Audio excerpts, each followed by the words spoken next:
What are you guys looking for, though? Hey, we don't Anything know. you can make a buck off of. Look at all the wagons out there. This is our pick.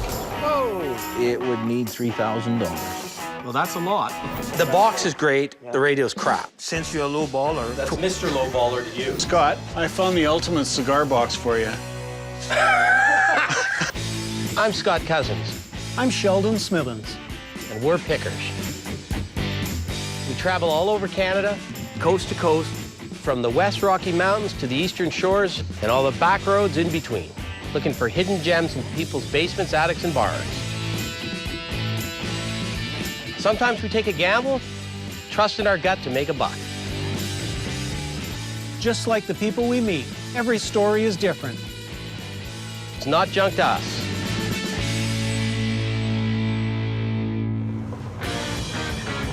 How do you make $2,000 in the antique business? Start with 5. Yeah, I was Yikes. Wow. Sheldon and I are very different people. He came up through the auction ranks, where I came up through the collecting ranks. And that's killer, isn't it? I'm looking for things that have stood the test of time. Oh, I love it. I'm not looking for anything that came with a little cardboard box around it. That's where all the money is. Come on. Oh, I want that. Look at the smile on his face. I don't really care what anyone thinks about whether I'm buying junk or not. Just sell me your junk then. We spend a ton of time together. The only thing is that Sheldon is a terrible, terrible driver. Yeehaw!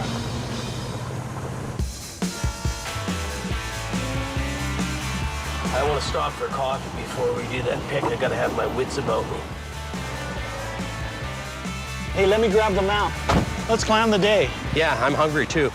I wonder if the train's running.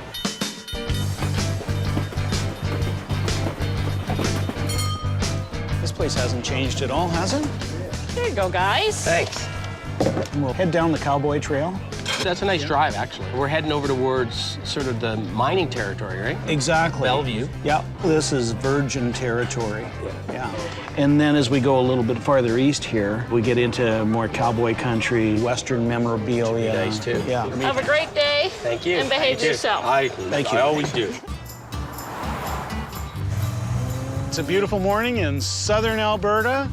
The skies have opened, the sun is shining, and we've got a pick to be had. But I've got some good news for you. What's that? An old family friend, Manny, gave me a call. His parents have now passed away. They're selling the house. He's got some things he wants to sell, including a totem pole. Wow. Yeah, big one. How big? Too big to put in the house. Seriously? Yeah. Because for every big totem pole, you'll see 500 little totem poles. To have a chance at a big one, that makes me excited. Not that size matters. It's not the size, it's how it gets used. This is us right here, man. All right. Oh, there's a totem pole. It's a big one. Yeah, I'm impressed already. As soon as I walked up the driveway, I saw the totem pole. And that's big, it's loud, and it's old. You look at it and you say, wow. How you doing? That seemed to have caught someone's eye. Well, it's an interesting thing. Where'd it come from? It came from around the Banff corridor. Alberta? So my dad was into the native stuff, and Did he have it made for him, or did you just find it somewhere? No, he bought it. When I looked at the totem pole, as soon as I came up the driveway, I said, that's a white man totem pole. It looks not so much carved by a native. You normally don't see Indians in headdresses on Indian totem poles. They had animals. They had the spirit world more so than individuals. It was the weirdest totem pole I have ever seen, and it's a little bit naughty. It's interesting how the artist has used the knots. Yeah, I find that quite interesting how they Appropriately. use the knots. Yeah. This was out at their country home, and then when that country home was sold, it brought it here and put it into concrete. Canadians love totem poles. Native people like them, non-native people like them, collectors like them, decorators like them. I love totem poles. What's it gonna take for us to walk home with a totem pole here today? Well, I was thinking in somewhere 750, 800, somewhere in the 750 range.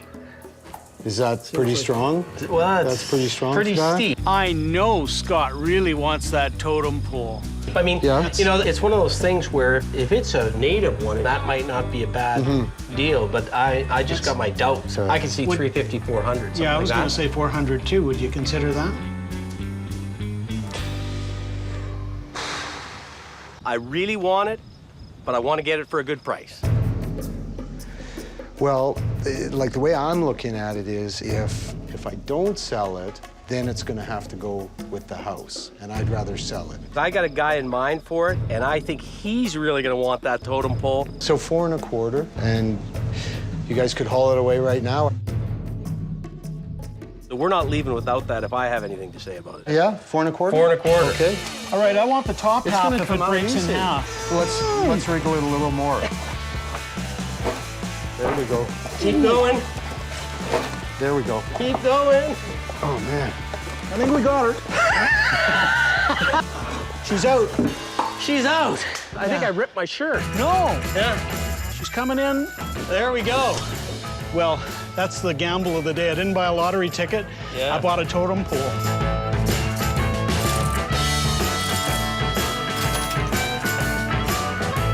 Hey, thanks again. Take care. Close the door right. on this pick. All right, on to the next one. I'm driving. Now we've got one of the toughest challenges you'll ever have as a picker, and that's trying to pick from a collector, because they love their stuff. Doran's notorious around these parts for having a ton of stuff, a ton of carriages, Western gear, saddles. I hear he's even got a stagecoach. Doran could be our kind of guy. I don't know about you, but I'm pumped.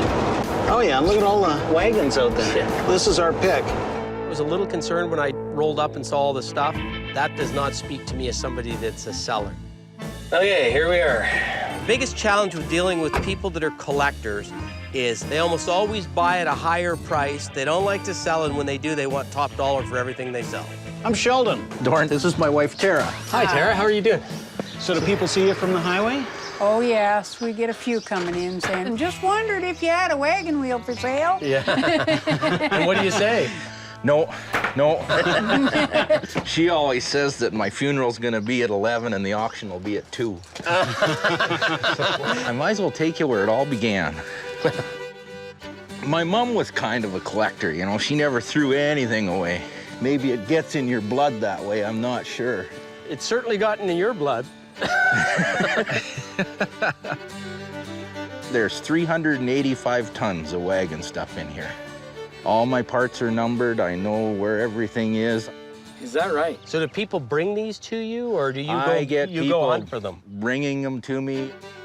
I was kind of a bad boy for a while. There wasn't an auction sale that I wasn't scanning and looking for wagon parts.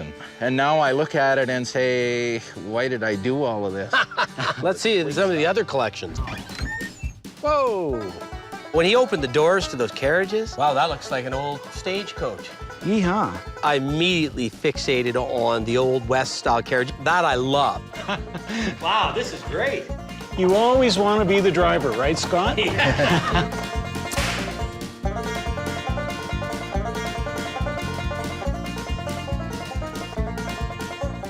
I got to ask you about the hearse. So we've used this for quite a few funerals. And we used it for my father. And this is the nicest riding vehicle we have, which makes no sense. Like, folks are... It's the final ride. It might as well be a but good one. I mean, it's not quite for sale yet, but... Well, I'm not ready to go in it either. We're here to pick. We want to find some stuff we can buy and sell. Come on in. I've always loved anything that has anything to do with advertising. Looking for stuff with really interesting graphics and optics on it. What about the axle grease tin? Well, They've got that nice carriage wheel. They've got little Art Nouveau borders around them. Well, give me a sense as to what you'd like. well, let's walk. Okay. This one you wouldn't part with. No. Nice gauntlets. Yeah. Would you part with them? And this looks like an axe. You know what? It's got a good look to it. Well, What would you want to get out of that one? That's interesting. that's deer hooves. Yeah. Give us a price. What is it? It's a hide scraper, and it's not for sale. Okay. Sorry. Doran's a great guy, but he's just not ready to sell. Now, what would you want for that? Well, you know, That's a royal crown. How about a bottle of Crown Royal? Well, that'd start for lubricating me to make a deal. I had this in mint condition. Yeah, and it's $400. Yeah. As it is, it's $5. Um, If Doran wants to sell it, no. For $5, I'll leave it hanging on the wall. I figured you'd say that. Now, there's probably a lot of people that said, why didn't he sell that? What would you want for the ladies and men's signs? Oh. You can't be thinking that hard about it. I mean, they are just signs. The for a first thing I washroom. have to think about is parting with it. The second thing I think about is how You're much. having a little bit of Well, parting You guys have to difficulties. understand that I rarely sell stuff. When you collect that item, you're not thinking about selling it. You're thinking about keeping it.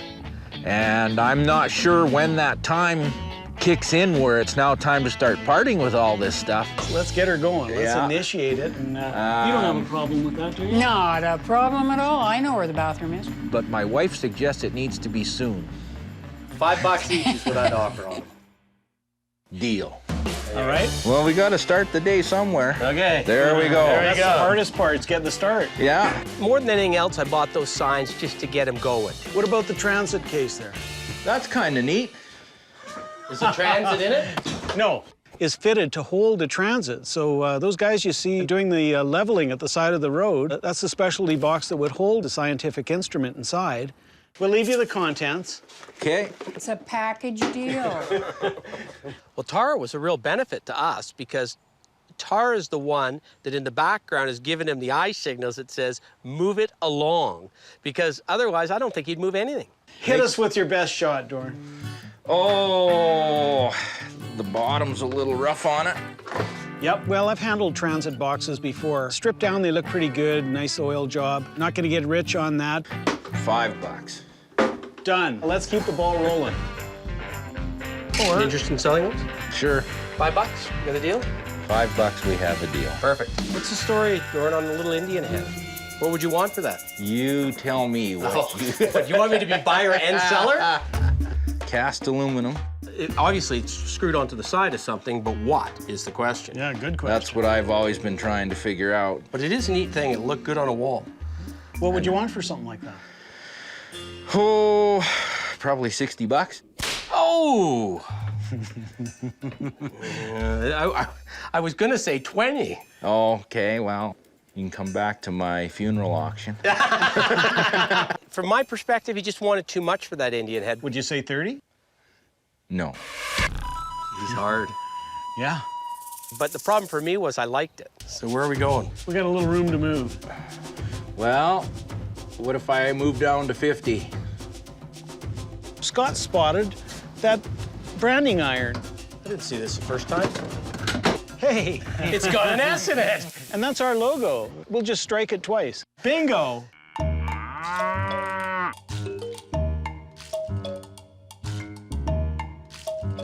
What are you looking for on this? Well, that's pretty special initial. It wasn't till a couple minutes ago. How about, tell you what, 55 for the pair. Done deal. Perfect. All right. Okay. Thanks a lot. Just when we thought we saw it all. This is my tack shed here. I've accumulated some leather goods. Oh, Oh, wow. yeah. Wow, have you ever? First thing you see when you walk in that tack shed is all that stuff. This is just kind of everything and anything. I've got an old-timer Great West. This is one that is really comfortable. A guy can do a lot of miles on that. That saddle was unbelievable. You don't see Northwest Territories saddles very often for Alberta. Great maker, Great West Saddlery. Just don't find the old high backs. It had been reconditioned a little bit. With the original tools, though, which is great. Yeah, The original stamp. fantastic. Is that something that you'd be interested in moving? I would part with it, but it would take Crown Royal? a lot. Probably shares in the company. So what are you talking? Well, a saddle like that, if I was to say goodbye to that today, it would need $3,000. Well, that's a lot. I'll give you that much. Yeah? Well, the problem for us, Doran, it's that's a good price on it if you're a collector, but for us to make some money on it. You know it's here. Now, I noticed over there you've got a bridle. Now that I know him a little bit, I'm looking for things that aren't up front, things that are sort of in a box or hidden behind, because then that tells me he's maybe not that attached to it. There's 3 of them with the pimpy ones. The pimpy ones. Let's see if we can do a ballpark price. You want to do a package deal? Package deal. Oh, this has got a dog. Man, Doran, you got too much tact. Oh, this has got a deer. Oh, jeez. Oh, 125? $100, you got a deal. Well, okay, we'll do that. You visited the tack room, there you go. Hey, Doran, what about that boot jack? I'm gonna use it. Make me an offer. How's 30 bucks? Sold. Done. Well, I'll be taking my boots off with that boot jack, and I'll think of Scott and Doran and Tara every time I do. We'll see if we can find you some other goodies. Would that be up for grabs? That's my Dempster horse. You know what those are? The weights off of the old Dempster windmills. Ooh, And they made horses, they made a rooster. So where would they date from? Oh, 1920s or earlier. So there's not a lot of those around. They did become windmill targets. You can see the bullet hole in through the, look at the bullet holes. See, they'd put rocks in those for weight, eh? And if they hit the horse with a high-powered rifle, it would just shatter it.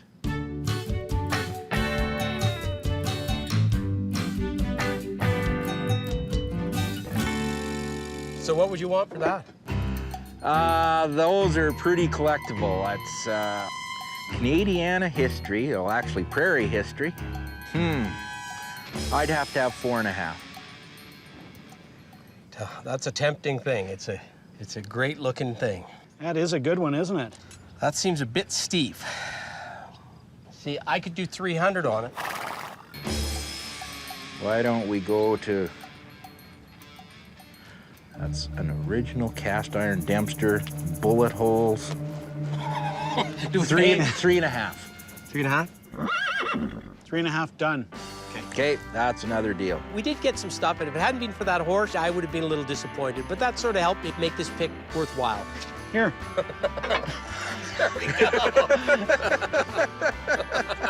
It's been entertaining. You know, it's a tough call what we're going to get for it. I think, though, that it's a quality item. Perfect. And I'll get another one from here just so we can get the size of it. I think we'll find a buyer for that. We'll have to do some phone calls, maybe see if we can get it appraised. Perfect. That'll do it. Let's load her up. What about a hood ornament?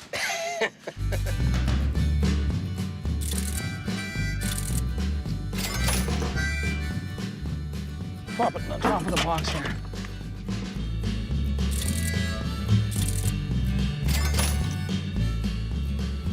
Hey, Sheldon. Should have checked that a little closer. There's not much left at the bottom of that box. Oh, yeah. What do you expect for $5, Scott?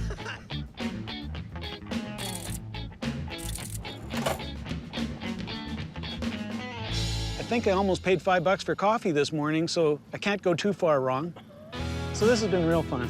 The time with Sheldon and Scott, they wanted to wander through buildings and rummage through boxes. It's like quality time. Away we go. That's one of the best private collections I've encountered for a long time, and that was worth seeing and making the stop and the trip just to see that. See you later. We've got another pick to go to, so we've got some room in the truck.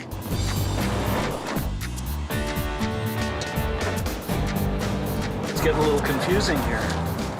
You're the navigator. Doran suggested we stop in and see Elaine. He's got really cool 50s things and some radios. It's always my hope to find a beautiful radio in somebody's possession. We've only got a bit of time to deal with Elaine because he's shutting down, the light's going, so this is gonna be a speed pick. Whoa, Scott. Scott, easy, buddy. Just navigate, don't talk. The only thing I'm worried about is that horse, because if it tipped over and hit hard, we might lose our biggest investment there. The only problem with what Doran told us about Elaine is Elaine's a picker.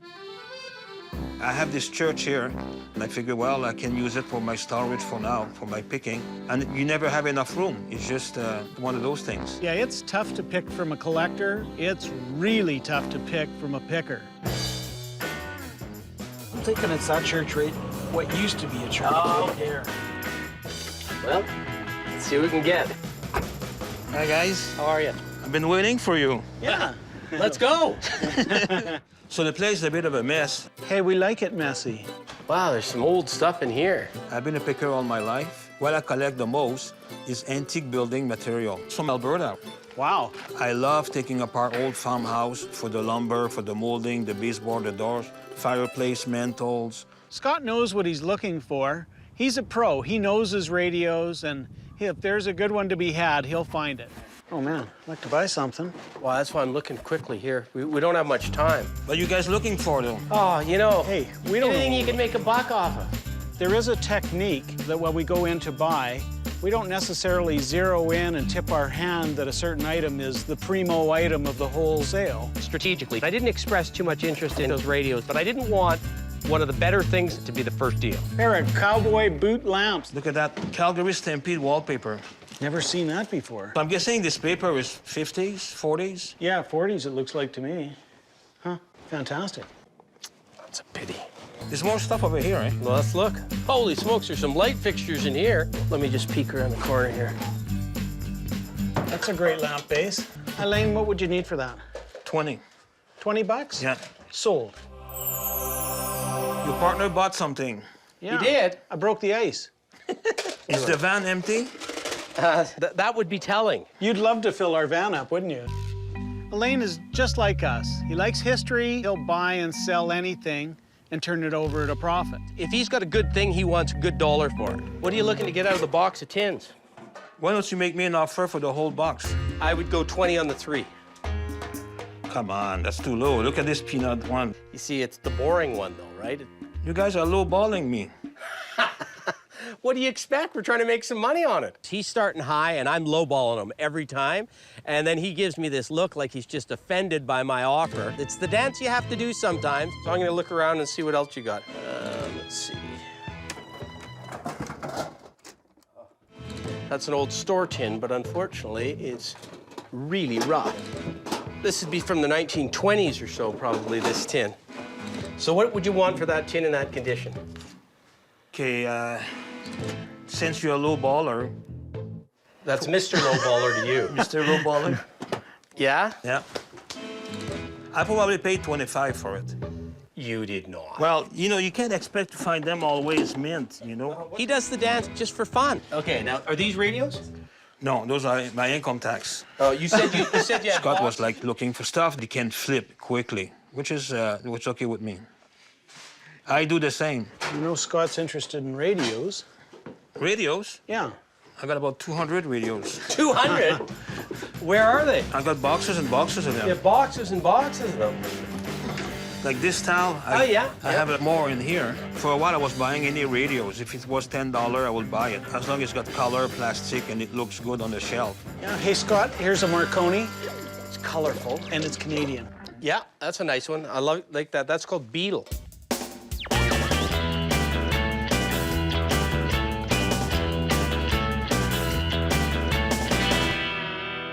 I was pumped when I saw them, and then every box I opened, there was more radios and better radios. The best thing I've ever bought is at a garage sale, and there was a radio. I paid 40 bucks for it. It's probably worth 1,400 bucks. You got some neat radios, though, here. So what? You never did give me the price per radio. Well, it's kind of, they're all different, right? Why? But, Why are they different? that's hot. That's a hot radio. Look at the color on there.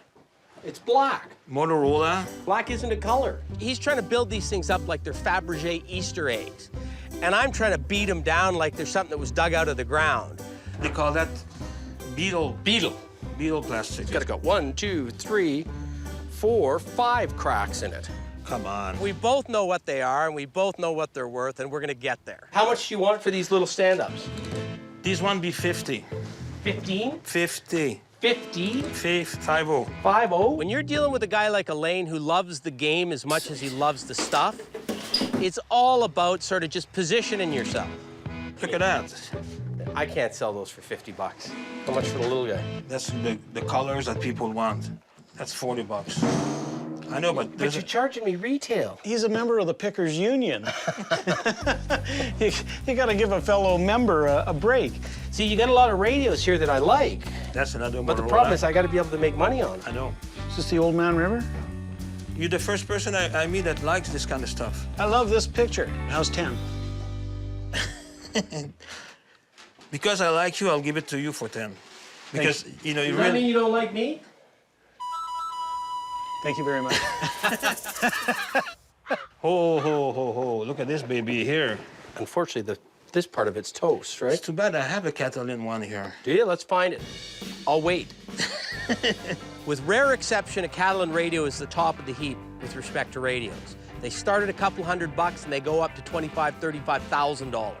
Let's find that Catalan, because I don't mind paying a good dollar for a good radio. The Catalan that I have is just a small, it's called a tom-tom. I want it. There's Tom Thumbs and there's Tom Thumb. The way he's describing it, that's a really expensive radio.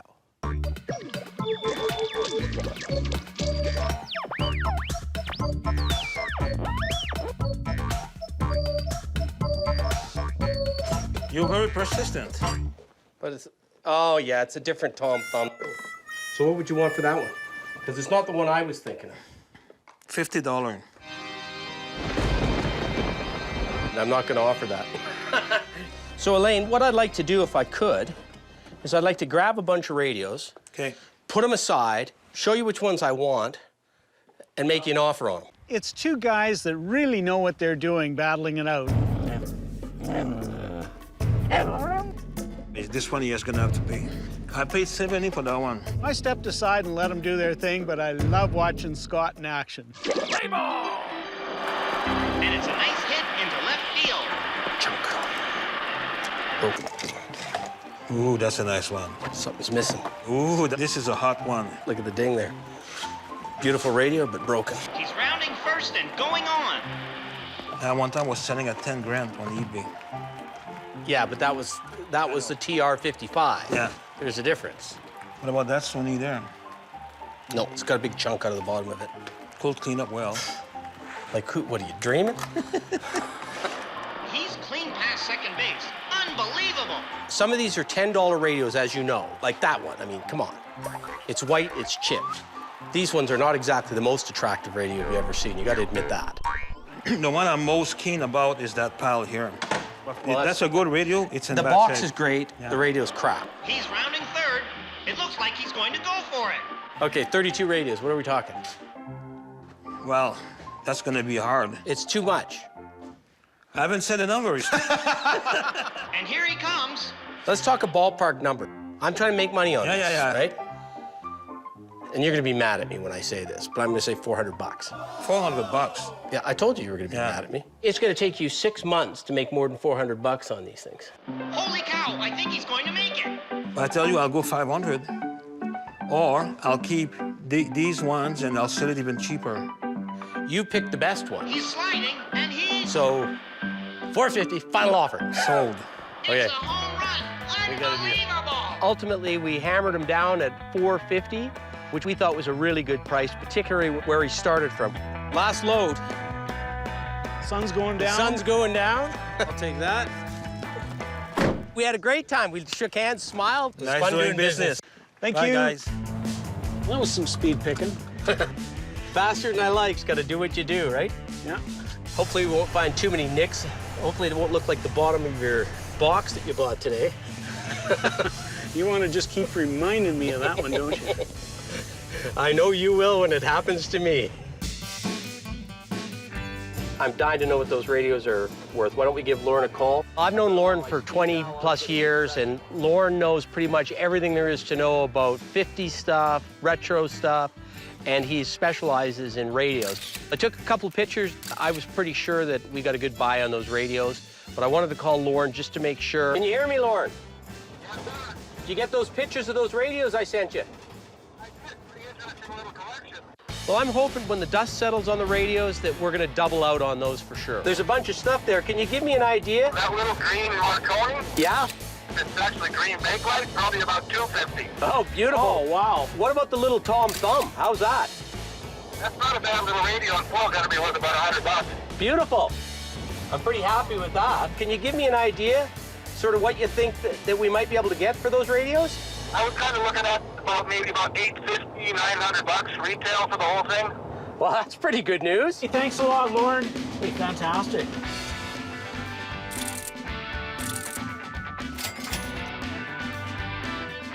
That sure takes the sting out of the $100 gas bill we just encountered.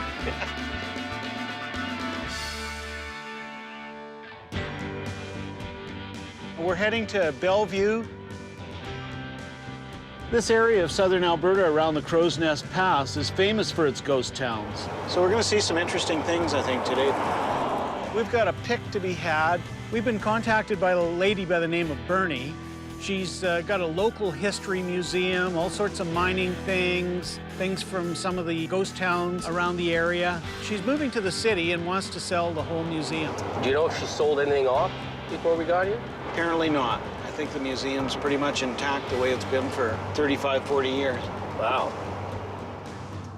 This is Bernie's. It's got a real local flavor to it, and we're going to go in there and see what interests us and see if we can strike up a deal with Bernie. Hi. Hey, good morning. How are Good you? morning. Scott, how are you? Hi, Scott. Nice to meet you. Hi, Bernie. Hi, Sheldon. Ready to see some antiques? We sure are. We've got quite the collection. My family came here from Italy in 1901. There was 9 children in the family, 3 uncles, grandfathers, and grandmothers, but 95% of the family mined, so we just had a lot of that stuff handed down. Okay, so this used to be our old chicken coop. You watch your step here. The floor That's a caved big in. drop, isn't That it? is a big drop. And we'll start in this room probably. Okay. Wow. You walk into that first room in the museum, and it hits you. Hard to know where to start. It's just wall-to-wall bottles. Beer bottles, pop bottles, stoneware bottles, you name it. We had miners and seamstresses and carpenters in the family, so everybody brought a little bit of everything. Right. So is everything up for grabs, Bernie, or will you? Eventually, the collection will probably all go because I can't move it to where I'm going to relocate. I'd like to sell it to someone that'll appreciate it as much as I do. Yeah. Pull some things out that interest us, and away we go. For somebody that wants to move as much merchandise as possible, the best way to approach this kind of a pick is to group the merchandise together and try and work on one lump sum. Hopefully the lump is enough to close the deal. The seltzer bottle, it's the Lethbridge Brewery. Yeah.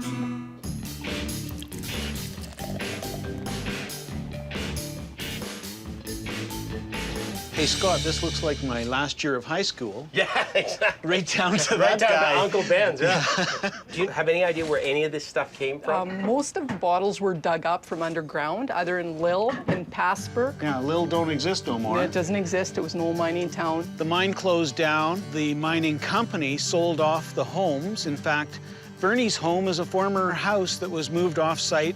A lot of the stuff was left underground, and my father and my uncle dug it up. They Right. were treasure hunters. They used to go out on weekends and stuff with their little backpacks and their shovels and their picks. There are several ghost towns in this area, former mine sites, and as a collection of ghost towns, it's very unique, and I'm sensing that we're going to find a little bit from each one. It looks like a canteen to me. Canteens for the miners.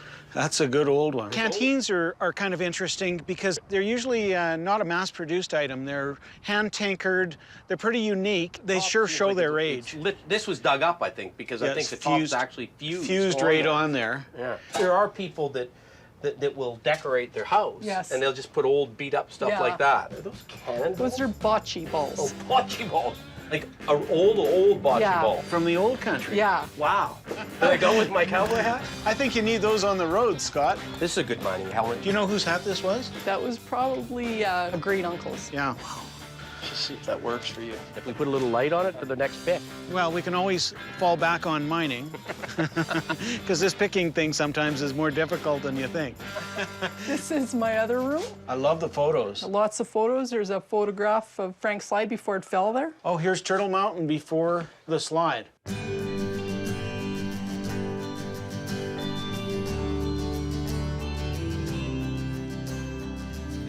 part with that? No, I'm hanging on to that. Okay, I can't say I blame you, Bernie. You don't see too many photos of that mountain when it's in one piece. She had a couple photos we would have liked to have, but she wasn't giving them up. Yeah. Is it a sentimental thing, or is it a question of you'd have to get the right price for it? No, it's really, really rare. Like, I haven't seen it anywhere around the Crow's Nest Pass, a picture of the Frank slide before it fell. What about the picture of your grandfather? Is that a keeper? for Yeah. you? And When you you see something good, you gotta ask, Yeah. right? What about this mine here? That was the Mohawk tipple.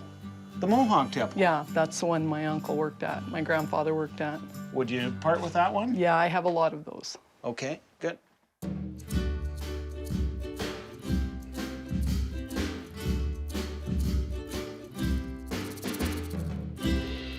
It looks like these are dog tags. Yeah, they're dog tags from the miners. So miners. Oh, they're all were miners' given tags. Tags, so when they went in, if they found the bodies and that, they know who was in there. Right. Sadly, this area has a history of mining disasters. Yeah, they used in the mine, they stick it in walls of the Yeah. mine.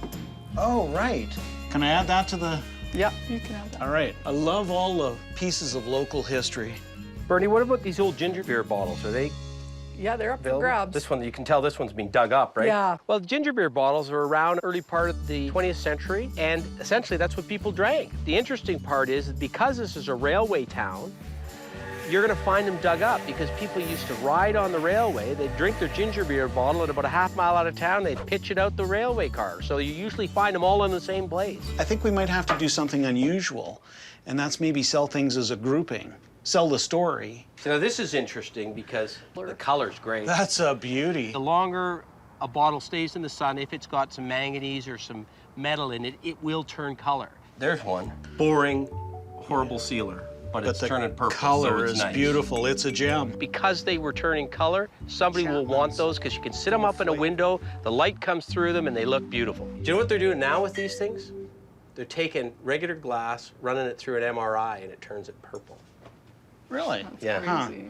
But this one would be flint in the glass. Oh, there's no question Yeah. that. Mother Nature did this one. Oh, there's a beaver sealer. That's not a bad one. As we all know, the beaver sealers, they used them to pickle products, right? Those beaver sealers are sort of an iconic Canadian sealer. They're all over the place, and there's millions of them, and most of them are worth very little, but some of them are worth more, and the beaver ones are worth more because I got the image of the beaver on it. Right. I just wish she had the one that went the other way. Yeah, that makes a big difference to some collectors, which way the beaver's facing, and sure enough, the beavers that we found, they're facing the wrong direction. It's always the other way, right? It's always the other way. Yeah. No matter which one I find, it's always the wrong one.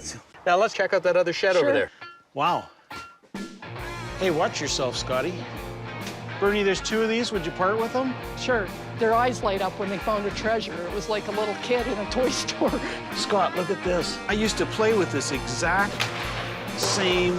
Hey, this is my glove. I got a little connection to the Lethbridge Brewing and Malting Company.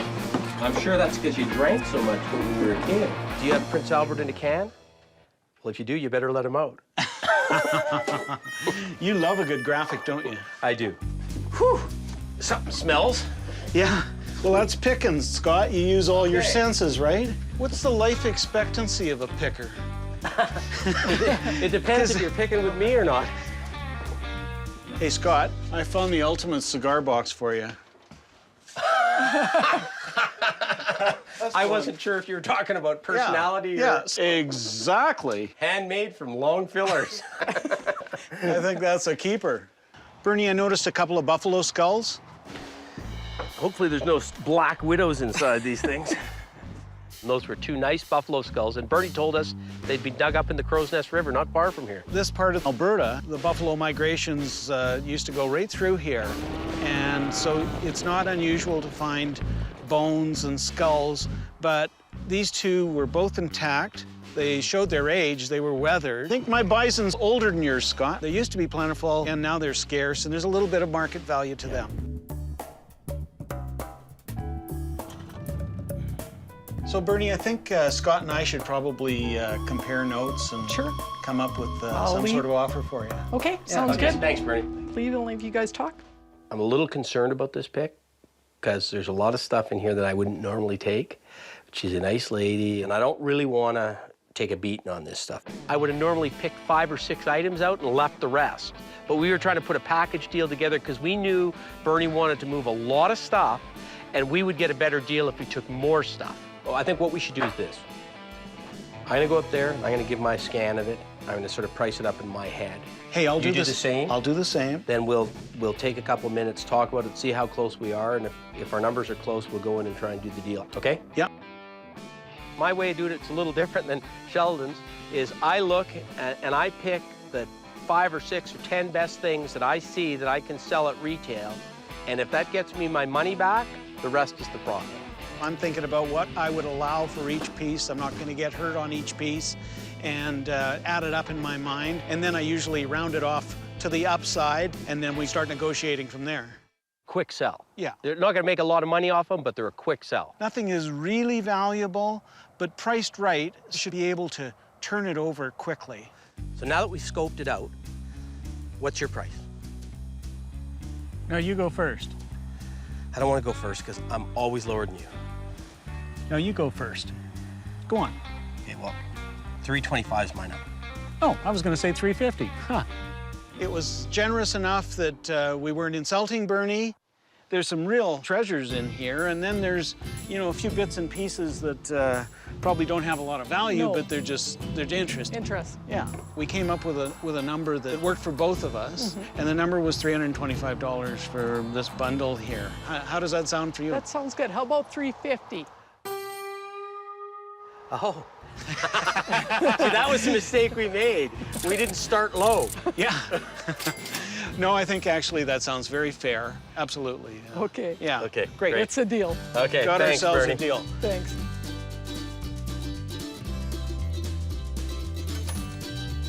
And there's probably another $300 or $400 in there, but it's going to take us a long time to make that. You got to double your money just to pay for the gas bill and make it make sense. Bernie?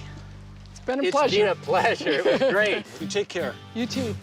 I love being here. I love meeting Bernie. Just a lovely person. And you know what? We got some things that we can make some money on. It was a really good day. I'm glad they came. It was nice to see someone appreciate the stuff as much as me. It's been a great day because it's been a long time since I've been in southern Alberta. That was really good. Just the history of it, you know, the museum and the chicken coop, all those little ghost towns and bottles. If we could hit a pick like that right across Canada, that'd be a lot of fun. We may be historians by the end of it. Before we get some gas, I'm going to give Jerry a call to see if he can tell us anything about that Dempster windmill weight. 3.5? 3.5 done. Jerry Frost is a guy that I've known for years. He's probably the most experienced dealer in Alberta on country store collectibles, and I knew he'd be able to find out exactly what it was worth so that we can find out whether we made any money on it or not. What do you think? I think it's wonderful. I haven't seen one that's complete like that. I've only ever seen the horse. I've never seen the bottom part ever on one. I think it's great. And this one, fortunately, the guy was a bad shot. He never got the horse. Bullet holes always make things interesting as long as they don't take away from how it looks. When you get into a place like Cowboy country, that stuff's way more popular. Now, here's the magic question. What's it worth? What's it worth? I have the feeling, looking at that, I figure $650 anyway, Scott, and possibly more, you know, in the right area. Thanks a lot for your help. Hey, take care. Bye. Hey, well, that's all right. It was rare, it was desirable, and he even sounded like he might want it.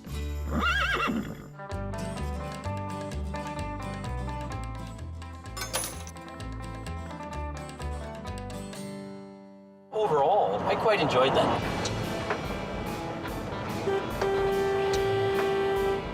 You sure do drive slowly. What part of a speed limit don't you understand? It's precious cargo in the back. But it's early, so I'll cut you a little slack, but Okay, well, geez, take the wheel then. no, gee.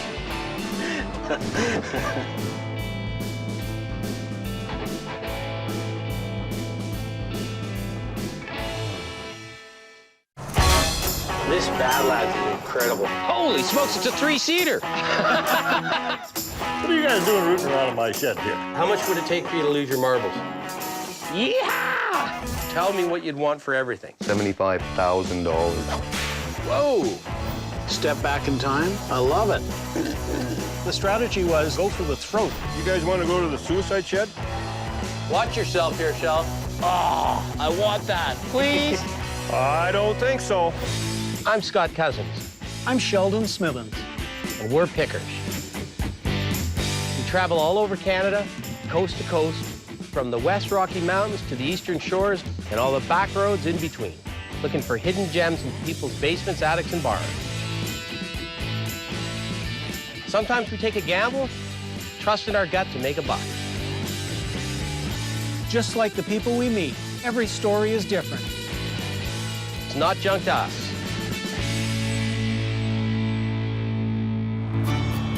It's a beautiful morning. We've got a pick to be had.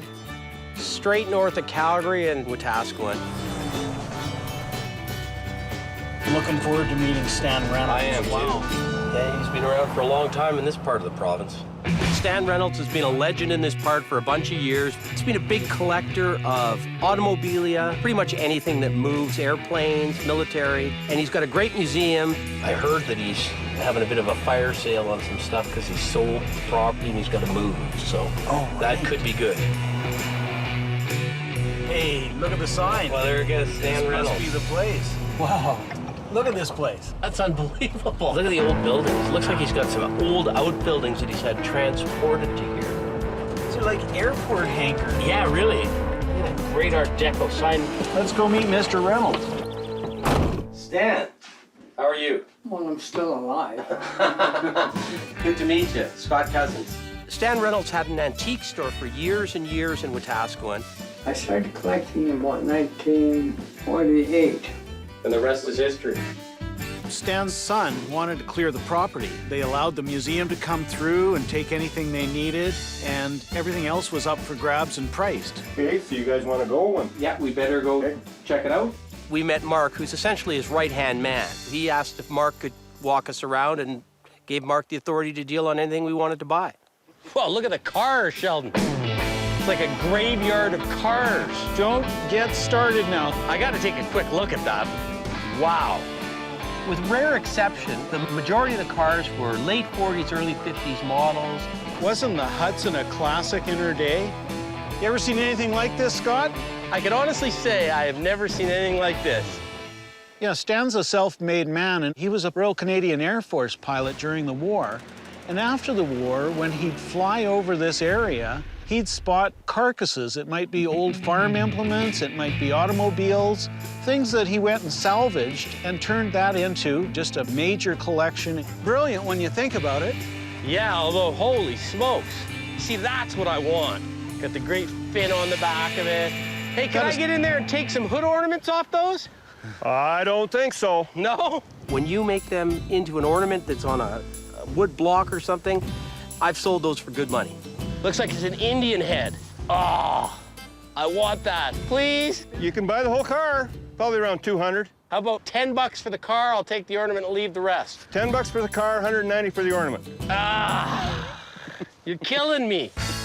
I love when Scott gets into a pick. Sheldon, look at this. This is hilarious. Oh, it's like isn't a that conquistador. beautiful? I sort of feed off of him. Now, I have to say, I've never seen a conquistador hood ornament.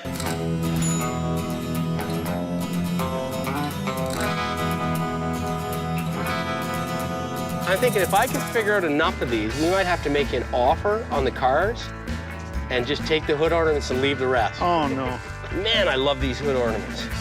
I guess we better go back in the direction we were going. This is incredible, though, isn't it? Well, it's an awful big shed. There must be some stuff in there. Oh, a couple things. Yeah? Here it is. Wow. Yeah, I think I'll take a walk down here. All right. Yep, and I'll cover the next aisle. It was interesting when I started looking in the cases. Two things struck me. One, that there was some pretty interesting things, but the prices were outrageously high. Boy, even I'm shocked at that price. And if you were shocked at that one, you're going to be shocked at this one, too. And two, there were a lot of empty spaces. I get that feeling that we're not the first person in here. Not even the fifth person in here. We were about the 15,000th people through there. Yeah, lots of things have been sold out of here. You see, you've got some hood ornaments. The ones I'm looking for are the old Pontiac ones with the Indian heads on them. They went fast here. These wrenches here, I'm looking for ones that have Harley Davidson or Indian or No, those Case. would have already been sold. Okay. Yeah.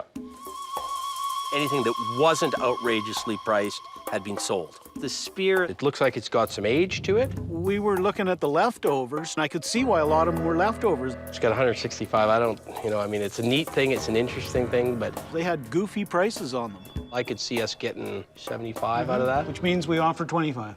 Well, or maybe 30. Like, I'd have to have more than that. There's been a lot of people through here, and it's still here. We're here to buy if you want to sell. It's getting older as it goes, right? Yeah, and I'll be dead before it sells.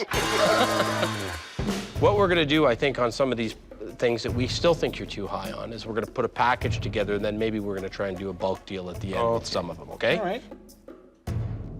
I'm not interested in any of this stuff at the prices that you've got on them. Buttons, military cap badges, all priced between $7.50 and $20 an item.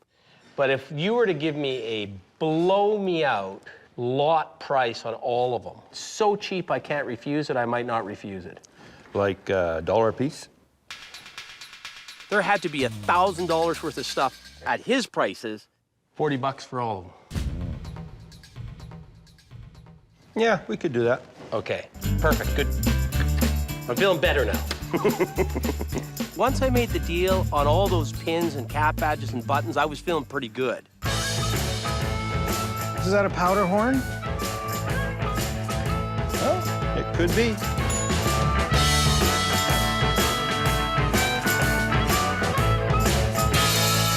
I'm not really sure if they're powder. The strategy was go for the throat, quite frankly. Would you say 60 for the two of them? Yep, that I can do. What about these two powder horns? Could we say 60 on these two? I could do 60 on those two. Done. Yep. This old saddle maker's tree, what would you need for that? Oh, 30 bucks. I'm happy to say I was vicious. 30 bucks is fair. Let's say sold. Okay. All right? Perfect. It seems like you got quantity on these scrapers. That's what that is, isn't it, Sheldon? It's a hide scraper? Exactly. Sort of thing I'd say 15 bucks on. I'd have to go 30, though. I can't do that. Oh, another one of those scrapers right there. That looks to me like a better scraper. That one I'd take a stab at 15. Oh, you stabbed me all right. Yeah. If you want to be really generous, Scott, I would say 50 for the two. I don't want to be really generous. I want to make money. I can't do that much. For both of them, 80 bucks.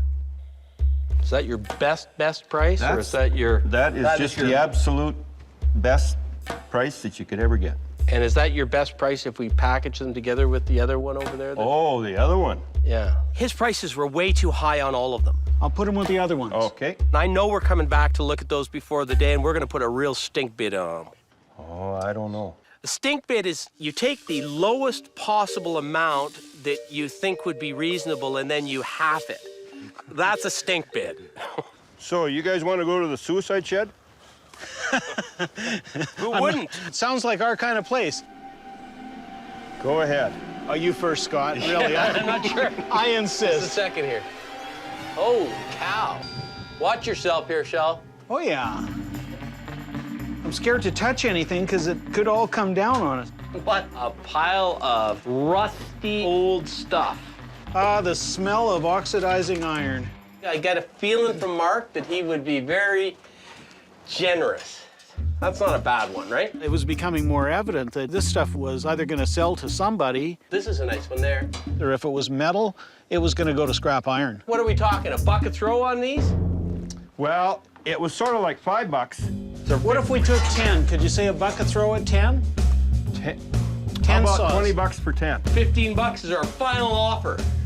Okay, you twisted my arm. Okay. What about these ridiculously big ice picks? Would you go a bucket throw on a few of these things too? Yeah, I could. Okay, I'm gonna haul these out of here before we kill ourselves. Thanks, Mark. I was getting really mercenary at that point. And I saw some branding irons. What are we talking, a bucket throw on these? Okay. We took them all. 59 branding irons at a bucket throw. Look at the construction of this Sheldon. And we'll move them quick to a dealer for about 300 bucks. That was the best deal of the day. Do you have like about a gallon of Arsol? What do you want to wash? Your hands? Yeah. And then at the very end, those 3 Indian stone pieces, the spear, and I put a real stink bid. 100 bucks for all of them. Yep, that I can do. And he took it. Fun, guys. So I think he had about 600 priced on those.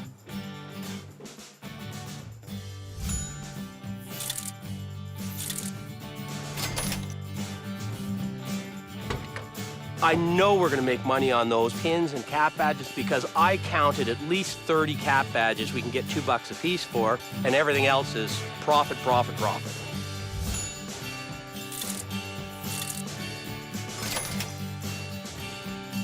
It was tough picking, but just meeting Stan was worthwhile. He's a legend around here. Well, you take care of yourself, and we'll come back and visit you again. Okay, thanks. To follow in a bunch of other pickers and then still bird dog a few good things, well, that's what we do best. And so we drove away with a few dollars in our jeans, even after the dry cleaning bills. Well, we got down, we got dirty. Stan was an interesting fellow, wasn't he? Oh, yeah, he's an institution. Wow. I tell you, I bet you if you sat down with him over a few beers, you'd hear some stories. Yeah. It's like we're on fumes. I see that little flashing gas tank sign there. Oh, is that what that is? Yeah. We'll sit down and have a quick talk, yeah. You get the coffee? Well, Sheldon, we got a few picks and a lot of miles. Let's see where we're going. It's north, up here at Lamont. That's the way up haul. there. Yeah, exactly. We got some serious mileage to put on. In fact, I think I should probably grab the wheel. I don't feel good about that. After you.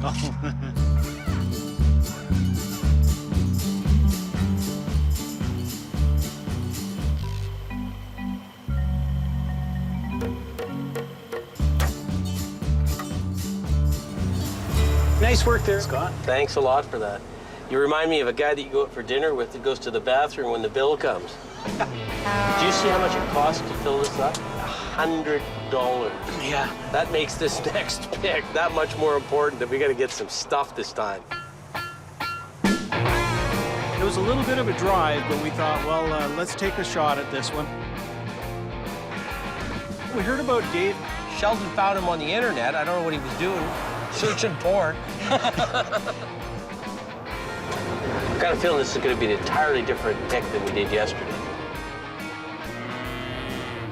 Oh, yeah, this would be the place. Holy smokes, I can see stuff in the field already. It looks like stuff everywhere. Yeah, he's got stuff. There's an old building filled with crap. Looks like our kind of guy. Well, hopefully I can find a nice motorcycle here. It was kind of intriguing. It's a little weird because there's like a snowmobile graveyard there. Possum Electric, there you go.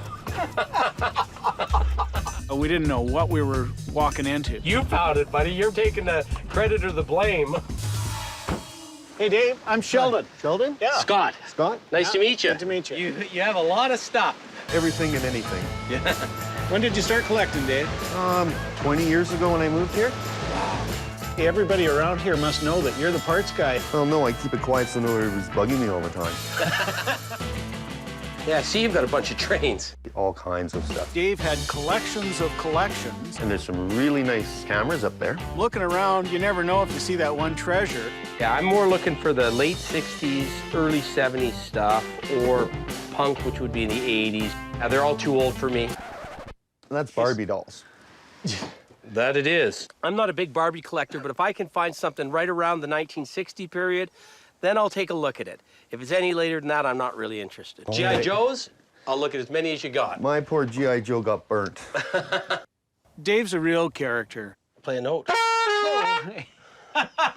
She works. Unlike some collectors, he brings it out and he's proud of it. Perfect mating of a man and machine. That's the original advertisements for the Harley Davidsons. I got them out of Popular Mechanics books. From my perspective, Dave was more of an accumulator than a collector. Oh, Dave. Yeah, there's lots of stuff in here, Way more stuff. As I scanned the room, I saw there was a couple things that if we could get them for the right price, that we could make some money. I see you got a CNR lantern. Oh, they're pretty expensive, those babies.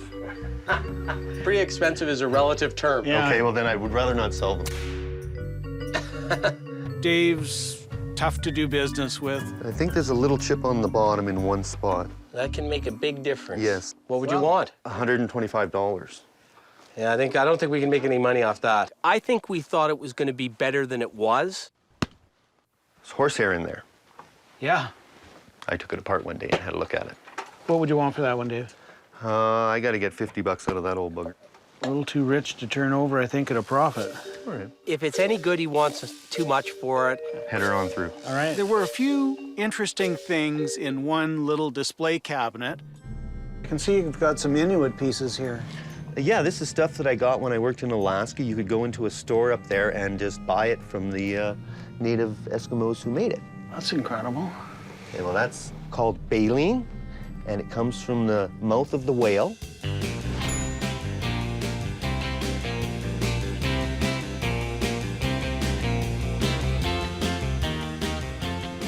What would you say that ship is? It almost looks non-North American, doesn't Exactly. it? Now, is that a set of sealskin mitts back there or something? Yeah. And this is a real part of Northern Canadian history, though, isn't it? Yeah. And they're lined with rabbit. It's a great little collection, though. Tell me what you'd want for everything. $75,000. Whoa! Holy cow. Now, what's the one that's worth all the money? The baleen boats. Oh, okay. They're $25,000 and $35,000 each. I'm not sure where he got the impression that all of a sudden the baleen boats were super valuable. And unless those things were filled with diamonds, they weren't worth the price he was asking. $25,000 and $35,000 each. Whoa! Or I'm not selling them. After Dave said that he wanted $75,000 for the entire grouping, I thought I'd maybe come back, would he consider 20?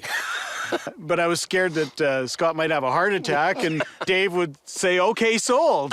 I'm not touching them. I'm staying away.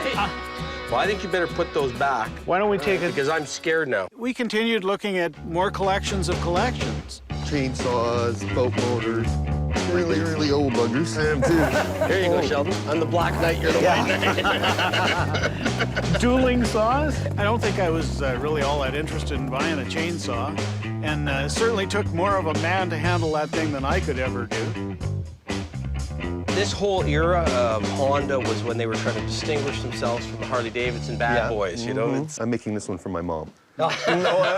He just wasn't selling things that I was interested in. Yeah, look at this, Sheldon. Look at the way when you turn it this way, it looks like almost like a rocket. Once we're there, we're there. And we gotta buy something to make it worthwhile. Do you have any old motorcycle license plates? Yeah, right here. Yellow ones are newer. What would you want for the license plates? I'll make you an offer on all of them. I don't know, I could do $15 for the works. I'd say they're gone. Done. Done deal. We finally broke the ice. We finally made a buy. Let's see where it goes from there. Whoa, look at that. Whoops. Holy smokes, it's a three-seater. I don't want to rain on anybody's parade, especially Dave's, and in particular, Scott's. Yeah! There's nothing there for me. Whoa, there's my hat. And look at the look of it, eh? Oh, yeah. Here, I'll give you a push. At this point, I'm thinking, how do we cut our losses here? That chain's seized up. Say goodbye to Dave and tell him it's been a great afternoon, but on to the next pick. That's hilarious. Yeah. I figured the only way we're going to salvage this pick is if I can buy a motorcycle off of him that we can make $300 or $400 on. Do you have any running motorcycles? Yeah. Well, here they are, guys. Oh, geez, yeah, you got a bunch of them. Yeah.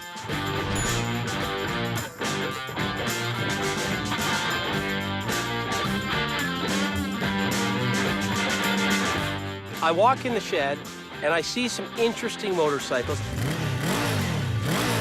And I spot one that looks like it's in reasonably good nick. The Honda's the only one that doesn't look like it needs a bunch of work. Okay, well, let's bring her out and fire her up for you guys. I'm getting excited about that bike because I'm thinking if that thing runs, that's something we can sell. Oh, there you go. Sounded pretty good. The engine seemed tight on it. I think I'm going to take her for a test drive. There you go. And it's 1 down and 4 up. That transmission's tight. Yep, not very many miles on it. Should make her back all right. Hey, if Scott don't come back, you want to go picking? Sure. Perfect. I can see him going off in the horizon. We might not see him again. It ran pretty good. It had decent power for a little Honda 100. any young kid can learn how to ride on it, and I do motorcycle swap meets, and those bikes sell all the time. I was gonna do a wheelie, but it's been a while since I've done one of those. So. Look at the smile on his face. I'll tell you, I haven't had that much fun this pick. That's great. I was quite happy with that. Okay, why don't we shut her down and let's talk turkey on it. What do you want for this? Well, I'd like to get $500 out of it with all the work I put into it. I think the max retail on that bike's gonna be $600 to $800, and I'm probably gonna have to clean it up a little bit to get that kind of price on it.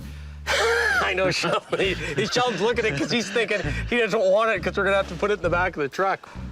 I'll tell you what I'm thinking, and I'm not trying to insult you, but I'm gonna be reselling this, so I'm looking at the 175-2 range on it. Well, I'd come down $100 for you. I'm thinking, is there anything else I can throw into the deal to get the price down? I'm gonna just take a quick look in the back room. There's this little bike, I just want to take a look at it. I'm just gonna take it out in the sun. So I saw this little banana seat bike, not in real good condition, but it had a good look to it. That's a cute little guy, isn't he? Perfect for the kids to learn. It's a little more my speed, Scott. So I figured I'll see if we can maybe do a package deal on that. I'll tell you what, I'm prepared to go for this and the little bike, $270 final offer. Well, I guess I could go for that. That'd be reasonable. Okay, let's go sign her up. Get the bill? Get the bill of sale. Okay. And we'll get some cash for you. All right. That would look like fun. That was a riot. I was happy because on some things he was just out into the moon, and other things he was really reasonable on.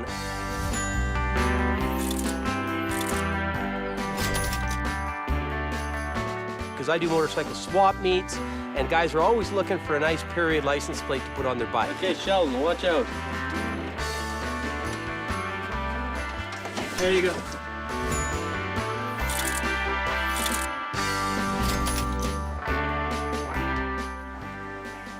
Okay, I think we got her, buddy. All right, that's it for us then, I guess, eh? Yeah. Dave? Thanks a lot for Great coming, meeting guys. you. It was a lot of fun. You guys have a good one. Yeah. Take her easy. Okay. Holy smokes, just the massive amount of stuff. I have some fun getting on that bike. I'd drive it home, except you wouldn't see me for months. Well, I'm going to pick up the speed driving home, so maybe you want to put the helmet on in the truck here.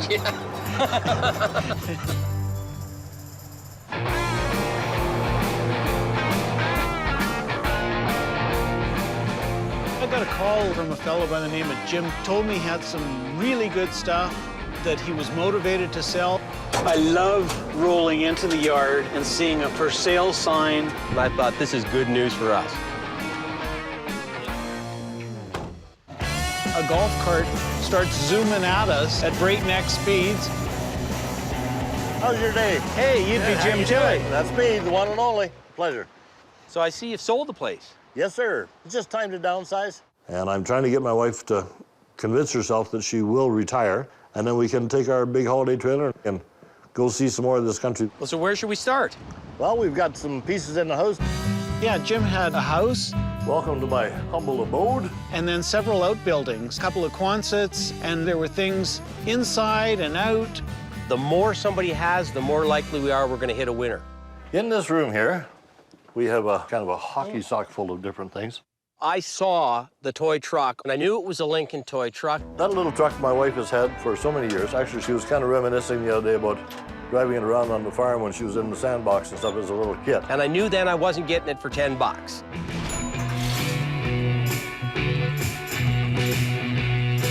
Lincoln trucks are one of the toys I've sold a lot of, and there's a lot of people looking for Lincoln toys. So does that have some emotional attachment to her? Not necessarily. I said something like, well, would you take $50 for it? And his eyes lit up when I said that, so I knew there was a deal to be made. I think that will work. Yeah, perfect. I figured that toy, we paid $50 for it. I think it's a pretty easy $125, maybe a bit more than that. There's some photos over here, Jim. These pictures do have some history. Wow, what a great looking bunch of guys. I want that guy's hat. Old photos are very marketable. My grandfather was one of the carpentry foremen on Toronto Maple Leaf Gardens. Wow. Oh, that's a Toronto picture, too. Yes, they all are. So it's got to be something with a little bit of pizzazz to it. This was showing how the men used to have to put telephone poles up. Wow. With what they called them pike poles, I believe. That set of 3, I thought, had some real kick to it. I don't know. I think realistically, $50 50 for the bucks 3. for the 3? Yeah, I was thinking the same. You guys, what, are you connected at the hip or what? Yeah. He flips the puck over to me and I put it in the net. So is that good for you? It works. Okay. All right, We'll thanks. put these over here with the truck. Okay. When we're on a pick, we'll buy anything we can make a buck on. There was a soapstone carving. What would you want for him? Cash. Cash it is. How much cash? Inuit carvings are a hit and miss proposition because the big money comes when you can identify them to particular artists. I'm a picker, so I'd like to pay it very, very little. I understand that. 20 bucks. 20 bucks, you know what? That was a number that was in my head, so I'm not going to negotiate on that. The wheels.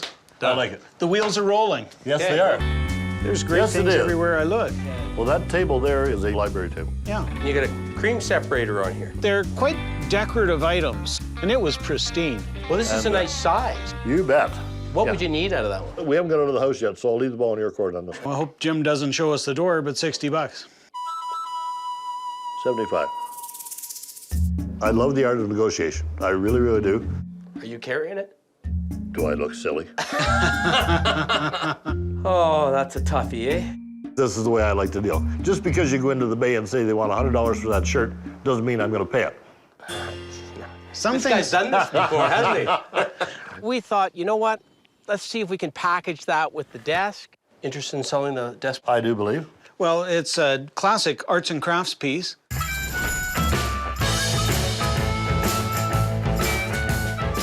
It was in nice, original condition. I've handled lots and lots of these. Right. So to me, that's another sort of $100 purchase if you're interested. Because why don't we just do 200 on the pair? Yeah, then we're paying more than we want on the separator, and more than we want on the desk. But you're a good negotiator. You give him the benefit on the 100, I give you the benefit on the 75. My only question is this. If you read in the paper tomorrow morning that there was an A-bomb went off here, That'll be your wife? would you please come to my memorial service? All right, guys, let's make it happen. Okay, Let's good. make it happen. 175 For the pair. on the 2. Yeah. Done. Yeah. We were trying to grease him up so that we could get something else out of him at a better price later. Jim, I saw something here, and I'm wondering if it's something you'd be prepared to sell. This lovely cowboy hat. It might even fit me. That's a Biltmore. That is a That's Biltmore. You know what? That's a Calgary-made hat, self-styled by yours truly.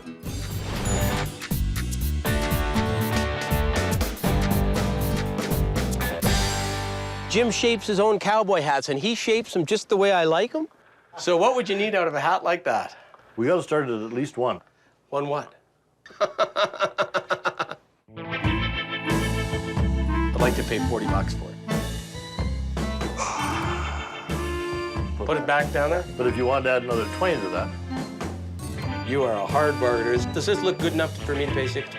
If you like it, you can't get too hurt on it. It matches your canvas jacket. You got a deal, 60 bucks. You got it. Very nice hat. Looks good on you, my man.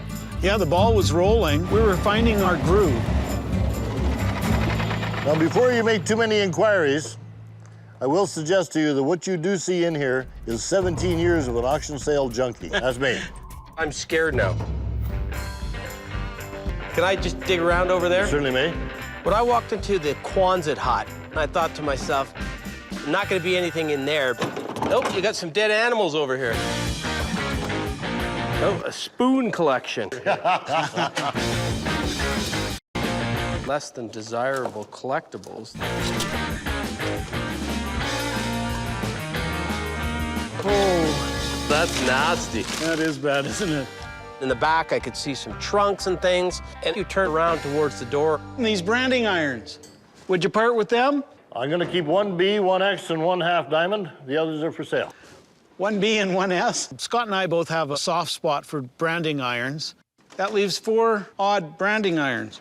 A lot of farmers will buy branding irons and they will screw them to the outside of their sheds as decorative items. Looks like either an odd S or an odd Z. If you can get it one from an important ranch, that can be a really good branding iron. I think we need to do a bulk buy on those ones. 6 irons, what do you say, 90 bucks, 15 bucks an iron? Yeah. Done. The interesting thing is, even at that price, he hesitated. And I'm thinking, we're paying you more than they're worth, and you're hesitating. I felt very good about it. Ah. How many times do you see a bag of marbles and they're all landfill, right? Yeah. And look at this. One, yeah, one, two. For sure, 2 turn-of-the-century marbles. Good hunting. Where were you, in this I box was just in here? this box. Let's see if there's any. Keep digging, Scott. More marbles. At the turn of the century, they had marbles that they actually blew from glass. The way you can tell the difference is because the ponto, and it looks to me like we've got a bunch of good ones in here. Most of them had inner cores that make them even more desirable. For me, that's what makes antiques interesting. You know, a lot of the products that we take for granted today were made with quality in mind. They've stood the test of time, everything down to that little tiny glass marble. You probably won't have to pay a lot for them. I don't know, you're dealing with Jim. What are you guys doing rooting around in my shed here? How much would it take for you to lose your marbles? Actually, what I prefer to find out is how much it's going to cost me to get them back.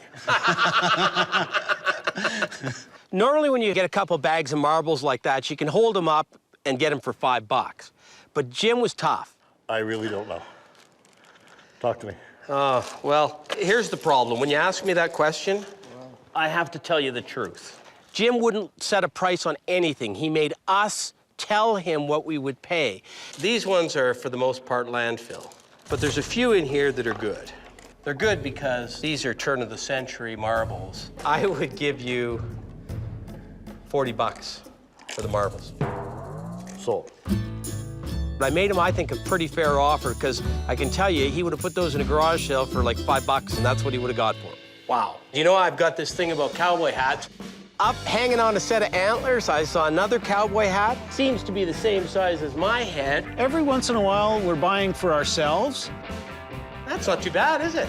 You look cool, my man. You look really cool. Now, this is a bit of a beater.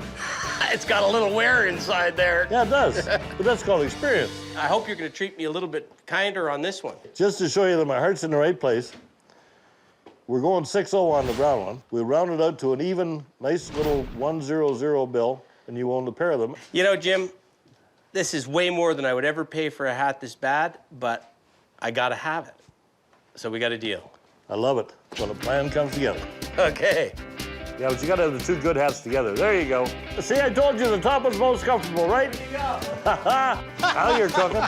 Yeah. Jim, it was a pleasure. My man, I'll tell you what, it was a good time. We got a lot of good stuff, and we had a lot of fun. You're gonna have to teach him how to wear hats there. Yeah. That's a plus. Whoa. I'm getting back in the truck before I lose my hat. Happy trails. See you later. guys.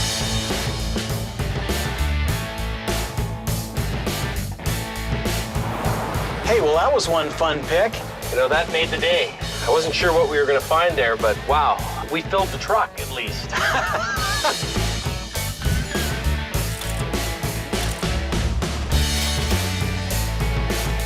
It was fun negotiating with him because he had it in his mind that he was going to be a little tough, and he was, and he didn't take any bull on anything.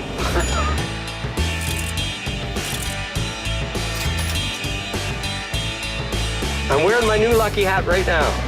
That's for tomorrow.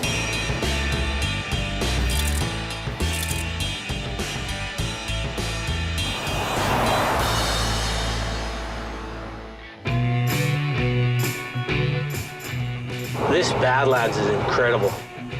It's just amazing how this just sort of sits right in the middle of Alberta, and 30 miles on either side of it. You'd not like that. You'd never know it was here. Yeah.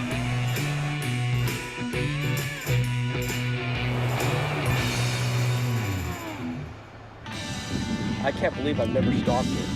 This is just fun. Yeah, it's just amazing.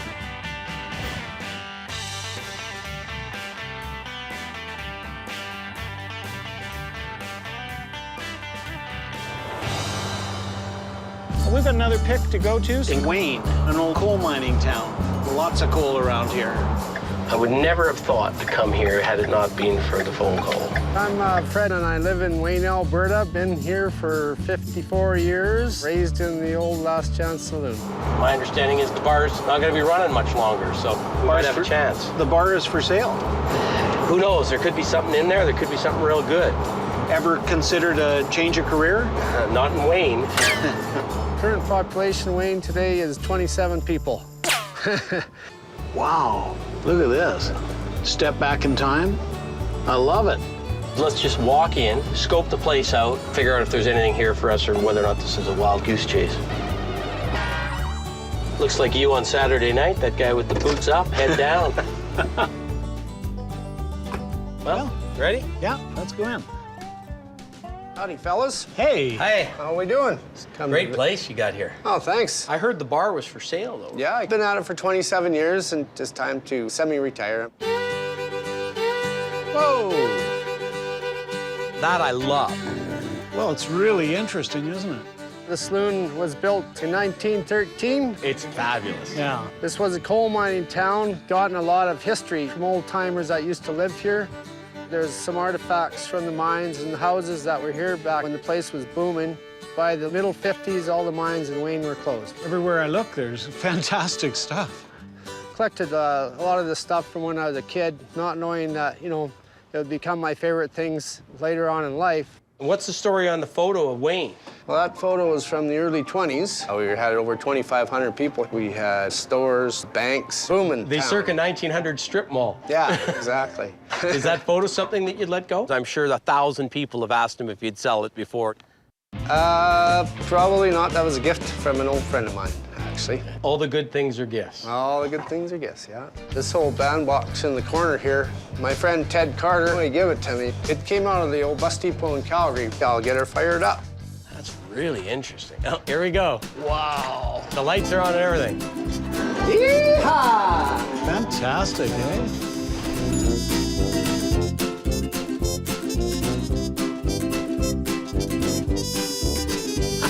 That's beautiful. I can see that in my house. Have you ever had any good offers on it? 10 grand on that.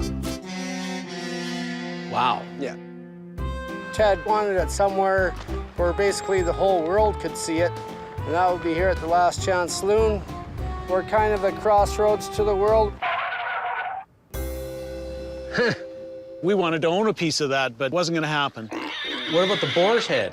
A fella hunted him with a bow in northern Alberta. Seriously? Yeah. Had his stuff, brought it home to his wife, and his wife said, not in my house. Could that be up for sale? It could be, yeah. What would you want for that? Well, good question. If I did sell it, you know, I'd probably have to maybe talk to the owner. I know he gave it to me, but he might have fallen in love with it since then.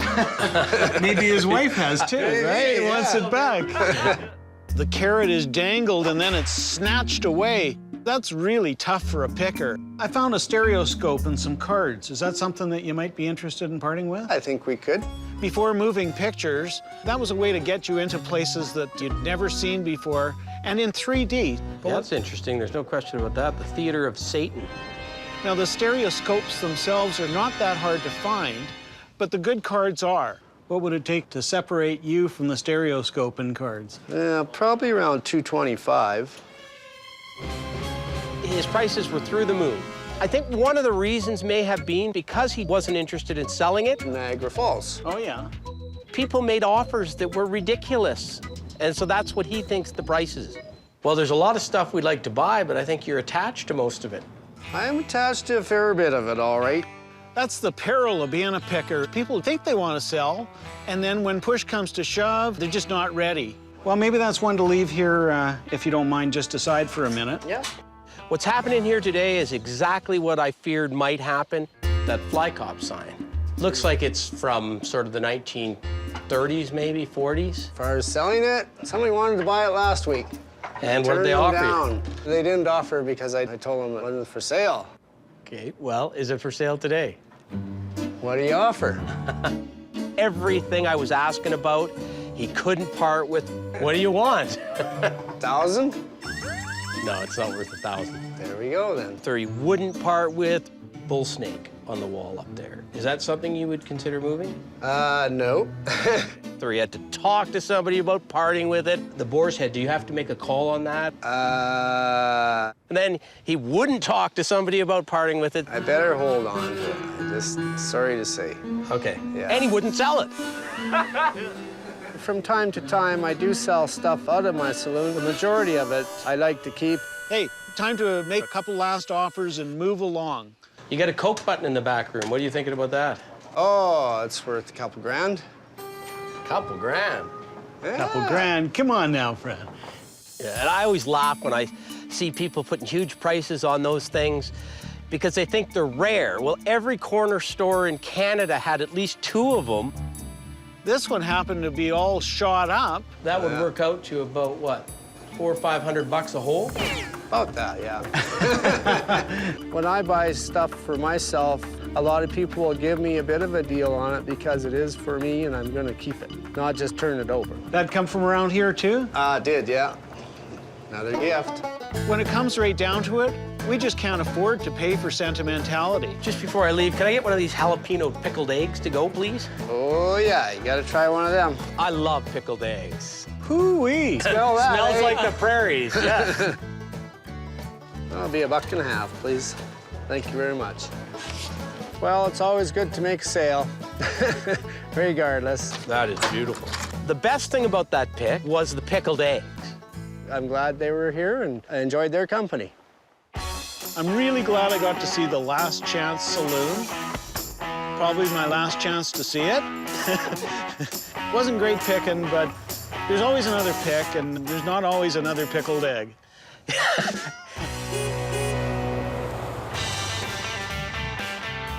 Scott and I have a pretty good broad knowledge on a lot of things, but certain things we have associates that are experts.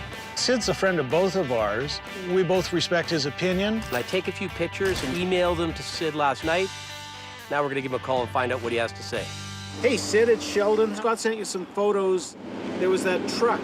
Would you take $50 for it? Did you get a chance to look at it? I did. Nice truck. These are really popular with collectors in Canada. Do you have a feel for a price, Sid? It should sell for somewhere between $150 and $200. Oh, excellent. Hey, that's good news.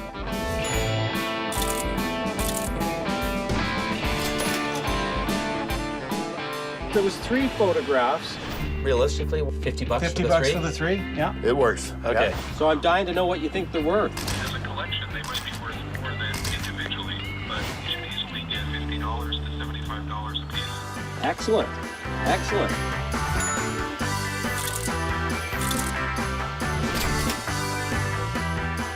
That's one we'll make a buck on. Last but not least, my marbles. What do you think about them? Yeah, that was an interesting group too. I would give you $40 for the marbles. Give me the good or bad news. You probably can get $10 to $15 a piece for those nicer ones. The other ones, $5 to $8 each. Hey, fantastic. Yes, excellent again.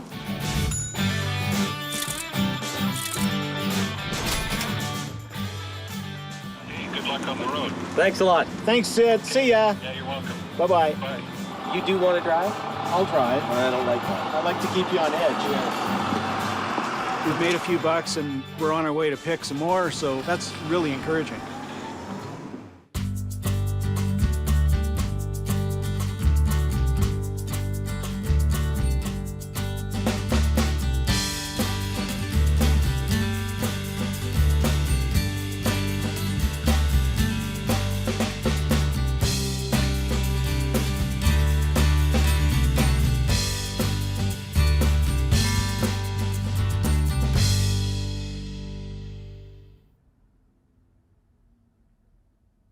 See that fork in the road? Yeah. Take it. Jamie, 850? What do you say, man? Jamie's looking. Grab the 850 and run. Throw me a bone and I'm happy. Some of these are worth large. I don't like to hear that. Not till I go out the door. Hey, Sheldon. Yo. Do we have any use for a $5 green bog? Yeah. $5, it's a steal. I'm not sure who's stealing from who on this one. Yeah, exactly. I'm Scott Cozens. I'm Sheldon Smithens. And we're pickers. We travel all over Canada, coast to coast, from the West Rocky Mountains to the Eastern Shores and all the back roads in between, looking for hidden gems in people's basements, attics, and barns. Sometimes we take a gamble, trust in our gut to make a buck. Just like the people we meet, every story is different. It's not junk to us.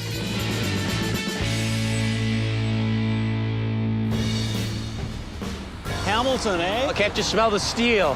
Did you get to the cash machine? You know, as usual, you'll be the bank. Want me to drive? No, I don't think so. I got the map. All I can say is it's good to be back in Southern Ontario. Haven't been here for a while. Looks like we're gonna do a nice big triangle of picking in this part of the country. I'd like to call it the Picker's Golden Horseshoe. As opposed to the Bermuda Triangle. We're hoping that we can get some screaming deals on some stuff we can take out west and make some money on. We're off to see Gary this morning in Hamilton. I'm always worried when I'm going to somebody's house that it's going to be a show and tell. This guy, as I understand it, is a bit of a collector, and collectors can be real tough to deal with, but we'll see. Right there it is with the boxes. Yeah, look at all the boxes in front of there. What the heck's in those boxes? You got any money for the meeting? Oh, yeah. I got a dime. Maybe we should put that in just to make sure it's going to be a good pick. Hey! Hi. Hey! How's it going? Wow, you got a lot of stuff here, that's for sure. Stuff. I buy and sell stuff to make a living. I've been a voracious garage sailor for 30+ years. Saturday morning comes, I'm the guy that arrives first. Meeting Gary was like a step back in time. But it's all stuff I love. Well, I'm just going to take a quick look around. As I was scanning the room, I'm looking for gems because a guy like him's gonna have the odd gem. This is what I decided to do with my life, become a collector of ephemera. It's not the material that I'm interested in, it's the soul of the material. I don't think I've ever seen that many Velvet Elvis paintings in one place. It's taken me about 15 years to collect these half a dozen that I've got here. The Elvis Presley Foundation went after the people that painted these in Mexico and ordered them to stop painting them. Thank you. Thank you very much.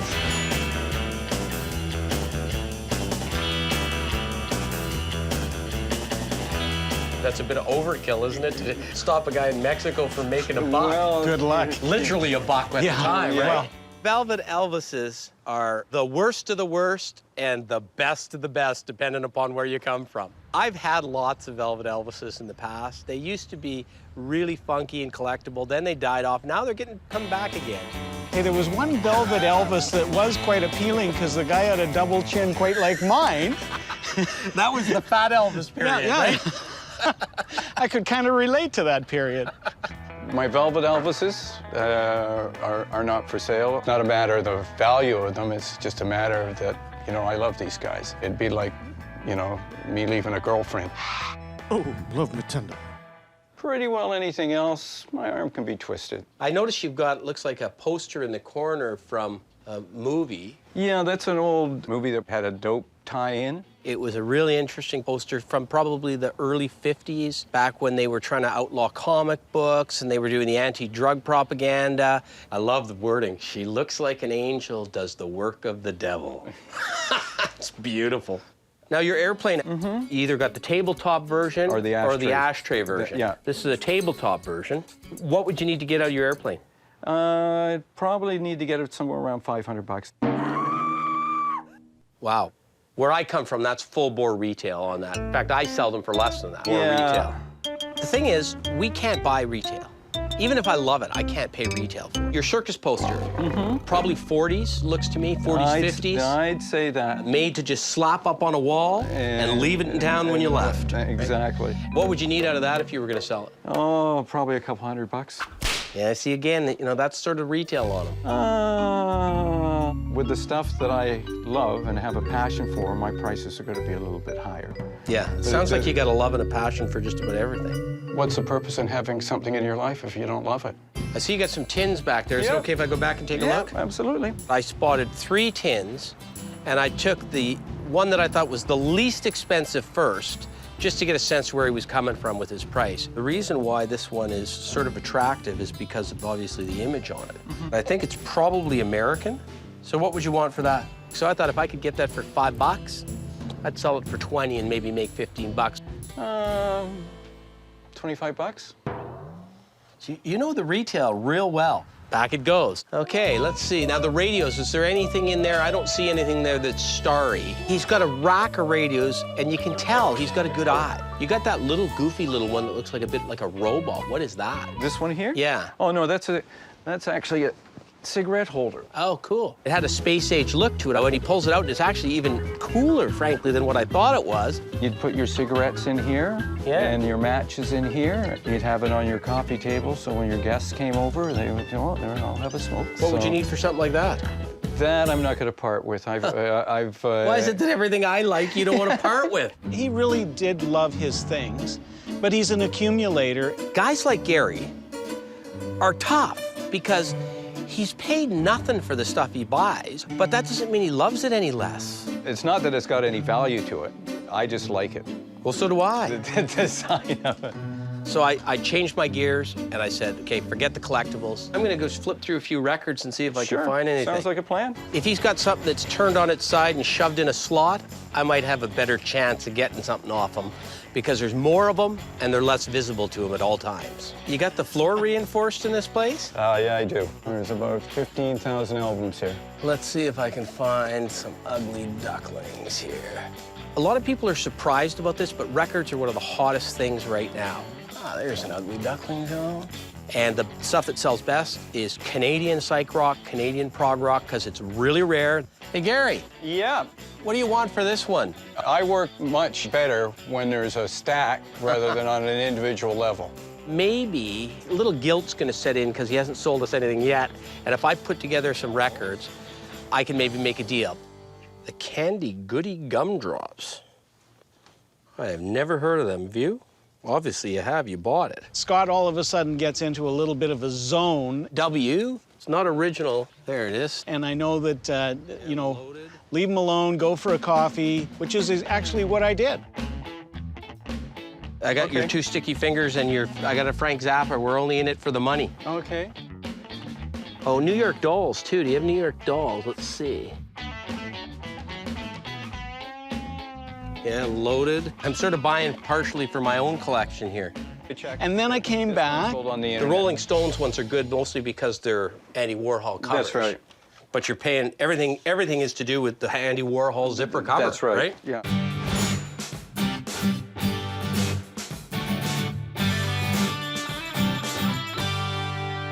Okay, Gary, you asked me to put a pile together. I put a pile together. Let me see what you want for that to see if we can do some business. Okay, let me just do a count here. It looks like you picked out the real cherries here. Well, of course. You're just flattering me. Just flattering me to get my money. So you got 25 albums here. Yeah. Some of these are worth large. You know, I don't like to hear that, okay? Well, I don't like to hear that. Not till I go out the door. For 25 of these records, $400. So that's basically, you're looking at $15 to $20 each.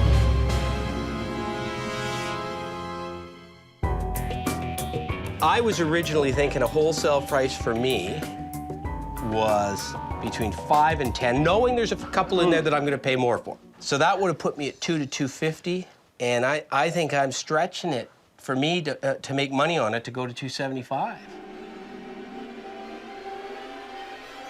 Okay, well, there were some other things that you said you were interested in? I wanted to see if there's any way I could sort of get his mind off that price. You told me you had a fan. Okay. Where's that? That's down in the basement.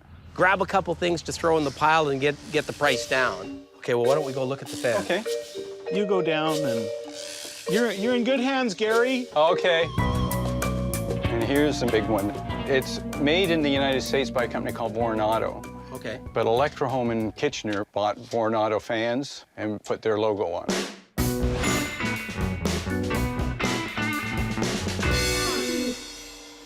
So what would you be looking at on that? $100. People like big industrial-looking fans. And here's the mini version of the big one that was downstairs. So what would you want for the little one? $50. They were a paired set, so you could have the big fan and you could have the little fan sitting on a table beside it. I'm thinking, I was thinking, if you group the records in with the fans, I was thinking $375. I don't mind being crowned, and you know, that's part of the whole negotiation process. Make it 4 and we got a deal. Okay. All right, okay. You got a super deal on that vinyl. Well, I sure hope so. I like people that grind with a smile. Most people do business with me leave here with a smile on their face. Well, I am, because you know what? There's a few albums that I want for my own collection in there, and I can sell a couple. Okay. Like, I wish more people in the antique and collectibles business were like Scott. For me, that was a successful pick.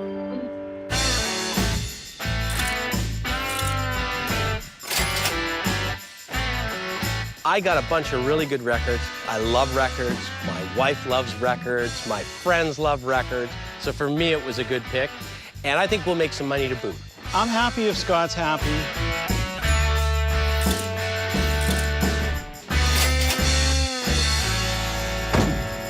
Gary, it was a pleasure. Yeah. You're a real collector. It's always a pleasure to meet a real Absolutely. collector. Okay, we'll see you later. All right. You know, we didn't get a whole lot of what you'd call traditional collectibles, but we can make some money off those records. Kicking and screaming, I'll drag you into the 21st century. Like to see you do that.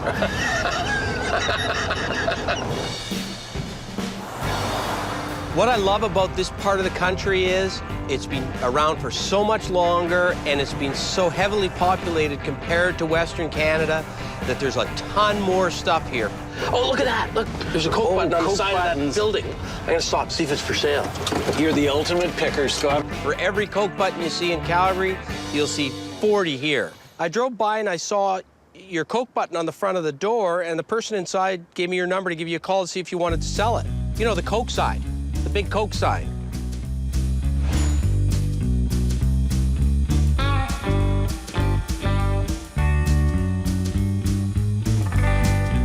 How much? You're not serious. No, I'd offered more than that. I offered 300, but obviously we're miles apart. Well, thanks for your time, Rick. Okay, talk to you later, bye. How much? 1,400. Run, don't walk, Yeah. right? What? No, it doesn't hurt to try, harm right? done, yeah. Right? No harm done.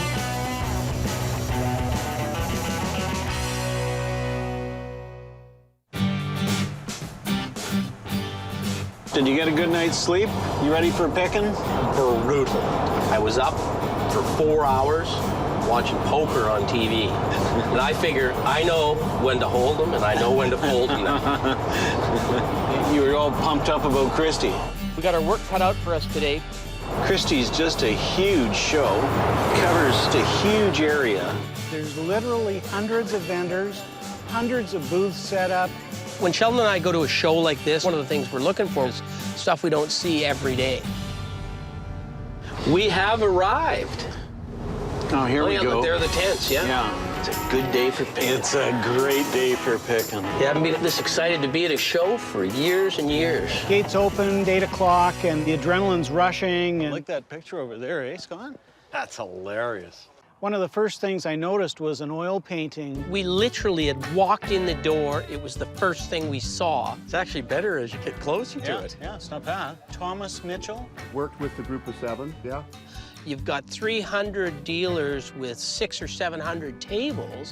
What do you need for it? 400. And you're saying, am I going to spend $400 on the first thing I see? I'm going to make a call on that one, Scott. Yeah?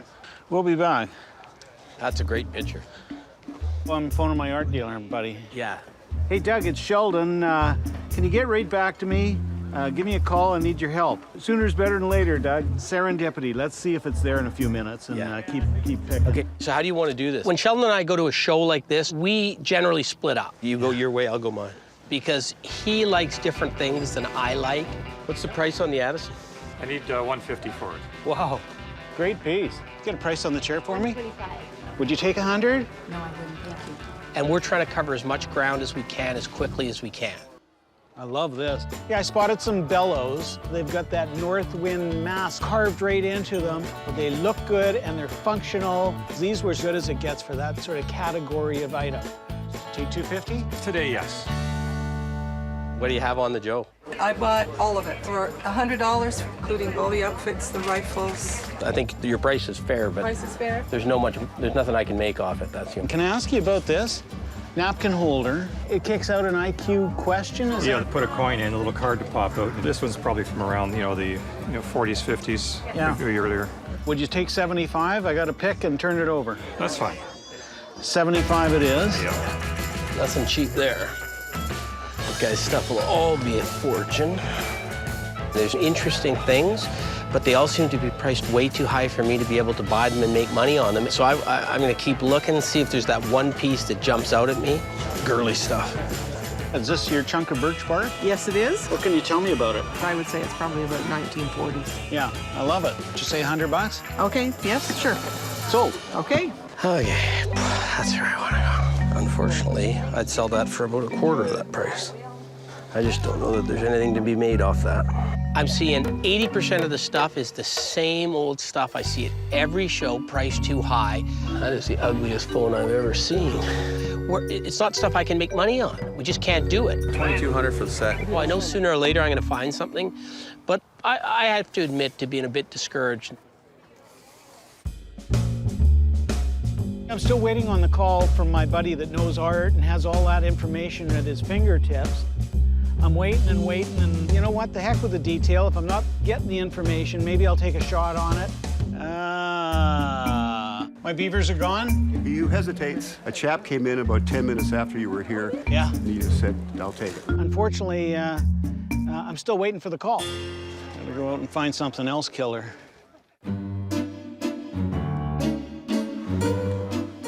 I love that color. I just don't know how the heck I would want to carry that thing. Beauty. Oh, yeah, King's Plate winner. It's a great image. Early horse racing up to 1905. The King's Plate, which is now the Queen's Plate.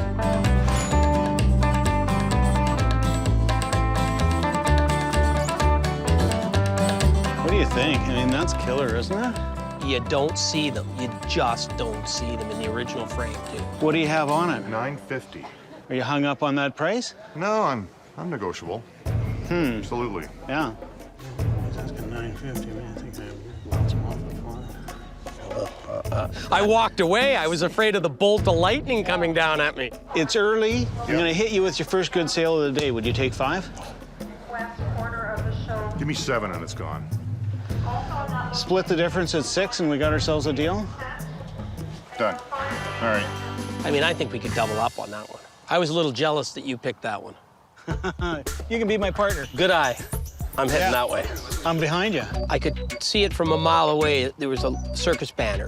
I've dealt with them before. I wasn't sure if it would be 500 or 5,000, but I knew it was something I wanted to take a look at. Oh. Yeah, killer.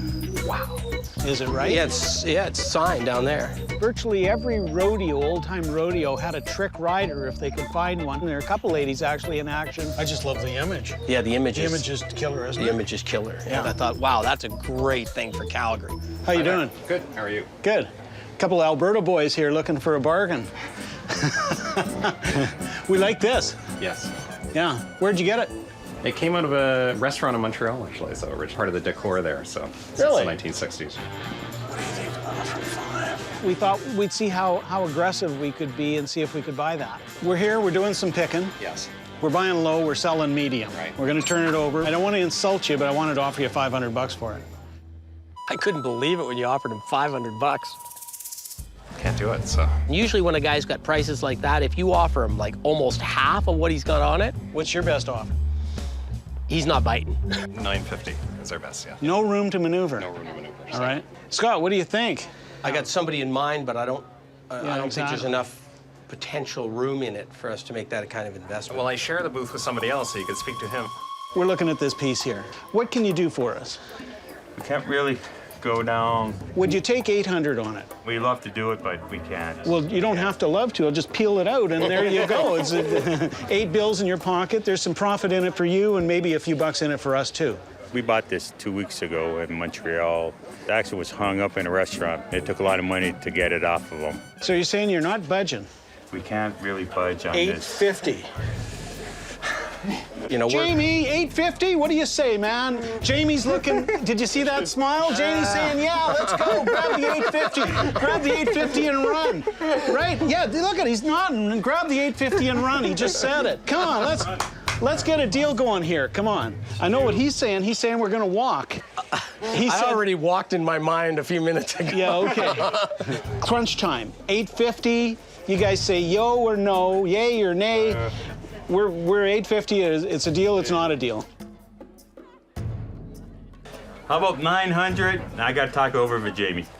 Holy That's the best I can do. Smokes, man! 850 it is, and that's our last offer. Yay or nay, guys? I'm sorry. No harm done. Thank you very much. I'm sorry. I'm sorry. Well, we'll walk and see what happens. Gave her a shot. Too good a shot, probably, eh? I got nothing against them, and I hope they come back. I love that thing, and I still think it was a good deal at $950. But my problem is, I'm mad now. Can't win them all. Hey, Scott, you're grabbing a coffee. Can you get me one, too? Sure. And almost everybody marks their stuff up so they can come down a little bit. I just got mad. Thanks. Scott bought me a coffee. That rarely happens. The first guy just made me so mad. Yeah. I don't want to give him my money. I hear you, Scott. And now I know he's really mad because he didn't even ask me to pay him for my coffee. There's a nice tool cabinet. Yeah, but what's that? It's a copper viewing casket. Yeah. Wouldn't it be funny just to have as a coffee table? Oh, a coffee table, killer. How about 100 even? Where did Sheldon go? How about 110? Sold. Scott ain't gonna be happy about a folk art Mountie. I cannot find him. This isn't Scott's sort of thing, but we now own it. It's gonna guard our purchases. Put a leash on that guy. I know it's a big show. I know sooner or later I'm gonna find something. Sure enough, saw a great old white owls counter store display. It's got everything you want. It's got the great graphic. It's big, it's old. It's both a Canadian and American company, so it's got double coverage there.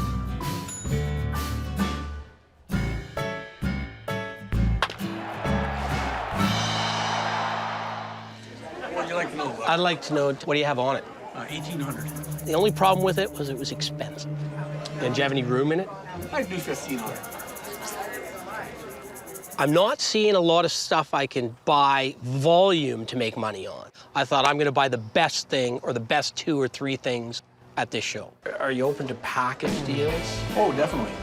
And your Coke button, how much you have on that? It's $5.95. So I'm thinking to myself, wow, we can sell that Coke button. Interested in that.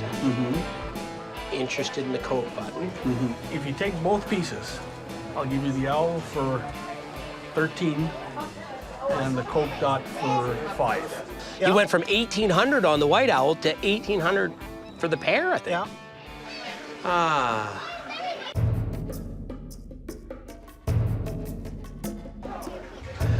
See, what I was thinking, and I don't want you to be mad at me, but I was thinking 1,500 would make me happy. Because then I figure I'm paying 1,000 for that and 500 for that. You really are a picker. I am, all right. Let's take a break and just talk about it for a minute. And we'll see if there's something else that we can maybe add to the sweeten the pot. Go for it. Okay. All right. Is there anything you see here that you... Well, there's a couple things around the corner here. I'm just looking, though, for the pieces that are quick to flip. Like, I think that sign's saleable. Yeah. Take a quick peek at that Creole. It's a big one. You don't see the big ones that often. Oh, yeah, it's got a little age, eh?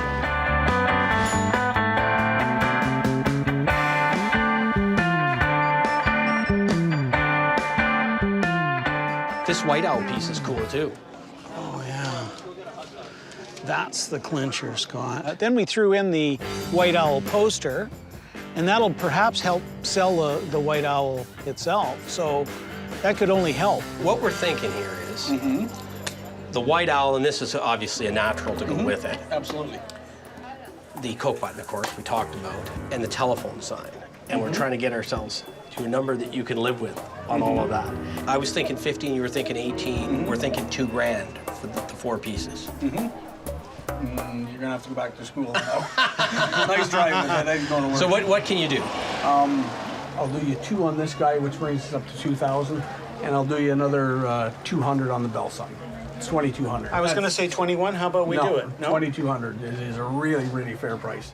I brought a certain amount of money to spend, and it was either going to be a little bit on a lot of items or a lot on a little items. Okay, one last shot. 22. 2,300, and you throw the Creole in. Done. All right. I mean, it was a great buy for us, and He showed he can play the game. He knows what he's doing. Good to Thanks do, a lot. Good to do business with. Appreciate it. Thank Okay, you very thanks. much. The value of $2,000 is apparent to him. That was funny. I'll go home and lick my wounds. Oh, yeah. it wasn't apparent to some other people. Maybe we can use this as a negotiating tool. I surprised myself on that trick rider sign because I was so mad when I walked away, I didn't think that for any amount of money would I buy that sign.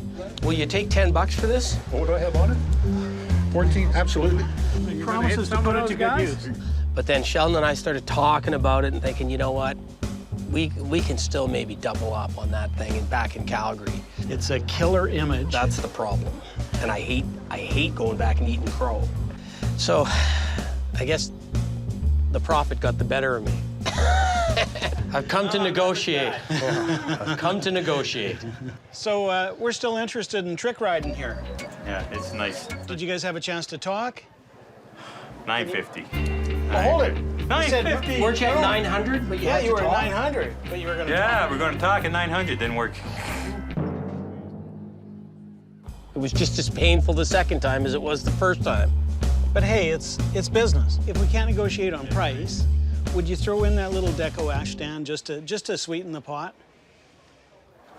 We'll say A 950 Yeah. with the deco? Yes. Okay, no problem. All right. At least you got him to throw in that ash. Oh, yeah, yeah. Let's tear it out. Let's just get it rolled up before he changes his mind and he wants 1,000 for it. Congratulations, man. I think we'll make some money for sure on the carnival sign. You're a hard man, but it's good stuff. And an extra few $100 on the ashtray. How much is that doggy in the window? He's 200 and he doesn't bite. Just because it was so much fun the first time, would you take 100? Oh, God, no. Well, that was a hard negotiation, don't you think? You got that right. Although you did get this out of them, which was better than nothing, right? Better than a kick in the pants, Yeah. I guess. I spotted the water skier motion lamp from about 200 feet away. I got to talk to you about your motion lamp. It looks to me it works, I presume.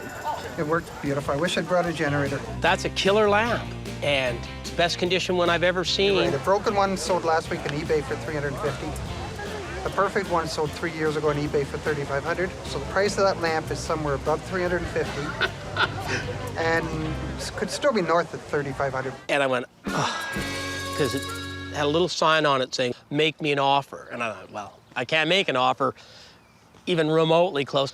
I could see paying $400 or $500 for it, but even then I'm stretching. I never dreamed I would ever offer somebody $500 for a motion lamp, but I'm offering it to you now. Well, I never thought I'd get married, and I've done it twice. Yeah. But it is the nicest one I've ever seen, and I would like to own that. Well, we're close. The 500 would be fine. We have a deal, sir. Deal. It was a great buy, because that is flat out perfect. There's a killer bench right there. Scandinavian pine, original paint, love it. I love it too, but it's big. What do you say? Yeah, I could get buried in that, don't you think? $550, does that work? Sold. Okay. I don't like lifting heavy things, but Sheldon apparently doesn't care about lifting heavy things and transporting them all the way back to Calgary. Andy, you grunt a lot when you move furniture. Yeah, well, I had no idea. Look at my little pinhead Mountie. He is ridiculous. Isn't he good? Why did you buy him? Ooh. All right. Hey. See, you don't have to join a health club. If we don't double on this, you are paying for dinner for the rest of the year. I really had a good day today. I mean, we made some great buys.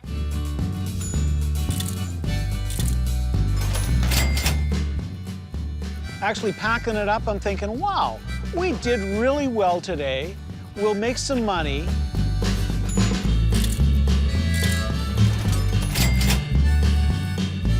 The life of a picker, eh? I was so happy to have that white owl sign because I've done a lot of white owl tins over the years, but I've never seen a store display. I love that stuff. It's not as heavy as I thought it would be, this white owl thing.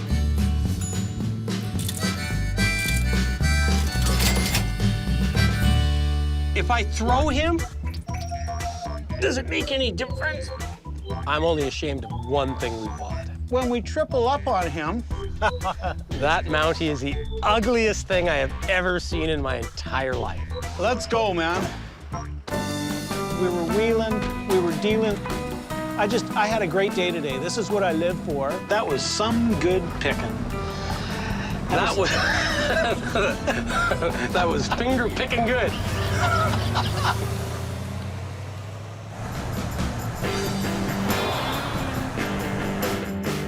So Sheldon, where are we going?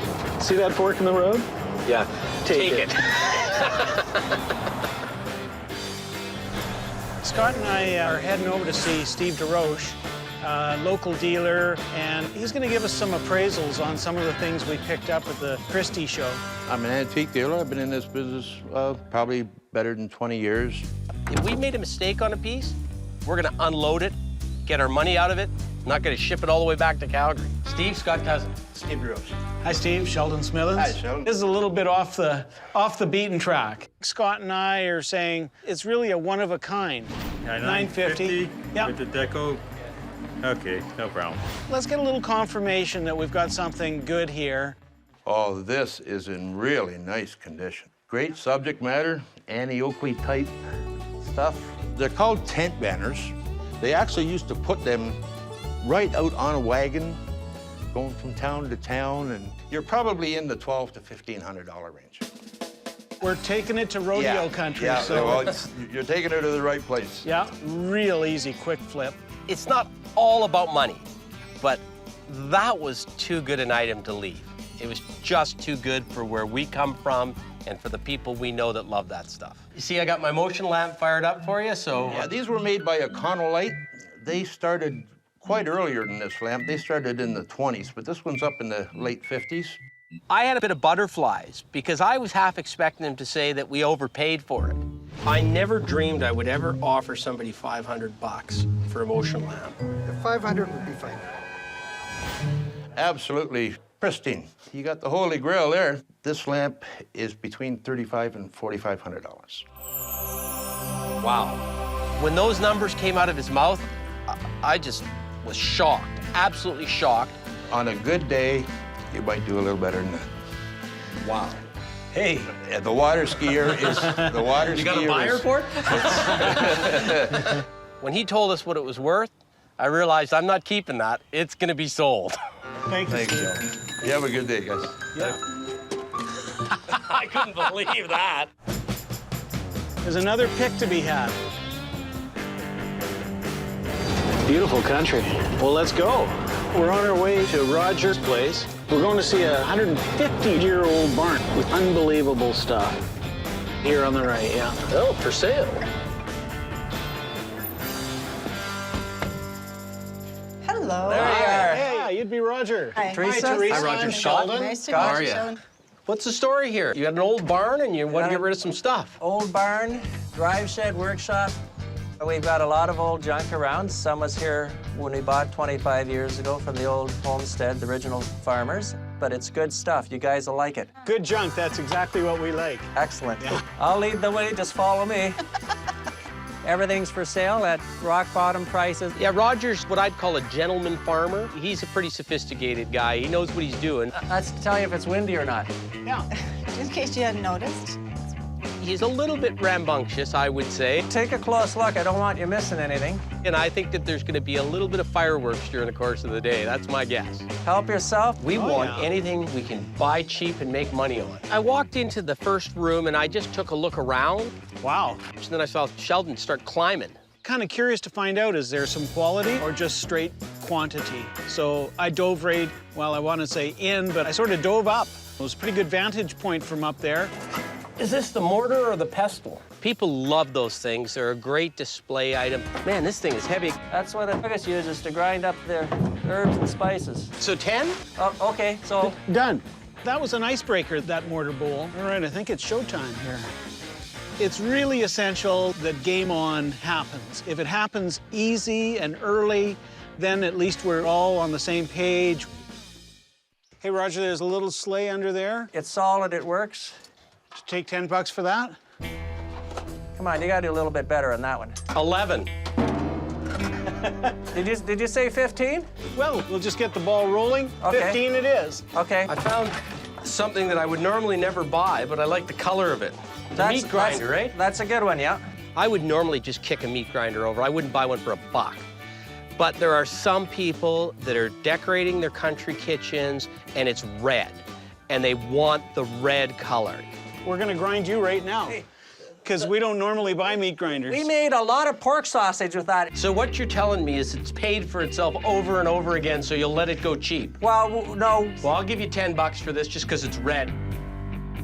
If it was any other color, I don't want it. Okay, sold.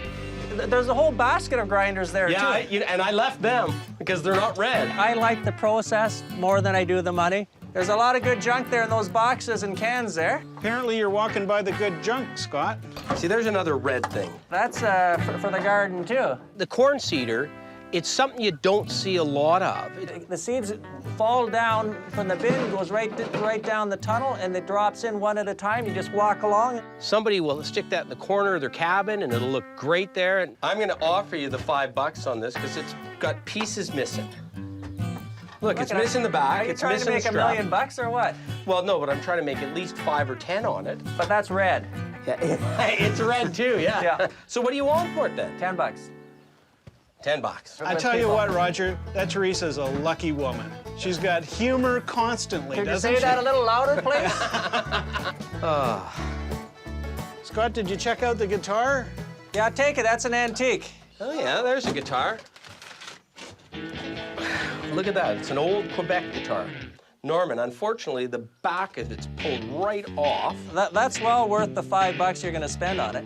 For $5, you get a deal. Okay, that's good, because when you see the other one, So that's not just the case for this one? No, the other one is the valuable one, and it's worth a heck of a lot more than $5. So 10? I'm always hoping for an old Martin or an old Gibson, an old Epiphone, but pull out this old, weird Stewart, I think it was. But it looks nice, doesn't it? And they made a bunch of those for the department stores in the 30s, 40s, and early 50s. There are some guys like Jack White from the White Stripes. He plays old guitars like this. Excellent, and well worth the $15.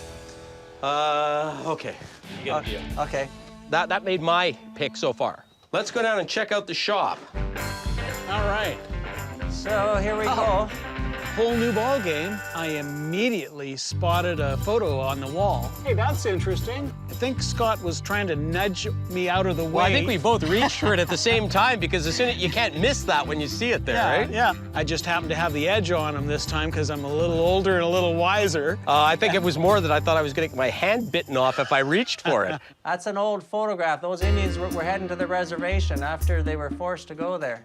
Roger had a pretty good idea that he had something good there. This is one of the more valuable prints right here. And it's not a $50 picture. Yeah, that's a great little photo.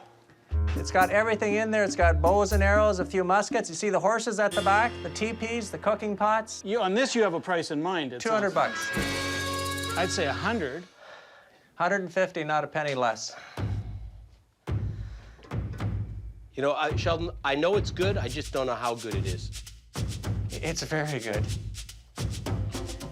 Well, tell you what, I didn't want to leave without it, because it could be the key to our day.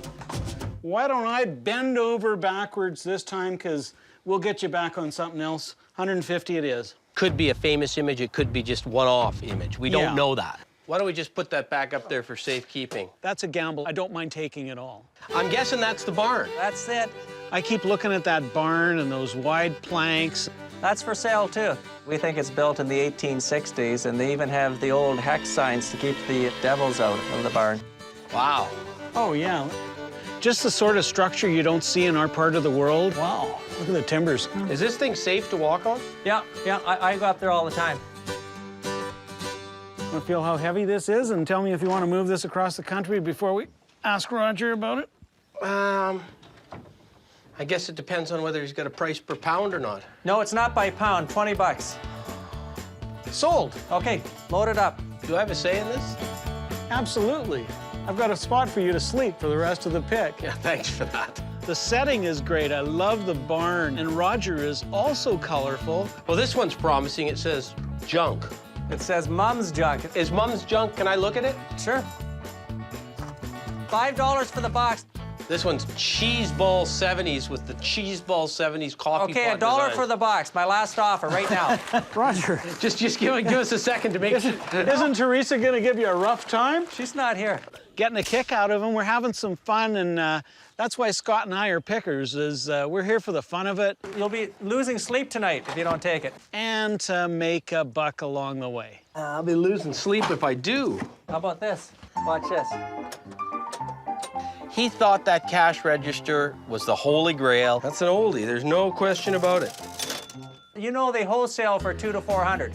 And I always have a laugh with guys like him because he's pointing to stuff that I couldn't care less about. You're getting to the good stuff now. 1894. Old don't always mean gold. And we're looking at stuff that, what is that? And he's going, oh, why would they want that? Perfect. It's an old solid oak butcher table. How big is it? 7 or 8 feet, 3/4 inch. How about old doors? He obviously had no interest in that table whatsoever.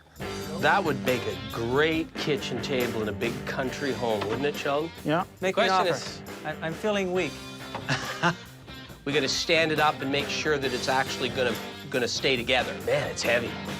It'll hold 300 pounds, 400 pounds. It had honest wear.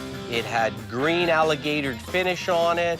Oh, yeah, that'll work, eh? $50. He just wanted that thing gone. Done. Sold. That one's a moneymaker. Man, that's a heavy pig. No pun intended. That was an interesting pick until we got to the load up, and that's when I got a workout.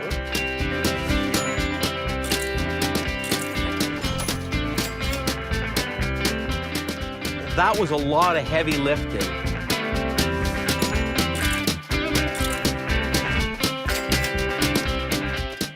Now that's an Ontario guitar case, Sheldon.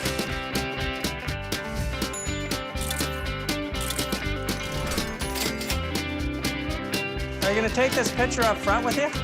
Yeah, please.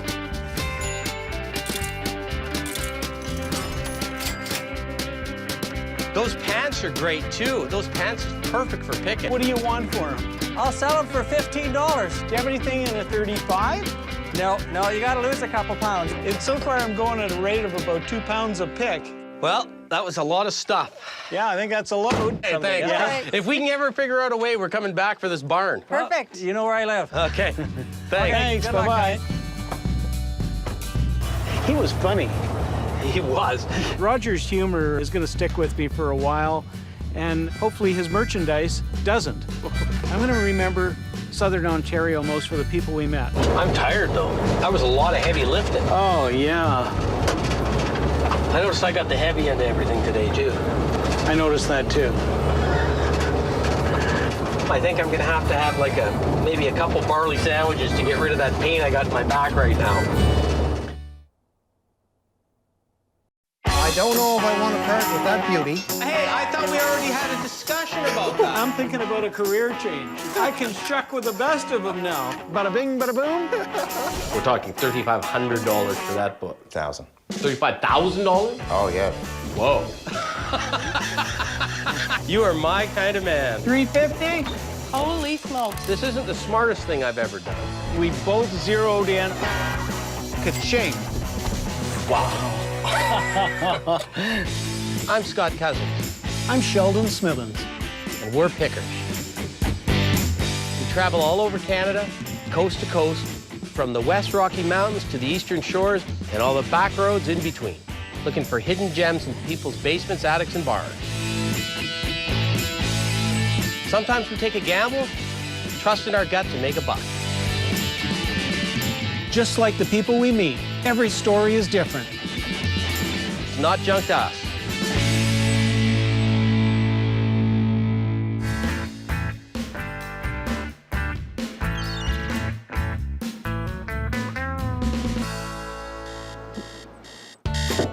Scott, come on. It's garage sailing day. We want to be the first there, and we're looking to scoop everybody and find some good things. I sort of like to wait till the last possible second to get out of bed.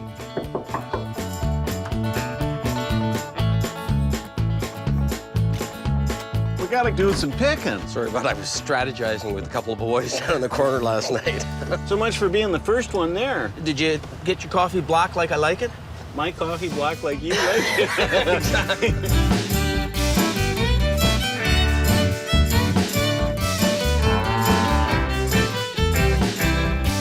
So PEI's never been here before. Did you realize that PEI was the smallest province? It looks like you got a new map this time. I'm hoping that I can't get lost. The Spud province. Oh, did you know that? It's that iron oxide in that red soil that makes those spuds grow so well. It's known for its potatoes. It makes sense. It's advertised as the 70-mile garage sale. It's been going on for years. There's hundreds of people that set up their stuff on the lawns across the island. So what would be the plan of attack? We just hit the garage sale running. You go your way, I'll go my way. We grab anything that's good, and then move it along as quickly as we can to the next one. Oh, here we go. 95% of the garage sales you stop at will be landfill. Do they have 2 tables of child's clothing at the front and a bunch of toys? Because those people are unlikely to have the kind of stuff we're looking to buy. Not a lot there, Scott. There should be a garage sale etiquette that you have to display your stuff so that as you drive by, you can decide whether you want to stop. Here we go. Oh, there's an old set of theater seats there. We'll just wheel the van around. Hey, how you doing this morning? These theater seats, where do they come from? Local? I believe they came from Charlottetown. Somebody said they could have been out of the old theater that burnt. What do you want for these? I'd like to get $20 from them. Would you take 15? All right. Done. Okay. First deal of the day. Oh, that's right, yeah. Can't help but make some money on that. We should triple or quadruple our money. I's the guys that buys the buys and use the guys that sell them. That's kind of the reason I like this freestyling, you know, the garage sailing. It's a haphazard kind of a who knows what's next. Looks like a drive-by to me, doesn't it? Look like a drive-by to other you? than the pumpkins look great. Yeah. And they got some corn and potatoes. See you later. You just got to move. There's enough stuff that I think it's worth a stop because every second you spend there is a second you're not somewhere else and somebody's going to get there before you and maybe get a better pick. Really tough sell. It's pretty. How much do they want for it? 200. Yeah, at 50 it would have been a good buy. Exactly. There's some good stuff there, aren't there? We rolled up to the Rainbow Lodge, the B&B at the side of the road. Scott. I kind of thought we might be in a little bit of trouble because there were a lot of price tags, sort of professional price tags. It's been dug up, that one. It was virtually a shop set up at the side of the road. See the nice little rocker? What's it got on it? Whose is it and how much is it? Probably a Canadian rocker. 75. 75. It's just top nut on that. We can't get more than that for it. You're not leaving any money on the table, that's for sure. That is the top of the market. If you have a really good day and get a really motivated buyer, you're getting top nut. And we're not paying top nut. It's cute. Very much. We were looking for low nut. Or no nut. Well, Scott, I don't know. Keep the ball rolling, eh? It's all about luck sometimes because I spotted the big piece of pool pottery, the green vase, and as I'm going for the vase, I see the photo there. Just good luck. What are the odds of that? Calgary. It's from Calgary. And where'd you get the photo from? I picked that up at an auction sale. The lady just spoke to me. She reminds me of an old Apple doll. Strong squaw. Yeah, exactly. This was a classic scene of an old woman. Fabulous photograph, hand-colored. Would you take 20 on it? Absolutely, of course. Excellent. Thanks a lot. You're welcome. That's something we could get $100 to $150 for back in Calgary. Okay. All right, Scott, break the ice. Yeah. This is a classic example of guys that know their stuff, but they don't know everything. Enjoy. Yeah. Are we ready? Let's sail away. He knows the PEI stuff, and it's priced top of the market. The only reason we got that native picture cheap is because he didn't know the market. Good eye on that one, Scott. If that had been a blue nose from the same era, they would have had quadruple the amount of money they had on it. I'd say we got to head towards Point Prim. Now, I had a lead on Ivy's place. It's a little bit off the beaten path. It's pretty country here, isn't it? Oh, it's beautiful. But now I can't even tell what direction we're going in. If you keep turning right, eventually you go in a circle, don't you?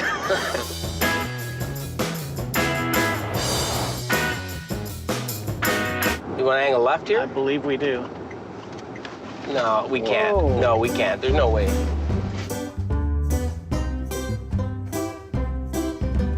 Is that the 211? Trade you in for a GPS.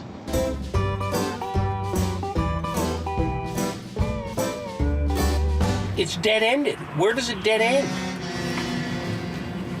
Here, you take a look. That helps. Look at it upside down. We're either all together going the right way or the wrong way. Excuse me. Hello? Sheldon is really good at sniffing out leads. How do you get to Prim Point? Point Prim? Yeah. 10 miles. But he's not real good at getting us to them. Okay, perfect. Thanks. I love those accents. Well, Scott, I must confess, only I could get lost on an island with one road on it. Just a second, Point Prim, right? All right, let's turn in and see what we can find. The outside was just the window dressing. Nice paint job on that door, isn't it? Yeah. That looks good. Hey, this looks promising. Ivy? Ivy, yes. Hi. Sheldon. Nice to meet you. Hi, Scott. Hi, Scott. It says art gallery out front. Is it always open as an art gallery? Yes, it is. And then you've just brought some antiques and stuff in here? Yes. Well, I'm spotting some things that I'm interested in. I found a set of oak steps. Great little set of stairs. What would you take for that? It's marked 20. Could you do 15? Sure. All right. I love the spool-turn bed. Now, this is quite a bed. This came out of the Point Prim Lighthouse. My grandfather ran the lighthouse.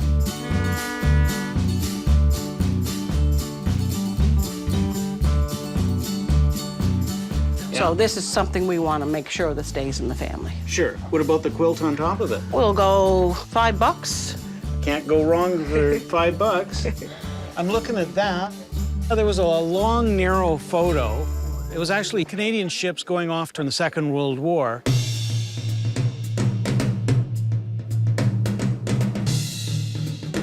What would you want for that, Ivy? You bring a number at me on that one. How about 70? Sure. And then the mother piped in and said, no, no, no, no. What's your name, dear? Eleanor. Eleanor, are you? The painter. Ah, okay. She says 80. She's the boss, I Yeah. take it. How that one she is, yeah. We'll take a shot at 80. Ivy, what is that thing hanging from the ceiling? It's a little mast for a boat. Now, what would the price be on something like that? I have to speak with my mother on that one. She's hard, though.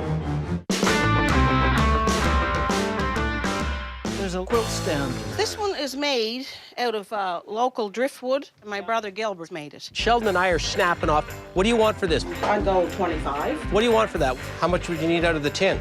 We're making deals. How's 20 for you? $5. We'll go that today. Done.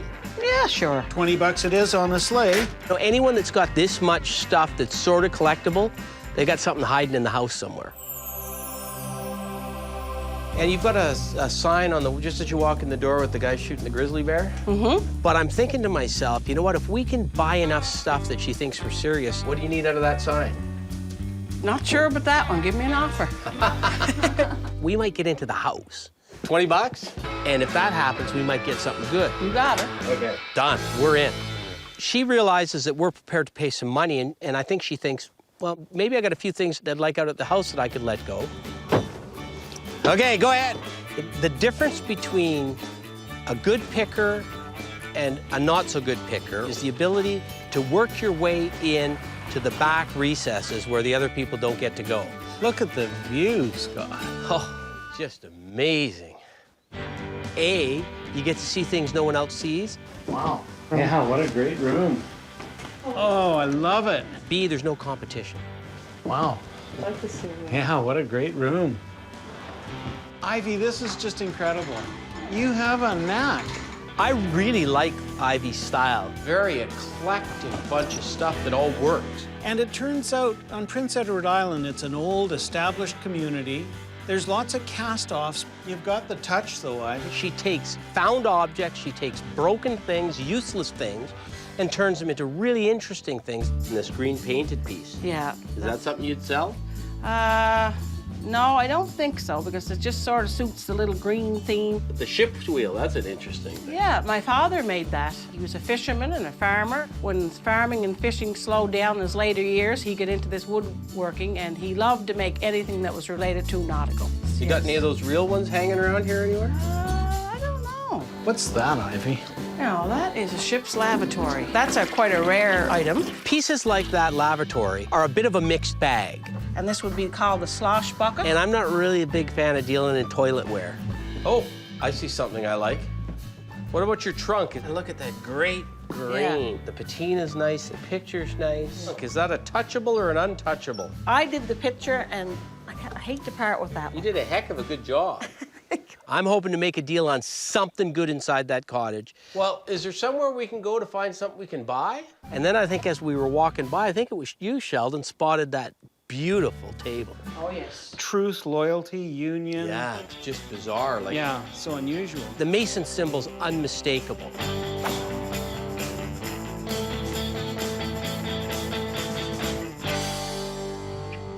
All the insignias for the Freemasons are on that. You kept all your silver or whatever it was you used for your ceremonies in there. It was some sort of ceremonial table that they would have used when they were doing the secret rites of their organization. Yeah, very Gothic, isn't it? I really want that table. Well, would you part with that? Really want that table. Oh, it's hard. If all she's using it for is a microwave holder, there's a chance we might be able to get that thing. What would you offer me for something like that? That's like something that you just wouldn't. It's hard to put a price on because there are not that many of them around. Because she didn't know what it was worth. So what did you have to pay for it when you got it? Oh man, that's a while ago. And I didn't know what it was worth, frankly. It was quite a bit, maybe $275. But you know what? I'm gonna see if I can almost double her money on that. You'd pay $500 for something like that, right? I wasn't leaving there without it if I could help it. I'd have to think about it for a few minutes. He wasn't going to monkey around, so... Oh, I'll consider it. Yeah. Ivy thought about it a little bit.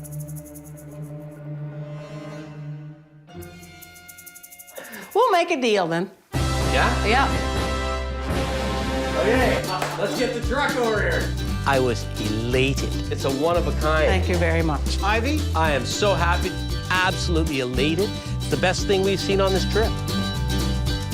That was a lot of fun with Ivy. Couldn't be two better guys.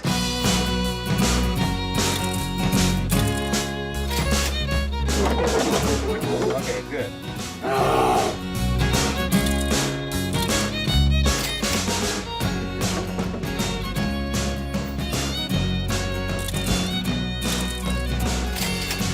That was great. That was a lot of fun. Thanks a lot, Ivy. Thank really you nice so to much. meet you. Nice to meet you. And then she says, down the road, I got a brother who might have some things for you. See you, Ivy. Off we go. As usual, Sheldon has sniffed out another lead for us. Gilbert. Apparently he likes to collect driftwood, create some furniture. If he collects anything like she collects, there might be some stuff there. Here we go. This one right here? Gilbert's. Did you tell Gilbert we were coming? No, surprise attack on Gilbert. Oh, you gotta love that. Yeah. Hey, look at the tides going out. It's just incredible. We strolled into the boathouse. There was all kinds of cool stuff, and I immediately noticed a guy shucking oysters. You must be Gilbert. Yes. Ivy sent us down here to see you. Oh, very She said good. you might have some stuff for us to look at. And I'm Sheldon. Hi, Sheldon. Nice Yeah. to meet you. Yeah, we bought a few things from Ivy. She said, come on down the road. You'd shuck us some oysters. Oh, I'm an oyster fisherman. And so I'm selling oysters here today, and people are just slurping them right up. I just love fishing them, I love shucking them, and I love eating them. Well, no offense, Gilbert, but quit talking about it and shuck me an oyster or Oh, two, well, please. sure. Yeah. You pick, I'll eat oysters. Yeah, exactly. There you go. Now, this is going to be the best oyster that you ever had in your life. So I'm looking up and down and sideways and across, and I see up in the rafters, looks like you get an anchor. Yeah. What's yeah. that anchor off? Oh, Can I go up and haul it down? yeah, it's just off a small boat, sure. Yeah, no problem. That's an oldie. That's a good piece of iron, isn't it? What would you want for something like that? Oh, that there, 25 bucks. Done. That's a steal at that 25 bucks. Got to take one of those home, eh, Gotta Scott? take one of those home to Calgary. Now, Done. We don't see anchors, real anchors from boats in Alberta. If your conscience bothers you now at that price, you can correct it here. Could you not distract Gilbert from doing some shucking Oh, here? sorry, sorry. So you make furniture out of driftwood. I do. Yes, yes, I enjoy working with driftwood. So I asked Gilbert, do you have any of your driftwood furniture? And sure enough, I got one piece left. I got one piece right over there behind that click reel. the real killer piece that we saw was a little table. If I can interrupt you again from your eating, what do you need on this piece of driftwood furniture? What do you mean? What would you sell it for? Oh, that's a good question. I just made it last winter. That was my last one I made, and that's the only one I have. I'm looking at the table. I want the table. It's a one of a kind. There's not going to be anything like it out in Calgary. And if Sheldon or I don't fight each other for it, we're going to put a pretty good price on that thing. This is going to be the most difficult moment of anything I've done here today, is to put a price on that table. Is that right? Yeah. You're going to have to help me. Oh, I have no idea. I don't like setting the price because one of two things happens. I overpay or I insult them. And I don't want to do either. I have a little idea. See that footstool over there with the fishing scene on it? Yeah. I sold one of those to a doctor in Lethbridge, Alberta. Once he starts talking about how much he got out of a guy in Lethbridge, $360. Whoa! For a footstool. I'm sorry, I'm out. What's a night table going to be worth? I guess it depends on whether you sell it to the guy from Lethbridge or not. Yeah. Maybe I'll have to confer with my picking partner on this. Yeah. Did you ever throw a little Worcester or anything like that on top of it? No. You just want the oyster. I want that straight flavor that's just bubbling over. I can appreciate you don't need it. Why would you mask it? I'm always looking on walls and inside rafters, because that's where people shove signs or door pushes. Hey, did you come up with a price on the table? I'm waiting for Scott. So I look up and I see some license plates. So I went and grabbed the whole pile down. Oh my word, look what he's digging into here now. I think he hadn't seen him in 20 years. You gotta hide stuff really well for Scott not to find it. When I opened them up, and the first one was a motorcycle, a pretty good one from the 60s. The next one was real good because it was a tractor plate. You don't see those very often. It was from the 50s. Yeah. What would you want for these two? Oh, the tractor and the motorcycle. I have no idea. No, you'll have to help me out again. $5 each.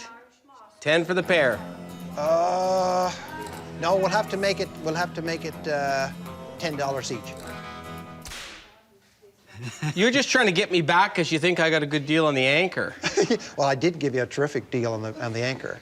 You got a couple more up there, I notice. Oh yeah? Yeah. You want to get rid of those too?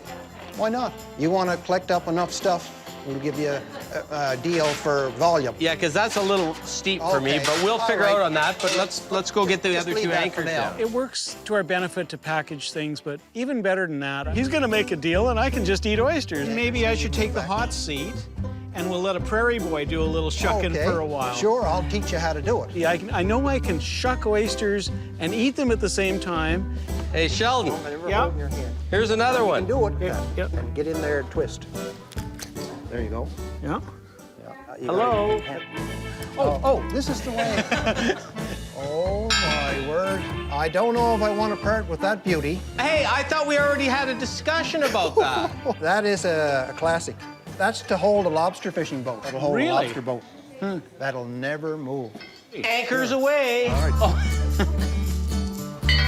Now, this old rusty one. That's definitely made in a forge, eh? That one, though, it got dropped at some point and laid at the bottom until somebody swept it back up again, I think. I probably drug that up when I was scallop fishing. So you don't have much money into it? Just a tank of gas. That's right, true. It's a great life, really, picking with Scott. So I figure if 25 is on the one that's slightly better, than this should be a little bit cheaper, and then this one should be a little bit more. We've now realized there's not any one spectacular item in there that we're going to make a bunch of money on. So now we're going for volume. So how about if we say... Say nothing. Why don't you throw the table in? Oh, yeah. I'm still interested. Right. I was just a bit scared there for a second. Yeah. No, you don't have to be. You don't have to be. You don't. If we said $300 for that table and take it from there. He comes back to me on the table. I don't come back to him on it. I know we've got a chance then. If you could just come up with some price that you're comfortable with. See, I have to then talk to my partner in crime here, right? Before I do that. And I'm thinking about a career change. Yeah. Picking's too hard. I can shuck with the best of them now. This was fun to him too, just like it was fun to us. Don't have to get that hook feeling at all. How about 300 for the table and the anchors? And then I'll give you your 20 bucks for the 2 plates. You couldn't sleep tonight. Well, I could, yeah, no problem. I think we should just shake at $320 and call it a day. And was just waiting for the shake. It's pretty hard to walk away from a shake, right? Sure. You got it. All right. Why don't I shuck you an oyster? Celebrate. Yeah, why not? To have 2 prairie pickers, I'll tell you, that's quite a unique experience. Beautiful. I'm happy with that. Yeah. I'm happy with that. So I'm going to hold these outside while Sheldon pays. I'm just going to have another couple of oysters. You guys are too much. Now, what are we going to do with these boat anchors?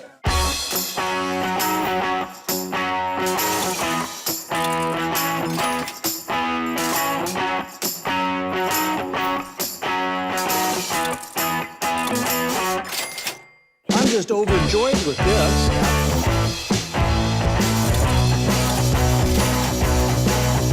Gilbert, a pleasure. It was fun. I'm glad Ivy sent us down here. Yeah, We had some fun. I'm glad too. Yeah. Thanks a lot. I tell you, you guys are great guys to come on the property. And Well, not only did you make money off him, because he ate about 20 oysters, he also shucked a bunch for you from the night.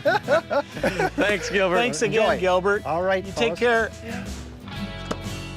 Yeah, but I went away happy and content as an otter.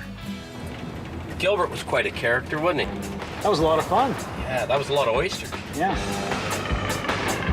So this is a hot lead. We're going to the Lucy Maud Montgomery Museum, run by some relatives, Robert and Paul.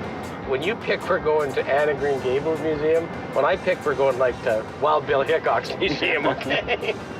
So that's the Village of Anne of Green Gables. There's Avonlea. It's a museum that's closing down, and we've been told that things are going to be sold, so we're first in there. It's going to be interesting to see if there's anything we can buy at a reasonable price. That's the key. Could be an unbelievable opportunity. I'm hoping. Could be the pick of the decade. Sorry, we're closed. Except for us. Yeah, that's right. She played in that house.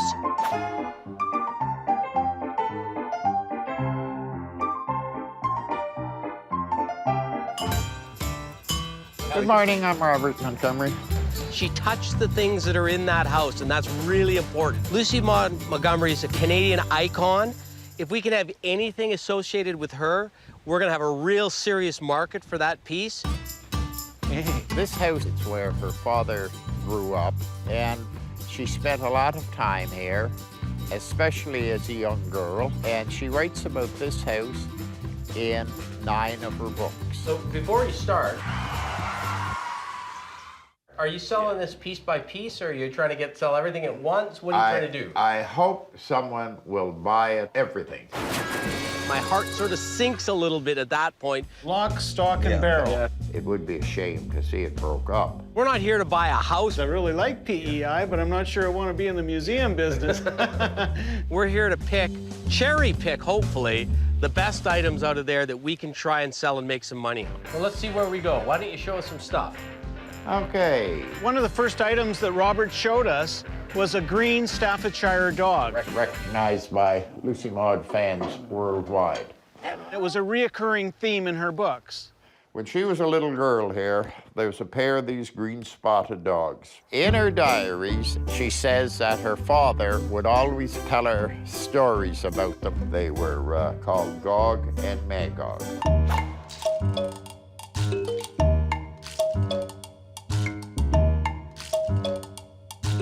Unfortunately, its mate Gog took a fall many, many years ago. And it was a reoccurring theme in her books. The piece was broken, okay? It had a huge hairline up the front, a huge hairline on the back. Sheldon would say it was a $20 item in anybody else's possession. Hey, what would you sell the dog for? It's not for sale. Robert said he'd refused tens of thousands of dollars for the piece. And he wouldn't have sold it anyway. These are kind of interesting. a writing set. They were also brought over on a sailing ship in 1775. As much as I love museums and I love Anna Green Gables memorabilia, we're here to buy today. We're not here to see a museum. There's only 10 of these autographs known in existence where she drew the little cat after her name. See that, yeah. Have you had any offers on that? In fact, just yesterday, a writer from Michigan was in here. He was looking at 35. Wow. And that we're talking $3,500 for that book. $1,000. $35,000? Oh, yes. Whoa. Wow. If that book's worth $35,000, I'm eating Sheldon's hat. Yeah. Are you contemplating the offer, Robert? No. Robert's showing us the major dollar pieces. Moving on. I'm kind of a cut-to-the-chase guy. Is there something that my buddy here and I are going to buy? I have no idea.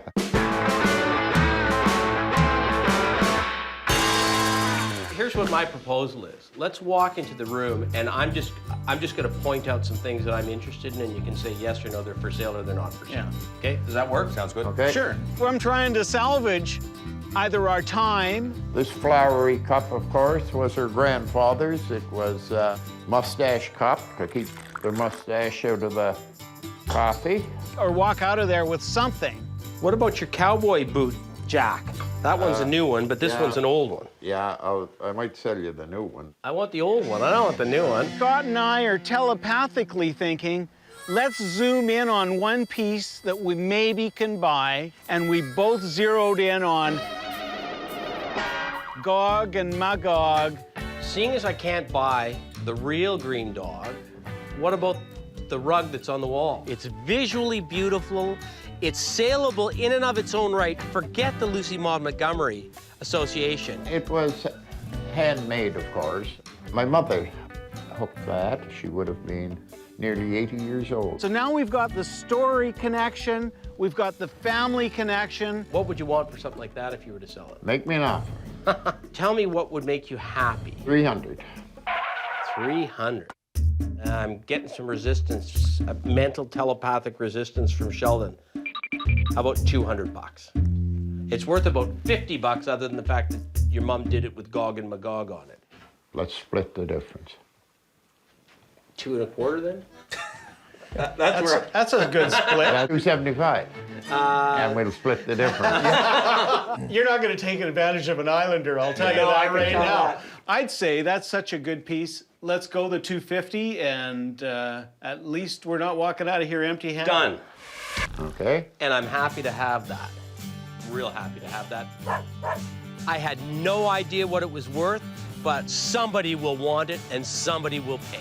We don't get the chance too often as pickers to walk on the steps and walk on the floorboards that Lucy Maud Montgomery or somebody important like that walked on. And so if for no other reason than getting the rug and doing that, it was a good day. Well, Robert, it was a real pleasure. Pleasure meeting you. You're a hard man to do business Thanks, with, but we did some business. We thanked Robert and his son, Paul. They were very gracious. And I hope somebody steps to the plate, buys that, keeps it intact, and does something with it. We're on our way to the northeastern corner of PEI to go see Leonce and Elaine. Leonce is quite the collector. He doesn't sell, he just accumulates and stores it. And we're hoping that we're hitting virgin territory. This would be the place. Oh, look, there's an old Dodge Dart. Love that Dart swinger. Yeah. You'd be Elaine. I'd be Elaine. I'm Sheldon. Sheldon. Leonce. Leonce, nice to meet you. Tell me, what's the story with all the stuff you got? I like old stuff. I always had the feeling for old stuff. That's why I collect. We were hoping that maybe we'd be doing some buying today. Let's see. Let's see. Oh, God, this is going to be like pulling teeth. Okay, so you're sort of new at this. Yeah, I'm new. Oh, yeah, there's a few things in here I can see already. We wandered along into that first building, and it was just loaded with stuff. Now, tell me how you end up with most of this stuff. But just went to buy some wood. So you've acquired most of this stuff literally by going out to buy wood and you see stuff hanging around and you either buy it or ask them if you can take it. Good part of it. There's a lot of people making fun of me because I collect that crap. You for one. Me for one. One way to find out whether we're going to do any business or not is pick an item we like, think we can make a buck on, and see if Leonce is ready to sell. How much? I pick up a mallard duck decoy, hold it up. Oh, $10. Done. Beautiful. First deal of the day. I got some lot better one than that. Well, then let's go look at them. Now we're in action, I guess. Bada bing, bada boom. Hey, a couple portholes. We could use those. Yeah, we could always use those. We asked Leonce about them. All I know, they're old. So you don't know and what all ship I know they they came ship. on? No, I don't know. Guys like to decorate their bars with them. I've seen them made as mirrors. So what would you need for something like that? Because it's you, $8. For Elaine's sake, yeah. We'll take them. Hey, we'd buy every porthole in Prince Edward Island for $8. I don't have to clean them, do I? You don't have to clean Good. anything. Good. Wow, the scale is great, Leonce.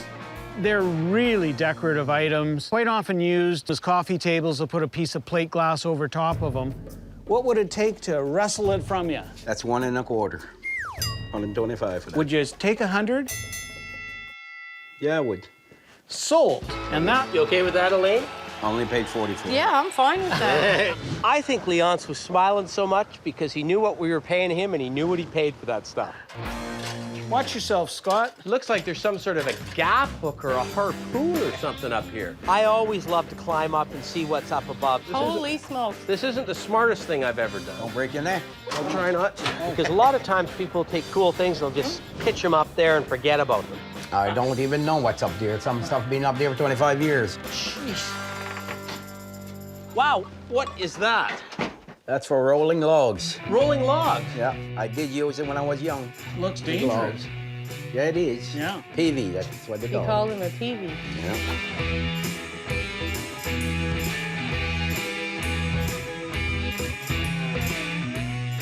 What does a PV sell for these days? These here, $20. It's pretty cool. Who doesn't want a log roller? We're in for a PV You're for in 20. I'll have to get you to roll logs before you go. Yeah. Well, they were having a good time. Scott and I were having a good time. How did you get this stuff up here? I get the wife to put it up when I'm busy. Would you like some help up there? I'm a little worried at this point because my pickin' buddy is up there dangling from the rafters. Scott, can you reach that tire there? Yeah, although it's in real rough shape. Wow, that's a score. That's a bicycle wheel. That's a very wooden wheel. That's very old bicycle wheel, that one. That's a rare, rare piece. Yeah. I'm guessing 1880, 1890. They're early. This is very, very unique. Yeah. So brace me, Leon. Hit me with your best shot. You guys are fun to do business with. I'll tell you why. You smile when you do business, and I love that. $25. It's for somebody that's interested in early bicycle paraphernalia. Those don't come along very often. Okay, sold. Let's take it and let's keep the ball rolling. Can I ask you about the skis? What would you want for them before I make Scott crawl up there again? You know how old they are, those? Holy cow, those are oldies. Yeah. The guy that died must have been close to 100, and those were his skis. As a kid, probably. Yeah. I've handled lots of pairs of skis, and I think that might be the oldest I didn't know he had those either.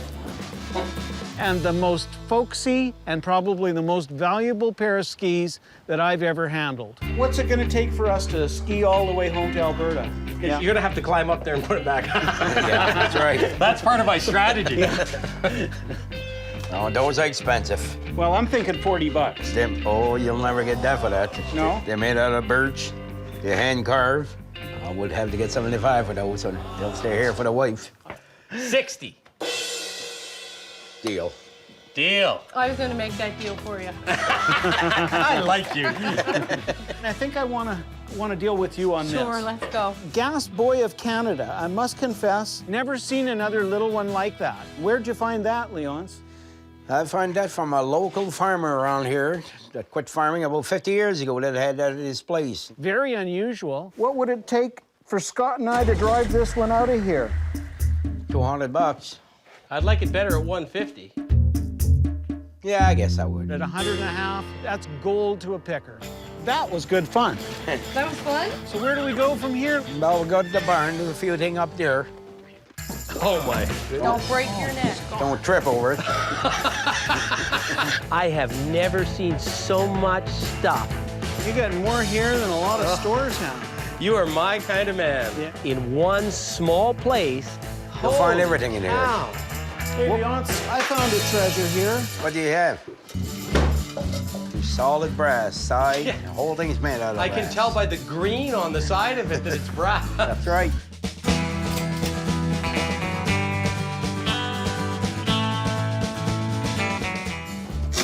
$0.35. There was nothing over it all of them. It was in working condition. What do you think, Scott? Do we want to haul a cash register across the country? Only if the price is right. I had a guy here that offered me $700 for it. Probably a little too rich for our blood. Yeah. Yeah. But I wouldn't let it go.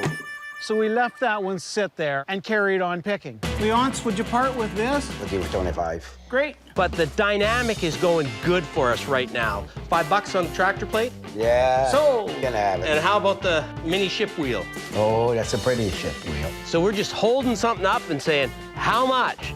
$10. Done. We're making deal. $5? You can have Perfect. In Alcox from England. After deal. What would you like for that, Leonce? $60 for the 3? Yeah, I'll let it go. After deal. Oh, $25. Settle on 20. $10 on your 78 record player? There. $10. Well, nobody plays 78s anymore. If you double that up, you might get it. So 15. Ah, 15, I'll give it to you. Okay. Deal. Wheeling and dealing. Where did you get this? Oh, that's a long history off that one. It was hard to get. I'm sure it was. It's in decent shape. It's a nice decorative thing.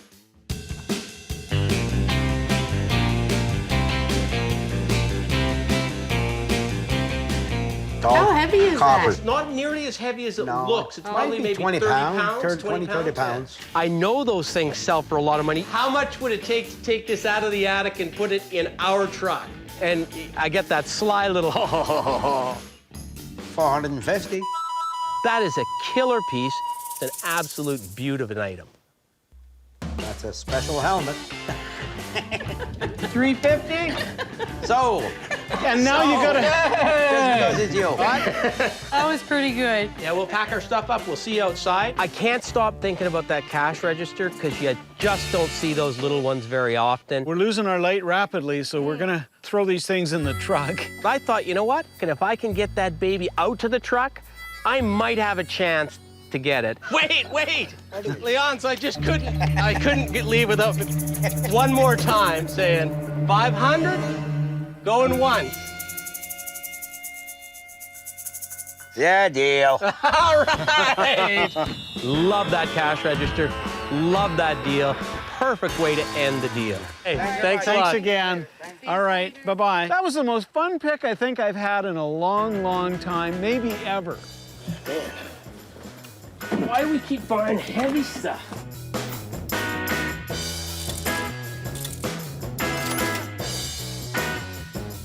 You gotta drive with that on.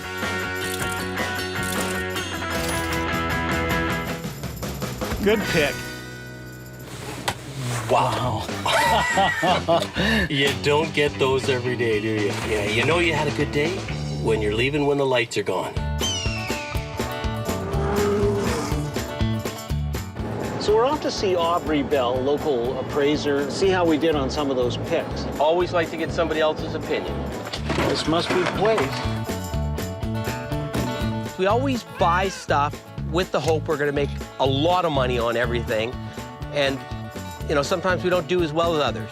Well, Aubrey, we sure appreciate you taking a look at a few things for us. He's got a pretty good feel of the market, and I'm curious to hear what he's going to say. It's a bit grimy and a bit dirty, but it's a pretty good one, we thought. Yeah, the National Cash Register is very popular. Can you open it up for me?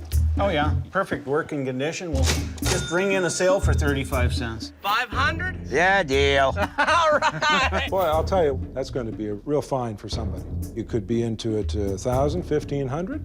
Excellent. Yeah. Take a look at this kind of unusual.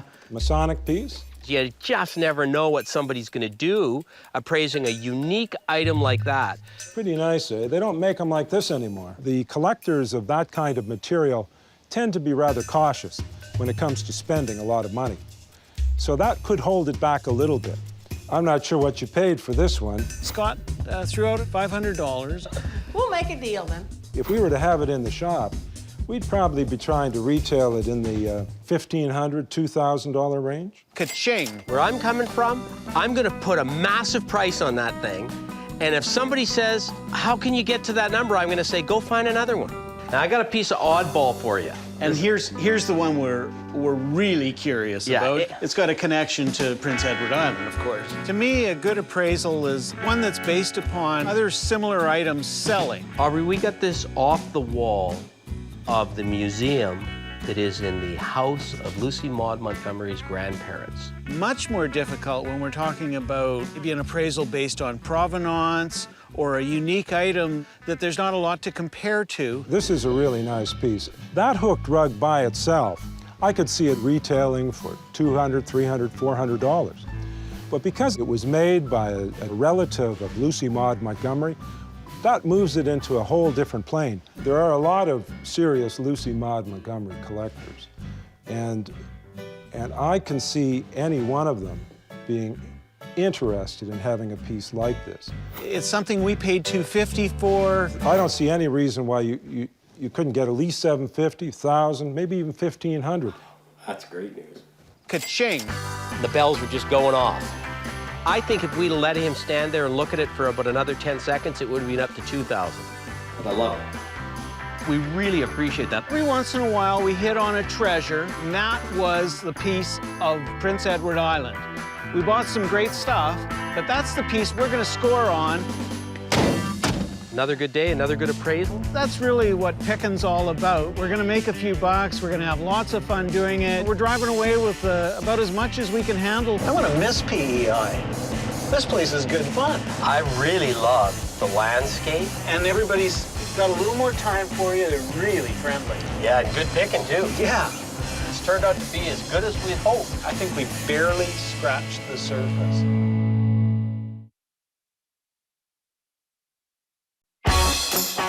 What would you want for it? $500. Oh, yeah. Sheldon. Oh, yeah. Anyone you know? Scott. I could scare you. Scare me then. Bit of a whirligig up here. Go pick, Scott. Go find us a treasure. Don't you know it's better to give than to receive? So give me a good price. It's always tough to part with a good item. That's a beaut. I'm Scott Cozens. I'm Sheldon Smithens. And we're pickers. We travel all over Canada, coast to coast, from the West Rocky Mountains to the Eastern Shores and all the back roads in between, looking for hidden gems in people's basements, attics, and barns. Sometimes we take a gamble, trust in our gut to make a buck. Just like the people we meet, every story is different. It's not junk to us.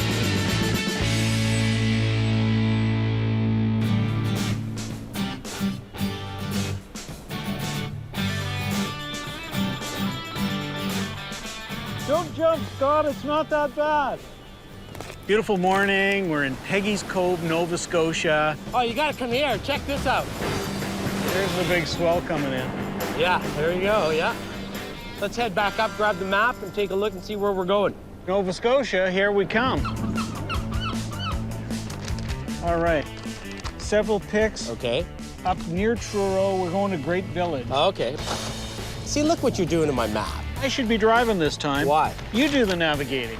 Well, at least I can fold the map properly. What about a little wager? What are we betting on? We should find something that's just the ultimate representation of Nova Scotia. How about if we do this? We're on the ocean when we're making the bet. It's going to be something to do with the sea. It's not who gets it first, it's who gets the best. Sounds like I should be the winner of this one, so I think I'd like the ultimate meal. Well, I guess if I win, what are you going to buy me? How about your weight in Nova Scotia brew? I'm on! All right. So we've got our route planned. Should be exciting. We're heading over towards Grand Village because we hear there's a bunch of antique stores. There's a bunch of stuff that we may be able to pick something for ourselves. Great Village was a fishing town. Was it? Yeah, and shipbuilding. little Acadian village. What's the story on the Acadians? About 200 years ago, the French got kicked out of this part of the world. Why? They wouldn't swear allegiance to the king. Oh, okay. And they moved them all. They located them down along the coast, right? The Carolinas, Louisiana. Right.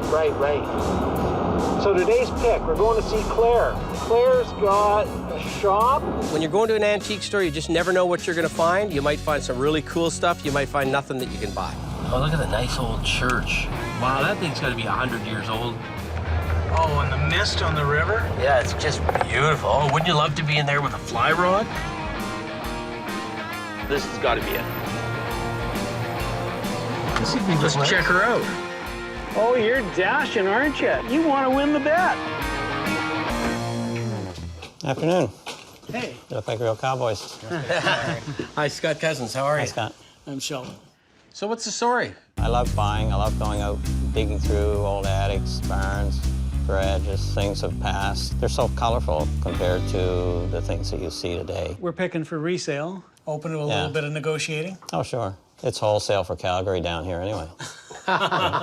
Antique stores in this part of the world are for tourists. And generally there are high prices, but Scott and I are looking for that oddball piece that maybe is out of its market. Can I ask you about the wall pocket? That'd be a local piece, wouldn't it? Oh, yeah. I'm not going to go less than $185 on that. Just great colors, blue, nice Ford decal, but $245? Well, wow. Scott and I were both a little bit dejected. I'm not sure what that is. Look at that. Look at the way it's made.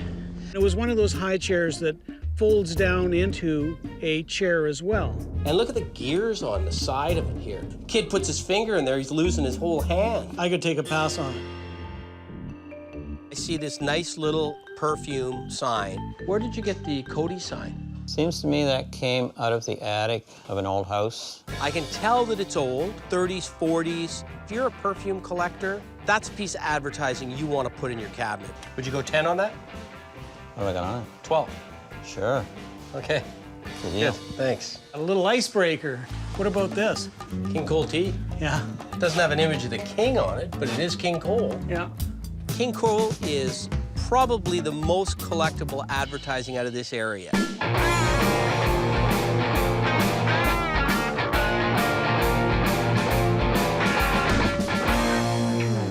Very scarce, very expensive. How much? Like a $20 bill would take it. Yeah, I think we can do 20 on that. I see Sheldon snooping around on the one side. There's not much more for me on this side, so I think, what the heck, I'll just go upstairs, see what there is upstairs.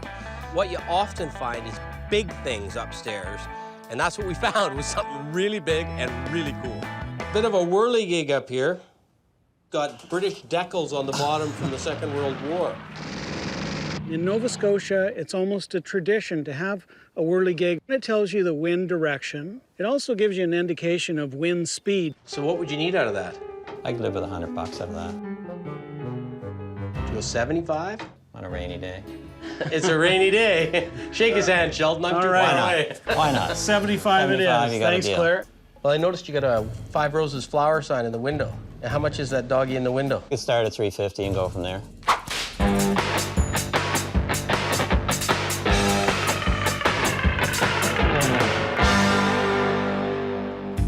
Well, I'm gonna take a look at your 5 Roses flower sign. Rusted all the way around. And the guy thought he was doing everybody a favor by covering it up with a crappy paint job. You're really starting to act like one of my customers. Why? Just picking it apart so you can get it really cheap. No, I can't get it cheap enough. That's the problem. He told me $350 right off the top. I wasn't paying $350. I could scare you. Yeah? Scare me then. Like, really scare me. Oh, it might be nice to see that somewhere else, so if I said I'd give it to you for $125. I couldn't say anything except shake his hand. Deal. Okay. Okay, let's go check the other shop out. Good news was Claire had a booth in a group shop just across the road. Hey, Claire, you've got a nice piece of tramp art here. Yeah, that's a neat piece. I haven't had that too long. In the 1930s, when fellows had no work, but they occasionally could come up with little bits and pieces of wood, they crafted things into picture frames, wall pockets, and this particular one was a little tramp art box. What could you do for a couple of prairie boys on that? It's 115. I'd say 85. Could you say 75? Sure, why not? You've seen everything in here. The only other place is my warehouse. As we were walking out the door, we met a local picker by the name of Walter. He was going in with a couple of items, and sure enough, we struck up yet another deal. Walter had a telescope that he was very reasonable on at $50, and another little unusual handcrafted mahogany box, all slotted for 22 shells, and there was a little target as well inside the box. 20 bucks, couldn't go wrong. Thank you very much. Thank you. It was a pleasure doing business with you. I'm pretty excited about going to the warehouse because he's told me he's got some advertising signs. When you get into the inner sanctum, that means you're getting into stuff that the person loves or hasn't priced. Nobody's seen it, and you're gonna get first crack at it.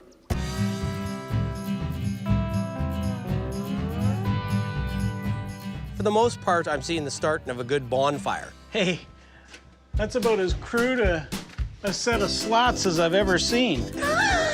Beautiful. I've decided to start a history of skiing museum. These look like a pair of boards that some guy pointed at the ends, banged on a little strap of leather for the harness, and well, yeah, for wall hangers, they don't get any better than that. 20 bucks is the going rate for skis today here in Great Village. I guess you can have them. 20 bucks it is. Yeah. Spotted another sled. I seem to be specializing in winter sports. You should start a sled museum, too. Holy cow. It weighed about 60 pounds. Man, could you imagine the speed you'd get going downhill on that? Couldn't walk out the door without at least bargaining on it. What about 60? I don't think I want to let it go for that guy. What about 70? You really want that thing, He Sheldon. wants it, see? No, well, 70. 70 bucks, it's a deal. Done. I saw a little piece of wood on the way out. It was the top of a Victrola gramophone player.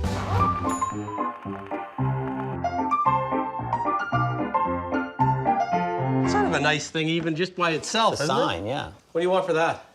Take that home for 10 bucks. Why not, right? If nothing else, we can throw it in the fireplace. Don't you dare.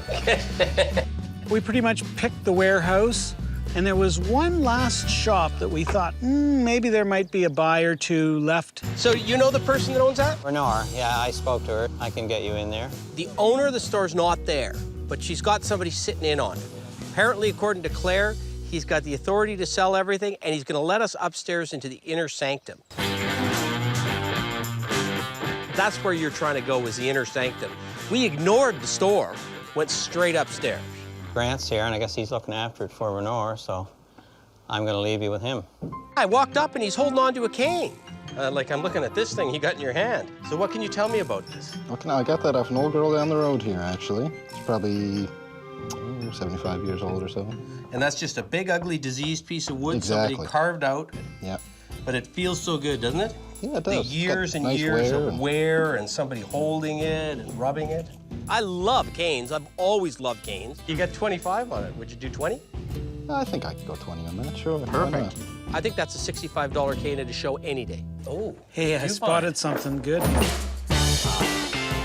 That is fun. Birds of Canada. Birds of Canada. It's the sort of thing that would hang up in a classroom. She's got 35 on this one. It's a rare item. I've never seen one before. Can you do a little better? Little, 30. Done. Can't go wrong with something like that. That's a good item. I want to ask you about this. Quite a nice ladder back, probably locally made, Colchester County. It's all oak. Could you say 75? Yeah. Thank you very much. Great. That's about as folksy as it gets. That's a killer 1870s wall pocket. It looks like it should be cheap, but I'm guessing it's not gonna be. 150. I'm gonna shake on that 150. I think it's worth that. Is this a jigging weight? Yeah, it's an old card jig.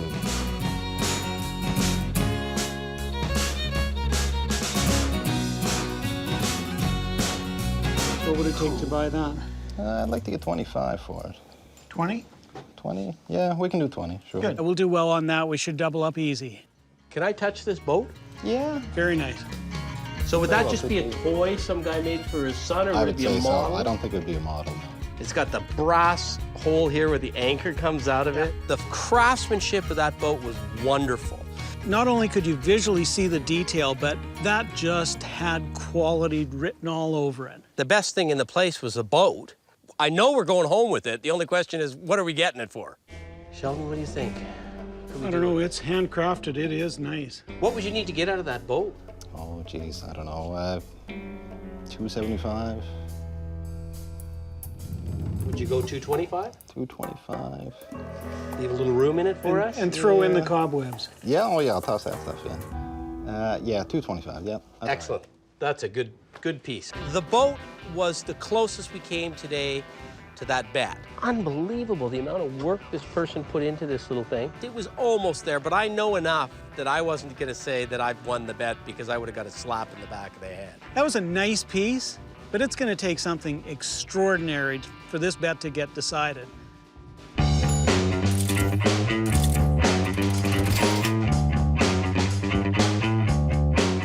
love this. It's big and the image is nice.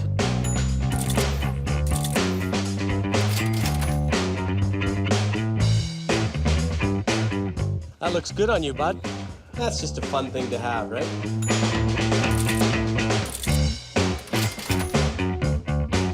We ended up having a good afternoon, good time. Claire, thanks a lot again. I really appreciate it. Good to do business with you. You too. Nice to meet you. Thanks, Claire. Thank you. Yeah.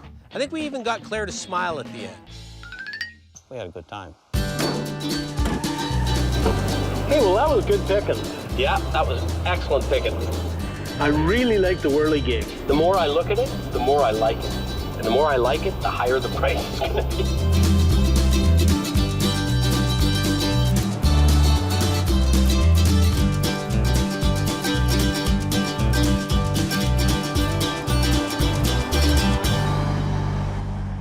We're off to see Michael and Janet. They live in Halifax and they're garage sailors.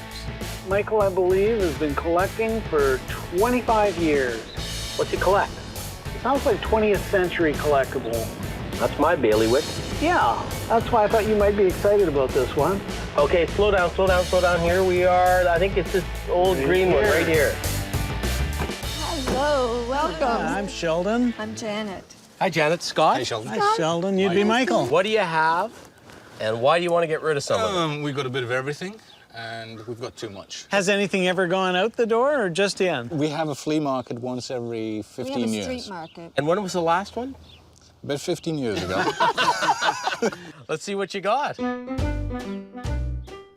we are. Wow, there's a lot of stuff around here. Where do we start? It's far more fun for us to go to a yard sale or a flea market than it is to go to a mall. What about that boot jack? Go to it. She's a recast. How can you tell? The original ones are just a little crisper in all details. This is something completely different. What's it supposed to be? Quack. Oh, now I see it. That is the ugliest duck I've ever seen. One of the problems with this kind of a collection is these people are crows. They got lots of little things they picked up from everywhere. It doesn't matter whether it fits or doesn't fit. What is that they find a place for? I can't tell whether that was made 100 years ago or last week. And that's what we call a crow in the business. I think that was a wedding present. So nice, I just can't imagine that I could make an offer on it. At this point, we're having some fun. I'm just scrambling to try and find something that I really, really like. I was digging around somewhere and I saw this little bird. That's a good piece of folk art. Be a float that would be used for lobster traps.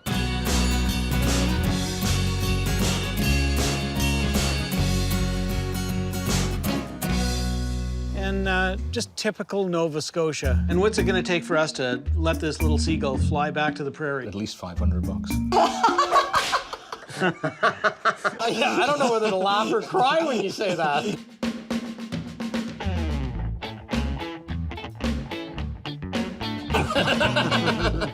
Michael and Janet are an eclectic couple. They've been collecting for 25 years. So when you get into a place like that, you're looking for the diamond in the rough. What do you think, Sheldon? 30 bucks? 45, and you can give me 40. How about 35? Sure. Excellent. We have to make room, and sometimes it's good to let things go. What would you want for this goofy little box? What are you going to offer me? It's got a patent date on it of, it looks like 1889. So are you prepared to let it go for $8? $10. Will you? Yeah, sure. Sold. Thank you very much. We have got a reclining, vibrating couch. Really? Yes. Which I think one of you should try. Oh, yeah. Okay, well, remember the bet. Good point. I'm hoping there's going to be a real good item. Seeing lots of little knickknacks, but we're still looking for that pearl amongst swine. Now that gives cheeseball a whole new meaning, doesn't it? Yikes. I'm always looking for something cheesy and kitschy, and there's nothing more kitschy than a naked woman telephone. Anyone you know? There's a treasure. Whew. I've never seen one. I've dealt in a lot of telephones. If I've never seen it, having done this for nearly 30 years, it's got to be scarce. Oh, oral sex. Yes. The erotica phone makes any conversation a sexual experience. If you read on, it would say, sculpted by an Italian sculptor. Oh, yeah, made by Michelangelo for the Pope. You have to curl her into you. I'm not sure I want to do that. I think Janet might be a little kinky. So how much would it take to pry the erotica phone Well, from you? that I would take about 150. Are you serious about that price? Do you think that's too little? Nope. Would you consider 100? I can't believe you said It's that. just so unique. It is unique, and that's why I wouldn't consider 100. I've never seen another one like it. Even though I can't buy it right now because I think he's a little stiff on the price, I'm coming back to it later. How about pipes? Are you interested in pipes? I see a skull that I'm interested in. I love anything that has to do with the skull, and a lot of other people do too. I saw what looked like a little pipe head. What would you need to get out of the skull? Oh, 15. Done. Oh, I see what you're after. Speaker grill. Could have been a speaker grill for a Pontiac car, because that's very similar to the Pontiac design. That's just a neat thing. Get a nice piece of wood, screw it in, it's a piece of art. You can let it go for 25 bucks. That's, you know, it's just a bit or a piece. The only thing I'm paying for really is the Indian here and the design there. Add $5 more on, you've got it. You are a painful man. You get to that point where I can't let it go. I love that thing. So I'm gonna price that at $125 once it's put together. And if I don't sell it, I don't care. If you look up in that little cabinet there, Scott, that is the magnifying glass that Sir Isaac Newton, when he magnified the apple, he discovered wormholes 2,000 years before the Enterprise did. You tell tall tales. I think I wouldn't believe him if he told me that it was light outside. He has a story for everything, and he's got a poker face, that's a dangerous combination. What would you want for it? 20 bucks? How about 15? 17. 14. 60.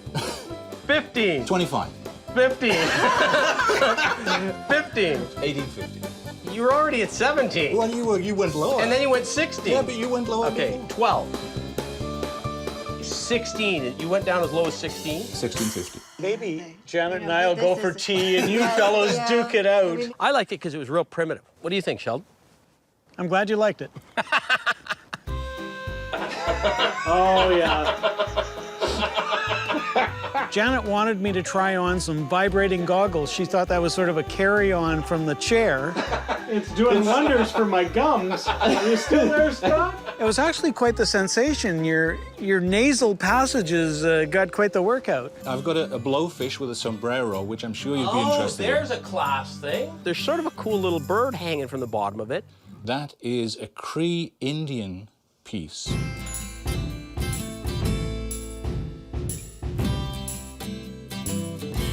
If that's proper native, it's cool. I'm just saying I don't know if I want to pay to find out I'm wrong. Well, it wouldn't be the first time. Maybe we'll come back to that when we come back to the erotophone. Maybe I'll have softened you up by that point in time. Back in the corner, he's got a piece. I know exactly what it is as soon as I see it. It's an old folk art piece. It's a weird item. Somebody spent hours and hours and hours making it out of old cigarette boxes. Like a bit of tramp art, as far as I'm concerned. Eyes of eyes, how much would I need to take this home? 15 bucks for that, I think. Oh, my. That's Too little? Yeah. 20. No, you have to shake you have hands to with shake her. here, She's yeah. the 20! Hey, you're strong. Before we leave this room, I've got a proposition for you, and given what I'm gonna offer you on, I think proposition's the right word. 150 for the erotophone, and you throw in the bird. That's a great offer. Okay. Okay, thanks. Excellent. It's a very appealing image. It would be from a piece of furniture, 19th century. Hung it up on the wall. Would you part with that, Michael? For the right price, I guess. What would the right price be? You're gonna have to tell me. 20 bucks? Tops. $20? Look at the workmanship that went into that. Just feel it. That's solid oak. I'll tell you what, I'll give you 2,000 if you can find the piece of furniture it came off of. I've got absolutely no qualms about being ruthless with Michael because he's being ruthless with me. That is a nice little clock. Beautiful object. What would you want for that? Oh, that would be 200. Come on, seriously. When he said $200, I thought I was going to fall over laughing. I'd probably pay 35 bucks for it. 50. I'm grinding him on the price on a few things, but this is not rare stuff. How come you got it hiding up there? I forget about things. If it's in a workroom, how emotionally attached can you be to it? If that was in the hands of somebody that went down with the Titanic, it might be worth 200 bucks. You haven't heard the story. Probably not. Yeah. 40? They're hard. They are hard. Yeah. We're pickers. We're going to resell. But he has to afford a better hairdresser, I suppose. Okay. I don't have a hairdresser. He had a whole bunch of stuff in this box. Sheldon and I nearly broke our backs getting it onto the floor. Yeah, here, let me take those out of the way. What would you need for the base? 25 bucks, is it worth it to us? Yeah, what the heck. The telescope base works perfectly with the telescope we just picked up in Great Village. My ex-Norwegian commando ski coat. Oh, wow. Michael showed me a nice old coat he said was sewed out of 2 sheepskins. I bought it from an Army and Navy store in London about 30 years ago. I don't think you could wear the coat and the chapeau at the same time. In the old days, people were smaller.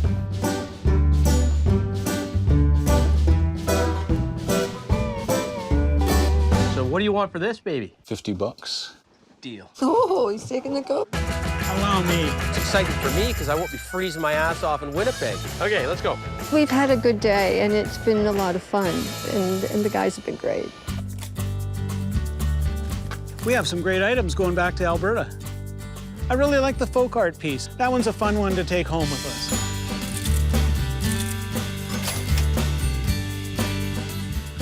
I don't think it gets cold enough anywhere but Alberta for that.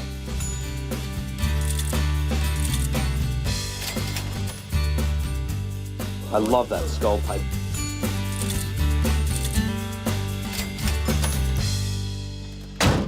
Janet and Michael were really nice. Oh, Jesus, man. People like that kind of make picking a lot of fun. Okay, a little straighter and then hard. Okay, maybe I should be driving. You got the emergency on there? Whoa! Holy cow! Hey, I don't think the bet was going to be decided today. No, there was nothing really nautical. There's always tomorrow.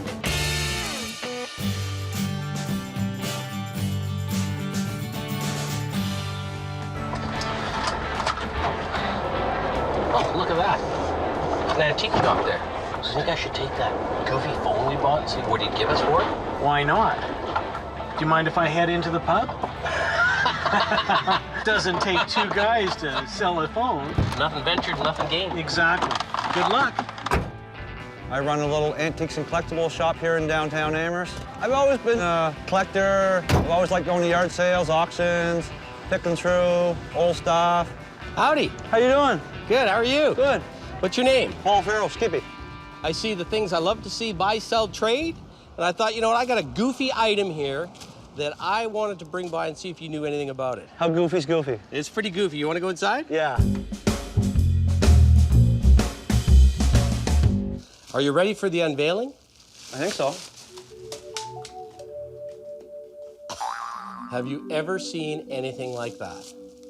Never seen nothing like this before. I've dealt with a lot of phones over the years. It's not the oldest phone I've seen by any means, but it's certainly the most bizarre phone I've ever seen. I wonder what The wife would think when I'm talking on it all the time. I know what my wife would She would think. say, there's nobody there, hang the phone up. Yeah. Now, do you have any idea what you'd pay for it? I would pay somewhere in the vicinity of $175 to $250 for it. I'm gonna be blunt with you, I'm gonna give you my bottom line. I wouldn't sell this for less than $350. And I know that's a tough price for a dealer to pay, but I'm sort of thinking this is for a personal collection with a big price tag on it.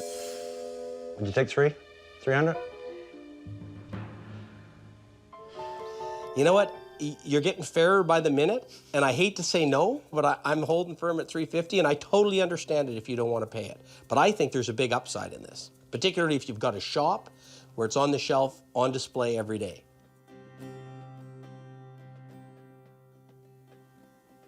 I think we got a shelf deal, buddy. I'm not sure if I'm happy about that or sad about that. I'm gonna keep it for myself, for my desk, for my office.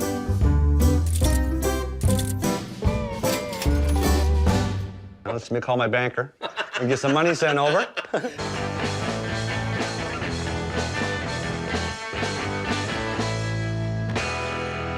Hey, you got a beer for me, perfect.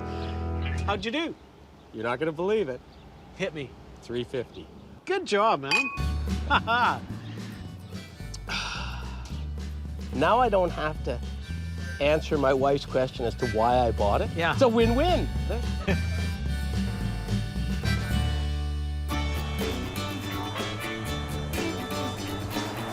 We're off to the Bay of Fundy area of Nova Scotia.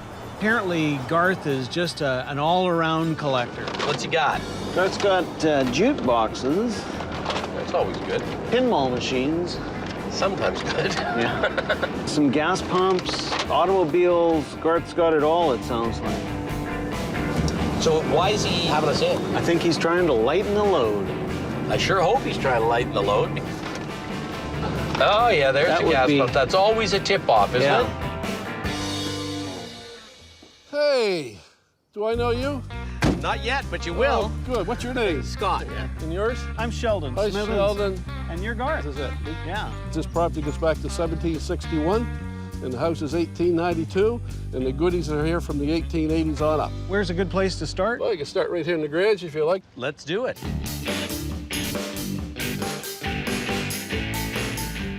I'd let you drive if we had this truck right here. You'd be the most noticed pickers in North America. Sheldon and I would have both loved to drive away in that GMC truck. You should see the cab. We'd be comfy in here. I gotta go take a look. Wow, I could take this home happily. Yeah. What do you need out of it? A lot. More than I can afford? Yeah, possibly.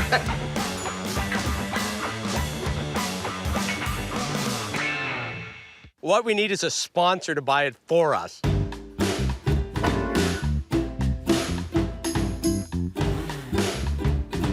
So is something like that for sale? The Buckingham door push? We could talk about it. Yeah? Yeah. What would we talk about? Well, that's up to you. That's up to you.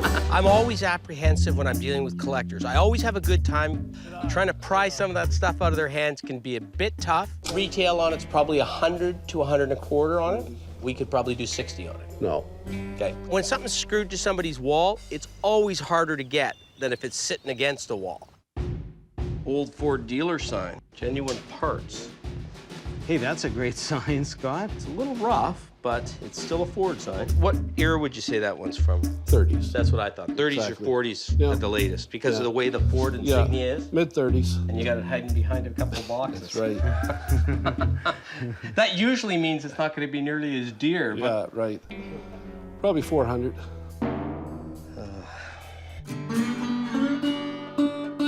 Garth hasn't given me the indication he's not selling anything. What he's told me is I'm not selling anything dirt cheap. Do you have any room to move on the Ford sign? Don't you know it's better to give than to receive? So give me a good price. Oh, it goes both ways, does it? Yes. Just to help you along the way and make things workable for you, I'll take 350. You got to start somewhere. That's a good place to start, isn't Oh, it? yeah. It broke the ice. We got a sail under our belt. We got the wheels going now. I see you got a little cheese ball thermometer here. It'd be about 968, 69. Of course, because everyone loves girls in bikinis. So that's got some emotional attachment to you. Give me an idea what it's worth to you, and I'll tell you. Give me an idea what you want, and I'll tell you if it's worth that much to me. I guess $30. I think we gotta have that for 30 bucks. I'm with you, Scott. Yeah. Deal. Is that hard cold cash?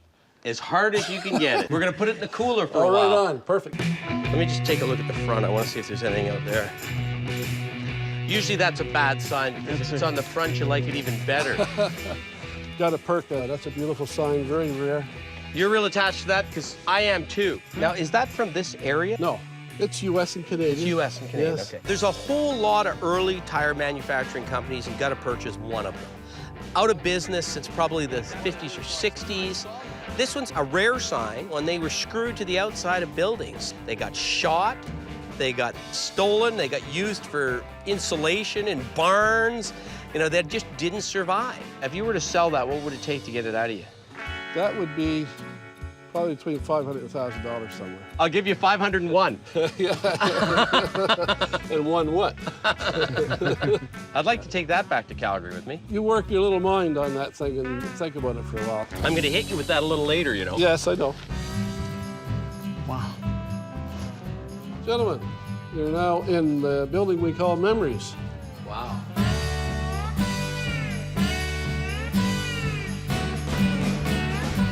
And this building is surrounded by artifacts that go back to the 1880s and up to the 1980s. You got two jukeboxes. Yeah. Are they both 60s? That one over there is a 1954, and it's completely mono. Stereo and jukeboxes only came about in 1958. Now, I'm assuming because it's sitting here lit up that it's likely not for sale. Likely not. And if you were going to sell it, what would the value be? Around $5,000. Did you find something, Scott? I may have. Now that's a real nice piece of porcelain. What would you need out of that?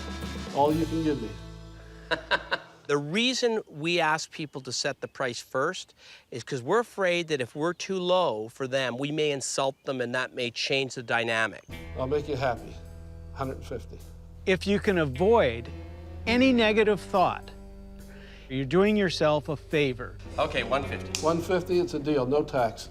Hey, Scott. Yeah. Did you see this scale? I did not. You got your weight, and then by your weight, it tells you how high you actually should be. And according to this, Well, I ain't getting on it. I should be 6'8" playing basketball. Let's see where I fall. I'm off the scale. It's blue, it's mint, it's never been painted, it's always been indoors. Would you part with that? That would be tough. It's always tough to part with a good item. Being a Canadian scale and being in such great shape, it's just a real collectible item. So if somebody was going to pry you on that, what would they have to pry you with? Oh, we're talking a bunch. So you're talking about $2 to $3 grand. Yes. You know your retail price is really good, but we're trying to make some money on it. Yeah. I'm gonna leave the scale, maybe come back to it if the opportunity presents itself. Go pick, Scott. Go find us a treasure. I'll distract them. Oh, Did you see saved that one. You saved it. I love a pinball game, pick or no pick. Nice shot, Scott.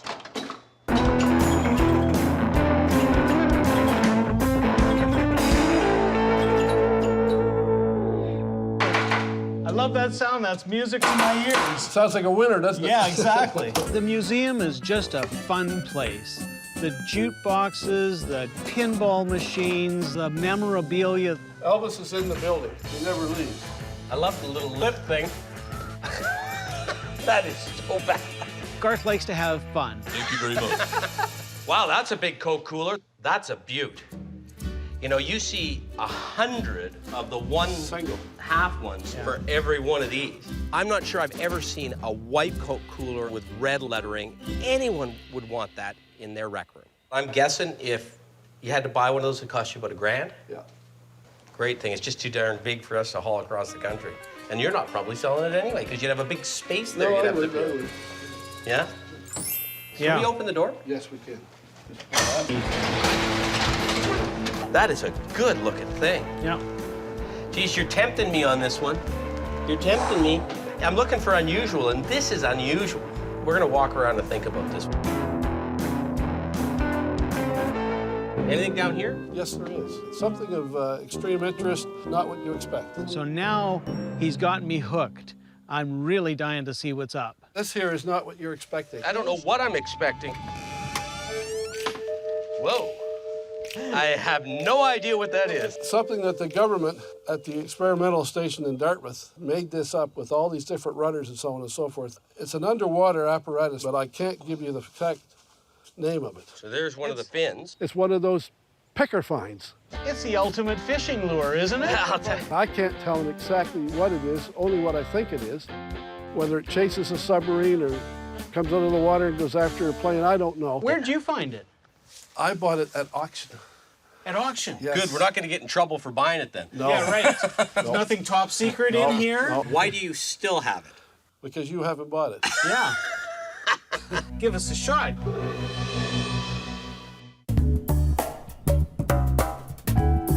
That is the absolute sleeper. There could be unbelievable upside and zero downside. So how much do you want for it? 200. You know what? I've bet on worse nags at the horse races. I think we should own this for $200. There's probably $200 worth of aluminum in there. Yeah, there is. I think we could turn that into one of the coolest lamps you will ever see. Deal! I'm going to shake you on that one too. Absolute no-brainer. And we now own it. I don't know if it's the best thing I've ever bought. It's certainly the weirdest thing I've ever bought. Wow, there's a lot of stuff around here. Oh, this is a treasure chest. You got lots of records. I'm going to take a look at the few We've got records here. probably about 2,000 albums up here. Sexorama. Anything interesting in here, Sheldon? Now there's stuff piled in front of other items. Excuse the scattered array, but being pickers, I'm sure you've been there before. Oh, yeah, absolutely. Look at that. Titanic. Titanic? Yeah, that's the Titanic.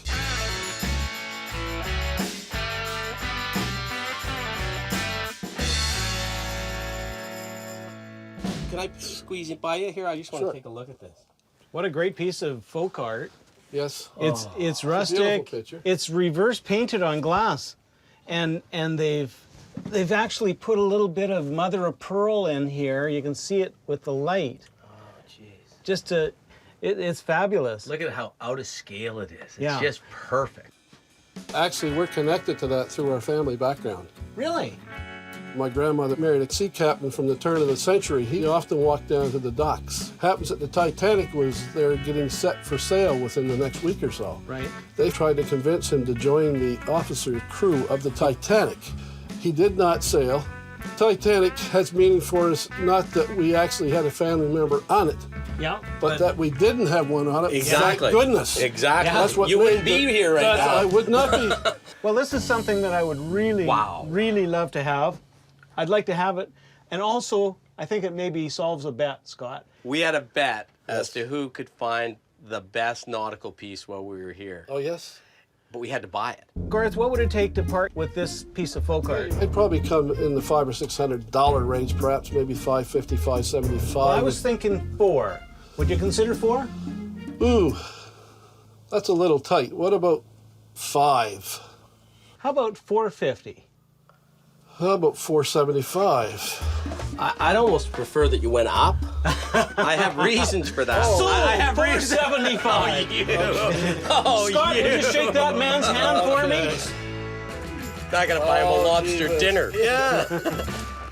Garth, I'm gonna beat you up on that Coke machine first. You know what? I was gonna come at you with 5 on it just because of the cost of shipping it. How about 6? Oh my, 5 wouldn't do it. 6. You've been pretty fair overall. You bought a fair bit of stuff, and I appreciate that. Here I go again, giving in. 6. Thank you very much. I'm happy with that. Yeah, excellent. I am real happy Yeah. with that. Hey, what about the scale? Can we revisit? Yes, but it's not cheap. If a scale could be pretty, this is it. This is the one. Beautiful thing either way, but that's what helps me. Oh, is the yeah. Canadian connection. But keeping in mind, we're going to turn this over, hopefully at a profit. And I hope I don't insult you, but would you take $1,000? No, definitely not. No? No, I have to come up. 1,100. It's a deal. I'm not going to give you a chance to change your mind. Thank you very much. Better hurry quick. Thank you very much, because I think we got ourselves a scale. I'm so happy, but I'm not showing you what I weigh today. Okay, I gotta beat you up one more time. Oh my gosh. Hey, we're on a roll. Yeah, your roll. Would you take 501? 501 won't work. What will work? 502. I gotta come up. Done! We're leaving with some great items. I think we've made a new friend. It's just been a great day. It doesn't get any better than this for picking. I'm happy with that. I don't see these very often. I'm happy with that.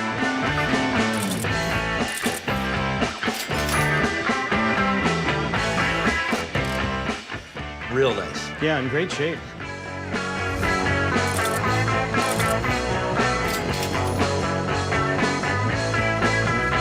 That scale is a really good item. It's not something you see every day.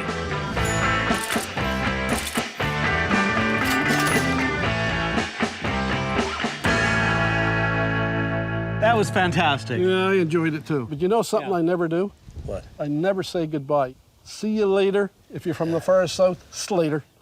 You can keep that. It's a new one. Slater. See you later. Slater.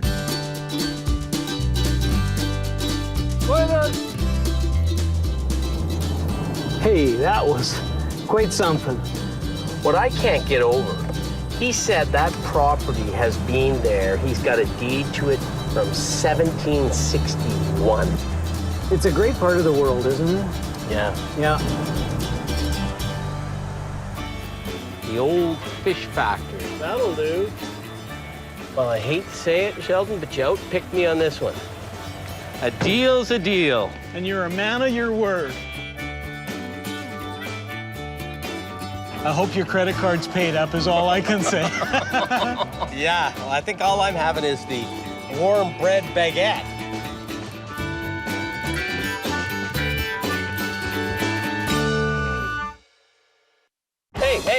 Hey, freestyle. Hello, anyone home? Hello. Sorry for snooping around. Nothing poisonous in here, is there? Nothing, I'm out here. I thought this was the bad size, but that's the bad side. What would it take to get it out of you? I'm going to say in the range of $50,000. Ain't gonna happen. Yeah! That's a steering wheel for you. It's called a fat man steering wheel. You've taken to insulting me. Master Cozens, I presume. Yikes! Last guy came through here, he's buried under something. Throw down the gauntlet, say 15. I'm Scott Cozens. I'm Sheldon Smithens. And we're pickers. We travel all over Canada, coast to coast, from the West Rocky Mountains to the Eastern Shores and all the back roads in between, looking for hidden gems in people's basements, attics, and barns. Sometimes we take a gamble, trust in our gut to make a buck. Just like the people we meet, every story is different. It's not junk to us.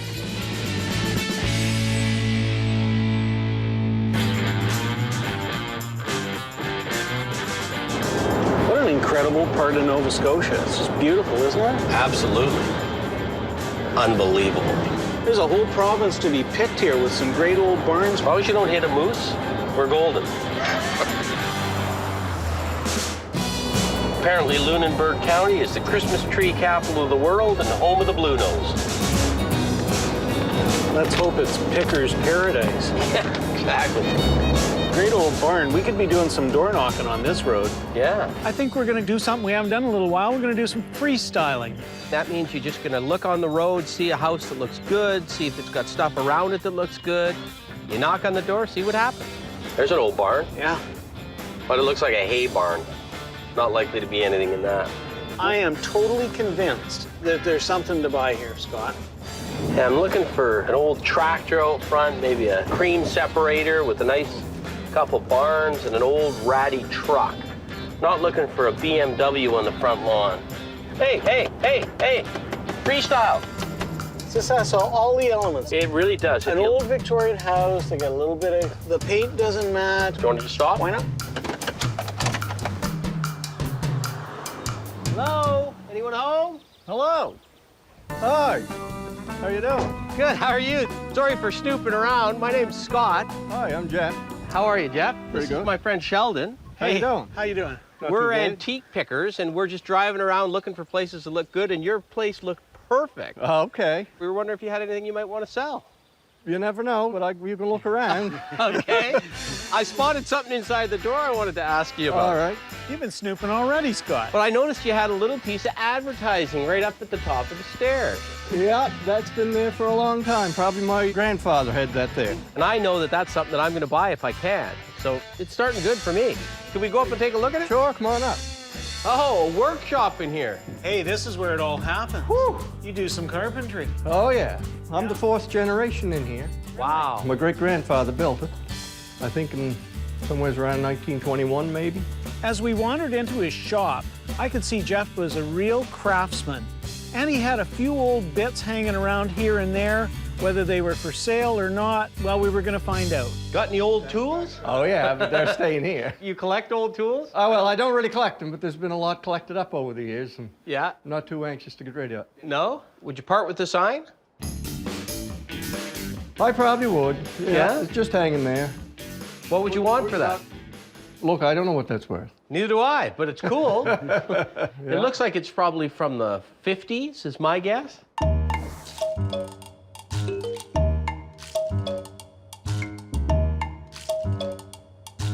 Retro is so in right now, and that is retro. Real colorful, real desirable. I don't know, 20 bucks, take it? Listen, it's just hanging there anyway, so if you want it for 20 bucks, you take it. Okay. Great, thanks. Yeah. Anytime you can buy something off of a guy's wall the first time you ask, I'm happy about that. Things are looking up. Can we have a peek in this room over here? Sure. Got a set of scales up there. Can I climb up there and take a look at the scales? Yeah, have a look at it if you want. Sheldon, I'll pass that to you. Warren, Montreal. Huh. Normally scales aren't a big deal for me, but this one was nice and small. It was just absolutely sweet. Doesn't look like you've used it in the last couple weeks. No, I may someday, though. Okay. Got this added little rabbit on the weight, which is really sweet. Yeah. Mm-hmm. You sure you wouldn't part with that? No, I don't want to part with that. I'll put that baby back up then. I'd love to have that little bunny in my truck. Anything else? Lead the way, Jeff. All right. The only other thing is the barn over there, but I don't think there's anything in there I want to part with. It's a pretty good-looking barn. The barn itself was just beautiful. I mean, here's this old, late 19th century barn. It was worth the price of admission alone. You got some nice big red wagon wheels in here. That's for an old horse wagon. Wagon wheels are really desirable. People put them on their front lawns. Then I see another one, and I see another one, and I see another one. Then I realize there's a whole wagon there. Hey, Sheldon, are we in the market for a wheeled carriage? I don't know, Scott. That's been in here for probably 35, 40 years. It's a beauty. This wagon probably dates from the 1890s. I mean, it's big, it's heavy, it's hard to move and everything else, but it's red. Scott loves red, and he likes big, and that moved a lot of hay, that wagon. If you were going to sell that, what would you want for it? I have no idea. I'm not even sure I want to sell it. Those are two answers I don't like. Lovely thing. If it was up for grabs, we would have thought real hard about that. Anything else we haven't seen so far? We could take a run down to my mother's. She might have something around that you might find interesting. Sure. How long's your mother lived here? She's lived there since the early 50s. Anytime you can get from the barn to the house, that's a good thing. Hi, nice to meet you. And they're wondering if you had anything around that you might want to let them look at. Well, there's a few things around. Bertie's a great lady. I mean, how many people are going to let two strangers walk up to their door and then go in their house? We're looking for tins, signs, toys. Yeah, I think there's an old metal truck in there sometime. Now that's an old baby. Wow, somebody's ridden that one hard. I love toys, and this was a great toy at one time. It's probably a Buddy L truck.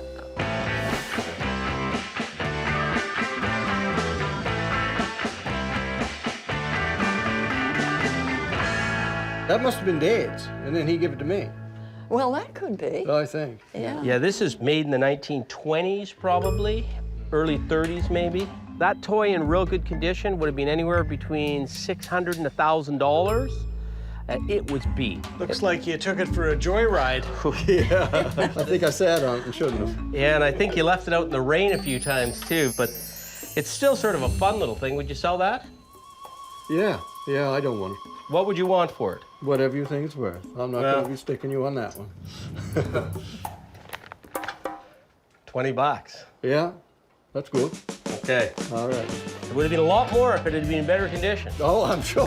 Thanks. Yeah. And he was shocked, I think, that I offered him that much for that toy, and we shook on it, and that was a good thing to have. We'll never get it back to the original paint, but we'll get it looking like a truck again as opposed to an old wreck. What about the chest itself? Is that something you'd consider selling? It wasn't unusual for a carpenter as an apprentice project to actually be required to build his own trunk. My sister wants to hold on to it for sure, so. Sure. What about that? It looks like a hall stand. Is that... Yes, it is. Now that looks like a good piece of Canadiana. I believe my great-grandfather made that. Somebody's done a little bit of turning on a lathe and... He would have done that. He used to have an old foot treadle turning lathe. It was based on a real standard item, the sort of thing you'd see in an Eaton's catalog. It had a few different features. What's that little thing on the side there? That's a little drip tray, and your brawley would have sat right in there, your brawley or your sticks. So that would have caught the water so you didn't mess your floor up. Exactly. That would have been 1890, 1900, maybe even into 1910 they were still popular. Something you'd part with? No, because I know my sister wants it if I don't. Oh, okay. Look, when you're door knocking somebody, you have no expectations because you're imposing on them. So when he says it's not up for grabs, hey, it's not up for grabs. Can I head into that room over there? Is there anything in there?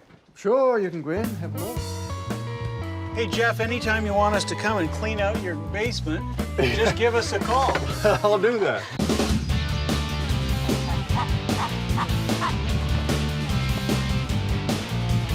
Oh, that's a sweetie. Oh, that is the classic. That's a Mitchell little Garcia. one. And I see the mother lode fishing stuff, which both Sheldon and I love. That's 1960s. The ball bearings are steel in this, now they're plastic. And you know what? That's still the best spinning rod you'll ever use. Yeah. Oh, yeah. Would you let that little guy go? No. I don't blame you. I wouldn't either. Here, Sheldon, I'm gonna hand these rods out to you. Doesn't look like anybody's fished with these, Jeff, for a while. No, I know I haven't. That's an old creel that I had when I was a kid. Fishing creel is something that a fly fisherman would have used. Fished with one hand, and if he catches a fish, just drops it inside the creel. Fish I catch now won't go in that hole. Or so you say. It's not very old. It's probably 60s is my guess. Probably you're right, yeah. Lots of people will actually take an old creel and they'll screw it to the side of their house and use it as a mailbox. What would you want for that? I don't know. You make me an offer. Well, we bought one yesterday for 15 bucks. We'd give you 15 for this. All right. Sounds good. Good. What would you want for those? Well, I don't think I really want to part with those. You're a hard man. What about the little belt? That leather's probably 80 years old. It's soft, it's supple. You would have put flies in one compartment, some leader in another compartment. It's just a lovely thing that any fisherman would like to have, and there's a bunch of them that would like to use it. Would you let that little guy go? No, I don't know. 10 bucks? Yeah, I guess so. And what about the rods, Jeff? This one's split cane. I'll buy any split cane rod. It's just a question of price.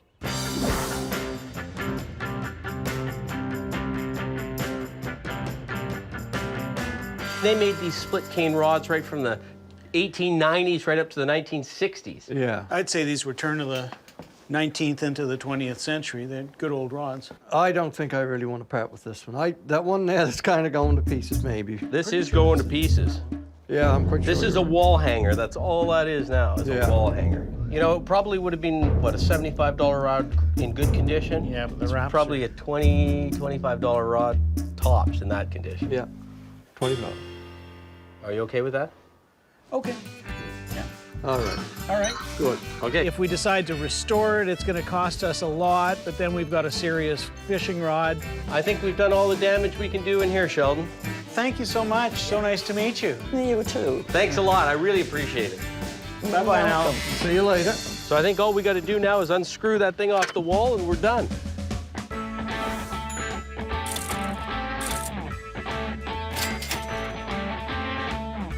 That truck's a beater. Well played with, as trucks should be.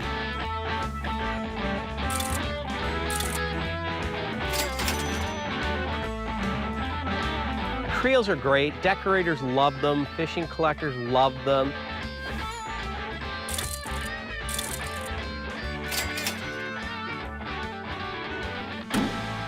Jeff, a pleasure. Thanks a lot because, you know, we cold called you, and thanks for showing us your stuff. Yeah. We bought a few things. Thank your mom for us as well. Yes. Yeah, I'll do that. All right. Thanks, All right, Jeff. Thanks a lot. Drive safe.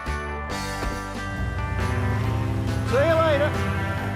I'm always surprised when we do a door knock that anybody even answers the door, let alone invites us into their house and sells us stuff. My kind of guy, Jeff, to tell you the truth. You know, I got a lot of time for a guy that you just wander into his property and he says, sure, I'll show you around. Yeah. I want to stop for coffee. We've got picks all over the place. We'll do a little bit of a route. Go to Amherst. Where the heck is Pugwash? Hey, there's Pugwash. Nice name. Shit. Heck of a way to start the morning. Now the map looks broken in. I believe this one's on you. Why do they all seem to be on me? Go. We're in a real historic part of Nova Scotia, and we're going to see George the Junk Man. When I hear George the Junk Man, I hear good things and I hear bad things at the same time. It's going to be on your side, I believe. I think it's right here. I see a red Indian gas pump. That would be the spot. Check out the barn. Oh yeah, the barn's beautiful. What a great little car this Model T is. Isn't it beautiful? When guys start displaying it outside, you can pretty well rest assured there's going to be lots inside each and every building. You must be George. I am. Scott Cozens. And I'm Sheldon Smithens. Hi, Sheldon. Well, you got a great spot here, and it looks like you got a ton of stuff. Oh, I like lots of stuff. Stuff is fun. I'm very much interested in anything old that's local or has a Canadian connection. Are you still collecting? Some things, gotten a little more refined with what I want. He's a picker. He loves getting into barns, climbing up and down, lifting things, but he can't now because he's hurt his back. So what aren't you collecting anymore? Well, things that are heavy are less enticing to me now. They've always been less enticing to me.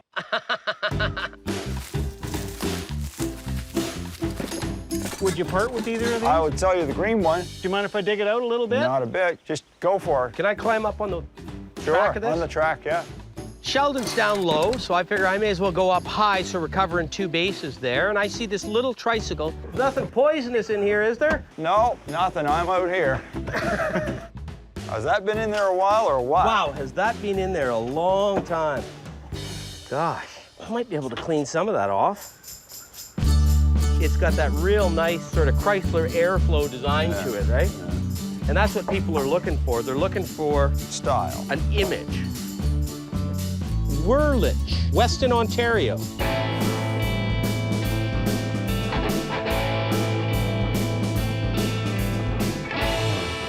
I think that's a late 40s, early 50s bicycle. Would you sell that? What would you give me for it? 20 bucks? 25 and it's yours. Deal. Hey, Sheldon, we broke the ice. Good, Scott. It always makes me feel good when the first thing I ask about, I get. Because then I'm thinking, I'm going to be able to buy something here. What do you think on that Wheelbarrow, yeah. I'll part with it, but I want you to make me an offer on it. Your turn, Sheldon. How Your about 40 turn. bucks? No, it's worth more than that to me to use. So what's it worth?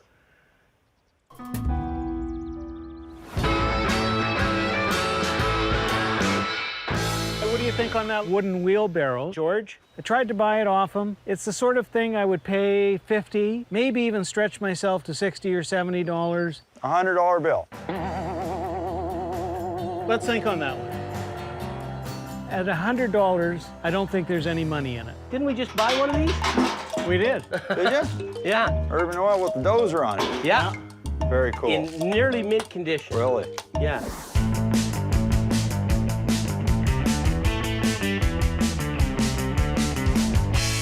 So I take it you're keeping that one. Well, what do you offer me for it? Well, we paid 20 bucks, and before I could say that's what I paid for a good one, he said, sold.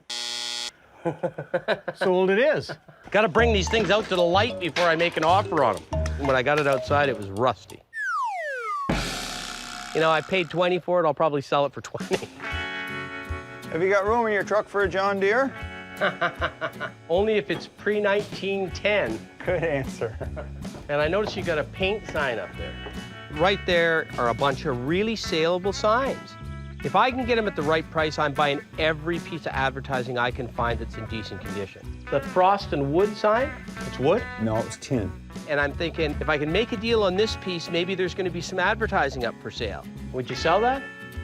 No, I don't think I will. I love the fact that George values Canadian history. The problem is, that's what we're looking for. Okay, what about the Esso signs you got? No. What about the Hudson sign? 1930s, beautiful sign. A lot of people would love to have that sign. No. I have a Hudson right there. That's a 1946 truck. Very uncommon. I'm kind of thinking that a couple of pickers should be driving around in a vehicle like that someday. So if somebody came to you with a pocket full of money and said, I'd like to buy it, what would it take to get it out of you? Probably a considerable amount. I'm going to say in the range of $50,000. Ain't gonna happen. And I bet you they'd get the sign for free if they did that, right? But I'm not sure he'd sell it for that if I pulled $50,000 out. Is any of that stuff up there for sale? You got an old Mobil Oil gargoyle. Yeah, oil dispenser up there. It would have sat between the gas pumps, would have been filled with glass bottles with oil in it. Great item, other than the fact that it was absolutely beat. I thought this was the bad side, but that's the bad side.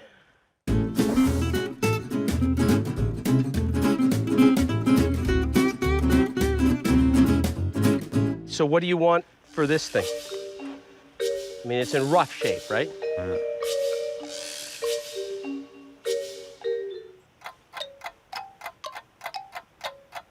Oh my God, I got married in less time. Well, what do you think it would be worth if it was perfect? $400.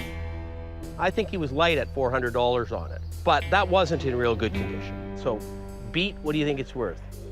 40 bucks? I paid more than that for it. What'd you pay for it? I paid $75 for it. So what's your bottom line on that? $100 bucks. $100 I thought was a bit steep. We'll just leave this and then maybe we'll come back to it. I grabbed something that looked to me like a churn of some kind. But what drew me to it was green, real pretty.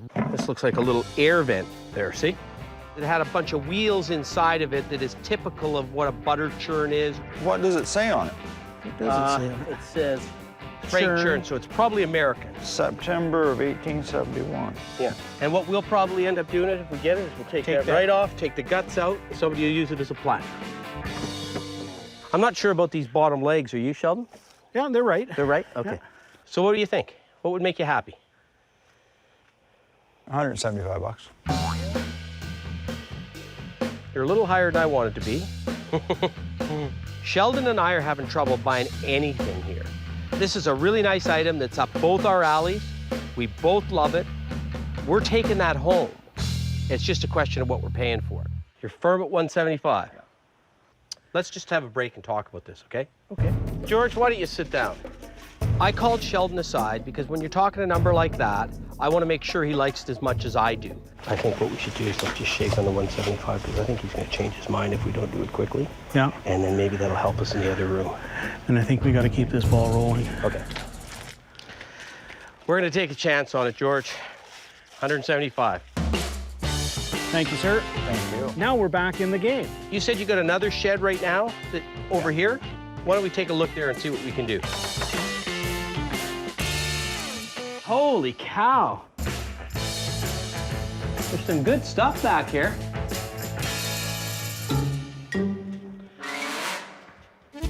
George, here's something I'd love to have because I got a thing about French stuff. Yeah, you don't see an oil can in French very commonly around here, especially in Arco. What would be a fair price for you to sell that to me for?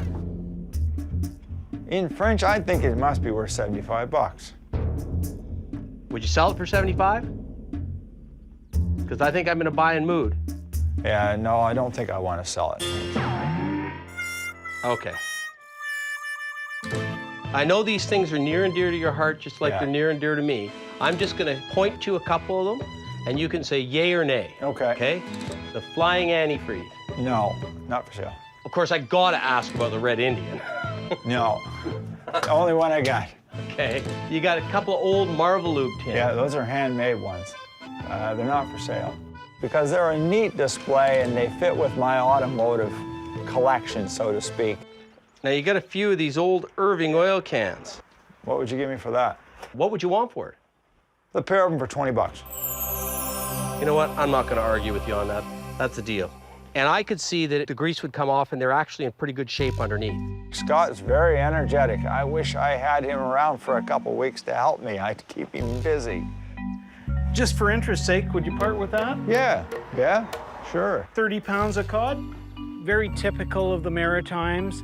Not bad graphics. Wouldn't that be good to have? Yeah. What would you need? 25 bucks. Sheldon plays his cards closer to his chest, I think. Would you say 20? Sure. Done. George, you've got a door push. Yeah, I'm not for sale. And you got a Goodyear sign in here, too. Yeah, I don't want to sell it, sorry. You got a Farmer's ice cream sign. Yeah, not for sale, thanks. The gargoyle sign. Not for sale. They got a purchase sign. No, I don't think I'll sell it. It's not even a question of price. It's just not for sale. I can deal with the price. I can't deal with it's not for sale. Well, you're getting a sense of what I like. Is there anything that you think I would like that you're willing to part with?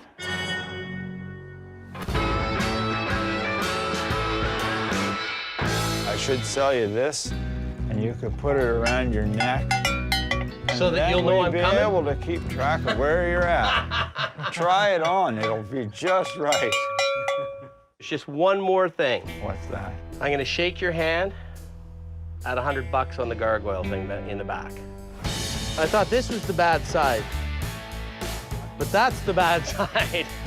100 bucks. That's what you wanted for it, that's what you're getting for it. Is there anything in the house we should look at? It's a sampler. It's got the date, 1837. It's got who made it on the other side. A sampler is an old piece of textile that was generally done by young girls to show their proficiency in sewing. It would have been sort of part of her education. That's right. To make this sampler. She was 12 years old when she did that in 1837. And that was the little girl that lived in this home? That lived in this house. It's one I'd be very happy to have in my collection. You know, that to me, I don't know, Sheldon, $1,000, $1,500 sampler. That's a good thing. Hard to find a good Canadiana piece like that. Very valuable. That's the best sampler that anybody in Canada has seen for a long time. George, I know this is likely not for sale, but I gotta ask. It's not for sale. It's a very close piece to this family in this house. Hanging in the same spot? It's been in that same spot since this wallpaper was put on this room. Hey, that looks like fun. It's an old Emerson TV.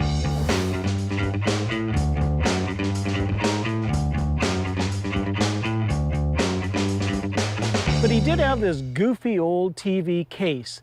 The guts were long gone, but the case was kind of fun. It's the Howdy Doody show. Is that something that you'd part with? Yeah, I could see that going away.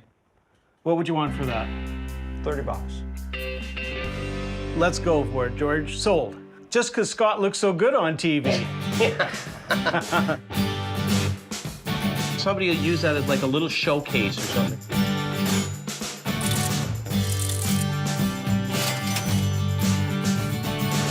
It's a pretty green thing, and it'll clean up really good.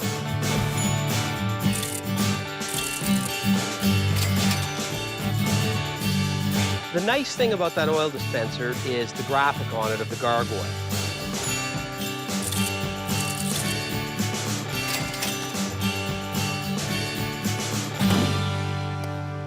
So we bought a few things. And we left you some really cool things. Yeah. Maybe you'll be by again. Well, you take care of yourself, okay? Thank you, guys. And we'll see you again. All right. Well, we didn't fill the van up today. We did establish a relationship. And if George wants to sell something, we're pretty comfortable he'll be calling us. But it was nice to get something good, and that churn is something good.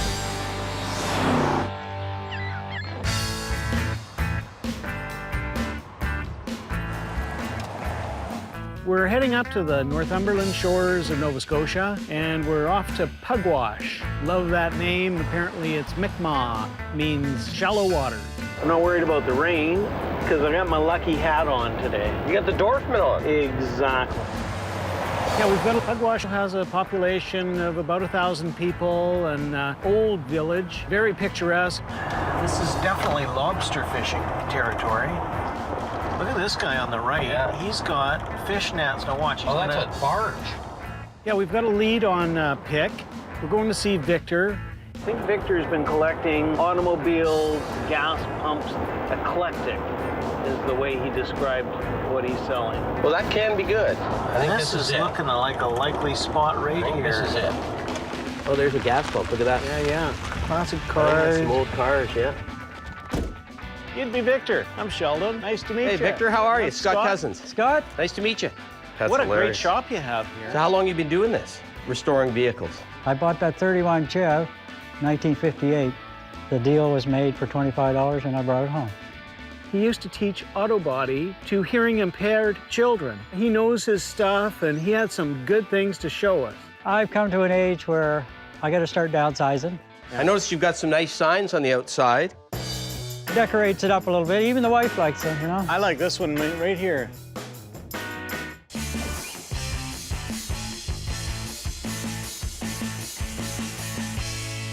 I assume from what you're telling me that if your wife likes it, that the stuff on the outside's not for sale? Well, no, that's what she told me the other day. I'm just on this shit here, that's all. Hey, Victor. That gas pump you got, the visible? Yeah. Is that an original? That's an original top. You don't see those that often anymore? I've been offered quite a little bit for it, but I haven't really. So what have you been offered? $5 grand. Wow. And I said no. I just don't get it. Would the sleigh be for sale? Yep. Oh, yeah. Well, I know we just got here, but what would you want for something like that? You're doing the buying. Yeah, but you're doing we can't be buyer and seller both. You're the seller. What do you want for it? The sled is probably between the two world wars. It's been well used. That's just character as far as I'm concerned. $40. How about 30 and we strike the first deal of the day? How about 35? How about 35? You're a good man. All right. Well, we cracked the ice. Good man. Yeah, where do we go from here, Victor? Can I just sort of snoop around? You go right ahead. I love when we break the ice quickly. Chances are, if we see some things we like, we're going to be able to do business. Yeah, it's still got the grease in it. It's not in the greatest condition I've ever seen, but it is a white rose tin.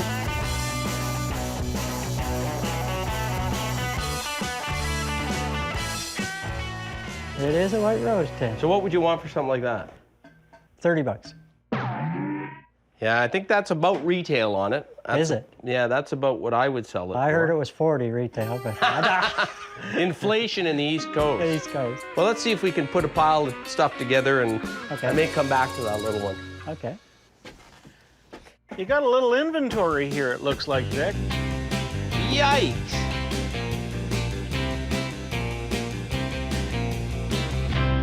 Last guy came through here, he's buried under something, right? It could be.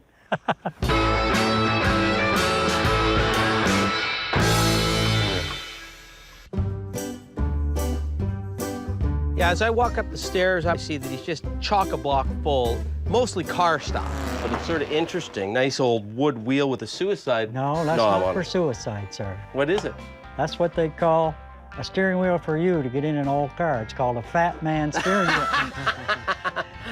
So you've taken to insulting me this early in the game. That's going probably on my Hudson over there. Yeah, so I know it's not for sale, so we won't belabor the point. Guys that work on automobiles, they're serious acquirers. Very few of them will actually let go. There's always that, I maybe could use this, or my buddy down the road could use this. The diesel oil can, is that filled with stuff? No.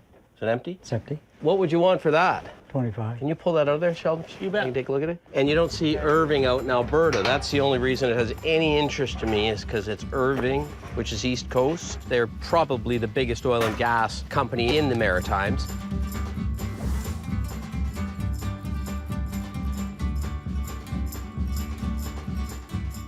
They've been around for decades and decades. It's like a father to son deal. That stuff can be highly collectible. 20 bucks? 25, I think. I know. 20 bucks? 25. 20 It's bucks? good shape, man. Hey, Victor, hard man. You gotta be the little give, a little take, a little give back. I gave him 5 down below. Yeah, so you're gonna give me 5 here? 20 bucks? Good man. Okay. You're hard. You're hard. I'm trying to make money here, buddy. I know you are. He is hard, but he's fair. Hey, Scott, Victor knew we were coming. Yes, 2 for you. Little known fact, this country was settled because of these hats. People. The shorn And they are beaver. the beaver have, Yeah, too. and these Yeah. are beaver. Yeah. Hudson's Bay Company, they needed pelts, and that's what they needed them for, was for hats in London. I can't believe you made me put it on. Oh, yeah, I see you got the one without the mouse droppings in it. And I guessed right and chose the right one, too. Master Cozens, I presume. I didn't look beforehand. Yeah. But I don't think we need hats. We got hats. I don't need those hats. We got hats. There's an oiler up there for a train. Does it say CP or CN on I it? don't know what it says. I'm just hoping I can get up there without killing anybody. And I could see from looking at it, it was pretty old. K's Leeds, so it's English. Oh, is it? But it is sort of fun. It's a cool little thing. What would you want for that? 45. You got your name, like, where do you get these prices from? People have asked me before. Hey, Scotty, I don't think we're the first pickers to be here. I think he's been dealing before. Are you negotiable at all on this? What did I say?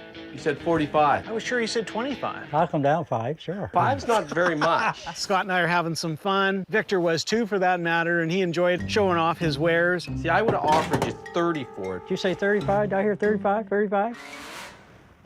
Okay, we can do 35. There you are. Good man. I might have put an extra $5 or $10 on each item, so that I knew they were going to make me down, maybe. Sheldon, I think we've seen what we can see here. I think we should head down to one of the other sheds. Take you for a drive in the oldie. All right. Yeah. Bonnie and Clyde, here we come. Victor's prized possession was his Chevy, and Victor and his wife had just driven across the country in a vintage automobile. Just an amazing story. Yeah, I love it. That'll be $5. That is a beauty. That's a thing of beauty, that. It is, yeah. That cost me $400. I'm sure it did.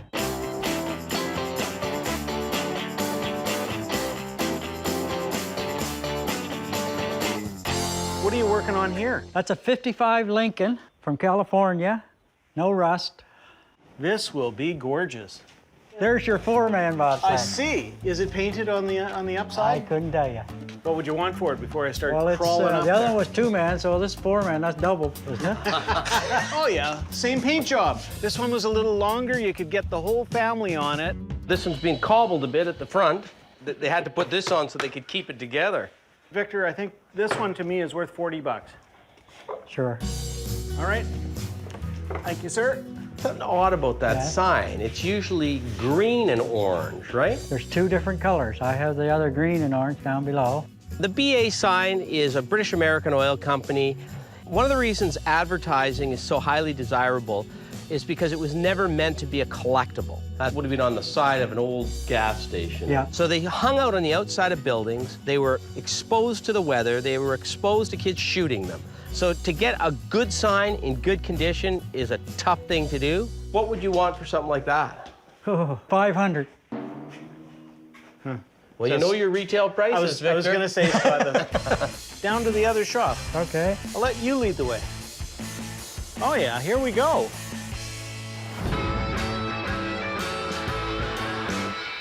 I see you got some more signs in here, Victor. 2 more, yeah. What's your pricing like on these signs? They're about the same as the one up above.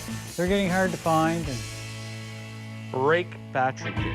I'd spotted an old battery servicing case at the gas station. The attendant would have carried that out to your car, tested your battery, put the water in and everything else. that's a gem. Well, I wouldn't exactly call it a gem. There's not a thing wrong with it. It's in good shape, I'll give it that. To me, it would be a gem if it said on the side of it, Red Indian Oil. I know that, yeah. 20 bucks? Oh, Well, 30. If I'm going to sell it for 40 I to know. 50, I can't pay 30, okay? I know, you can't. Remember when I said you owe me one? How much did you say, 25? 20, I said. 25, I thought you had. 25. How about some oil cans? Look at that.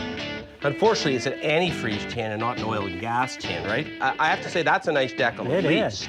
So what would you like for that? 15. That's a good one. Here, Scott. It's an average one. Listen. Throw down the gauntlet and say 15. Okay, here, 15. Thank you, Got sir. Thank you very much. Is there anywhere else? Was that bus over there, but you... What's in the bus? There's an old Barbie doll car in there, maybe a little one, a plastic one or something. I don't know.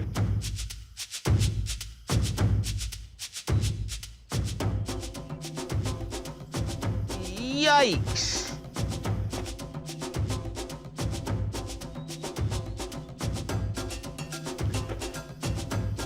Oh my goodness. I saw the refuse of 100 junkyards inside that bus. Holy smoke! Watch yourself, Scott. Whoa! And that bus was pungent. Old country golden hymns. Do you know what? Did he fill this up, back it in here, and leave it here? How did he get in there? When was the last time you had a tetanus shot? Yeah, exactly. Tonight. Okay, I'm out of here. Have you been deep? I've been deep, and it ain't pretty. What's Victor thinking? You know what? I don't know what's sicker. The fact that he has a Barbie doll car in here, or that he knows it's in here. It was kind of a retirement plan project. The project should be clearing that stuff out. Like, have you thought of psychotherapy? Yeah, not really. No? No. Well, I think I got out of here pants intact. I'm not sure about anything else.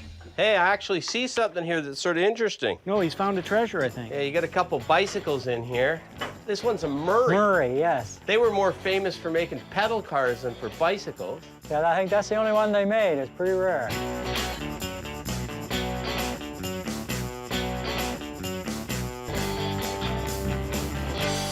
$75, sir. I thought, you know what? It could be worth that. I want to get it down and see what kind of condition it is in. It's just that last little bit of handlebar, guys. Hold on. There. We just knocked $10 off the price, Victor. What a shame, all the rust, because that's got some style to it. This was sitting outside for a long time before you put it in the shed. Yeah, but I couldn't resist it. I know what you're saying. I mean, it's got great lines. It's got that 60s space age design to it. This is supposed to be pretending to be a gas tank. Yep. It's got the great pullback handlebars. I think it's probably a rare bike. Yep. It's just beat. One-time offer. Don't care if you say no. $40. Okay. Well, at least you got it out for the next guy that comes Well, along. I'll bring it over here then. You know, there's just no money in it for us, right? Okay. If that wasn't rusty. That's not rust. I think it's just like mildew on it, isn't it? Jay, got a cloth with some oil in it? Well, there is some rust there for sure. If you put a lot of effort in that, I think you could bring some color back with oil. What is the best you would do on it? I told you, what, 75? Yeah. Well, I'll drop down to 60. That's 60, and you help Scott load it into the Load it truck. into the All truck. right. We got a deal at 60. I enjoyed them, really enjoyed them. Yeah, let me put this in first, though, because we've only got so much room. In Nova Scotia, I seem to be running across all sorts of winter sports.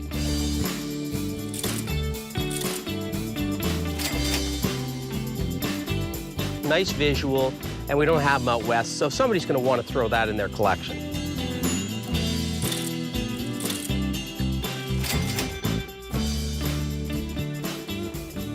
With a good oiling, that bike might actually look not bad.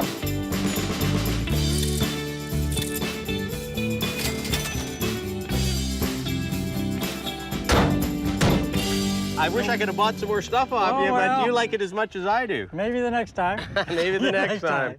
You folks have a good journey, and I hope you enjoyed Nova Scotia. Love it. Okay. And safe travels in those little cars. We enjoy them. I've never met a car collector I don't like. They're people. Victor was one of those as well. Thanks a lot. See you now. See you later. Happy trails. Hard guy to buy from, but he's a good guy.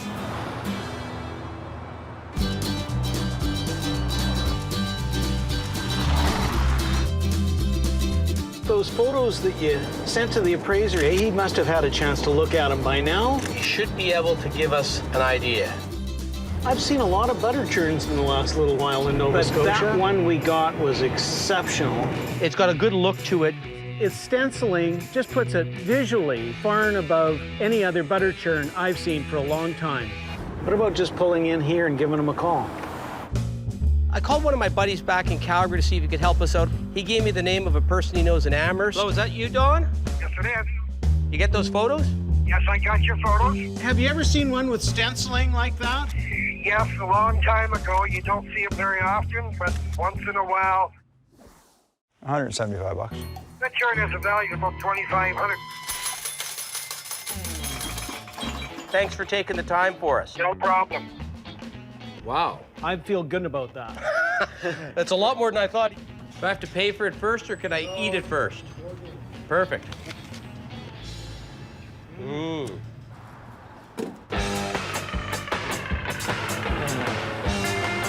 We meet great people everywhere, but the people here, it's just like being home, isn't it? And the history. That butter churn is about 135 years older than Alberta. I hardly wait to come back. But in the meantime, go west, young pickers. Now, I'm not sure I'd want my house backing onto a cemetery. What about you? Nice and quiet. That's right. Speaking of quiet, how were those neighbors last night in your room? Oh, 4:30 a.m. It's getting to be a habit. Except it's not the same people. Oh, gosh, that's funny. Glad you're getting a kick out of that. The pimp, the preacher, and the prostitute. You're cheap. You're confusing me terribly. I do that to people. A picker hat. What happened to the airplane? Hey, Scott, I'm gonna let her rip. And you'd think he was the one that had been drinking. It's shabby chic, right? I'm Scott Cozens. I'm Sheldon Smithens. And we're pickers. We travel all over Canada, coast to coast, from the West Rocky Mountains to the Eastern Shores and all the back roads in between, looking for hidden gems in people's basements, attics, and barns. Sometimes we take a gamble, trust in our gut to make a buck. Just like the people we meet, every story is different. It's not junk to us.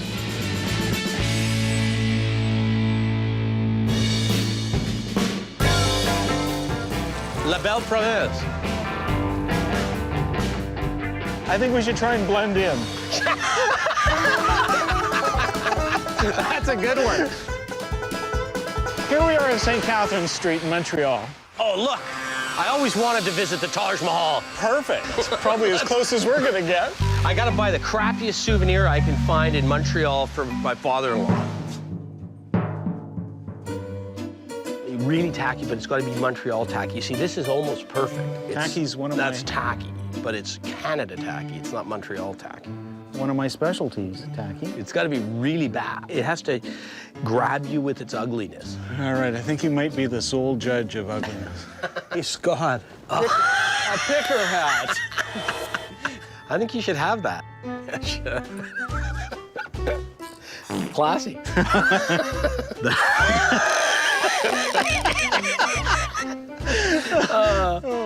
Oh, now here. That's pretty good, Sheldon, don't you think?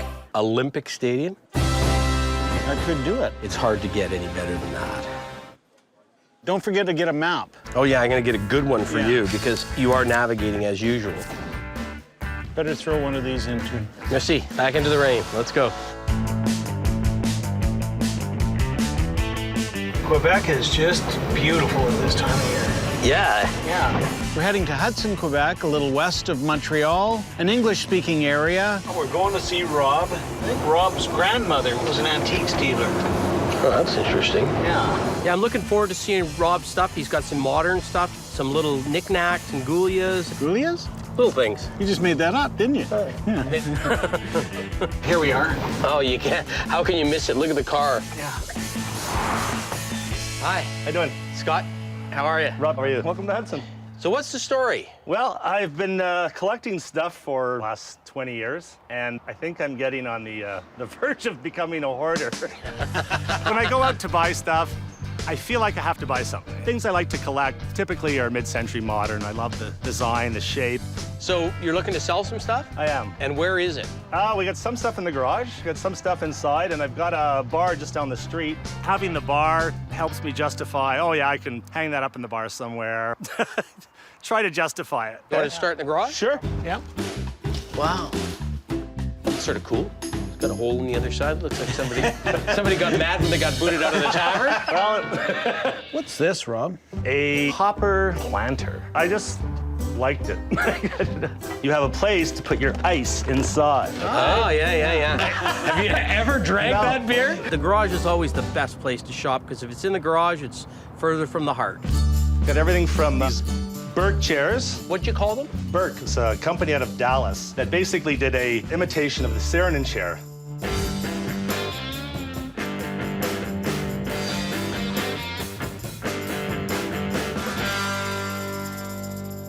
And these ones are sort of neat, too. Yeah, that's by a German modernist. It's called the kangaroo chair. You can tell by how the legs sort of turn. Looks like a kangaroo about to leap. See the Saarinen chairs regularly. You rarely see the kangaroo chairs. That's an old Molson sign that the breweries would give to the individual bar owners. This one's obviously been worn a lot. Yeah, it's got a little bit of mileage on it. Somebody shot it or something, and the porcelain's all come off. What would you be looking to get out of that? $100. That sign wasn't in perfect condition, but it was a porcelain sign. It was probably from the 20s or 30s. Yeah, I think we can do $100. Yeah, deal. Excellent. We should double up on that and make 100 easy on a quick flip. Did you know they invented 5-pin bowling in Quebec? Yeah. The rationale behind my buying isn't always rational. Holy cow. Those are actual cannonballs. I have no idea why I bought those. Oh, man. You know, sometimes I'll just see something, I go, that'll make a great Christmas gift. Cannonballs are kind of unique. Just so happens I know a lady that has a couple of cannons. I'll tell you what, $5 each. Oh, sold. Okay. For $5. Yeah. Deal. Sort of cool. A 60s no-name copy of a Danish design, but it's a decorative piece that a kid would like to have for their house, right? Yeah, I'd go $30 on that. Yeah, I'll go 30 on that. Yeah, deal. Say, Rob, can I ask you about the clock? It's an old American Art Deco neon clock without the neon. What would you want for something like that? It is in the garage, you know. $100. What do you think? 75? Sure, deal. I thought he was fair on his prices. He was leaving a little on the table for us, and he did so willingly. I noticed a painting over here that's really goofy. The Pimp, the Preacher, and the Prostitute. Who painted it? Kent Thompson, local Hudson resident. It's not exactly a group of 7, is it? It's a group of 3. It's a group of 3. What would it take to put it in my house? $100. That's the problem with unknown artists. I don't know if $100 is a good deal or a bad deal. It's part of the game. There's 2 ways you try and get somebody to come down on their price. It's goofy. Yeah. It's oil on board, it looks like. Yeah. One is you talk about how good it is. You know what? I like it. Great character, great color in the piece. It's a pity to see it in the garage, but you just can't afford it. I could justify it at $50. They usually feel good about the fact that you like it and come down a little bit. I'll tell you what. I'll go 50. Perfect. I love it. It's the stupidest thing I've bought in a long time. The second way to get somebody to come down on their price, they got a few nicks on them, but you just beat it up a little bit because it's got some problem. Usable. Yeah. Right? You wouldn't collect them so much as use them. Yeah. What would you be looking at, just out of curiosity? Those would be about $150 each. I mean, they've all got little nicks on here, right? Because they've been used. Yeah, they've all just got the little scrapes. Can I make money off them? That is the question. It's going to affect how much we offer. It's going to affect how much we sell it for.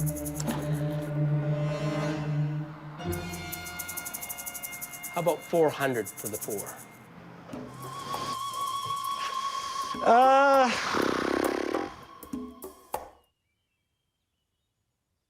Okay. Perfect. Deal.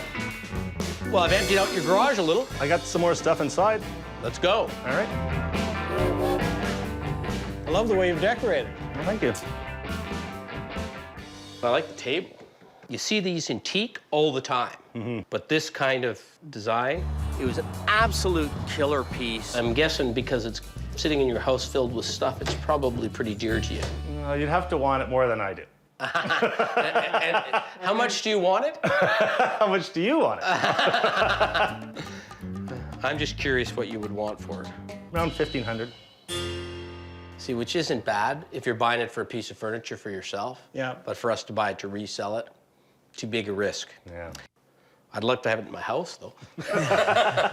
Anything else? Yeah, come downstairs. We got some more stuff down here. So you got a Jacobson chair. Yes, that is Arne Jacobson's egg chair. Or Jacobson, however you want to call them. Classic design, made from the 50s right through to today. It's just one of those pieces that, you know, you always want to have if you collect modern stuff.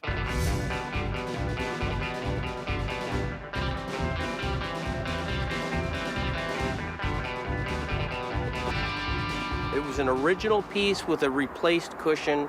Hey, there's money in this chair.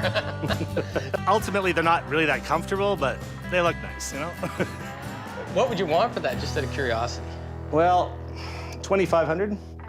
I mean, I don't think that that's a bad price, except that the leather's so rough. I'm not convinced I'd even get that back to Calgary before the leather just went kish. No, it's a great piece, but I don't think there's any money to be made on it for us at that price. I'm not really discouraged because I love the stuff. I love just looking at it. I love seeing it. But if we don't find anything that we can make a bit of money on, it's time to head to another room. The things in the house were, well, he's decorated his home with. He's a little more attached to them. This is a Danish hanging bar. Now, I don't know if I have the key. How about tape to the back? That would have been a good idea. Should be. There we go. Really? Isn't that cool? Bottles over there, your glasses here. And a working surface here. Yeah. Right. Anyway, it's a fun piece, you know? Yeah. Absolutely killer item. There's a lineup of people that are looking for something like that. So what would you want for something like this? Let's see. You're making such good use of it. I haven't found the right spot for it, so. $200?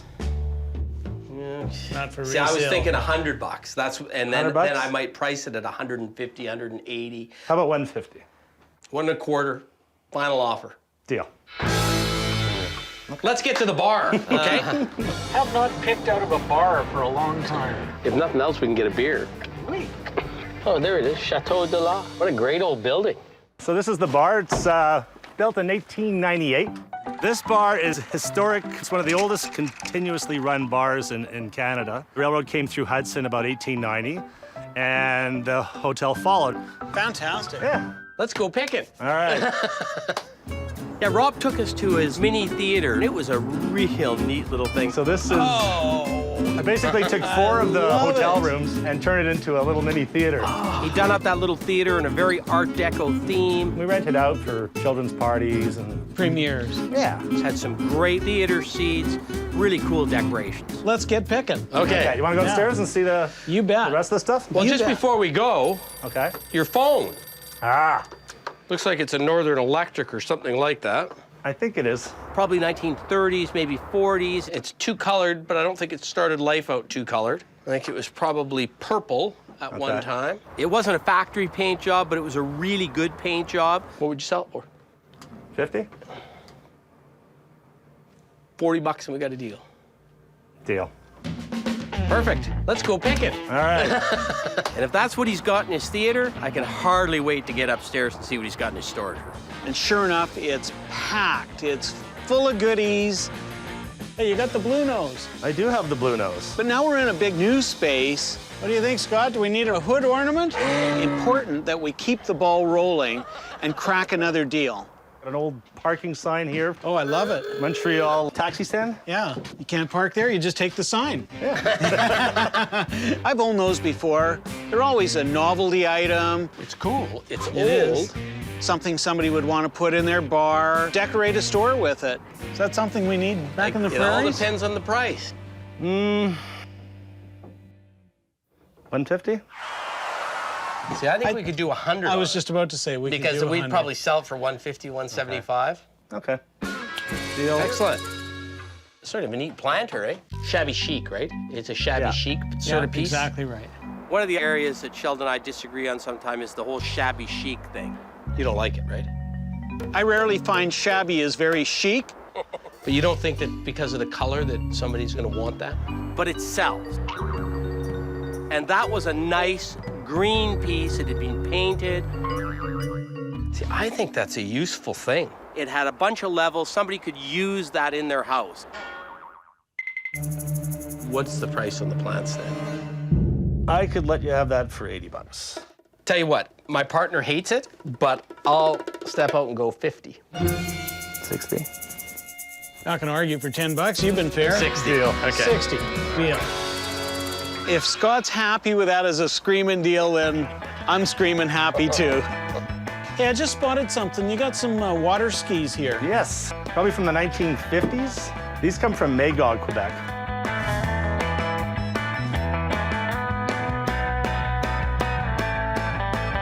I love early sporting goods. How'd you like to ski on that? Well, I can't get over the square end on it. Look at that. Not much of a rudder on that baby. Nice condition, real good visual item. They're great. What would you need for them? 40 bucks. Done. Done? Yep. No negotiation? No negotiation. You know your water skis, Sheldon. Desirable and Canadian. And if Sheldon wears a Speedo and rides those babies, he can have them for nothing. I'll hold you up on that one. I saw a horse over here, a couple of them, actually. Yes. I just wanted to see if I could get a sense of age. It's got some red paint on it, it looks like. It's missing its horse hair that would have had horse hair up there and horse hair in the tail. Yeah. But it's still sort of fun, eh? Yeah, kind of crude. Probably homemade by somebody for their kid. Yeah, exactly. What would you want for something like that? 175. And what about the other horse? I saw the bits of a rocking horse. He would have had leather ears on him at one time. It was a glider, not a rocker. A really desirable, saleable item. Now, what would you be looking at for this one? Well, this is a rural Quebec piece. Do you know what I like about this, though, is it's all original paint. Nobody's dicked with them. Exactly. That's what I like. I'd need 250 on that. And what if we took two of them? 300? Yeah, we can Deal? do 300. Done. Gentlemen? Thank you. Perfect. These are really cool. Screaming deal. I'm thinking we should go down to the bar and celebrate. Some Let's good go. picking. Rob was a good guy to work with. He had interesting things. Always a smile on his face. Oh, I thought it was great, especially when you're dealing with people who have similar interests as you do. Let's load her in. Let's load her in. We made a friend, and you know what? He's gonna find us some more stuff. For once, Sheldon, I agree with you on water skis. These are cool.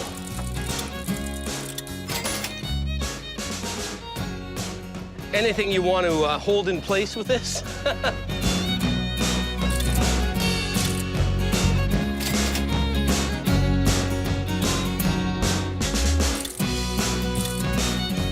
Just when we thought our picking was over that day.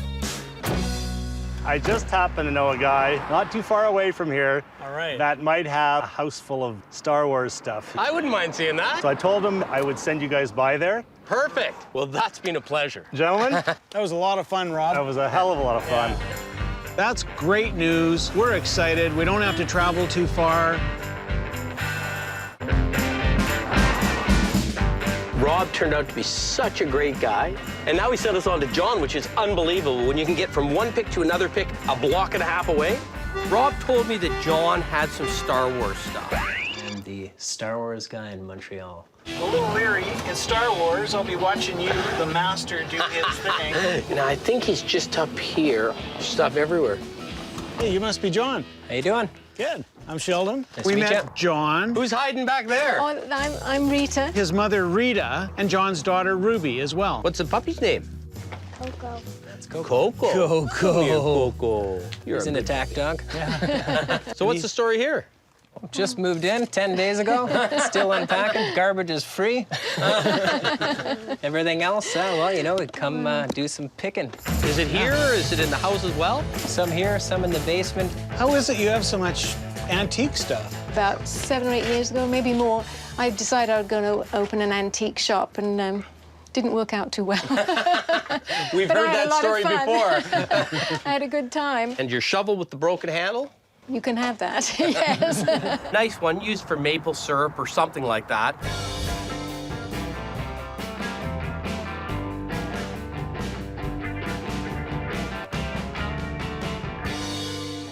How much? Well, how much are you offering? I think I better ask you No, first. you're the seller. I'm the buyer. I don't know, 10 bucks? Sounds good to me. Sounds good. Nice. Sold.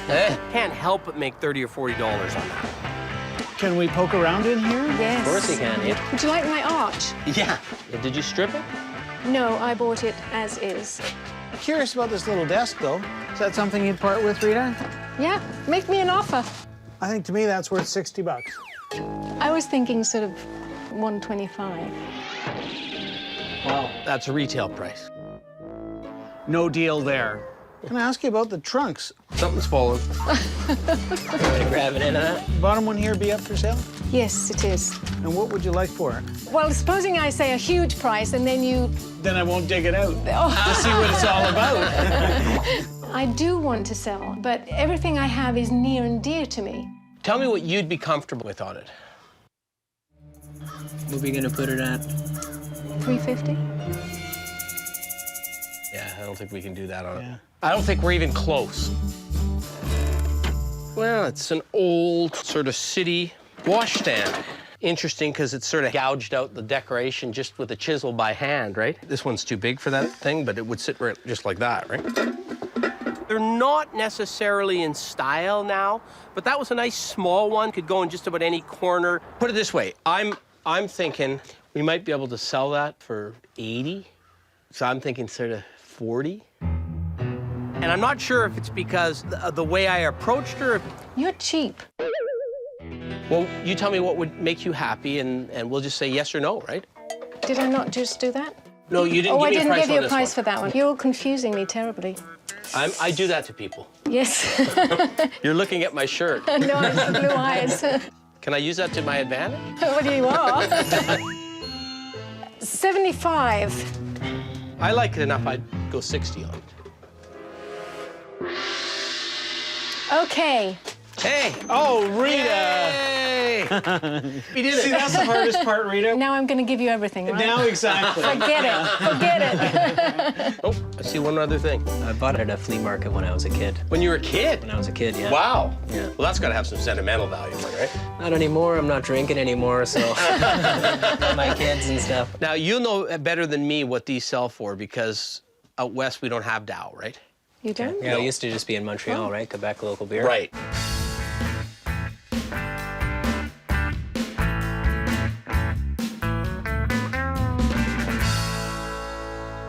I've got about 15 of them in my house. All right. Different ones. And Scott has not quit drinking.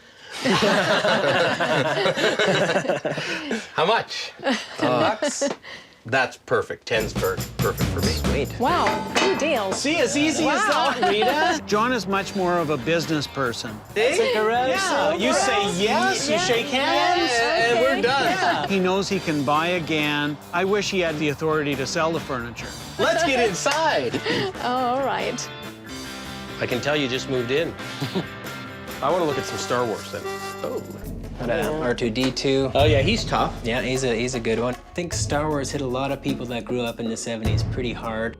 Yeah, see, these can be really expensive. They can, yeah, I know. The jowl with the plastic cape's the one you want, isn't it? Yeah, it's about 18,000 bucks. Unbelievable. It is. I have a giant passion since the 70s for Star Wars toys. Star Wars is really the first mass-marketed toy. That's when people started buying figures and keeping them in mint condition. That's the third one, right? Yeah, especially I find a lot of the ladies like the Ewoks or something. I don't know why. All the guys never like the Ewoks. Yeah. Most of the stuff he had was pretty ordinary stuff. Oh yeah, there he is. There's Luke. Corvette Summer. It's a real winner, eh? I get pretty ridiculed from my friends, but... But he did have a couple of really good dolls. Oh, you got a bunch of Boba Fett's in here. I got 2 Boba Fett's in there. Oh, this is 12-inch Star Wars figure. That's right. From the first movie. Yep. Hardest one to buy. Chewbacca's are a dime a dozen. That's right. But Boba Fett is tough, particularly with his rocket launcher, and more importantly, with his scalps. The Wookiee scalps, exactly. That's the key. That's right.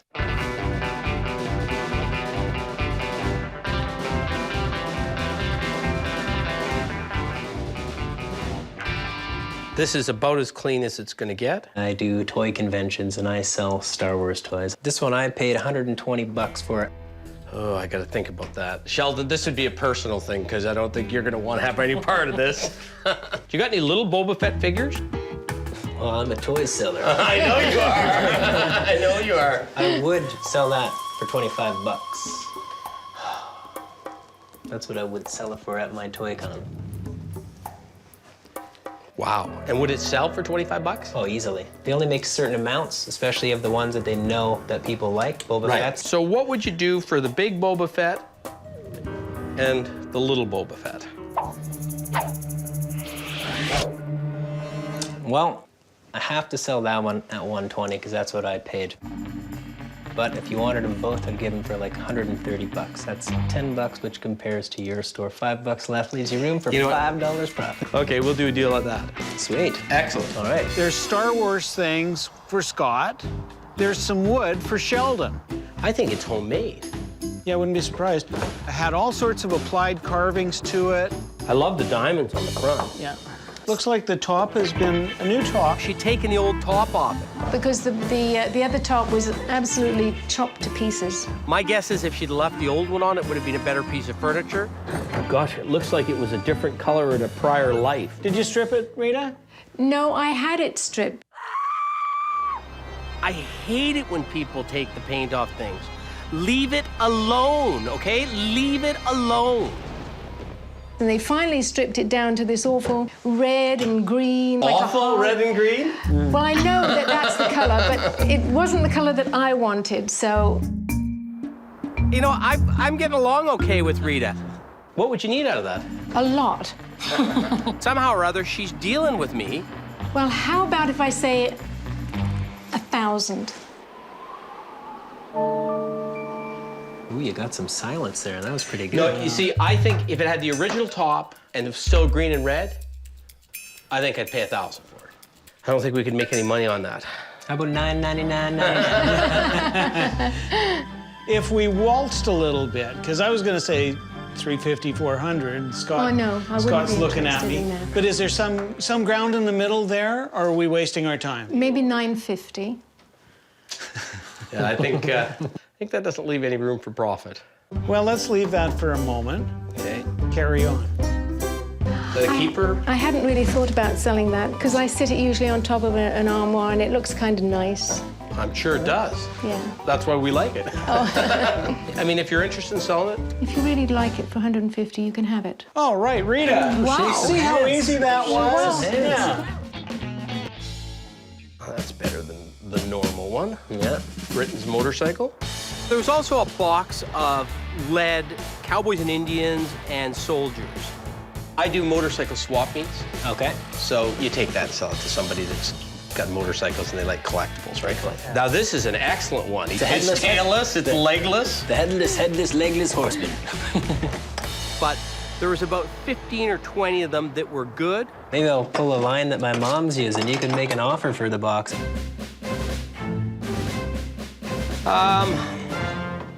50 bucks for the box. Sold.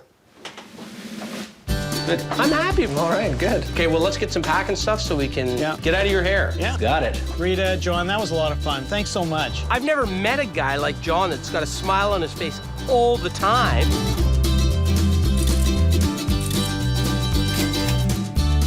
I like their hats. I think they're pretty cool with the hats. Yeah, it was great. Glad you Ruby, came. it was great meeting you.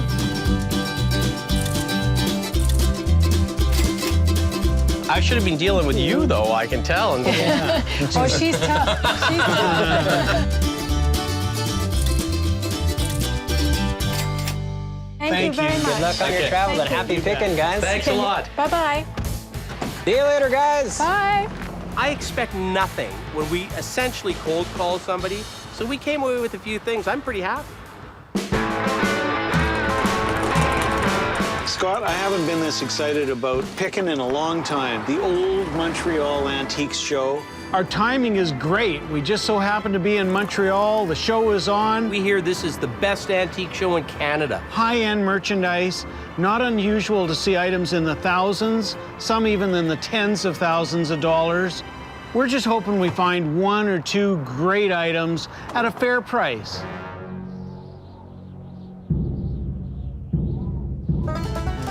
We're a little bit like fish out of water. Everyone's dressed up to the nines except me.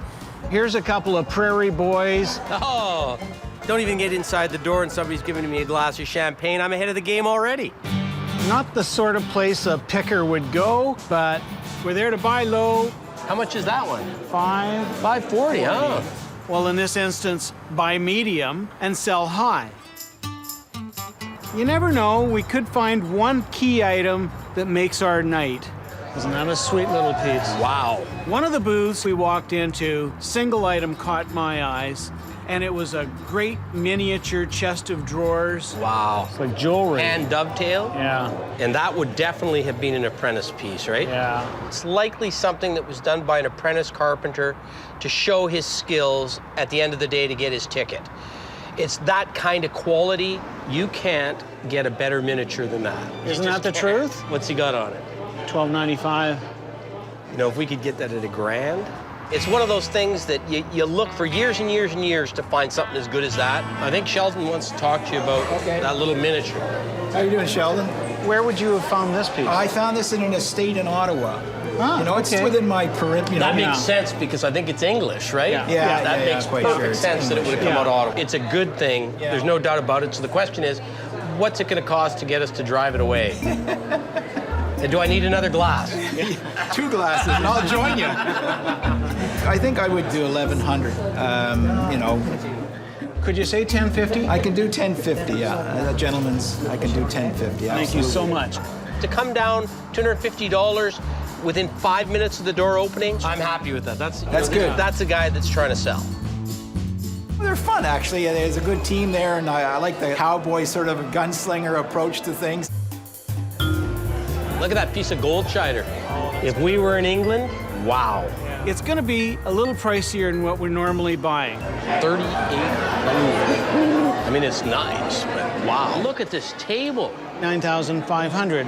This is some stuff you're never going to see again, eh? Yeah. Look at this coffee table, another $9,500. Yeah. Sometimes it's an advantage.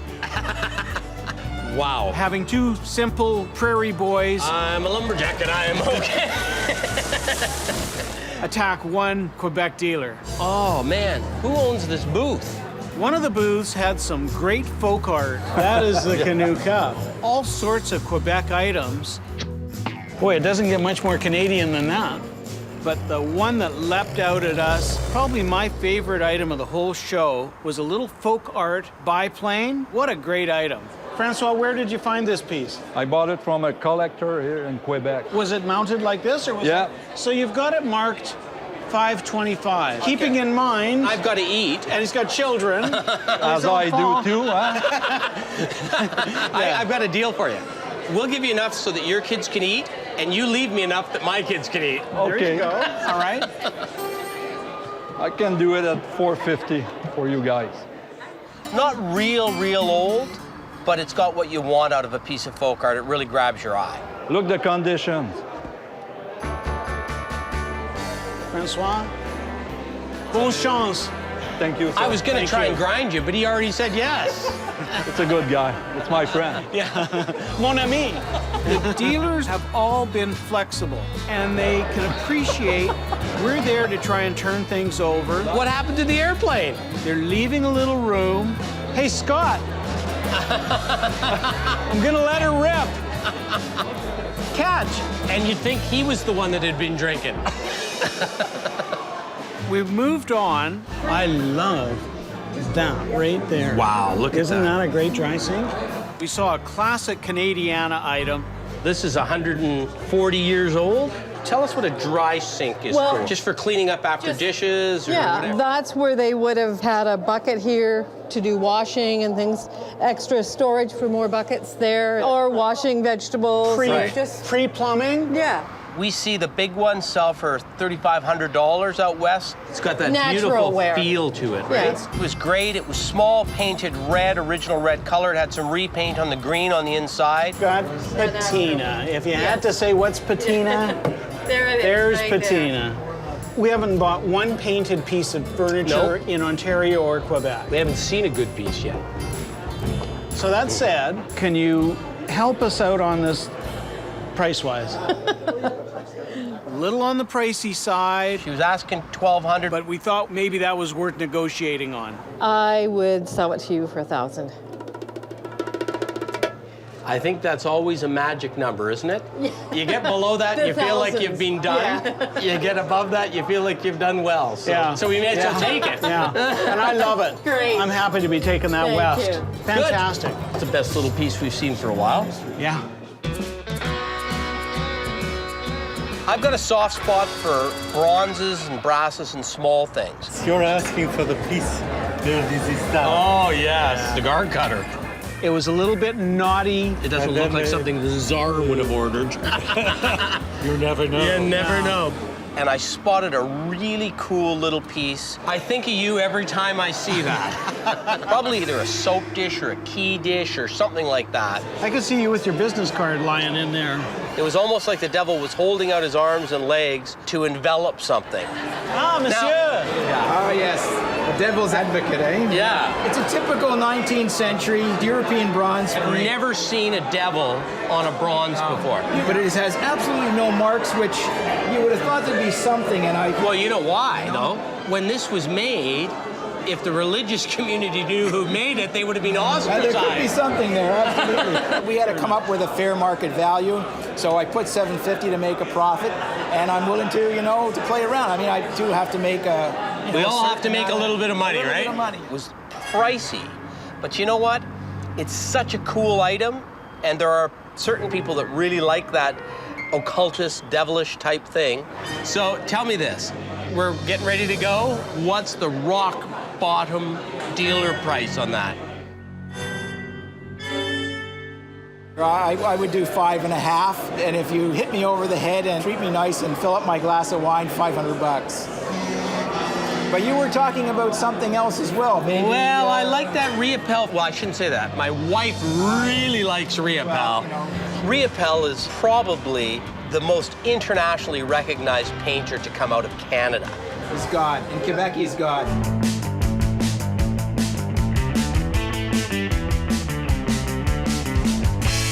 That was a print from an exhibition. There would have been hundreds of these made yes, for the but exhibition. he may not have signed them all, though. That's what's different. That's the only thing to me that makes it different. Yeah, absolutely.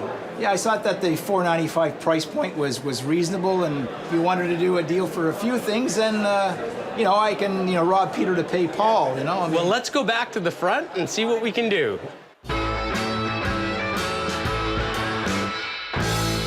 So, if I was to take the Riopel and this one, what would you do? $850. And just before we finish, I mean, is that not Canadian? Yeah. It's a clip. Yeah, it's for holding letters or notes. I've seen them most often used nailed to the door, and you can leave a note. Victorian times, people would come around and leave carte de visite. Right. So would we do $900 on all of them? We spend a little more sometimes. You said $850, $350, $900. I'll spread it out. Yeah, fine. But the profit is there. Excellent. I am a happy man. Put your finger in there. That's it. It was great. I had a couple glasses of champagne. It was very civilized picking.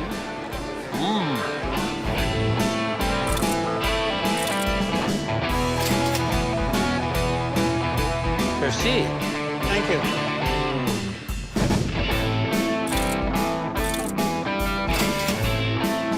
It's been a long, long time since I've seen that much good stuff in one place.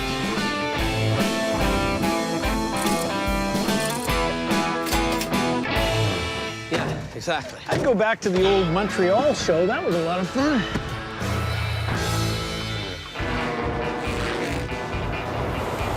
So I went to the Habs game last night. How was that? That was good, exciting. You could feel the electricity in the air. I used to be a huge fan of Jean Beliveau when I was a kid. I was too. I wore number 4 right up until the time I took Bobby Clark's number and wore number 16. Today's the day that we're going to get some of our purchases appraised. Yeah, I'm Patrick. I do auction for the past 25 years here in Montreal. An auctioneer's appraisal is probably the closest you're going to get to a true market value because they're not just holding on to them, they're selling them. Hey, Patrick. Walking in, I couldn't help but notice this outstanding desk. Yeah, this is a gorgeous desk, but this desk used to belong to Mussolini. I almost feel guilty putting a little rocking horse on top of Mussolini's desk, but... I don't feel guilty at all. Yeah, don't either. I was really interested to hear what Patrick had to say about that little naive rocker. Give you a hand. Thank you. It's very primitive. Because that's not something that I've ever dealt with. It's a nice horse, and you see that he had a good life. Probably from 1900, 1910. Still can see a little bit of the red paint on it. Yeah. We paid $100 for that rocker. Hard to figure out the demand for that kind of an item. Auction is very surprising, but you always have to start with a minimum price. Right. I would start it in my auction around $300. That would be the rock bottom price. Yeah, that's not a bad thing. And I would expect to have at least $500. Bingo! That was a pretty good number for me. The second horse I saw, it's a very good condition. It's almost mint, so it might be Eaton Canada toy. Yeah, you could just see a little kid at the turn of the century doing that. Give it a little bit of a run there, Sheldon. Yeah. And the saddle is very nice. Saddle is good, isn't it? It's the first time I see one complete like this. Yeah, we were very pleased to get this. And what about the other horse? We paid $200 for the glider horse. The lowest reasonable price we could start it would be around $500. Oh, good. Excellent. That makes me feel good. Yeah. The highest price we should get for the horse would be around $1,200. So I hope that we would make money with it. That would be a good day. Ching! Bingo! Looks like we've got a potential of nearly $2,000 for the pair. That's a pretty good return. Really appreciate it. But nice to meet you. And good luck in your quest. The ongoing, the never-ending journey. You know, it was a great thing meeting Patrick. Happy with the things he told us. Very effervescent people. They're full of energy.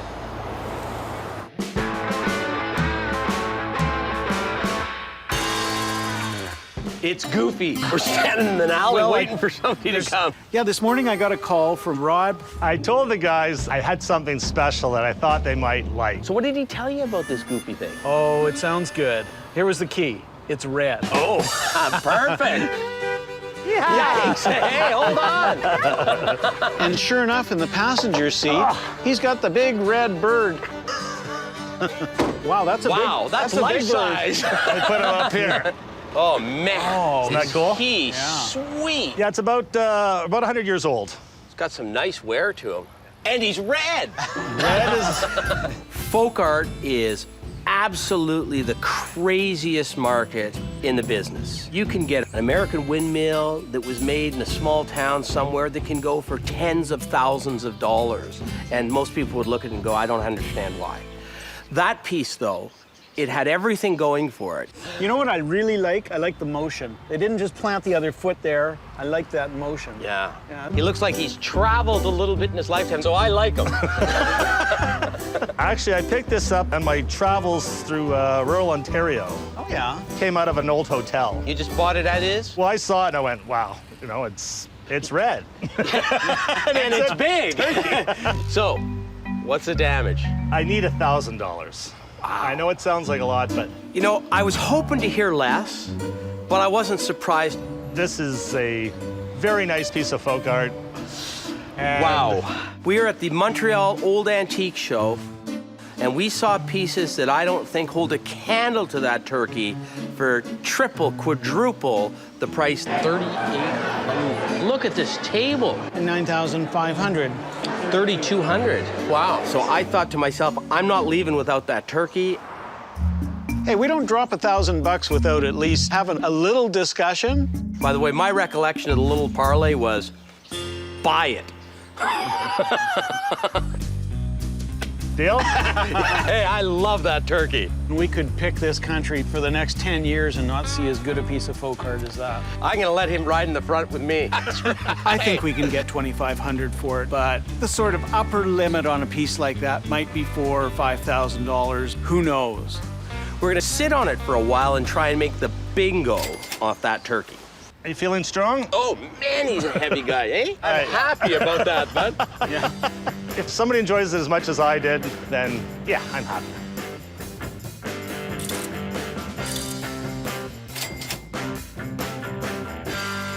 Yeah, isn't it lovely? It's great, isn't it? Great The fan? patina. You know, this is one of the first times in a while we've got stuff that was equally interesting to you and me. Yep, absolutely. Yeah. Quebec's been fantastic. We're going home with a full load. I got to sample a few Quebec beers, and you always know it's a good pick when you don't know if you got enough money to pay for everything you bought or enough room in the van to take it home. Wait. I didn't know you could speak French. She didn't run away screaming. Can be between 10,000 to 100,000. Wow. You say yes or no, you don't deal. Okay. I love your basement, man. Great. Yeah. I thought you said you love me. That's it, but that's okay. Wow, there's stuff everywhere. Holy. You are hurting me, man. You almost had me crying there for a minute. But I'm worried.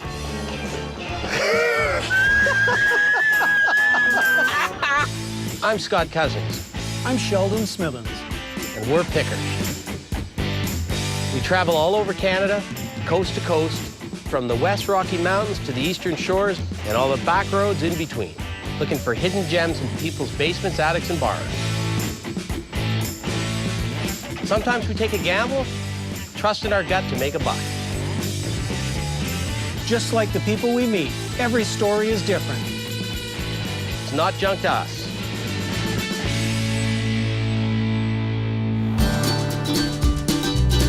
I went to the Habs game last night. I used to be a huge fan of Jean Beliveau when I was a kid. What was your nickname when you played hockey? Goldilocks, because I had long hair like this. Somebody tagged you? It was more important for me to have girlfriends than it was to have short hair. So now that we know what people called me, what was your nickname? Well, at the frat house at university, I was known as Schmucker.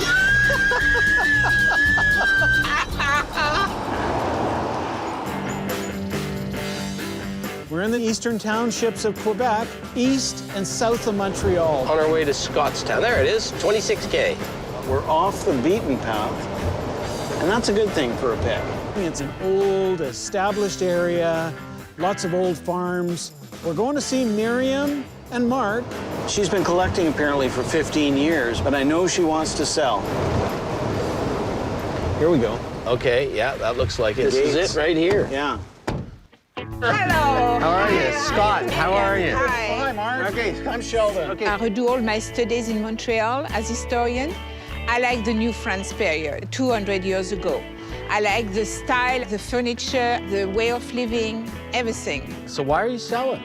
We become old.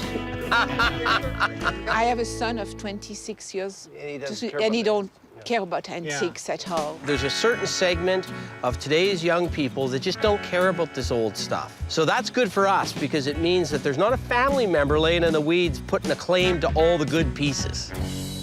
Yeah, we have a very old loom. Wow. Do you ever From the have old- 17th century from Quebec, in the township area. It's very a museum piece. Yeah. So how did you come about it? I was visiting a farmer, and I was in a barn, and it was all in pieces. And he says he's going to burn it next week. Oh, no. To burn it? Yeah. I Firewood? say I take all the parts and I take it. What would something like this sell for? An evaluator told me it can be between 10,000 to 100,000. Wow. There's no price about it. What would you ever compare it to? There'd be so Yeah. few. We'll never see another one, so No. we may as well find out what it would cost to right. buy this one. The minimum I would sell is 5,000. No doubt it's worth every penny. And more. Yeah. But to a museum, not to a couple of pickers. Right. Is this an old primitive shingle maker for Yeah, wood exactly. shingles? It's an old one from 1900. Right. Also from the area. Oh, I It's love really original and is in good condition. How did you get this? Also by farmers. Farmers. And you see the mark of the hammer or any tool was used to do Oh, it, yeah. to cut it. It's make it very original.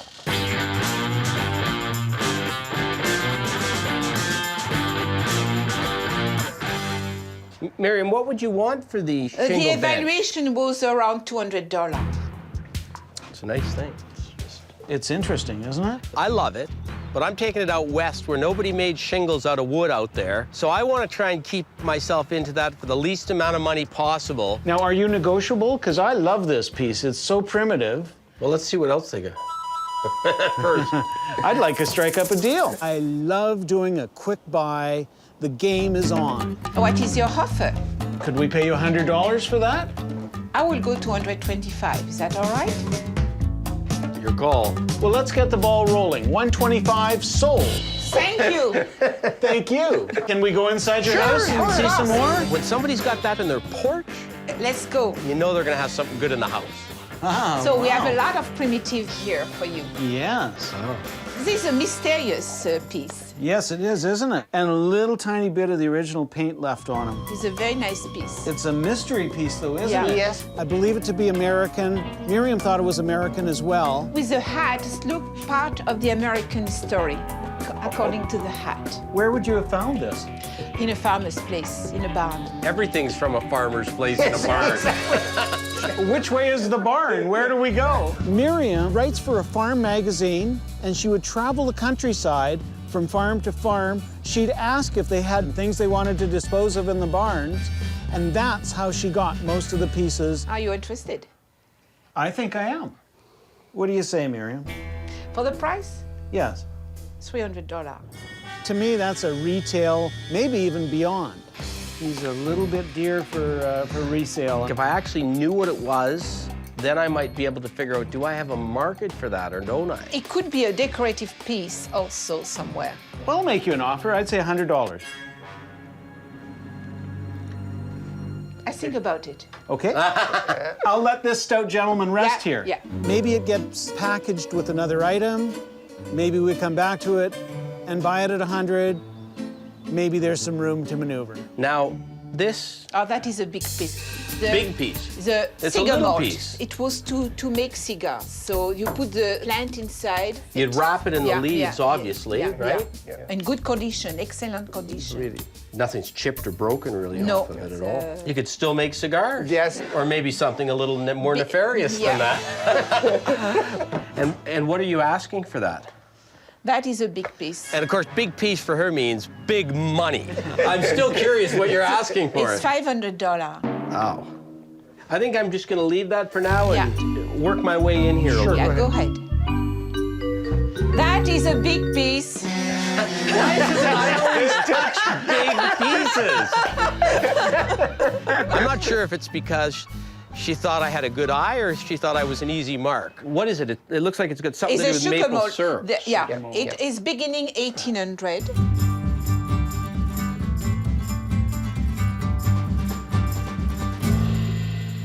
How come it's got a price on it? That's what I want to know. Do you have like this open as a shop No, or something? no. In the past, but we don't. We are How no long more. ago? 3-4 years ago. Okay. The bad thing is, it was an antique store and she knows what she's doing. The good thing is, we can really bargain with her because she's in the biz. And when you're in the biz, fair game. Let's see how good your memory is. How much is it?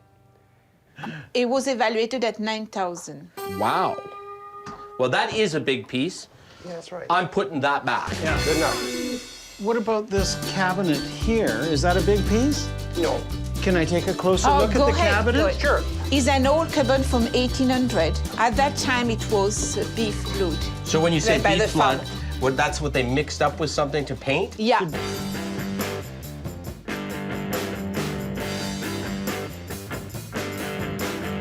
It's original, it's primitive, perfect size. Anyone would love to have that in their house. I found it in a farm. It was in pieces. We have to rebuild it completely.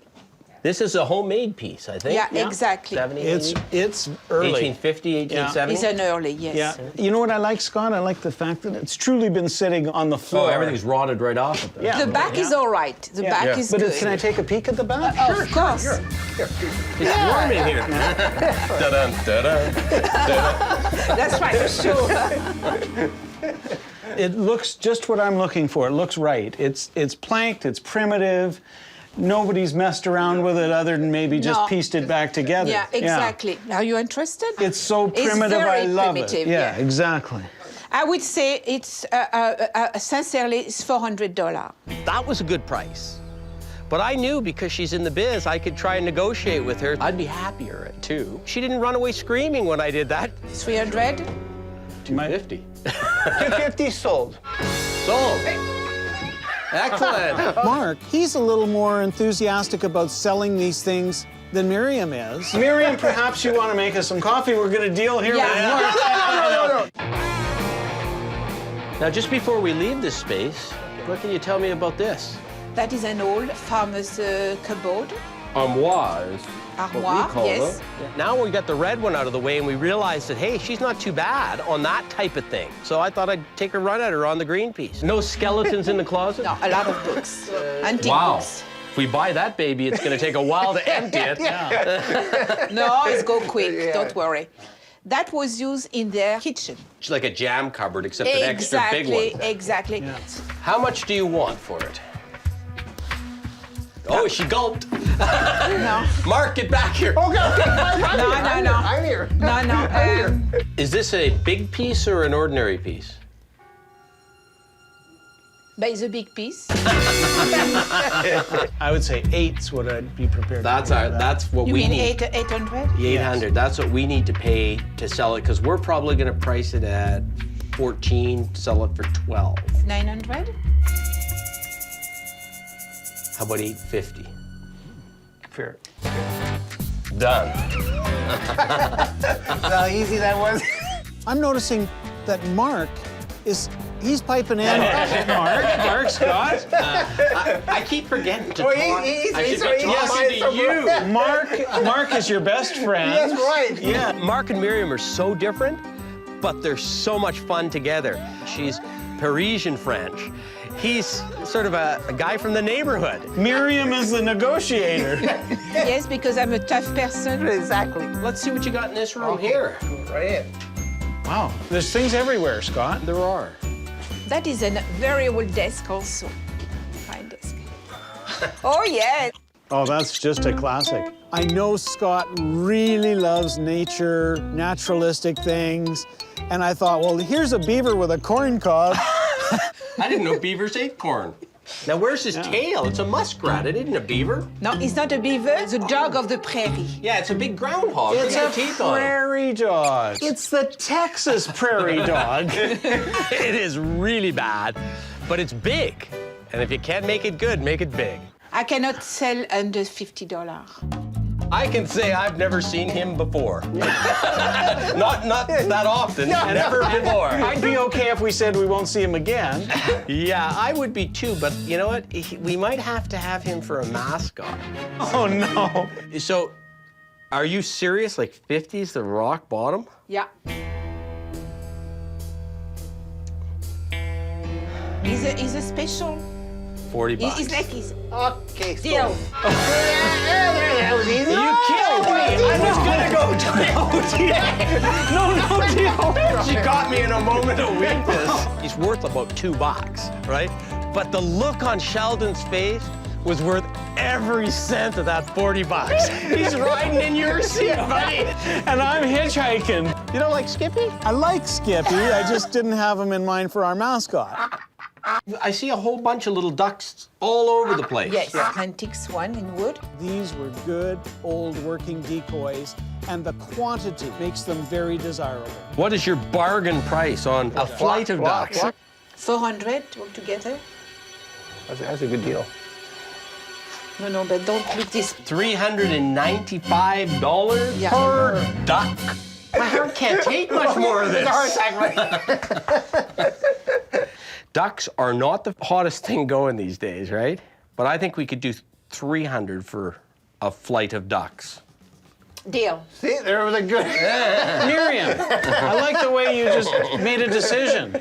What'd you find, Scott? Well, it's an old photo album of some sort, and I think it's got cards in it. Yeah, the cards are from 1900.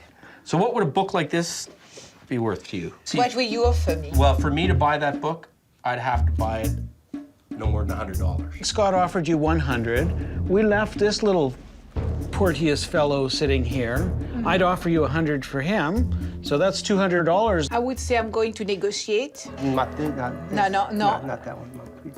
I was surprised. Mark actually stepped in and said, whoa! Normally he was stepping in and going, yeah! Are you telling me you don't want to sell this? Because actually, I think it's more valuable. It's a good piece. I think it's a good piece too. It's a very good piece. But if it's 300 retail, we got to buy it for less to sell it, right? 250 for the two-piece. Are we gonna create a marital disturbance No, here? no, don't. No, no. Okay, go ahead. 250. Done.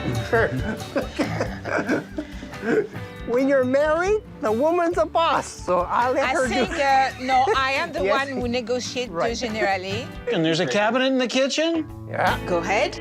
Miriam had mentioned another primitive piece in the kitchen. Ah, the Oh. blue room. Ah, there's the cupboard you're talking about. That is an old cupboard from the farmers too.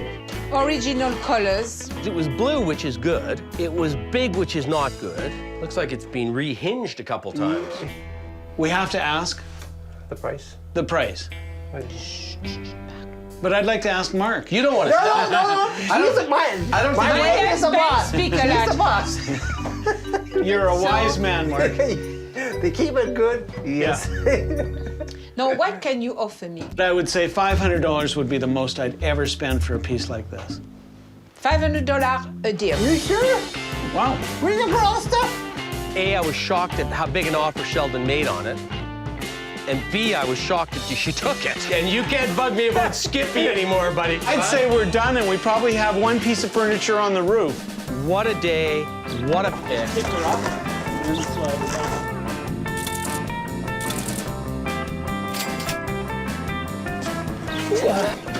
Great, great people.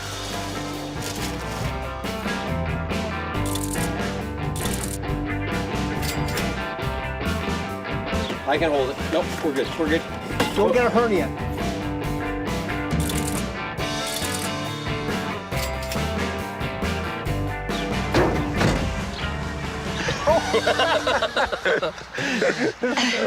That was a great Thank you very time. much. Enjoyed Thank your you. very Yeah, much. merci. Very much. You're a hard bargainer. Yeah. But he's not.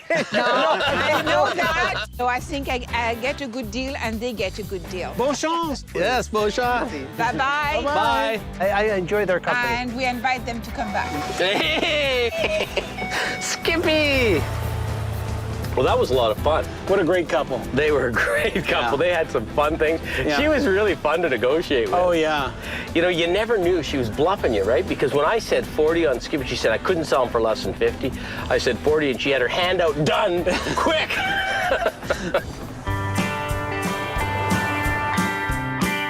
So I think we're pretty darn close here. Yeah, we're going for a pick in the eastern townships of Quebec, one of the oldest parts of the province. And we're going to see Guy. He's got all sorts of everything. Supposedly a barn full of stuff. This could be our guy right There's here. a barn. Yeah. I think this is the place. Oh. Oh, look, he's got advertising signs. Everything, everywhere. Man, there is a pile of stuff. There's your red here. Indian sign. Oh, yeah. Oh, wow. And there's stuff spilling out the sides. Wow. You'd be Guy. Yes, sir. How are you? Great, I'm Sheldon. Pleased to meet you. And Scott. How are you? So how does one guy accumulate this much stuff? Auctions and garage sales and knowing a lot of people. My father and mother used to collect antiques and go to auctions, and they used to bring me there when I was a kid. I was hoping someday I'd be able to go to auctions myself, which I ended up doing a little bit. There's a few treasures here. Yeah. Okay. Where do you suggest we start? You're leading us this way? Why Let's head not? to the garage. I'm going to walk between the gas pumps. Wow. There's stuff everywhere. Holy. I can't keep it all, and I've decided to let some stuff go. I know there's more out there, and the fun is to find it, buy it, and find a new home for it after. Look at that Molson's banner. Ah, la vie c'est bon moment. And look, he's got the big trout with a fly. I don't think that's particularly old. Guy, you'd help us with that. I'd say 50s, 60s. Look good in a fishing lodge, wouldn't it? Yeah. When it's up high like that, does that mean it's not for sale? No, sometimes it's for sale. It looks like it's fairly complete. Yes. But I can see it's got a little bit of a ripple. It's had a Yeah, little bit of moisture. What would you want for that? $200, I guess. Oh, yeah, it's got a chunk right out of it here. It's had some water damage on this end of it. I still liked it, but I wasn't going to think about making an offer on it unless we couldn't find anything else to buy. Wow. I can get you out of bed with that in the morning. Yeah, that'd be good. Except it's me getting you out of bed. Guy had a fire alarm box. It's an old one. What's it gonna take to send that one to the prairies? I bought that at a dealer, so I need about $450 for that. Whoa. He had paid a lot of money. I've got $350 into it. Yeah. And he overpays because he loves it so much. If you had the right buyer for it, you might take a step on it. I just don't know if we got the right buyer. But there's lots to look at, so let's continue. I see you had a big red Indian sign out there. Yeah. Do you have any that are in a little better shape? Right over here. Wow. Now that is a killer. It went on a post to tell you, of course, to keep to the right. There's a Red Indian gas station up ahead, and it dates back in the 30s. Red Indian, of all the oil and gas collectibles, is king of the castle. Absolutely killer image.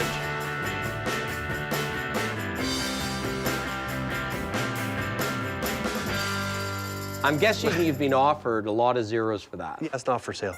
Guy wants good dollars for his stuff. I'd like to look at that. So I'm now switching gears and I'm saying, okay, now I'm gonna go after the rare and the mint. Up on the shelf, I spotted an Anarco tin and a Mazda lights display case, automobile lamps.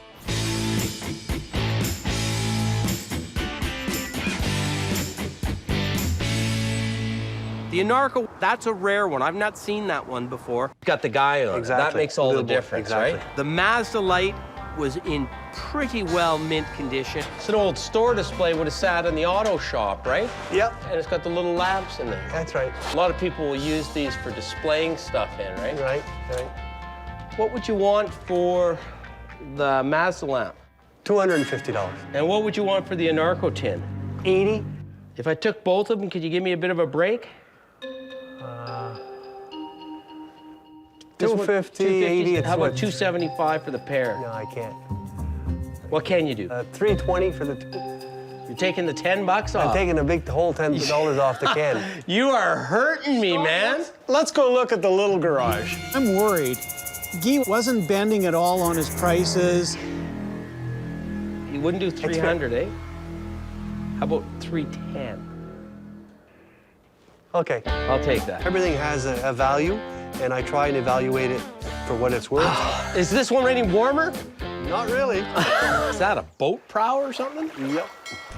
It's got some design to it. Got some design. I wanted to use it as a light. Now, just out of curiosity, if I was going to decide I wanted to have a stupid-looking lamp, what would you charge me for that? The $150. Whoa. That seems like a lot. Sheldon's frustrated.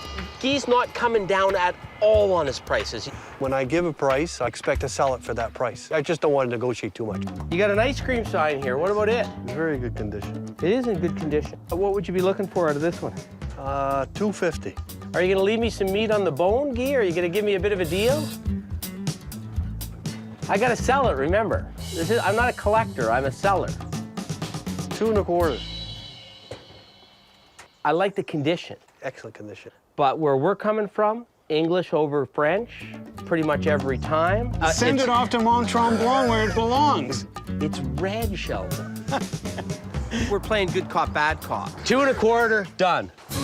That's good. The ball is rolling. You almost had me crying there for a minute. Are we going in here? Yep, go right in. Whoa, wow. You got some stuff here. Holy. Geez, I've got the pair for this one. 20 bucks? 25. 18. 20 is fine. Done! I won one! Sheldon, I won one! I think we should move along. There's probably another barn to be had.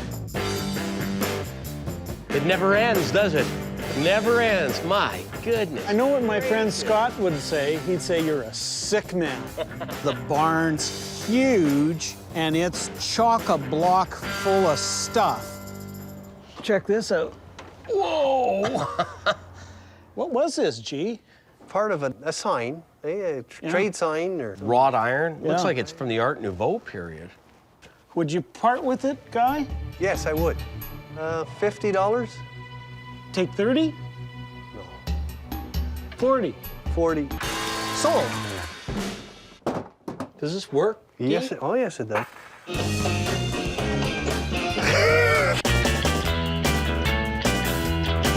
It helped that he understood that I liked what he liked. Isn't that nostalgia at its finest? What would you want for this wonderful piece of 1970s decor? I'd go $100. I'd pay that much for somebody to take it away, but that's okay. Deal on it, Scott. I haven't seen this one before, so I'm gonna offer you 50 bucks on it. The best I can do is 75. Well, you know, that's the best bubble one I've seen, so I'm gonna take your 75. Much to my partner's chagrin. Negotiating was a lot of fun. Do I have to shake on it?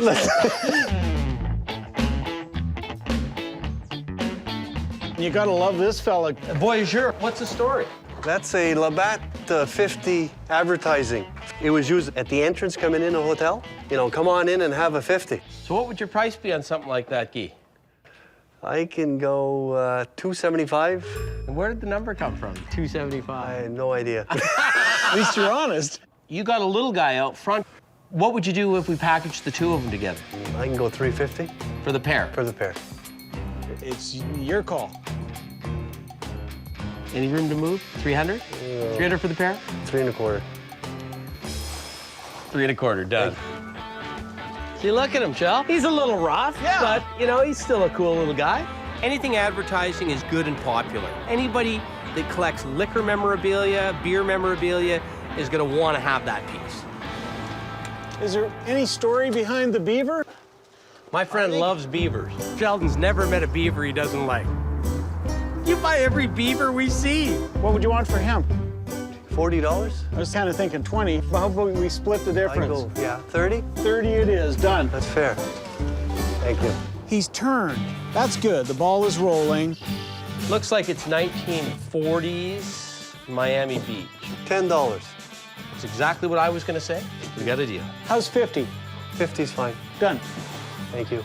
Can we do 100? Perfect. Thank you. What would you need for a float? 40? $40? I was thinking 20. And do what it is. It's the top of a barber pole. It's not a buoy? Store advertising, I think. I don't know, but we'll get back to it. Oh, wow. I immediately saw the Butterick store display. Sheldon, come look at this. Killer piece, all wood, great advertising. Here's Butterick himself as well.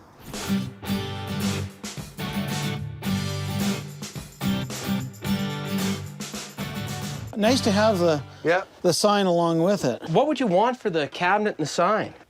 $200 for the sign and $500 for the cabinet. That's nice. Guy, do you have any room in this? $650. Given all the stuff we've bought, could you do $600 for the pair? Sure. Yeah, sounds good. Thank you. All right, thank you. Thank you. Okay, let's get out of here and get that van loaded up. I had to bring it out just to look at it one more time. And I still think that was top of barber pole. You guys seem to like it? I love it. Yeah. Put it in the truck. Oh, you're a gentleman. All right, let's go. I'm going. Thanks, Guy. In the end, that was a really good day.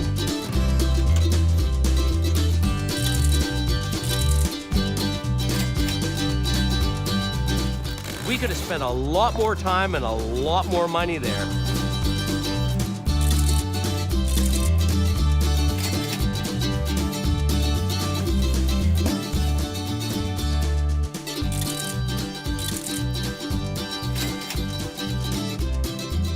The last time I think we picked from dusk till dawn.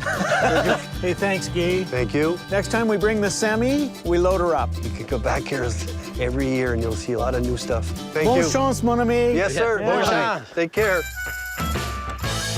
Bye-bye. Real happy with today. He was a good guy. We walked away with some mint things and some really unusual things. We have a relationship. We'll do business with him again.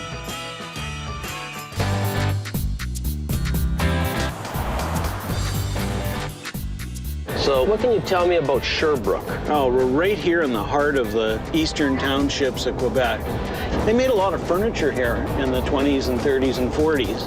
Down the road here, Jean-Pierre apparently has a 10-room house. Wow, that's a big house. Yeah, big house.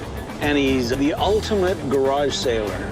Ooh, that could be interesting, you know? Yeah. Now wants to sell a lot of the stuff that he's been garage sailing for years. Wow. So who knows what we're going to see. If you've got a 10-room house, it's going to be one of these. I think we're close. Nice old Victorian. I think it's right here. As we approach JP's house, oh, yeah, it's gorgeous. It's an old Victorian. This should be exciting. I'm always excited to get into a guy's place that's been doing it for a long, long time, lives in an old house. I'm looking forward to it. I love the deck, too. Yes. Hey, bon matin. Hey. You must be Jean-Pierre. Yeah. Yes? You're interested in antiques? Well, I'm passionate about antiques. I know we're in for a good day, because this guy's a picker. You can see it in the way he looks, the way he dresses. That's what I'm in. The house is old and everything inside is old. We'd love to see what you got. Okay, come in. Yeah. As we walked in, there was stuff everywhere, and it looked good. When I see antiques in the newspaper, I run to be the first there and try to hunt these antique things and get them. There's a ton of stuff I want to buy, and hopefully the prices are right. See, you got a pickle jar there. Yeah, Okay, yeah. let's pull it out and take a look at it. On a table is an advertising jar, pickle jar. This is probably a jar that would have come over from England, filled with pickles, or it would have been sent here and then you filled it with pickles here. I believe you because most people here were British. You like pickles or you like jars? I like advertising. What would you want for something like that? I don't remember how much I paid that. I bought that many years ago. I would say like 50 bucks.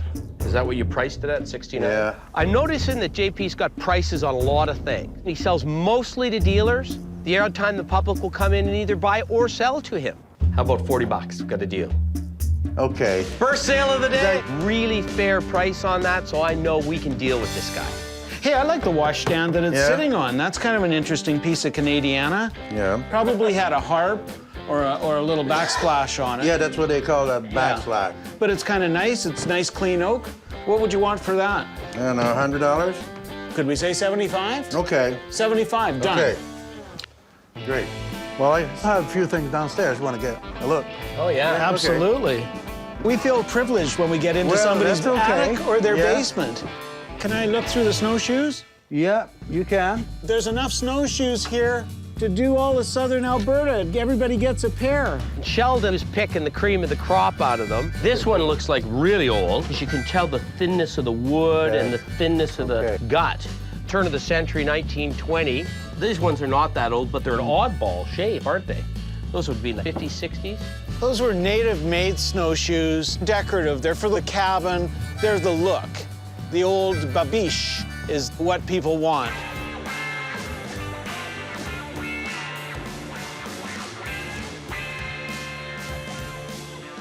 Looks like we got 3 pairs and an orphan.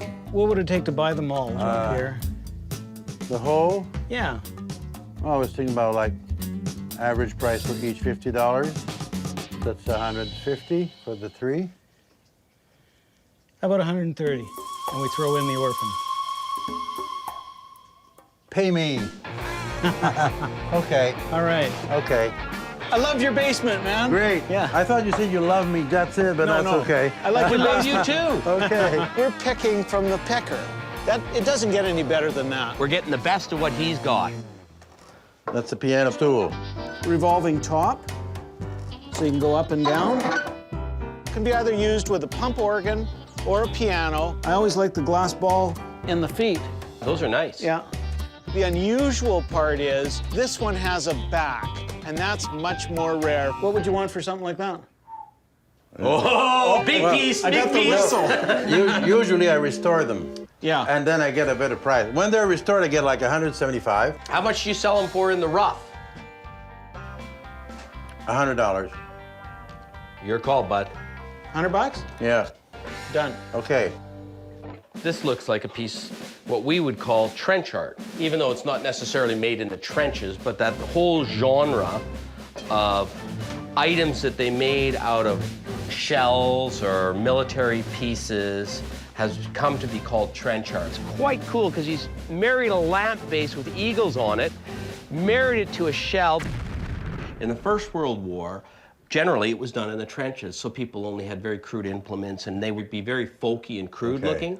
Later on, They call it trench art, but this was made in a factory. When I say a factory, though, I mean like on a base, an army base or something. Okay. He would have had an old shell, and he would have probably been somebody that was in the machining business before the war, and he just made something that was cool. One of the reasons I got a soft spot for trench art is because I have at home from my great-grandmother's estate a piece of trench art that her husband carved in the trenches in France and sent home to her. Oh, yeah. Now, what would you sell that for? My price I thought was 125, but, you know, this one is dealable. I think a good price for us to pay for it, to let us make a little bit of money, is 75 bucks.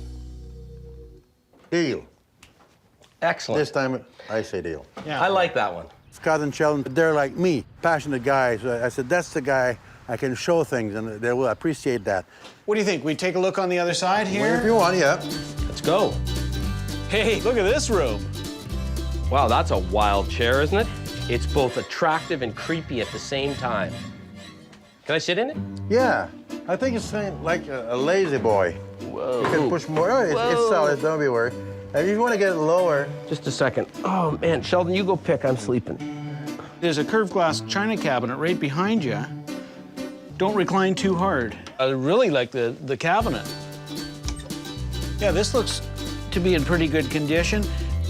Replacement handle. And a little bit of the original finish is starting to lift. The main thing is 3 panels of curved glass. You have a price in mind? What do you think, Scott? I think we could maybe do 400, 450 tops. Don't break the glass. That's the price of the glass. Yeah, I know. I think we can't get any glass I know. in there. 450. Okay. All right. Another deal. Thank you. Good. I take it that the rest of the stuff in here is sort of your good stuff. that- Yeah, okay. Let's head to another room. Okay. This is supposed to be the kitchen. You can notice that because there's a fridge on the stove, but otherwise... This is my kind of kitchen. I love this This is kitchen. a guy's kitchen. Okay. You got some old stuff in here, Jean-Pierre. That thing's approaching 150 years old. It is ancient. Look at the stenciling on that. I love the wheels. Look at the finger joints, Scott. Yeah, finger jointed. This piece looks like it's hand forged on the end, Sheldon. Oh, yeah. Done by a wheelwright. The wheels were amazing on it. Oak wheels, hand forged steel all around.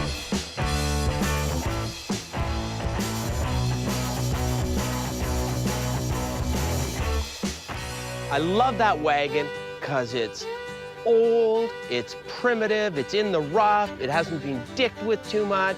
I got that a few weeks ago. It was all dusty and dirty. Yeah. Could we buy that from you? There's one thing I'm taking home today, it's that wagon. You're talking about my favorite item. I would hope to get it normally for $250 or so. The price I pay for that, and it would be I like it around $500, you know. If we step up and offer you $4, would that do it? You know, it's not always the price, it's the item. Well, I guess so.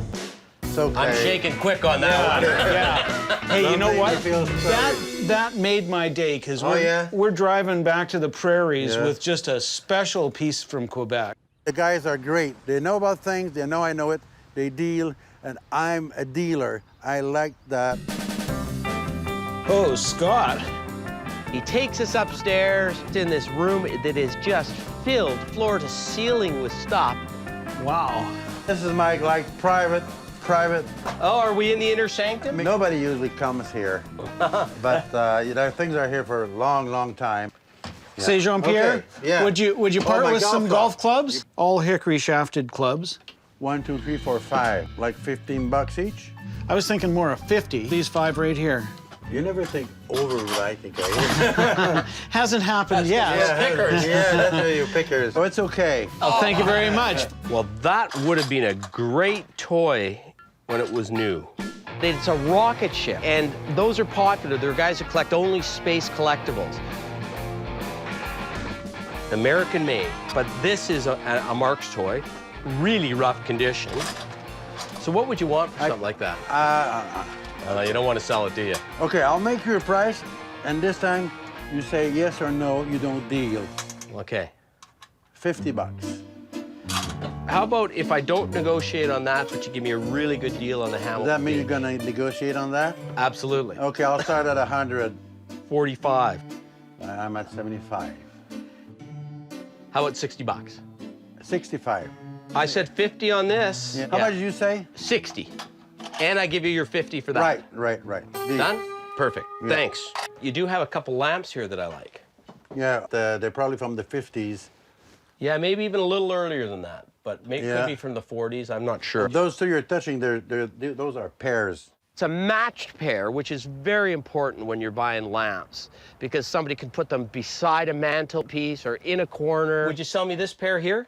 They're the better ones. Most of them had 3 rings. These had 4 rings. It also had 4 rings on the bottom and 4 rings on the top. Well, I'll tell you, that's the last piece I'm gonna sell in this room. 150? How about 100 and a quarter? Right. Let's go clean out the van and see how much room we got. Okay. I'm thinking, how are we going to get all this stuff into our truck?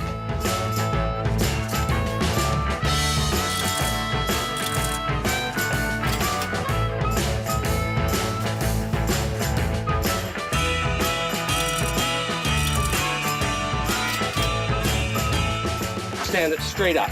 Turn it around so that that goes through. Okay.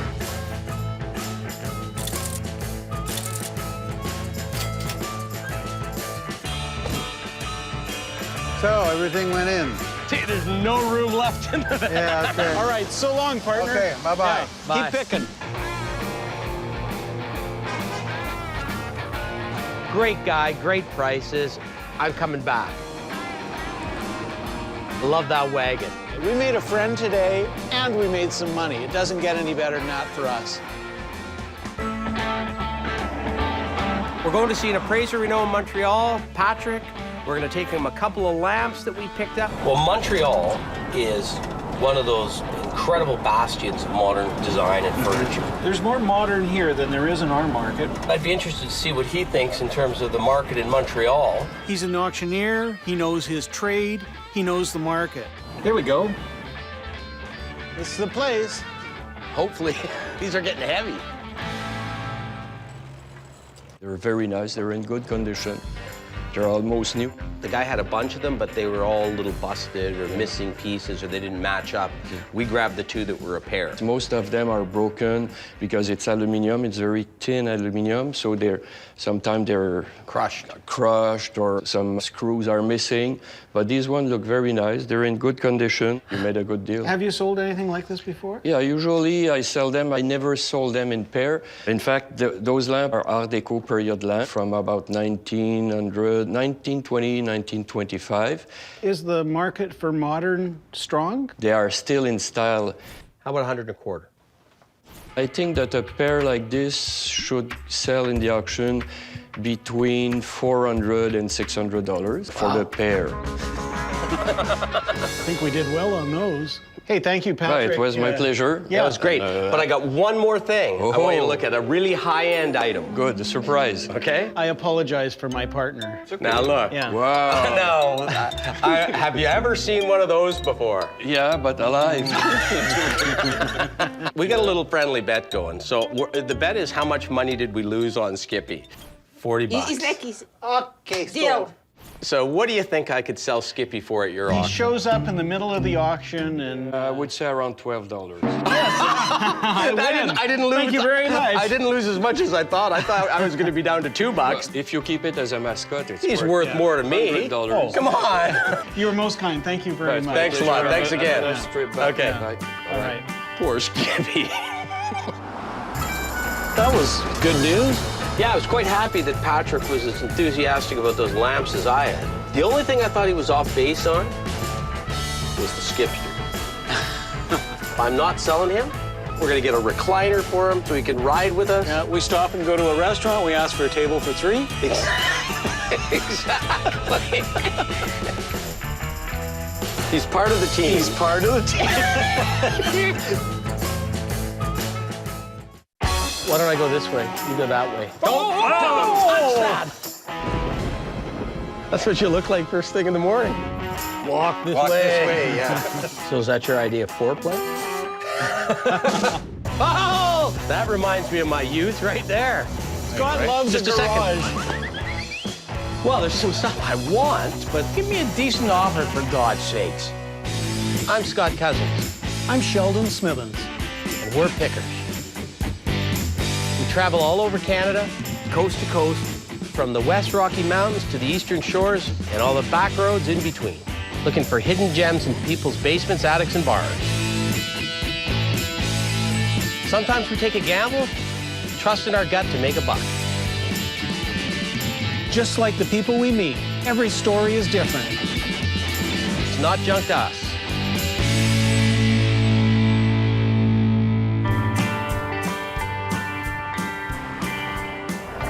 Hey, we're getting fairly close to Winnipeg.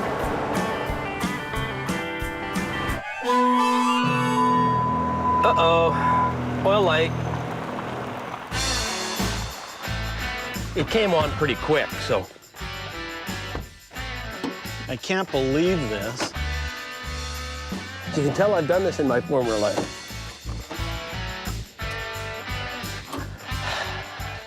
Where's your ass, Scott? Here, just hold this for a sec. I'm gonna shove it back in. Here we are. Yikes. We're down a liter or more. Yeah, I'd say more. Yeah. Let's hope she hobbles into Winnipeg. Let's hope we make it to Betsy, Winnipeg. please.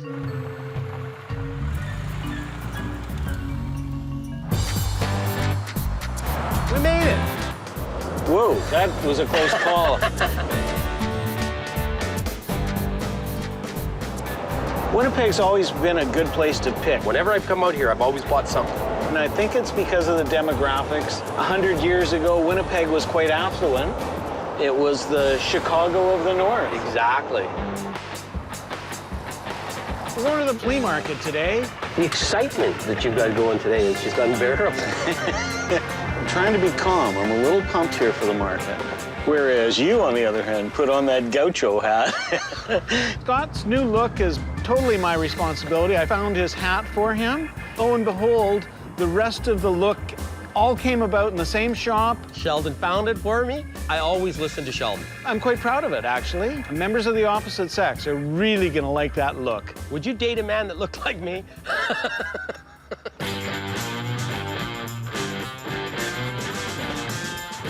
You walk into this flea market and it slaps you in the face. Oh, man. There's stuff everywhere.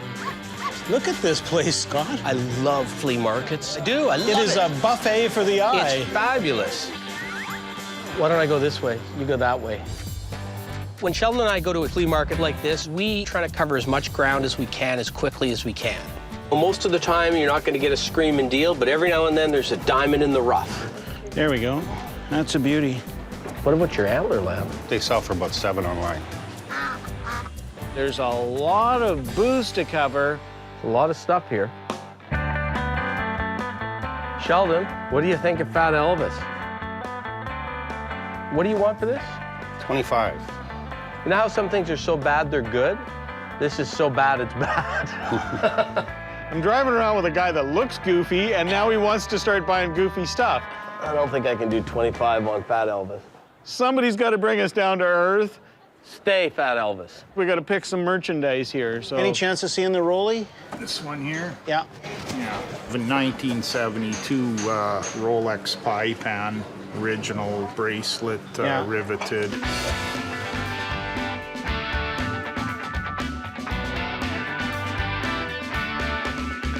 What are you asking for that? I'd need about $1,800 for it. Oh. To turn it over, I don't know that there's anything in it for us. Yeah. So what do you have on that Addison radio without the knobs there? They call it a farm radio because it was the cheapest version of that kind of radio. It works, but on the back there's a little chip missing. It's a couple $100. Yeah. Nicely made, boy, I feel well. And they were used for shipbuilding. Oh. Still sharp. I think we'd be doing good if we could find one great item. Hey, senor. Hey, you need that hat, man. Just to rival you. I'll buy it for you if you wear it for the rest of the day. What we're looking for is something that isn't of any value here, but is back in Calgary. There's got to be something here we can buy and make money on. That's what I keep saying. We got to leave with a treasure. Dig, Scott. Dig. Go find me a bargain there. Come on, Scott. I know you can do it. At this point, I'm thinking desperation is setting in. I got to get something. I'm getting hot. I know Scott's going to find something. He's so persistent. It makes him the ultimate picker's picker. Hey, look. I look up and see a couple of fire hats. Can I see it? Sure. This is an old leather captain's helmet. And this is, I would call this a lead hand's helmet. It's leather. Yeah. I know that leather fire hats are tough to find. I had a chance to buy a Calgary one time and didn't. Kicking yourself still, eh? My guess is these would be, what, 1920s? That's what I was going to say, 20s. Condition is all important with something like that, and that was in excellent condition. That's New York. Does it say New York? No, I've got a whole bunch of tie clips with that same insignia on. It's New York. Okay. The fact that it's an American one means it's going to be worth substantially more. The fact that it's a New York American one might mean that it could be really good. What would you want for that? About 300. That's a fine. Did you just make that price up? Out of the air. I just picked it out of the air. I was going to suggest, what if we just swap for the gaucho? You never seen a guy picking a gaucho, have you? Well, I actually wear hats like that myself, yeah. Make an offer. Let's take our best shot. I was going to say 2 on the pair. 2 on the pair? That's what well, you said make an offer. That's the offer I was going to make. I'll tell you what, fellas. Because I want to make you happy, I'll give you the pair for 300. Boom. Quit hitting the good hat with the crappy hat, okay? Easy on that, Rick. 2. All right, you offer me 2 for this, and I'm offering you this for $75. That's a joke. Don't touch this. All right. Okay. I'm going to risk it again. I'm in between you to referee. All right. Yeah. 2 1/4 for the pair. 2 1/2 for the pair, you got a deal. Let's shake on it right now. Very good. Don't touch that! Pleasure doing business with you. Of course it is. Yeah. We've done all the damage we could ever possibly do there. We walked out there, I think, with one exceptional item. Well, the best item in the place by far. All right, we're out of here. A few blocks up this way and turn right. We're going to see the ultimate Frankenstein collection. I thought you'd get a kick out of this, and we're not too far away. Jeff's a serious collector. Stick with me, buddy, because I might even find you some Dracula stuff. I'd like to see that. Yeah. When I was a kid, I stayed up late and watched a Dracula movie. Holy smokes, that scared me for years. Used to go to bed with a Bible after that. There's Frankenstein right there. This has got to be the place, eh?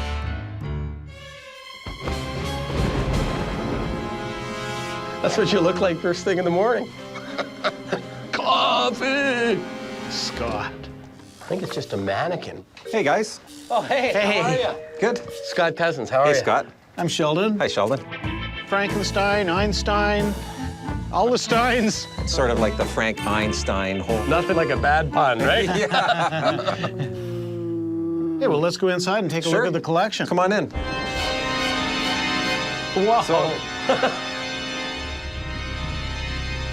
This is it. This is it. My basement is not a very typical rec room. This is where I've dwelled for many years. Jeff is a serious collector. It's got a lot of Frankenstein monsters and Dracula and a few mummies. There is a huge, huge market for this kind of thing. Comic conventions far outstrip any other kind of collectible convention. And this is a subgenre of the comic movement. So there's a ton of people that would love this stuff. Everything's for sale. I've been buying and selling for about 14 years now. So I can let it go. I'm not attached to really too many things. I see something I like already. Marty Feldman from Young Frankenstein. I love Young Frankenstein, one of the funniest movies I've ever seen. That was a really good likeness of him. Walk this way. Walk this way, yeah.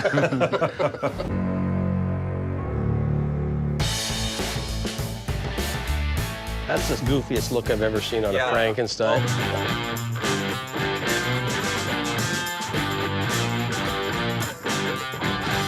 A lot of times what they do for the Frankensteins anyways, they'll take a scene from the movie and they'll replicate that. And this is the part where he's first speaking and he doesn't really speak. It's more like a growl, so it's out the side of his face.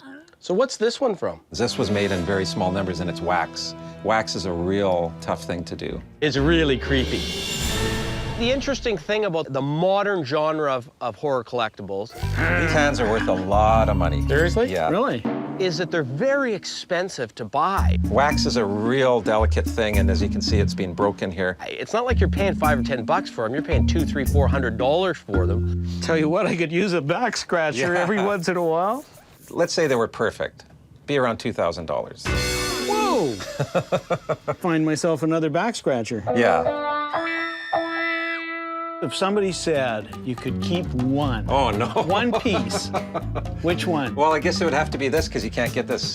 This one was made in 1961, and it's very sought after by the collectors. That's on the album cover of Boris Karloff and Friends. When I first started collecting, I thought I have to get that mask, but I didn't know I would end up getting the actual mask off the cover. So I'll never sell that one. Never. So is that hard or is it a vinyl mask? It's a rubber mask that's being foam filled to help preserve the shape. I make displays and signs for a living, so that I repaint a lot of the stuff that I get because I'm just not happy with the paint job on it. I like to do silver screen look, which is black and white versus colored, so I redo them just for fun. He's a really good painter. So he had a little bit of himself invested in that whole collection. And what's the vintage of the collection? Well, the earliest one is this, 1961, to more recently this one here, which was produced in 2008. It's modern stuff that's of interest to collectors today. So there's a ton of people that would love this stuff. This is a great collection of stuff. Hey, look.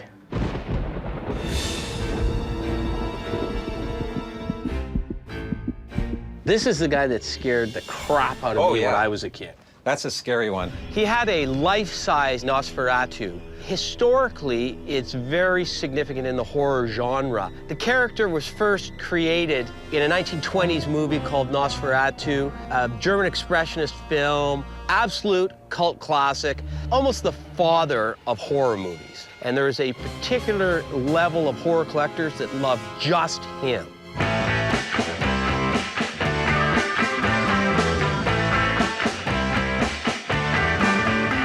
That was sculpted by Mike Hill, and Mike Hill is very renowned. His sculptures are of the best. I didn't paint this. Another fella painted the whole thing. The eyes, take a close look at the eyeballs. Like, there's so much detail. Also the veins and the age spots, but it's the whole thing. It's all in the paint job. You see this, it's alive, but it's the whole thing. I have a friend that's told me to keep an eye out for anything Nosferatu. He's interested, so it makes me interested. So what would you pay for something like that? The head, I paid $500 for it, and the body was $200. Painted or unpainted? Painted, just like that. A master painter had done that, so it's going to be the best of the best in terms of that particular item. But I didn't want one of the better things in the basement to be the first deal. So then I just moved on to other things and knew I'd come back to it. He is creepy. That's right. This showcase is just mixed, you know, it's like a mixed bag of nuts. Pee-wee looks so out of place there. I agree. Pee-wee Herman was a very popular kids' TV show host. I thought Pee-wee was going to take off. So I've got a few Pee-wee Herman items. Until he got caught in a very unfortunate situation in a movie theater. He's creepy, though. Pee-wee is creepy for different reasons. Interestingly, though, among adults, his collectability went up after that. And you got to recast Big Frankie, right? Yeah, 64 was the original one.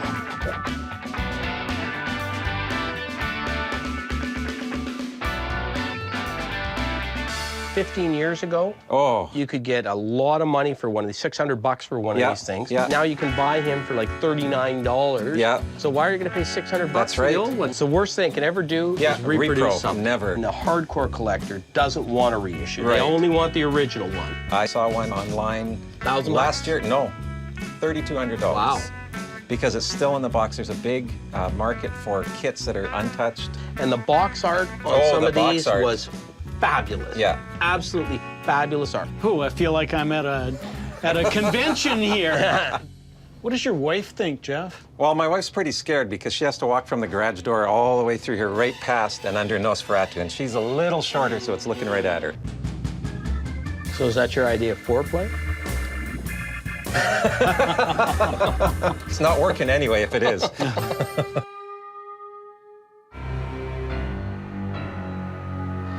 So, Jeff, there is a guy that has told me to look out for something like this, so trying to make this work price-wise. Right. Are you looking to get out of it what you paid in it? I'd like to get close. He's paid a retail price for it because he's a collector. The head, I paid $500 for it, and the body was $200. One of the strategies is you try and ground your position. So if I make the first offer and it's way low, can we do 500? I'm gonna bring him closer to my number than him bringing me closer to his number. That's kind of low. Is there anything else that you see in here that you're interested in? I presume the stuff over here is for sale? Yeah. There's a few things that I got my eye on. Well, I really like Marty Feldman, the Young Frankenstein, and it's a fun piece. It's hilarious, and I know a dozen people that would love to have that. Pee Wee Herman, I know I can sell that, and a Frankenstein. That's a Frankenstein poser. But it's more of a toy, and I'm more into the realistic things than the toys.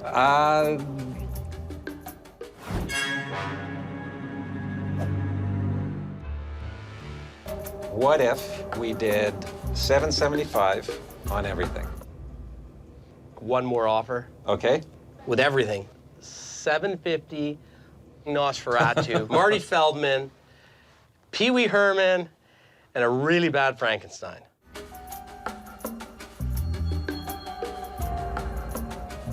You got a deal. Okay. I'm happy with that. It was fun seeing it, plus I'm doing a favor for a friend. I'm happy with the price. We're only caretakers for so long of this stuff. Jeff's a good guy. He loves his stuff. I think just to scare people, we might leave him standing up. Oh, sure, yeah. Mrs. Jeff gets a break. We got the guy in the van. The count is down for the count. If Mrs. Jeff had been there, Sheldon and I both would have got a hug.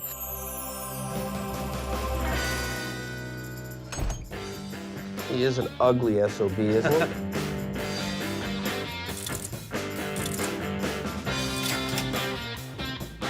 They'd make a good pair. They should maybe get married. What do you think? I don't know. It was fun seeing that much Frankenstein around. Man, you're a good-looking guy, Marty.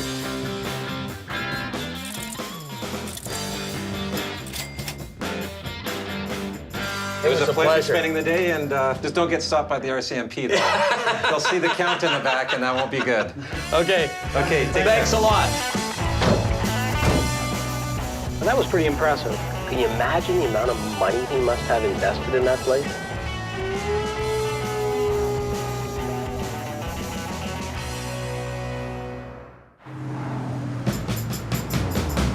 So this should be a good pit. Yeah, you're right about that. We're going to see Morley. He's a serious collector, and he's been doing this for a long time. So Morley's got some Inuit carvings. And it sounds like he wants to get rid of some of it, or his wife wants him to get rid of some of it. Winnipeg was a focal point for Inuit art. In the 1950s, it became popular and started selling in the South. There we are. Hey, look, there's a pair of lions. Look at all the stuff in the... Oh, yeah, when you look closely. You can tell where the antiques people are by looking at the stuff surrounding their house. This must be Morley's house. Hi, Scott. I'm Morley. Sheldon. Sheldon and Scott. My son. Hi, Michael. I'm Sheldon. How long have you been collecting, Morley? 40 years. And what's the pride and joy of your collection? My wife. You're a smart man. Yeah. I'm married to a lovely lady by the name of Marlene. I'm 80 years of age. I live in this palatial mansion. Morley collects a lot of things. I'm a collector of antiques, paintings, sculptures, and art. I love that stuff, you know?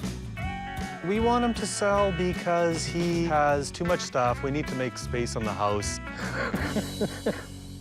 I see something up there that I want to ask you about. That is either a Darth Vader figure or a Buck Rogers figure. I'm always looking for pop culture action figures. Can I go up there and look? Yeah. Let's see what I can do. And I could see up at the top shelf the legs and arms of what I knew immediately was a 12-inch doll. Scott doesn't miss much. Nope. Battlestar Galactica. That must be yours. Absolutely not. No? Never seen it before. Mine. You bought this?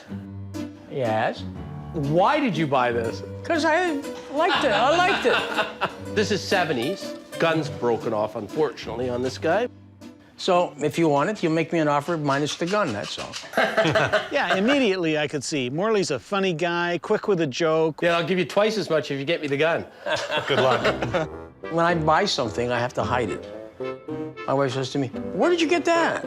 I said, "Oh, I've had this for a long time. Just moved it around." It's like a little shell game. Yeah, you know, so that's the story. Can I just put him here on the roof of the car for now? Absolutely, absolutely. Okay.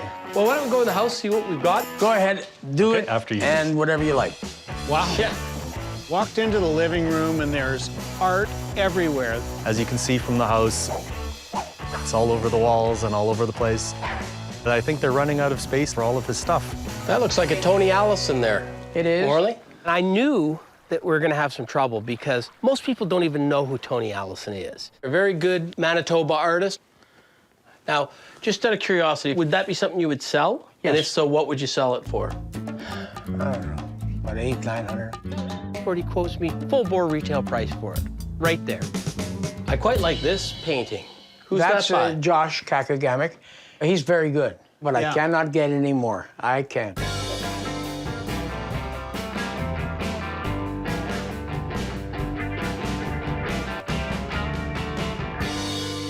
So what would a painting that size sell for? if That you were one gonna would be get rid close of to it? $2,000. I like that painting a lot. But tough for a couple of Alberta pickers to make any money Oh, on it. well. That price. Yeah, our problem is, just so you understand where we're coming from, we're not looking to sell at a retail level. We're looking to buy sort of in low to medium, sell medium, Yeah. and then let the other person make the top dollar. I understand. And when you see something around here and you like it, make an offer. Okay. I understand exactly where they're coming from. They're out to make $1. Why not? Can I play? Sure thing. I learn something about Sheldon every time we go on a pick. I didn't know you were that good. Well, I'm not. God, you play fast. I don't care If I ever get back. It's root. I've handled lots of player pianos, but they're always uprights. That was a dandy. Quite the singer. God, he plays really well, you know, doesn't he? I think he was a soprano in the choir at school. Yeah. You're sure amiable, Morley. I try to be. Come on, guys. I'll follow you. Wow. I love to see Inuit art. Lots Just of take a carvings. walk, take a good look. It's a lot of them. It's a sort of an interesting but crude Yeah. piece, right? Uh-huh. He definitely collects carvings, that's Yeah. for sure. The problem is when you got a guy that collects Inuit art, I got about 80 pieces. he's usually paid a lot of money for it. What's this one here, Morley? That's unusual. A lady lying on her side. Yeah. I guess she's thinking. I don't know. The best of the best is worth astronomical amounts of money. And that goofy one that looks like it's an eagle. What about one of those? What would that sell for? You only ask about the expensive stuff. I always gravitate towards the folksy, naive-looking pieces. See, I like the primitive stuff more. Yeah, that's primitive. Inuit art is primarily soapstone carvings. Inuit were nomadic peoples, so early carvings were quite small. Looks to me like a spirit. They carved subjects that were spiritual, a lot of animal figures. And it There's looks like one wing. Where's the other wing? Who knows? I love that stuff, you know? Do you have a sense as to what your price is in mind? Of course. You go by whether the piece is nice or busy or whatever. Well, because in this market, right, Yeah. what you paid for it Yeah. is about the most irrelevant characteristic. That's it could right. be worth 10 times as much or half as much. That's right. It just depends what the market says. But for example, what would that sell for?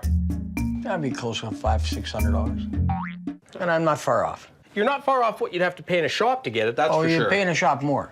My instincts are telling me Morley really doesn't want to part with this stuff. What would something like that sell for if you were going to get rid of it? About $800 or $900. And his way of hanging on to it is to quote us prices that just are not going to work for us. Why are all the ones I like more money? Well, you only ask about the expensive stuff. That's my problem. I have expensive taste. Expensive taste. That's whalebone? Yes, it is, isn't it? It's petrified whalebone, dug up from the ice. It's a nice piece. Some holes in the side of it. That had everything you want in a whalebone carving. It was big, it was well carved. It was a good walrus.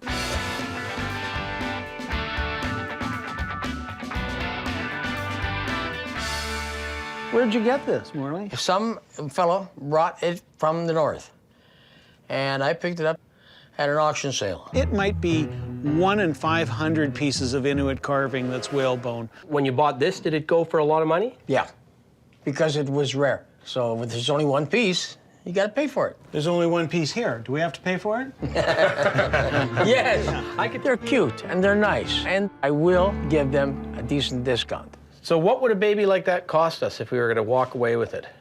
Well, I'd like to get close to $2,000 for it. Wow, I'd like to.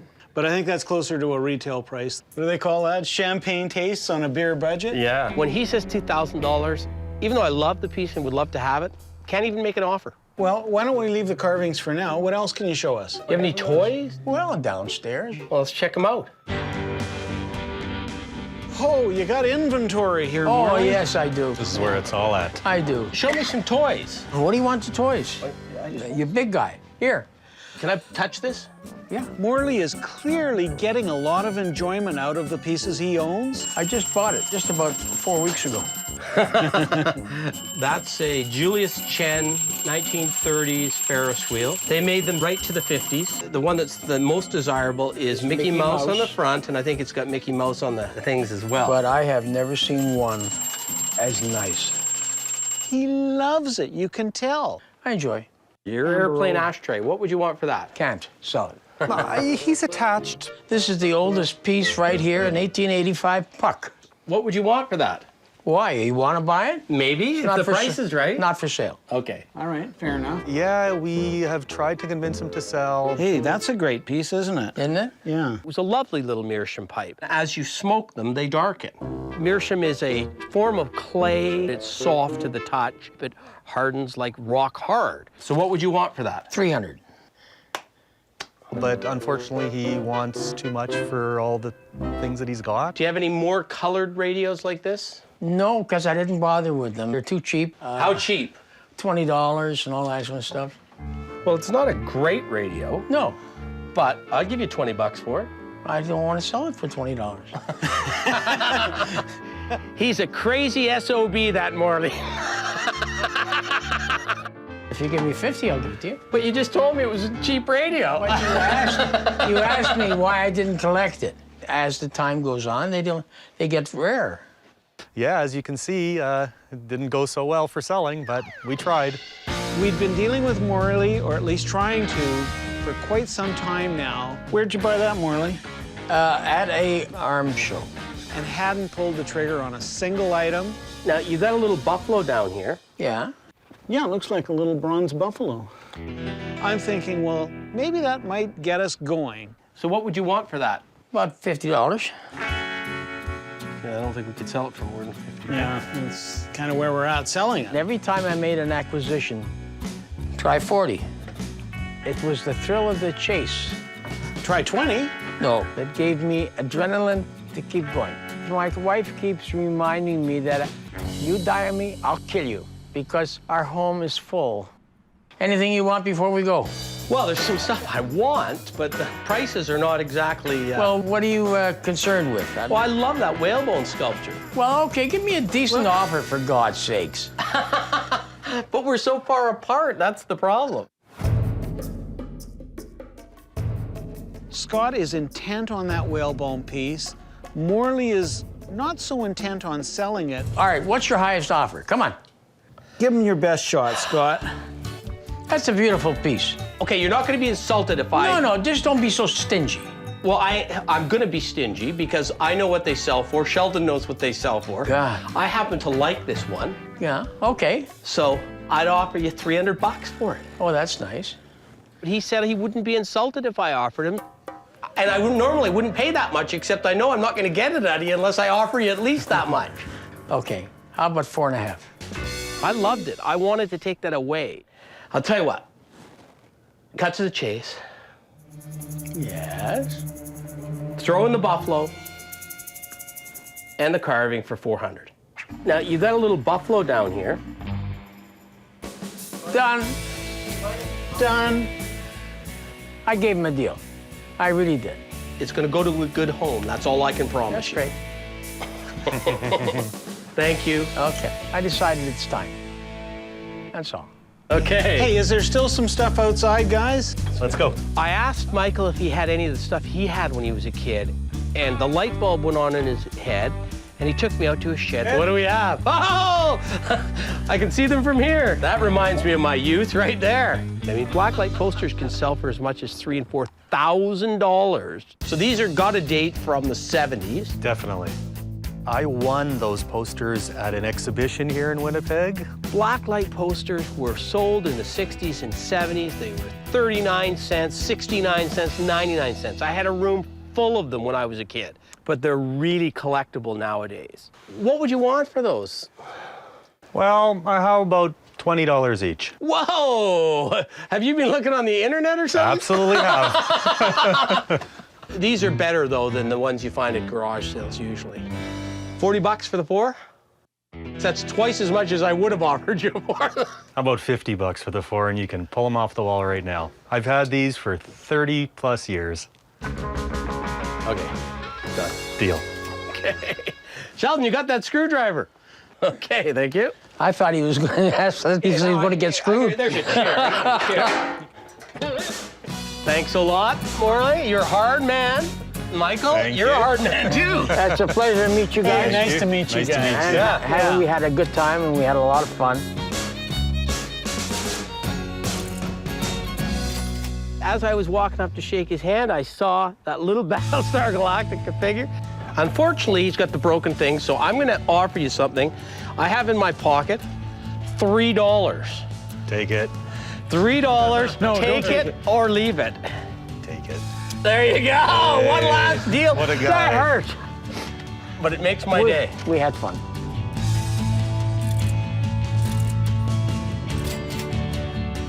You know, you made my wife happy, and that's great. I thank you very much. Okay, nice to thanks meet a lot. you. Thanks for Take care, guys. Bye, guys. Bye-bye.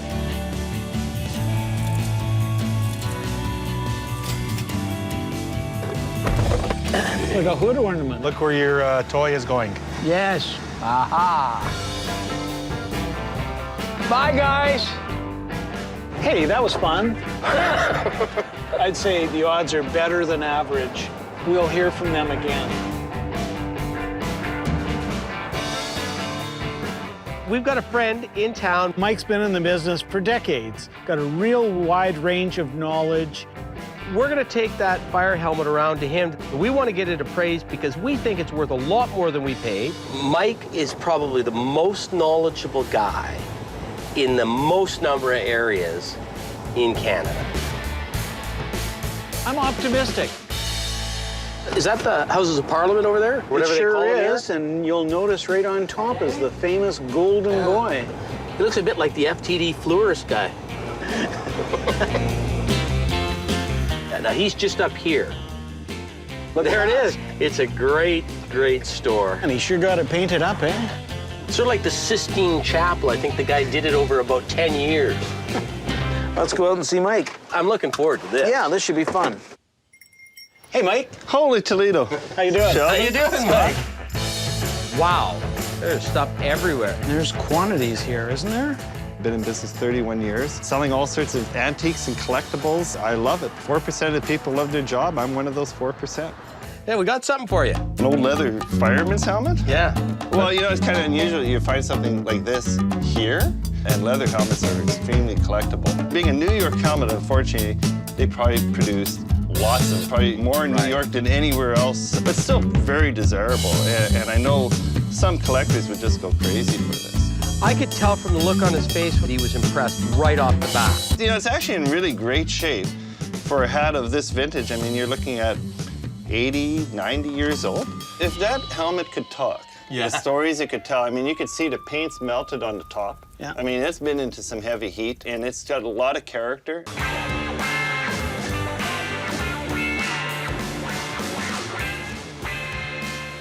The helmet was one of those sort of things, I wish I had found it instead of them. $2 1/4 for the pair. $2 1/2 for the pair, you got a deal. Very good. I think to the right collector, you may see as high as 600. It's a great piece. I mean, I'd love to have it. Maybe even $700 in the right market. Bingo.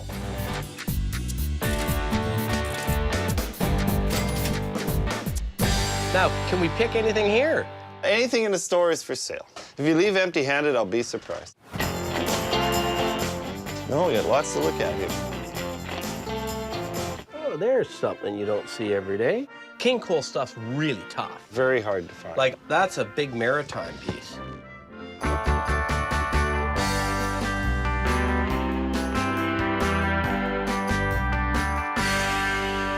I bought that years ago, and I brought it home, you know, like a dog with a bone, and I showed it to my wife, and she goes, well, that's nice, but it's not going in our kitchen. What would your blown-out price on that be?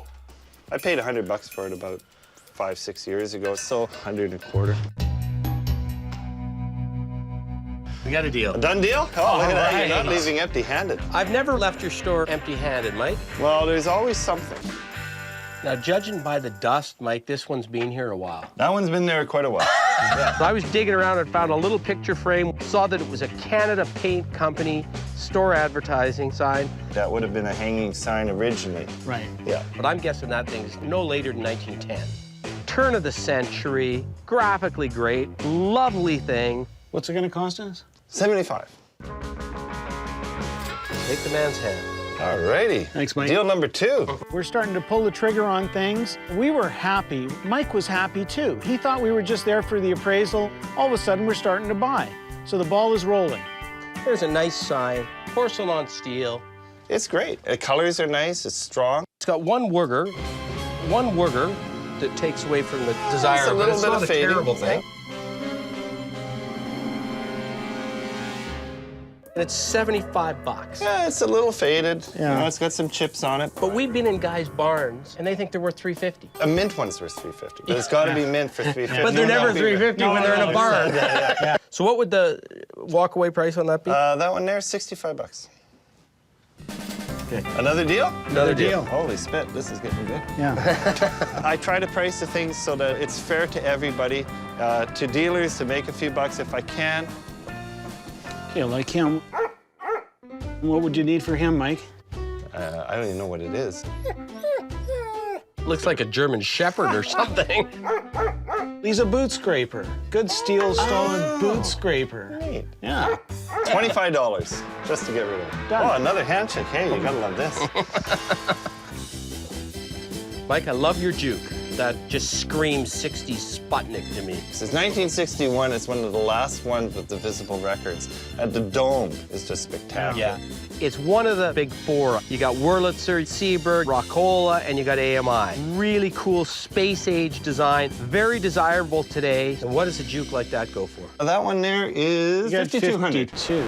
That's retail plus the 20% because Mike really likes it. It sat in our basement for about a dozen years. I think it's a little out of our price range. I gotta ask you about this. It's my wife loves cats. Yeah. It's a nice little Royal Dux cat. She has a white cat just like that one that our oldest knocked over and broke the tail on. Got the original decals on it, everything. Yeah, exactly. Very sort of late 60s, you'd think. What would you need for him? $25. I'll buy it for $25. Everybody's buying. Oh, you go. My wife will be happy. You're a hero. I'll more than make my money back on that. Well, I don't invite everybody out here. Fine, Scott right? loves Just a a garage. second. Yeah. Wow, lots of stuff in here. A few things. Oh, man. Mike puts the stuff in the garage that he really hasn't found a spot for in the store, so there's a chance that he's going to give us a better price on that than something that's in the store. That's a nice horn. Yeah, good old Morning Glory, you know, Edison gramophone horn. If you have the machine and no horn, it's a nominal item. With that horn, you've got one of the better, more desirable vintage gramophones and the look to go with it. $50 if you needed one. Another handshake. See, it was worth coming to the garage after. Already, yeah. A little bit of a mess, but then a garage should be a little bit of a mess, right? Never seen this before. You know, they're glass radios shaped like liquor bottles.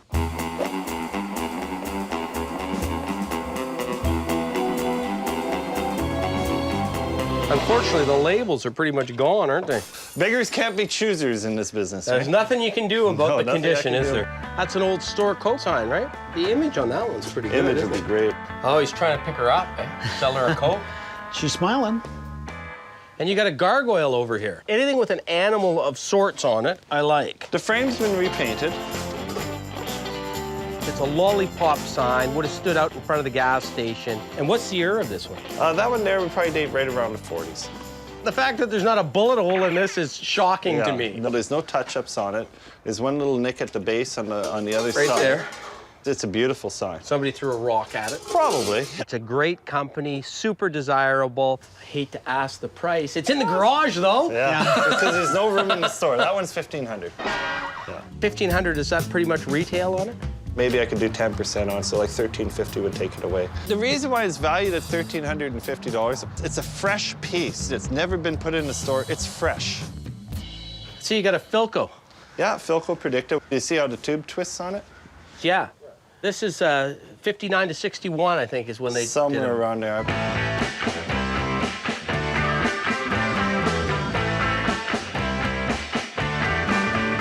Do you know if this one works? The picture rolls on it. So the tube's not gone, but they're a good decorator item, right? They've used them in so many TV shows, commercials. So what would you need out of the Predicta? That one, $250. Right. Well, it's not the greatest nick, but... It's time to come up with an offer and see if we can put a deal together on these items. Well, Mike, I think the rubber's hitting the road here, because we got to hit the road. You gotta get going?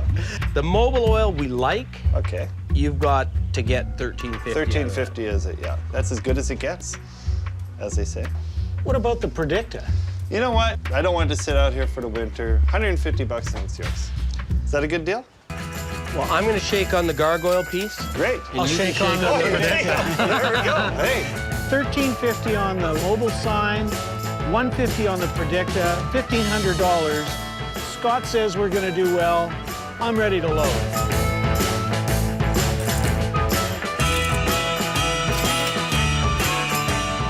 Watch yourself. It's yours now.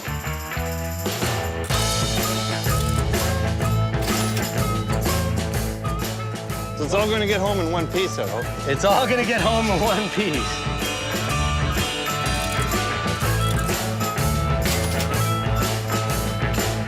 Well, hey, it's a pleasure. I'm glad you guys came by. Hey, Mike. Great seeing you again. I really appreciate it. I made a few bucks, and I think I'll take my wife out to dinner tonight. Exactly. So tell Barb that we bought her dinner. Yeah. No, yes. Come back to Alberta. We miss you. Well, maybe in the spring this time. Okay. All right. See you, guys. Mike. All right.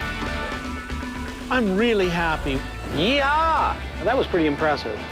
That mobile gas sign, I really do think we'll do well on that. Now let's make sure we've got Betsy is loaded with oil, aren't going to have any problems on the highway, and we just keep on rolling.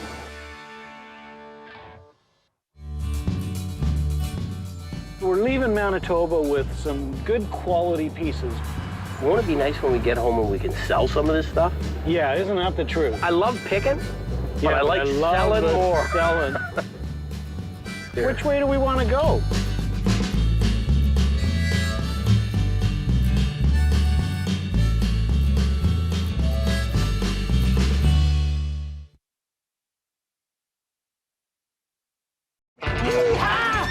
Here's my gun. See if you can hit me. Wow. How about 1,000 apiece? I've never paid that much for a pair of chaps in my life. Guess what, boys? Come on in. We're gonna have a sale, see if we can move some merchandise. We're gonna shake on that, bud. Already. Thanks. I'm Scott Cozens, I'm Sheldon Smithens. and we're pickers. We travel all over Canada, coast to coast, from the West Rocky Mountains to the Eastern Shores and all the back roads in between, looking for hidden gems in people's basements, attics, and bars. Sometimes we take a gamble, trust in our gut to make a buck. Just like the people we meet, every story is different. It's not junk to us.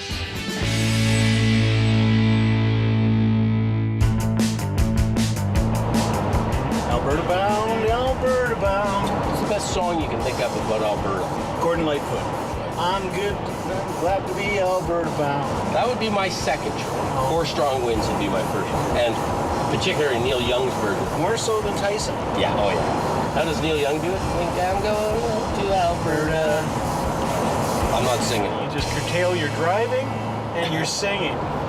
We're heading to Balzac. Balzac's a little north and east of Calgary. So I want to see Archie this morning, 84 years old. Apparently he's got all kinds of old farm implements.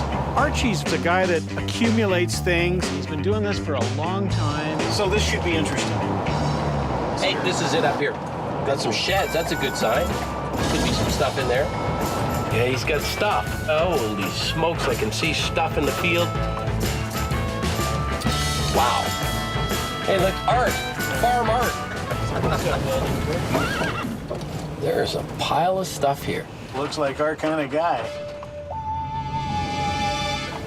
Let's go meet Archie. I'm Sheldon. How do you do? Hi, Archie, I'm Scott. Hi, Scott. Nice to meet you. So how long you been here? About 10 years. You've accumulated a lot of stuff. I do a little trading and selling odds and ends. I just like meeting people, and they seem to go away with happy. Think we're gonna find a treasure here? Depends how tough you are. Might as well come inside. Oh, man, look at this place. Wow, there's stuff everywhere. Hey, what are those critters? That's a jackalope and a goatalope, cross between a jackrabbit and a antelope. Got a nice set of horns on him, that one jackalope. This looks like it's gonna be a fun pick. What you got here, Archie? An ammonite that hasn't been shined up. That's a piece of petrified snail. Big honkin' snail.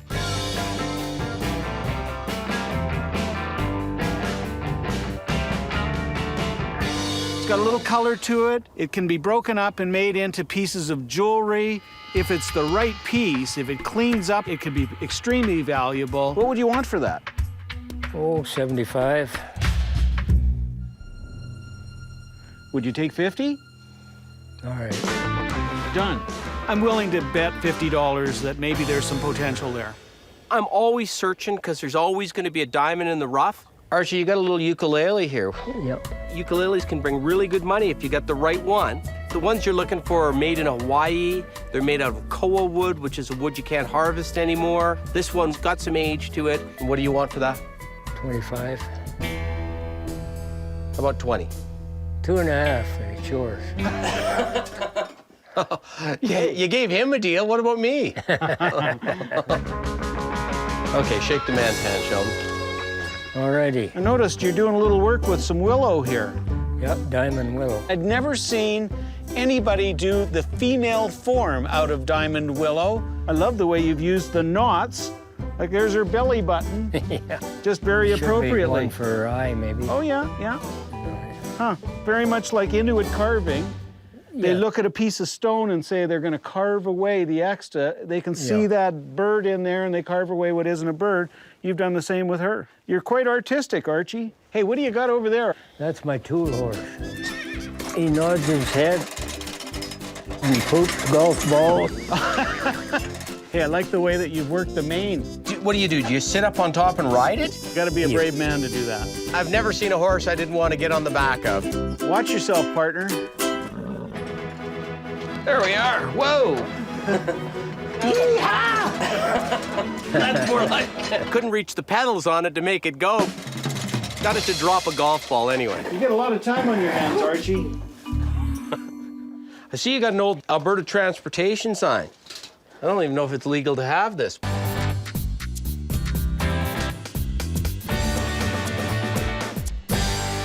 My wife's been asking me to find one of those signs, a slippery when wet, diamond-shaped sign. You don't see the guy with the hat anymore, right?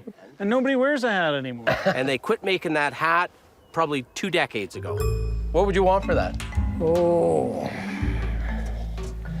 $20. So I'll do 20 bucks on that. Deal. You got the vertebrae of a, is that a horse? No, get it down for you. And then you can guess what it's off of. So what do you think that is? Skeleton off. Let me just see. Just a second. Come on, faster than that. An ostrich. I can't even figure out which end's up yet. Whoa! There's the thing. And there's its leg. And it hooks into the joint here. Yeah, yeah. Where'd you find this, Archie? It was on a farm I bought from an ostrich raiser. Tell you what, that's a formidable leg. Yeah.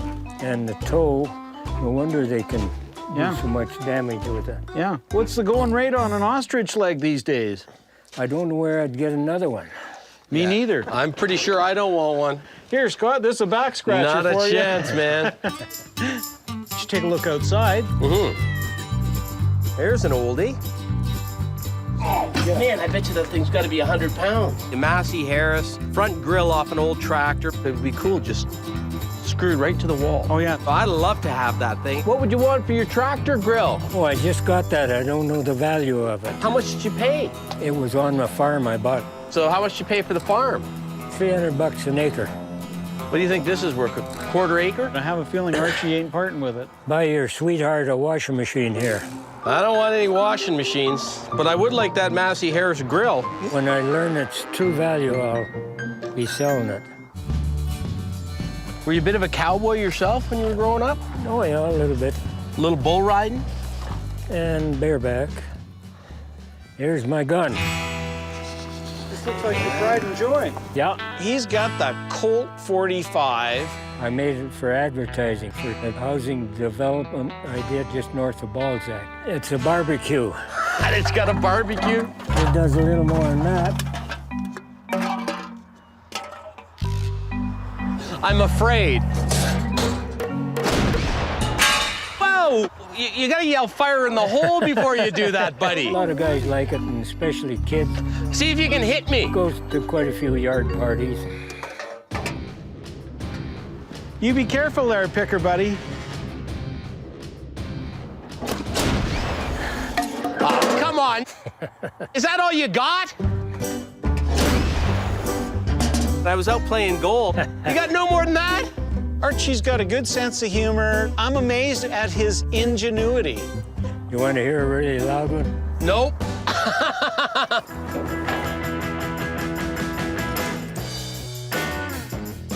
I think we've done as much damage as we can do. I'm happy with that.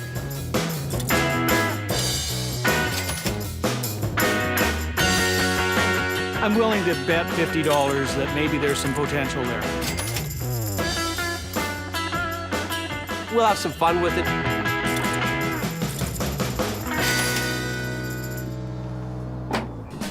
Okay, good meeting you. That was a lot of fun. Yep. Yeah, you take care. You take care of yourself. All right. I hope Okay. I'm as active as you at 84. I didn't give you the door prize. Is there a door prize? Oh, yeah, there's door prize. Wait till I get them for you. A rock. One each. One each. You get the green one. Yeah. There we go. At least the price was right. They laughed at my wife's cracks and stuff, so they're pretty good guys if they do that. Good pick.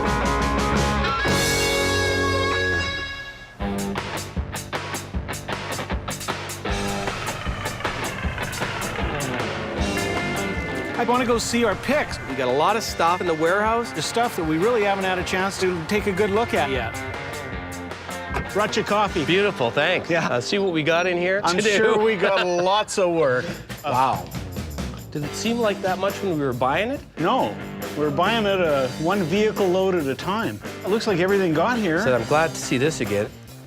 Yeah, this is the Quebec stuff. I'm going to carry that around the back of my vehicle, and every time I need my own parking spot, I'm going to plant it there. This dry sink looks even better in Alberta than it did in Montreal. The pimp and the prostitute got here in one piece. Already got a buyer for that painting. We got so much stuff here. We can call in a few of our buddies, some of the pickers that we know, and have booths and antique stores. And start selling some stuff. Let them pick the pickers.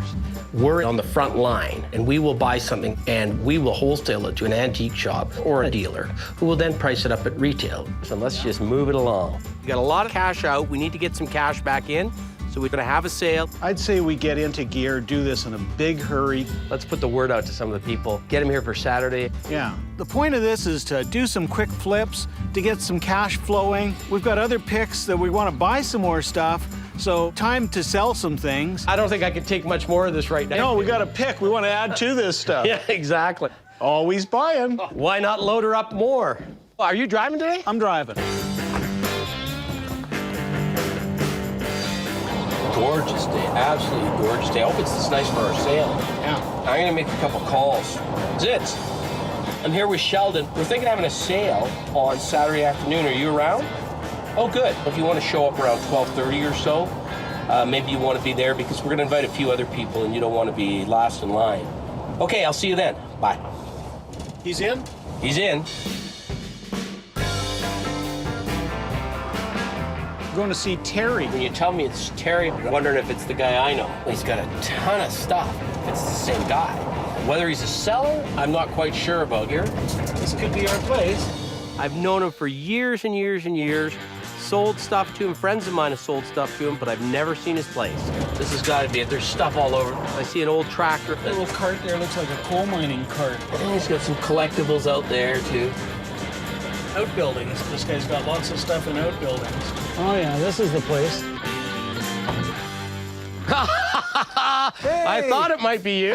Yeah. How are you doing, Scott? Good. Good. Sheldon Smithens? Hi, Terry. Sheldon. Nice to meet you. So you've been collecting for ages. Probably 25, 30 years. My brother and I started collecting, and it kind of went out of hand. Yeah, I never knew you was a seller, so that's why. No, I probably should be selling a few things. The buildings are kind of overflowing right now. I wouldn't mind if you guys wanted to have a look around and see what was here. That's music to these ears, yeah. So, Terry, where do you want to start? In the house here, and we'll have a look around in there. And come on in, guys. I know Terry's traded with people before, but I don't know that I've ever heard that Terry's actually sold anything before. So I'm sure hoping he's a seller. There might be something in here you're interested in. You got collections of collections here, Terry. I see something that I want. I've got one of these. It's an old microphone radio. Yeah. Every radio station in the United States, pretty much, gave them away, and they could only tune into that radio station. Is that right? Yeah, exactly. No, that's something I didn't know. They're really a good-looking radio, and microphone collectors like them. Did you cut the cord off, or did it come off? I think it came cut. What would you want for that little guy? I'd have to have about 80 bucks for that. Yeah. Considering it's not in too bad a shape. It's in great shape. It's just the cord is the only issue. Would you go 60? I can't do 60 on that because I probably am taking a bit of a bite on it. At 80, you're taking a bit of a bite on it. Yeah.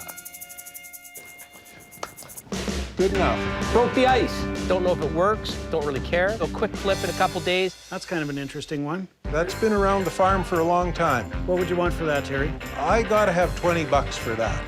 But I don't think we can get hurt at 20 bucks. Thank you, sir. Yep, you're welcome. Whoa, this is dangerous. Don't kill yourself, Scott. We need you to load the truck later. Yeah.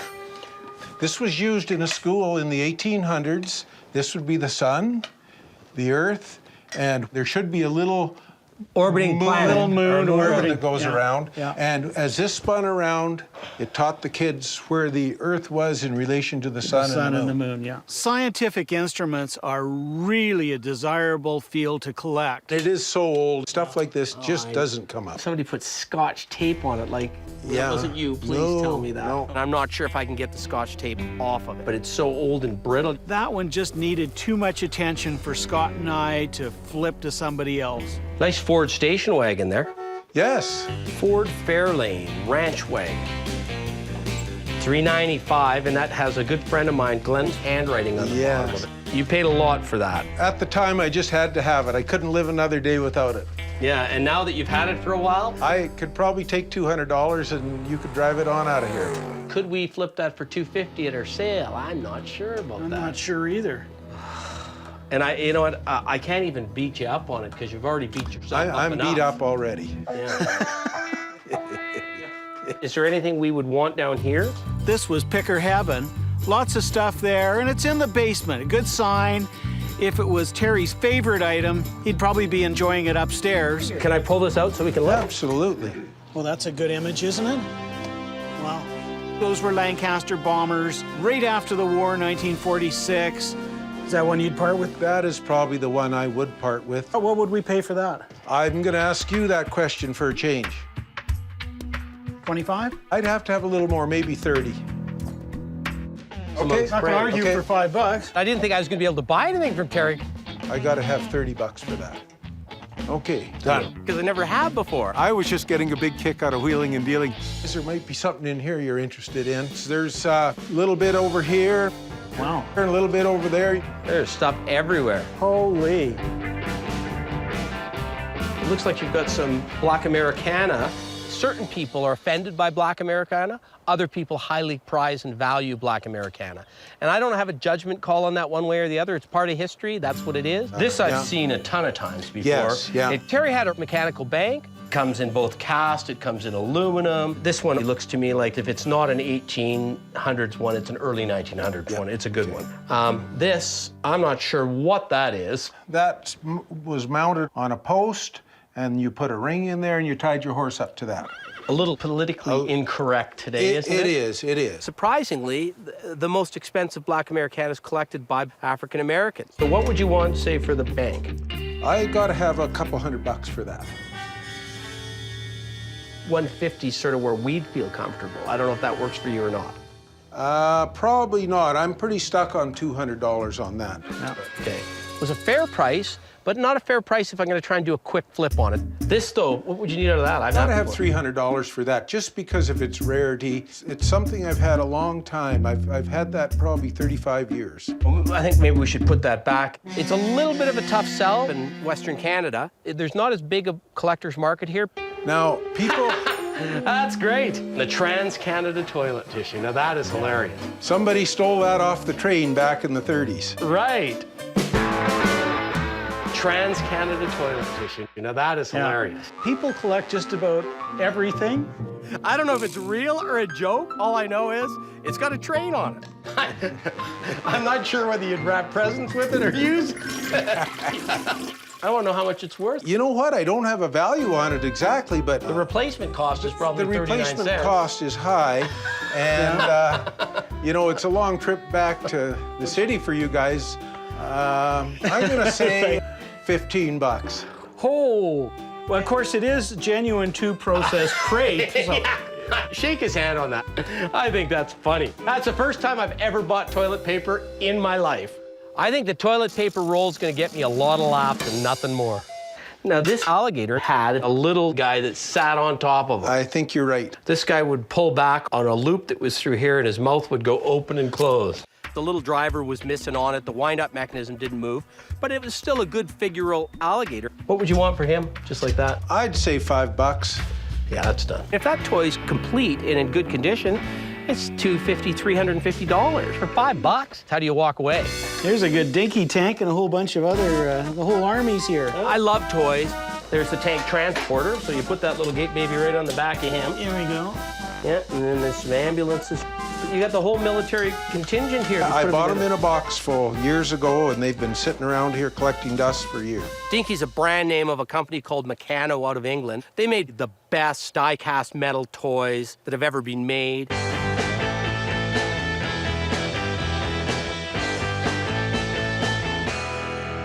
Some people, when they're collecting dinkies, they don't know is the difference is the windows. Post-1963, they were plastic windows. So before that, they were open windows. Right. What would you sell the box for? I'd go 75 bucks on it. You know what? That's a fair price. Okay. Just shake on that. We'll do that. Thanks, Good, Terry. Yeah, you're welcome. That's great. Might have something I can show you later in that field of Is that right? Collecting, yeah. Now that sounds interesting. Yeah, okay. Is it a toy? It's kind of my personal toy, yeah. So, oh, I can hardly wait. Why don't we take a hike outside? Hey, let's go.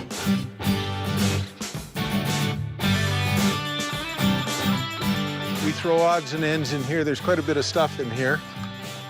So far, we kind of like your odds and ends. Well, go on in and have a look. Whoa, you got some stuff here. Stuff was piled up high on either side and right down the center. Scott and I were doing a little bit of speed picking. Look at this spinning wheel. This is the goofiest thing I've seen in a long time. Bicycle wheel, spinning wheel. That is ridiculous. That came from an old farm down in Saskatchewan. Somebody probably had a wooden bicycle that got wrecked, and not being the wasteful type in the dirty 30s, they made a spinning wheel out of it. What do you want for that, Terry? Well, I was thinking I should get about $100 for it, considering it is a real wooden bicycle wheel that's probably worth that. I was hoping you'd say 50. Well, I was hoping you might come back at 75. Well, and how about this? Could we say 75 and then maybe package something else in with it? Well, we could maybe sweeten it up, yeah. What would you sweeten it up with here? You know what? I would throw that old redhead 5-gallon. I figured you were going to say that. Yeah, why not? That's a nice Canadian one. You throw that in and 75, we got a deal. Okay. Walk up through there and one piece turn at a to your time. left. What's the point of this stuff here? This is all stock in case I ever need it. It's all in-stock materials. Then turn around to the left there. Ooh, I had to take you boys to show you my toy. Holy. How are we going to get that in the truck, Sheldon? What a surprise. Life-size tank, the real thing. If we bought this, we wouldn't need a truck. Guess what, boys? Yeah.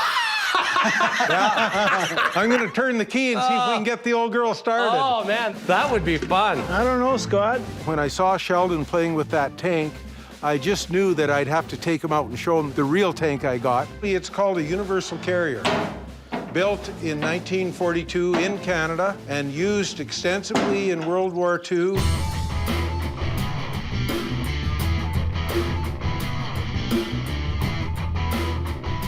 Would this piece have gone to Europe? I don't know. I picked it up here from an old war vet. Hey, well, let's fire it up. Okay, let's do it.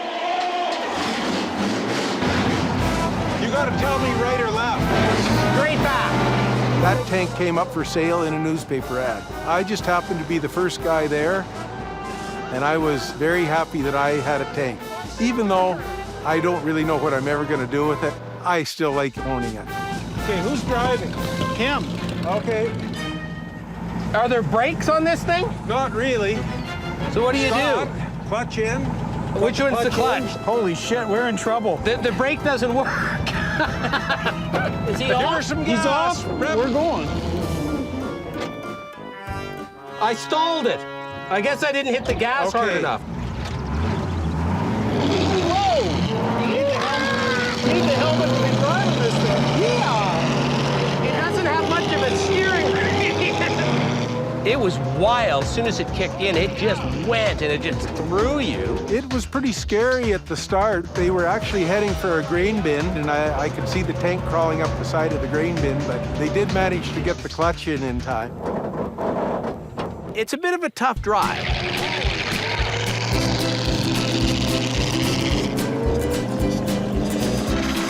You don't have to stop for anything because it just crunches everything in its path. Good for the prairies if you want to go in a straight line and not look back.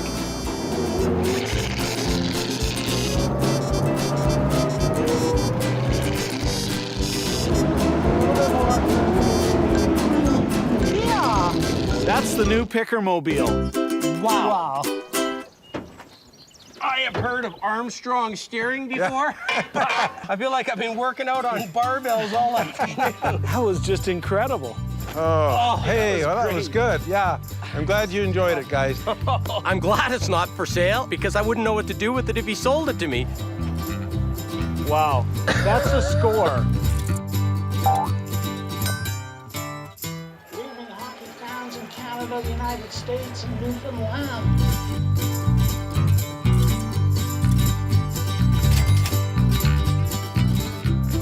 I've sold every military dinky I've ever bought.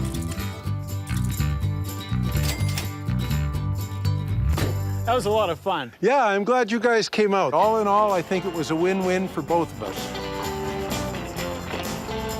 Whew, that was a good day. I never thought we'd ever be able to pick from Terry. We made some calls. We're looking like we're going to have a good sale tomorrow. We should be throwing some price tags on this stuff, too. Or everybody's going to be yelling, hey, Scott, how much is this? Sheldon, what do you want for these? You know, we're going to be torn in 6 different directions. Have you called Joe and Terry? Yep. Okay. They'll both be there. No, we're going to have a good little sale there. Stuff will be flying out the door. We're on our way to a pick. This one's an evening one. So tell me about John. He's an Englishman, but he loves cowboy stuff. I've known him for about 20 years, and if he buys something, it's always the best of the best. Why is he selling? He's got a lot. He's got multiples of some things. How motivated he is, we're gonna find out. This should be interesting. You know him, you may as well go first. Sure. Sheldon, how you doing? Hey, this is Scott. Hey, hi, Scott. How you doing? Hi. Hey? Come here, guys. Wow. He had something of everything in that room, and I liked most of it. I'm perplexed. Yeah. I'm seeing things like scientific instruments besides shops and saddles. It may be junk, but it's English junk. Coming from England and watching Western movies when I was a kid, I kind of grew up liking the cowboy culture. Really like quality. And I like things that are highly unusual and that tell a story. That's the most impressive collection of scientific instruments I've seen in a long time.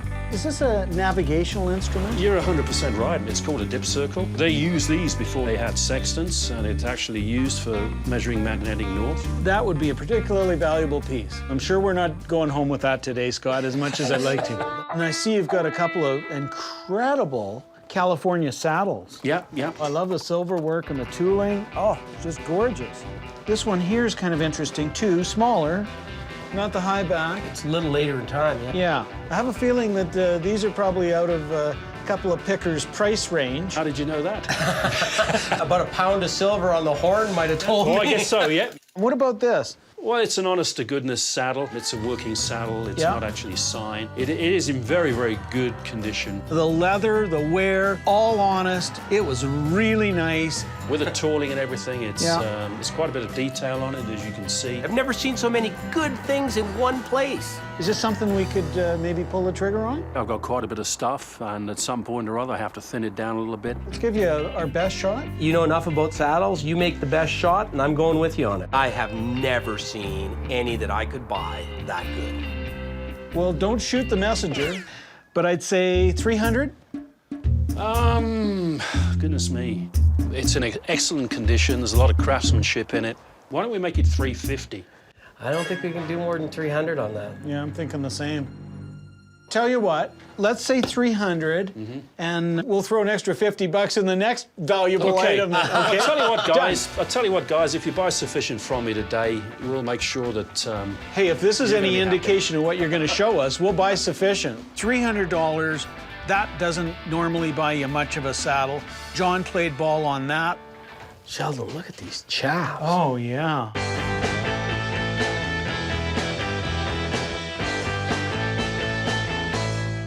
You know, I've seen this before, where they put clubs, spades, diamond, hearts on beadwork. That's a beautiful pair of shops, wow. They look like they're 1920s-ish. I would say they probably would. They're Heisers, and they're obviously batwing shaps used on the prairies.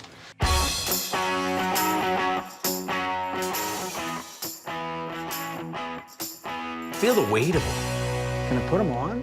I don't think I'd want to put them on, but no. I'd like to have them, but I know if I buy one pair, I'm going to be paying top dollar. But if I can put a package deal together, they'll lower the price per shaft. And these are a bit of a plainer set, right?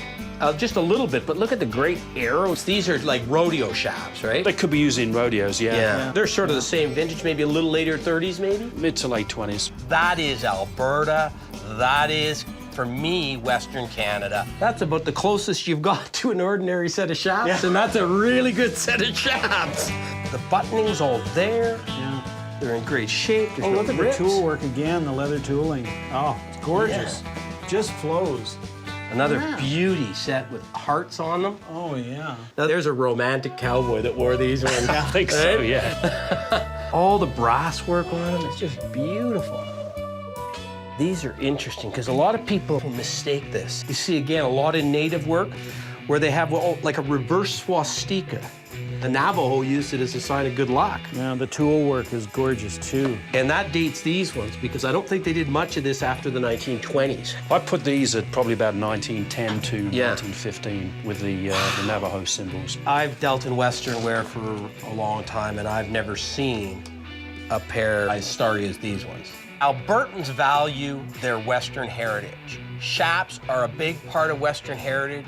Virtually every pair of those chaps was a rodeo chap that a rodeo cowboy would have worn on a bull riding or a horse riding. Wow, look at that. You got like almost like a rising sun pair. These are Hollywood chaps, yeah. Wow. These are made for cowboys on the movies. They probably date from about the 20s. Yeah. They're a little bit different from the ordinary working chaps. They're showpieces, aren't they? Absolutely, yeah. They are the best of the best. John, are you prepared to sell your chaps? I may be prepared to sell some of them. Okay, if you were going to sell them per pair, what are you looking for? If you're prepared to buy a bunch of them, I may be prepared to already. negotiate. I'm thinking, if we bought 6 pairs, there's $3,000.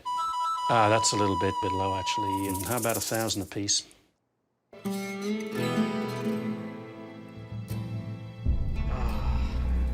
Good Western wear is really hard to find. It's not going to get any easier to find it. So that market's going to continue to go up. I'm not trying to hurt you on them. I know you paid good money for them, but I think I'd go from 500 a pair to 7 a pair. And that's a big move for me. You know what's got its piece of history? And it's Western Canadian. Yeah, it is. 5,000 for the lot.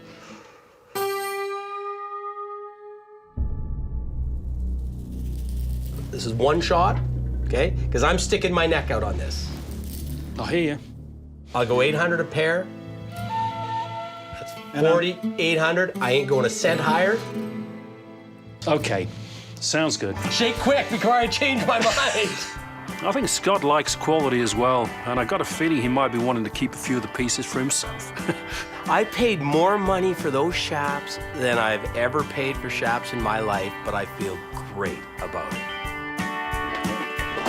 There's a couple pairs that I don't mind if I have to keep them.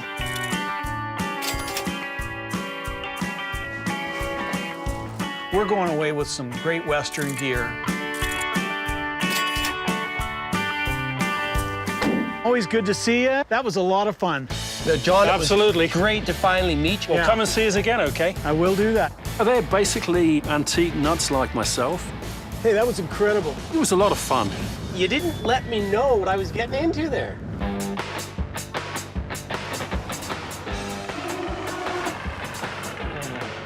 Today's sale day, and we're gonna move some merchandise.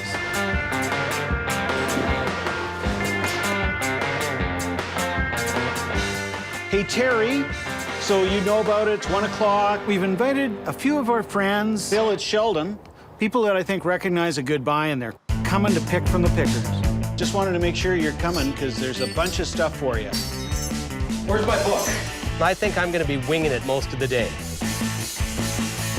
It's showtime. Here we go. We picked. We hope we picked right. Bought stuff inexpensively as we possibly could. Theory here is we're marking this stuff up very little over what we paid for it. We're not trying to make a big buck here. We're trying to do a quick flip, move it along. Hey, good luck in your picking. Come on in. It's the best one you'll ever see. If you want something, you just put a tag beside the price tag, and your color will be your tag. They're $1/4. It's a great little sign. I've tried to price as best I could each item in my area. My partner, Chatty Cathy, has been talking up a storm but hasn't priced anything. So did he quote you 140? We were over there and he said, this is 140 and there's a whole bunch more. It's organized chaos in there. I'm having a great time talking to people, doing a sell job, giving them some history. This is cool too, a hotel, old hotel one. Molson Breweries, getting them excited about it. 50 for it, Sid. Not a whole lot of money. And the other little bench. Sheldon never ceases to amaze me. All right. Oh, you want them all? Done. He sold every sled he bought and at good prices too. I'll do that. Give me, well, I got some blue tags. Go ahead, go look. Got to take my hat off. Think I will. Thanks, Zorro. You know, I'm feeling good because I'm walking into the back room and I'm seeing Sid and Terry and Jerry, and they're putting stickers on everything. And that's what I want to see. Scott? 20 bucks? Is that too much? Sid's one of my favorite people in the business. Tell you what, 15. And probably paid that much for it. I'm shooting at a price. Hey. Good. Hey, Sheldon. Yeah. What do you think of this? I think it's a lethal weapon. It would come in handy. Yeah. We were paying 25 a piece, so 35? 35. Ooh. 30. I better stick with Scott's price. He said 15. How much lower than 15 did you think I might go? Said he's taking the same thing to Sheldon and asking Sheldon what he wants for it. I gotta go see Scott. Oh, man. And taking the lesser of two. Smart guy. Yeah. I put a sticker on that. It's incredible, isn't it? Terry was interested in the Trick Rider canvas poster. Just so happens, Terry's got a store in Nanton, Which specializes in Western Native and Pioneer collectibles. We did exactly what we wanted to do when we bought that thing. Is we brought it back to where it should be sold. I am so happy you got this. Marked it up a modest amount of money. We paid $950, we got $1,500. It's gonna look great in your shop. I hope so. Yeah, she's gonna put $3,500 in that store and she'll sell it. Thanks, Terry. Yeah, you bet. Win-win. Love it. Hey, Sheldon. She's buying for resale. You spotted the Mason's altar. She's a businesswoman and she's sharp. It's great, isn't it? I don't know if you noticed the painting on all the sides. Masonic symbols. She's just like us. She's looking for the best buy she can because she's turning it over at the best price she can. It would make a great kitchen island. 6 1/4? Perfect. Done. Hey, thanks, Terry. It's the weird and unusual that we're after. You've got some great buys so far. You know, it's great to see some of my old buds I haven't seen for a while that are in the business that sell at a retail level. What's up, guys? And we're hoping that we got some stuff that's gonna help them make a little bit of money. What was the Ford sign price, Scott? Oh, $400 for that. Like, Jerry and Terry had one thing in common. They see the common stuff all the time. They kick that over. They bought all the unusual, interesting, rare things. And they'll price those aggressively and they'll get the money for them. Oh God, Jerry's put his tag on a whole bunch of things. I buy and sell antiques for a living. Police style. 25 bucks? I can't remember. Sounds good to me. Jerry's been in the business as long as I've been in Calgary. Scott, I was wondering what you wanted for the 2 whiskey posters here. The old Seagram's advertising, 7 1/4 on that one and probably 100 1/4 on that one. I'll take that one for sure, because I like the artist. He's a Canadian, early Canadian artist. And he's a good picker. Labatt's 50 advertising pieces. They would have stood out in front of the liquor store. They're 4 1/4 for the pair. Perfect. Got a shake on that. I'm ready. Thanks. I like the advertising stuff, primitives, I like folk art. Does that come from Quebec? Quebec, yeah. Oh, you got it too, great. Excellent, Jerry. The rocking horse is the favorite thing that I bought today. It's hand-carved, the joints are put together. It's probably 1890s. That's pretty early for out this way. Jerry was a big buyer. Okay, so let me add this up here. The Dominion sign was $140. Bought a lot of stuff. The ducks, I think, was $450 for all of them. For the flock, yeah. King Cole, what did I say, $140 on that? Well, it was cheaper than that. I paid $125. Did you? Okay. And I think the price is right, he buys it. I gave you a really good deal on that Seagram sign. Well, that's good. If the price isn't right, he doesn't buy it. We know that you guys got to make money, right? You got a place where you sell this stuff and you got to make a buck on it. Well, if I don't make money, I'm coming for you. Yeah. It's that simple. We put on more miles than the Montreal Canadiens in the last several months. We've been out across this big country picking, and we're dragging stuff home that they like. They know they have a market for. 75. Sold. And there's another Pepsi over there. Lush salmon. Freezer the prostitute. And the price. 150 bucks. That's 50 bucks a That's piece. 50 bucks a head. You can't beat that. Did you see the devil? I did. Quite remarkable. I was gasping for air as we paid $500 for it. We sold them for $7. I'm okay with that. That's an example of where it never hurts to buy a great thing. Yeah, some very unusual stuff. Can you tell me the price of your totem pole? You like the totem pole, Joe? I like the totem pole. I have an antique store in BC. We kind of thought it started life in BC, so it could go back to BC. That's right. Yeah. I like this on the totem pole. It's interesting how the artist has used the knots. We paid $450 for it, so I'm gonna quote you what I think is a screaming good deal at $650. How about 6? Here you go.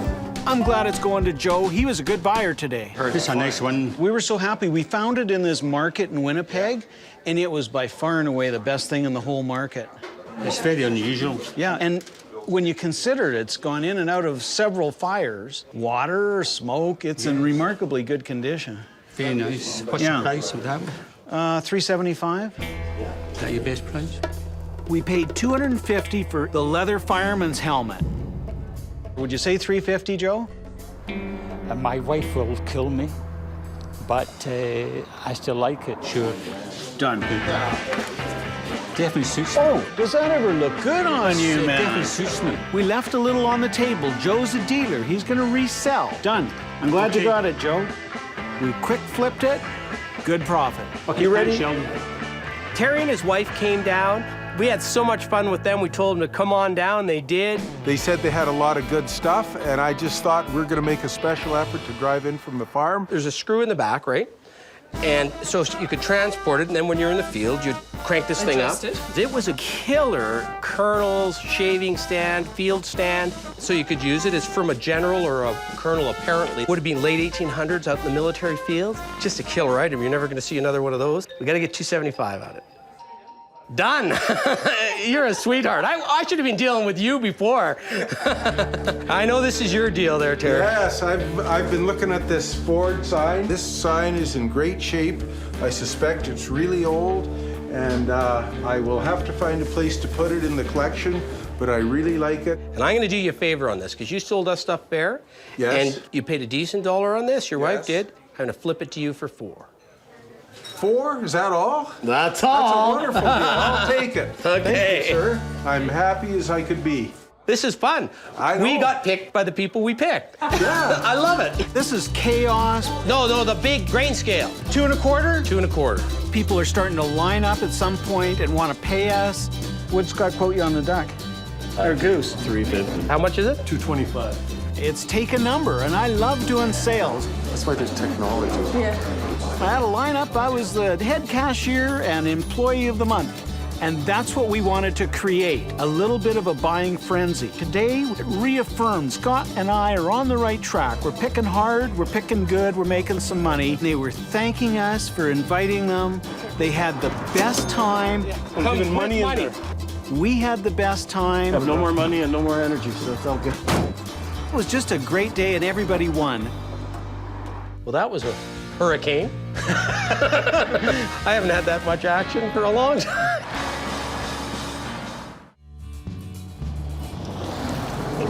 Oh, I got something for you. Check in the glove box. What is this? That's something to ensure that we don't ever get lost again. It's GPS for the rest of the trip. We don't need one of these. You need one of those. Now, where was I? You didn't throw that out the window, did you? No, I put it back in the glove box where it belongs. You get one shot at this, buddy. Otherwise, it's GPS for the rest of the trip. Yikes. Holy cow. If you don't surface in about 8 or 10 minutes, it's been nice. I wish I had this when I was a kid. Now, you see the Pepsi? It looks like it was at Custer's last stand. Hit us with your best shot. $80. Whoa! Yeah. It is a bear trap. You want to test it? Yeehaw! This is great. I once sold at auction for $5,000. I'm sitting in a $5,000 chair? Oh, shocking. I'm Scott Cozens. I'm Sheldon Smithens. And we're pickers. We travel all over Canada, coast to coast, from the West Rocky Mountains to the Eastern Shores and all the back roads in between, looking for hidden gems in people's basements, attics, and bars. Sometimes we take a gamble, trust in our gut to make a buy. Just like the people we meet, every story is different. It's not junk to us.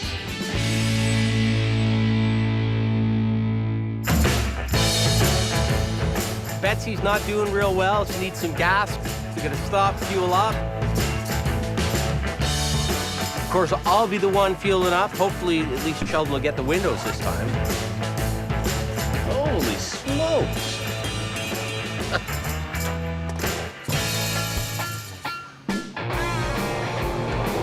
Those two girls at the gas station, I think they liked you. Never met anybody quite like me before. They asked me if my father was single.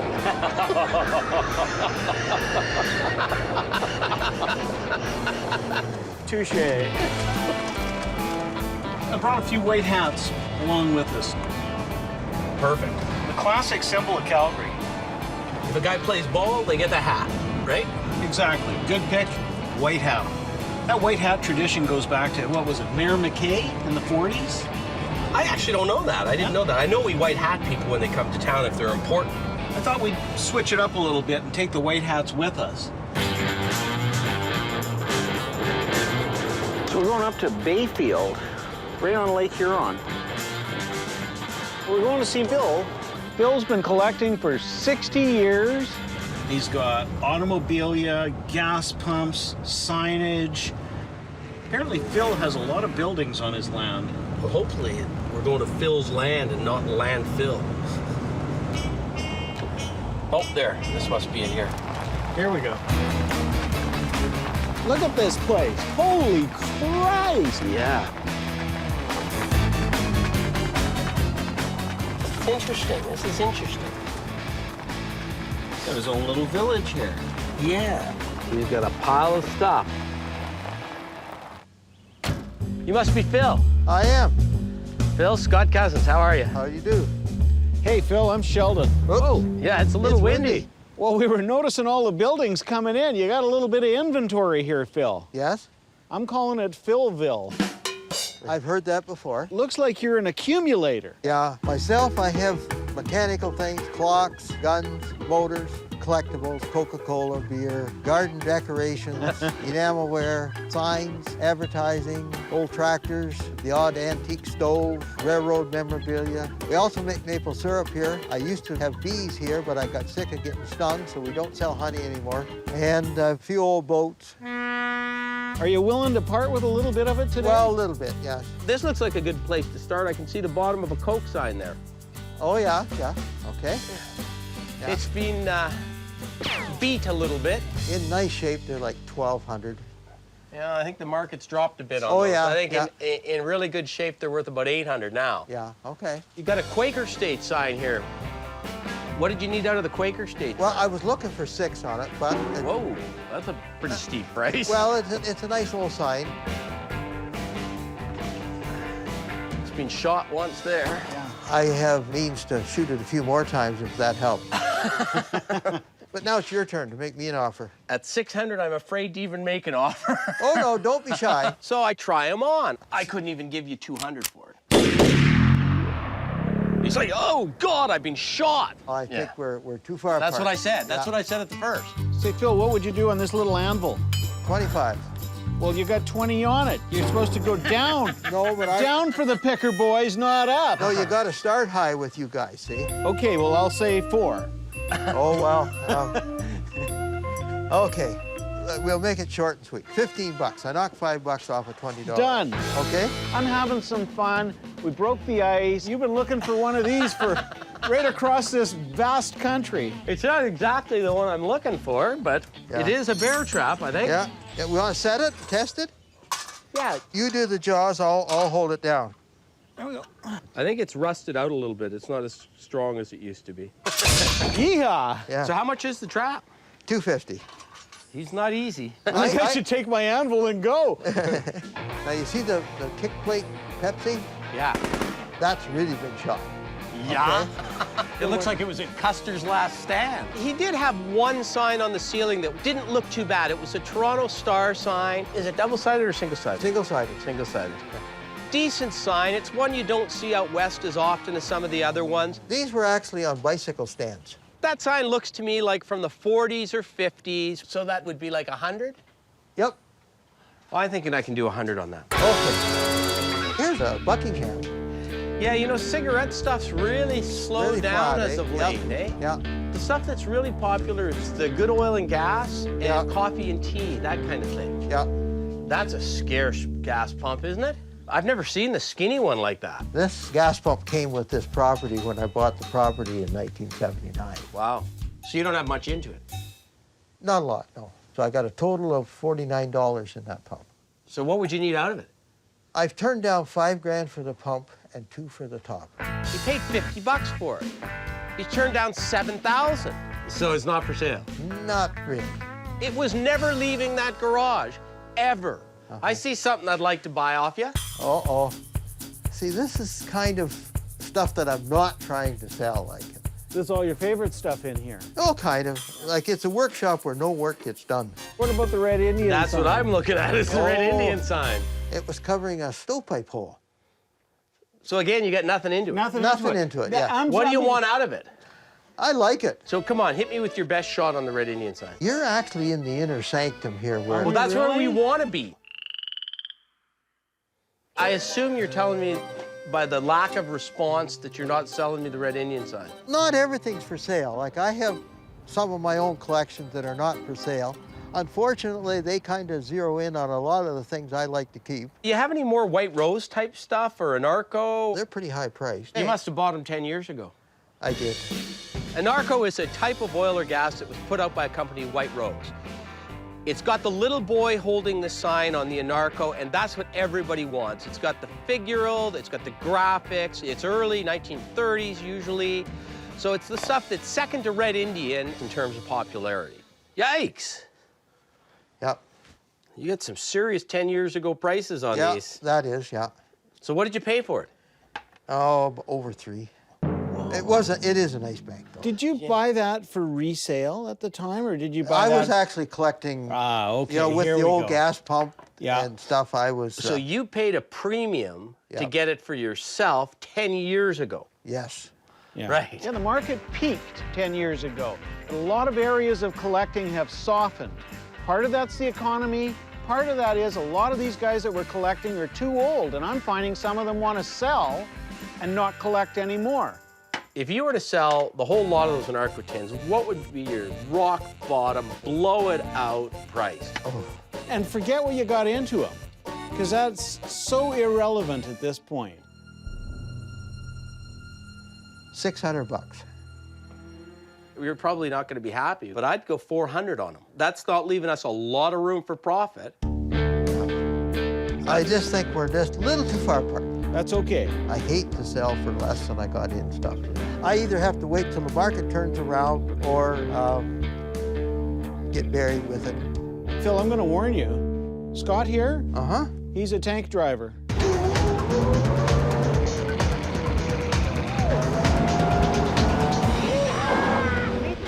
I stalled it. Oh, boy, yeah.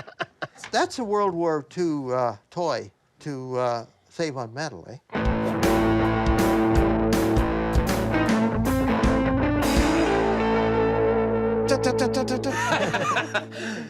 But there's several more buildings, and I'm thinking, well, maybe there's something in one of these buildings that Phil is not quite as attached to. I know it's one of your favorites because it was tucked away back here. Well, yeah. It's in pretty tough shape here. Oh, yeah. Water. Hit me with your best shot, Phil. $100.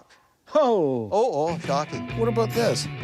Well, this is actually a box that a roll of linoleum would come from.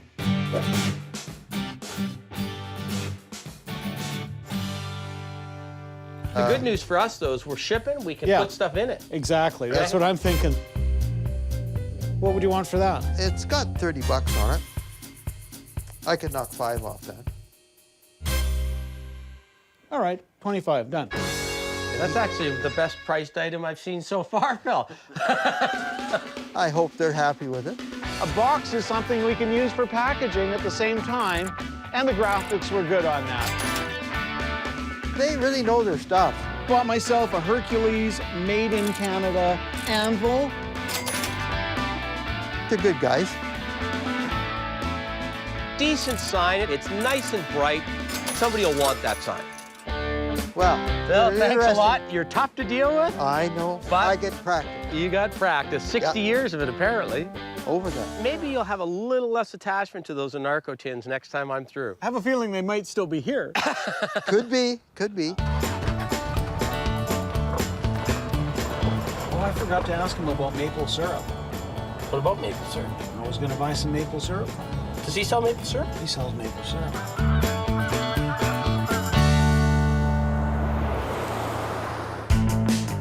We're in a beautiful part of southern Ontario. It's Oxford County. It's rich with antiques. We're going to see a guy called Marty. He's got a shop. He's a picker. He sells to other dealers like us. That's interesting. It's really a storage facility, right? Yeah. We're in Ingersoll, Ontario. This morning, we're hoping to get into Marty's place and pick some good things. There we are. Hey, I'm Sheldon. Sheldon. You must be Marty. Scott. Nice to meet you, Scott. Nice to meet you, Marty. So what's the story? This is where I drop everything. Yeah, I was going to say, it's a bit haphazard in here, isn't it? It is. I go out and hunt the stuff down myself because the thrill is in the hunt. So I'll dig through barns and basements and attics and junk stores. It doesn't matter how old it is. If it looks attractive to me and I think someone else will enjoy it, I'll pick it up. Boy, Marty, you got the eclectic collection here.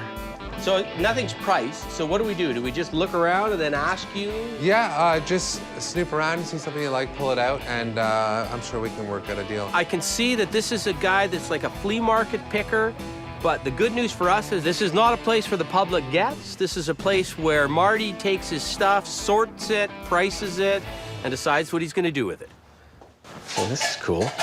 I got to try that on. I love old serviceman jackets, whether it's for Maytag repairmen, SO. This was the Silverwood Dairies one, and they are hot amongst young kids today. How much is Bruce's jacket? That's 20 bucks. 20 bucks. Does it fit me well enough for 20 bucks? I don't know, Bruce. Scott looks good in everything. I thank you, Sheldon. I feel good about myself now. No, I think I'm gonna have to buy it. 20 bucks. That's good. My mother's been in the business for 30 years, so I've been dragged around to junk shops and flea markets and antique shows my whole life. We need something for the dashboard in the vehicle. Sheldon's got a great eye for a naked lady. She's been huluing a little too much because the spring was a little bit loose. I don't want to risk it. I think it's just the string is stretched. There was a time those hula knotters were gold. Oh. I think you're getting attached to her. Well, no, I'm getting attached to whether or not I can flip it to somebody. I don't want the work associated with making that one look good enough to sell it. She's got a fairly short skirt, doesn't she? Yeah. Scott, skateboards. Oh, cool. Somebody changed the wheels on that one. Yeah. Yeah, they souped that one up. Skateboards are hugely collectible. Nash Manufacturing. Yeah, that's the standard department store one of the 60s, 70s, 80s, 90s, and still today. Not wood, they were fiberglass or plastic. It's got a good image on it. And guys that have skateboard shops, they want to hang them from the ceiling because they got the look. They're all vintage.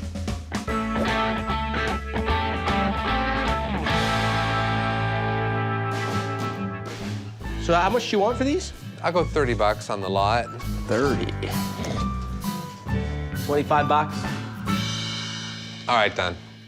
Yeah. We'll make some money off those. Here we go. Marty, he's an interesting guy. He likes to buy really low and sell slightly higher. So he's a picker. He sells to other dealers like us. Look at the look in Rocket's face. Isn't that classic? Sporting memorabilia is very desirable because guys that have bars want it. Hey, there's Jackie Parker. Guys that just collect sporting stuff want it. Great moments in Canadian sport. Oh, Bobby Hull. Bobby. He's just about to have the big slap shot. And the big curve. The bug's scared.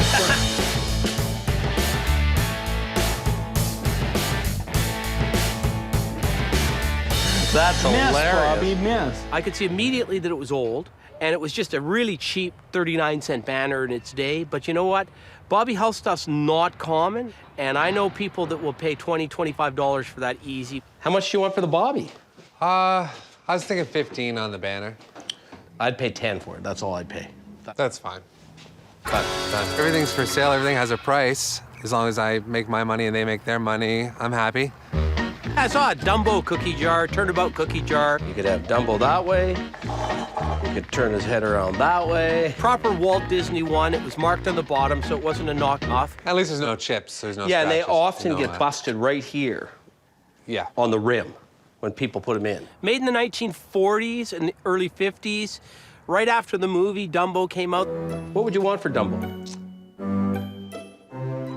You could have them for 15. I love Dumbo. Oh, I can do that. Yeah. All right. Yeah. But I still cry at the sad parts. Lightning Kung Fu. I've never even heard of this movie. Have you, Sheldon? Oh, yeah, that was one of Hung Cambo's better movies. That's a great sound system you got there. Yeah, it's my baby. It's not the top of the line Bang & Olufsen, but even a low-end Bang & Olufsen's better than most of the stereo systems out there. Anything the Danes make, quality. Put some jazz on. Knock yourself out. There you are.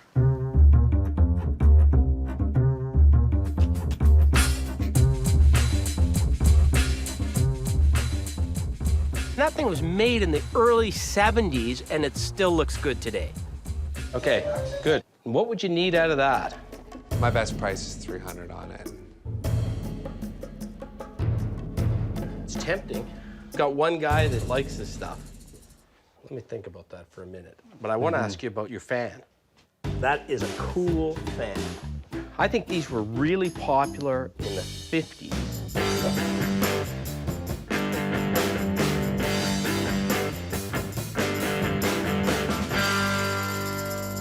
Where'd you get it from? One of those parts of Detroit you're not supposed to be in. What were you doing there? Picking.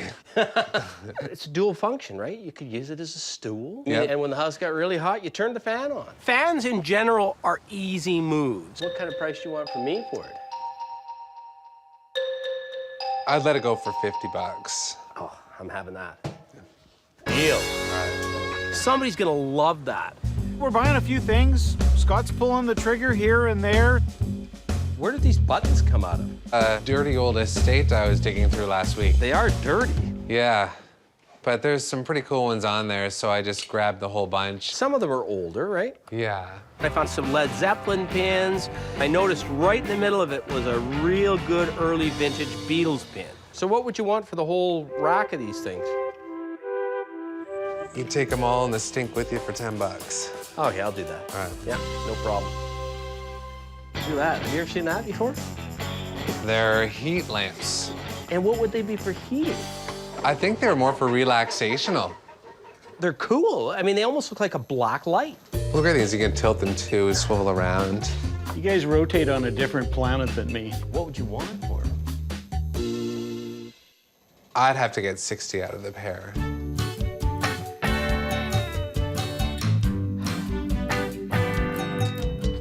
I've never seen you stew for 60 bucks. I'm thinking to myself, you know, I feel better at 20 a piece, but before I can open my mouth... Thank you, Marty. Done. There, I made the decision for you, partner. I know you want them. I like to keep the process moving along. Anything upstairs? Yeah, I've got a couple big pieces up there and some projects I haven't gotten around to yet. Wow, a little bit of everything here. Is this a chair? Yes, it's a rocker. That's funny. Yeah. When I first looked at it, I thought it was just something some hack put together. That's actually really good. Man, it was just beautiful to rock in. Like, is this something one-off, or what is it? Well, there was a few hundred produced. So, like, it's a real piece of furniture. It's not just some quirky guy that made it. Well, he's a quirky guy. What's his name? William Lishman. The guy from the movie? The What movie? movie Fly Away Home. He teaches the geese to fly, right? Yep, to follow him in his lightweight plane. Yeah. Oh, that guy. Yeah, and He's an the guy that- ultralight. Ontario, isn't he? North of Toronto, yeah. Right, right. He made this. Yes. He's a well-known artist and sculptor, and he's won national awards. It is a great piece of Canadian history. It made it to Architectural Digest, and then one sold at auction for $5,000. I'm sitting in a $5,000 chair? Again, yeah. You should try it. All right, I'm in. Yeah, this is a really cool chair. What do you have to have for it? $1,000. If you'd have told me that before I sat in it, I would have thought you were crazy. Holy smokes. Done. Now, usually I'm the guy that steps up on modern furniture. We came up with a star piece out of the attic right at the end of the pick. The guy that buys this is going to have to take a test drive. That's the only... Yeah. That's what sells it. Yeah. You never know what you're going to find in the next room you get into. And I think we made a good buy on all the stuff we bought from Marty. I know people that will pay anywhere between $5 and $20 a piece for them. Look at these cool lamps. Somebody's gonna love to have that as a bit of mood lighting.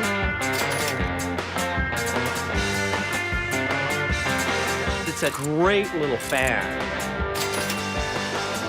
Really nice to meet you. Yeah, you too. Hey, hang on a second. Yeah, I had a little white hat. Brand spanking new from the Calgary Tourist and Convention Bureau. Bit of a tradition. Wonderful. It's official. You got to come to Calgary now. You've been white-hatted. All right, I'll take you up on that. Oh, yeah. Oh, yeah. Now there's a guy that looks good in a cowboy hat. Okay. Thanks a lot, guys. Marty. Thanks a lot. What a good guy. Yeah, I really liked him. Yeah. That chair really didn't belong in the attic. That's a lot of money, but I don't feel uncomfortable about it at all. Nor do I.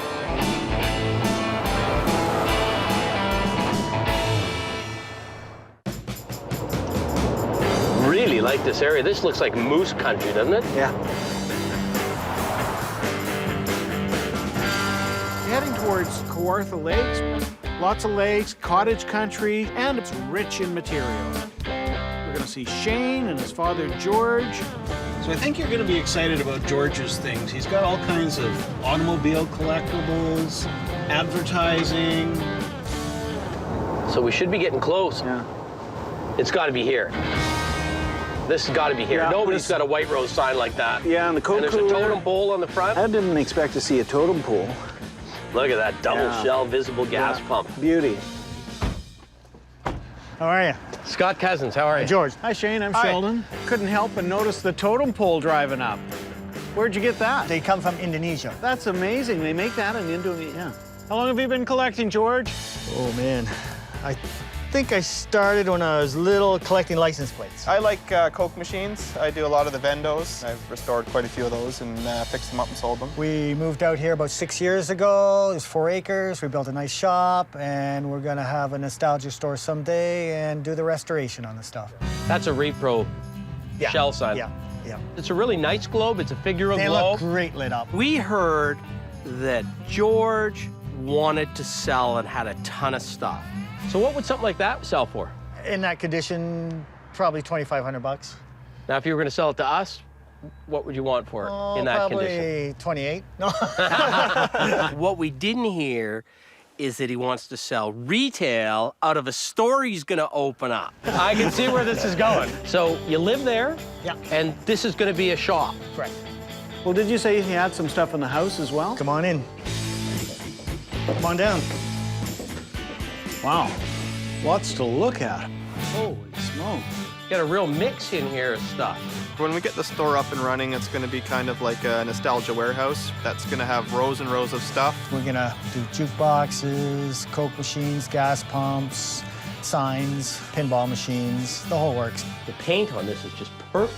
I bought it out of Texas. But I think he's a recast. I know that Big Boy was still big in the 60s because we used to have that deal with our folks that every one of us on our birthday, we get to take a couple friends. And let me guess. I usually picked Big Boy.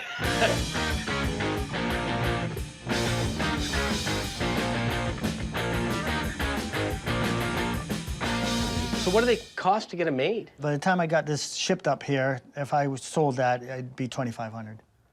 Just to break even. I don't know about you, I'm getting hungry. Yeah. Yeah. George is often paying top dollar for his pieces. And the Salada cheese sign, is that being restored?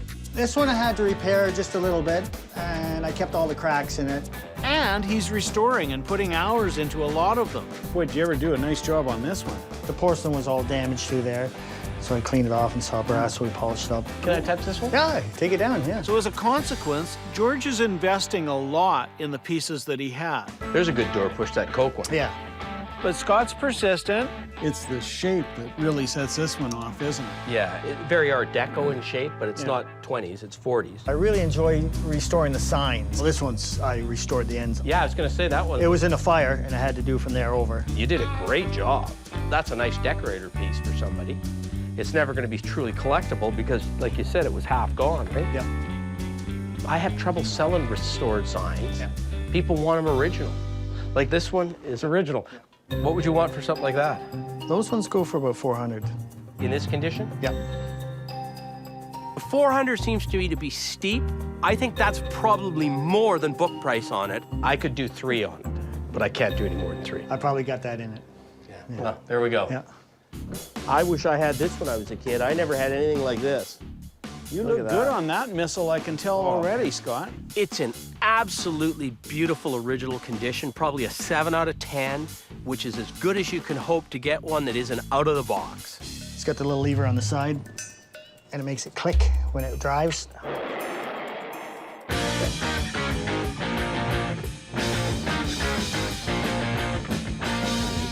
The condition on this is just so nice. That's what 19...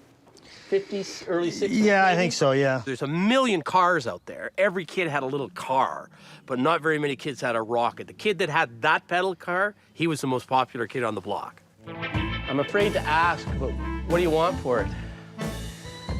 It's gonna be hard to part with. It's one of my favorites. There's certain items that you just kind of get attached to and you don't want to sell. And if you don't want to sell it, of course, the price goes up a bit. I could just tell by the look in his face, the intake of breath. I'd have to get 18 for it. I was afraid I was going to hear that. There's no money in it for us at that, but it is a killer thing. I'm in love with it too much. Well, I grabbed these mostly because they're Canadian. Deal me a hand of blackjack. Scott can pick and play cards. I saw 2 trays there. The one was an old Molson's porcelain enamel beer tray. The other one was a piece of Canadiana. The other one was rare.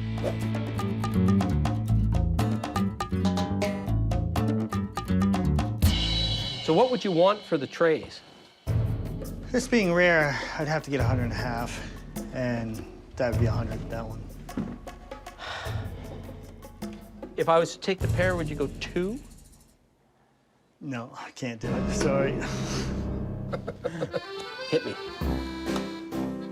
Yes! Oh, winner every time. Any more stuff? Maybe something you're not quite as attached to? I don't know if I told you about the 4 trailers I have. Very crowded in those things. You're gonna have to put your climbing boots on. The trailers are so packed with stuff. Everything's just piled in there. Holy smokes. Nice and neat. Yikes. Wow. Well, maybe not too neat.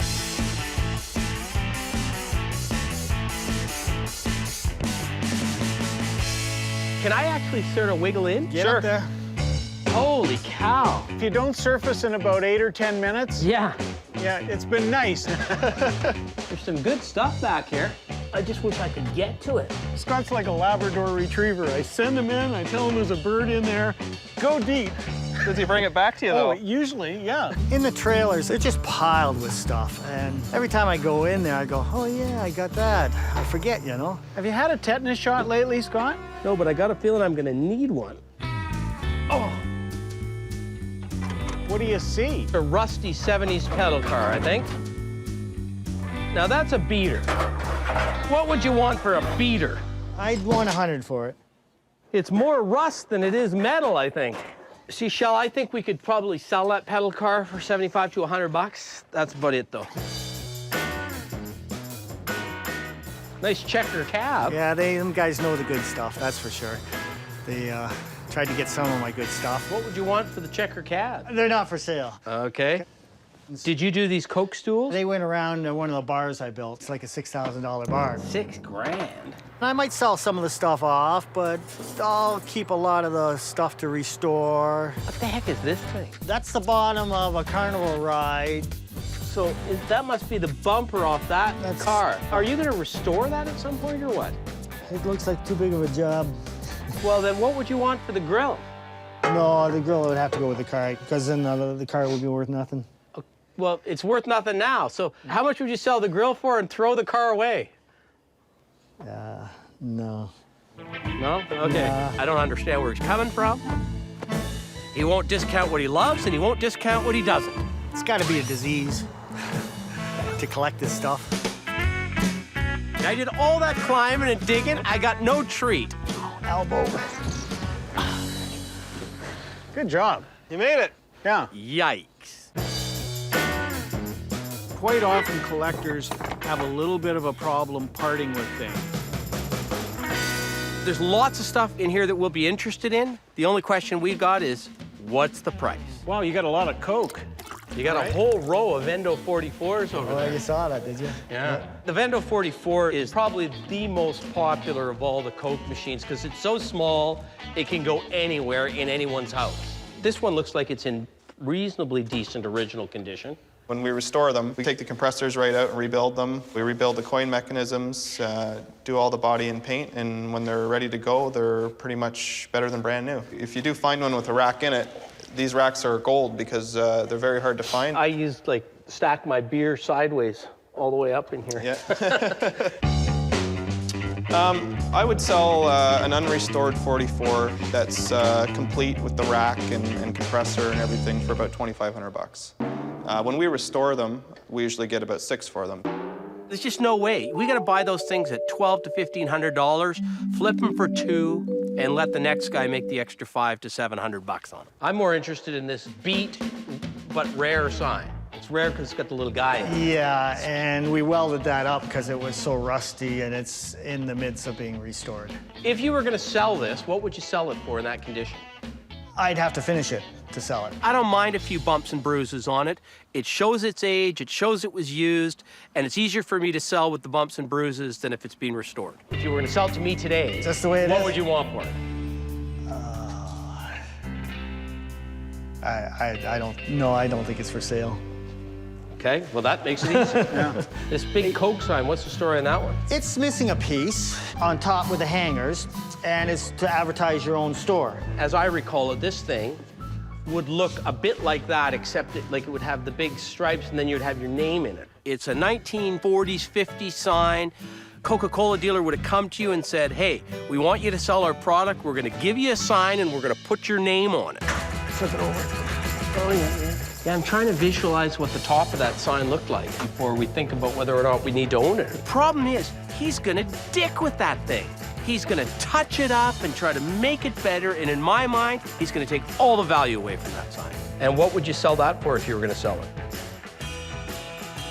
You'd be up around $800, $900. The pickers are exactly like us. They're looking for wholesale prices. They got to make money, so their job is find the deal, make a bit of money, and still sell it for a good price. And that's exactly what we do. Speaking of Coke, you used to see these all the time. You don't see them as much anymore, the Coke Cops. It looks like an original bottom. Yeah, it's original base on it, yeah. Oh, yeah, it's heavier, yeah. Really popular item. It's almost like a cornerstone for a Coca-Cola collector. Everyone that collects Coke wants to have a Coke Cop. So what would you need to get out of the Coke Cop? I was asking 15, but 12 would take it. That's an entry wound. Yeah.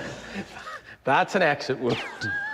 Just a bit too much with that many bullet holes in it. Fortunately, that was a little lower than they were intending.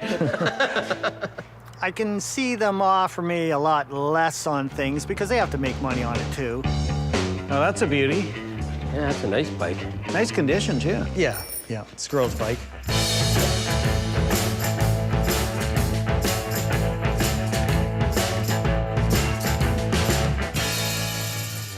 It's attractive, it's original, and this one you haven't restored. It's good enough just the way it is, isn't it? Just keep it the way it is. It's kind of fun. Everyone loves old bikes, particularly bikes out of the 50s and 60s that have that really streamlined look to it. And that had a good look. It was a girl's bike, which was a problem in one sense because they were more common than men's bikes. But it was also good because girls actually ride those bikes today, and that's who we're likely going to sell it to. That's a beaut, eh? Does it have the backup brakes? Yeah, it does. It's got the backup. Coaster brakes. It's a bit wobbly, though. I don't think the bike is wobbly. I think that might be you and a few too many suds last night. I think it is. I think it is. That's a nice bike, though. So what would you want for that? I should get 300 for it. You know, it's getting up there where it's questionable how much we could make off it, if anything. That's a great bike. Would you take 250? Yeah, I'd go 250. Yeah. Done. Great, thanks. Thank you. Thank you. Okay. I'm glad I sold him something. I think we have a market for that. We'll make a few bucks, pay for the gas.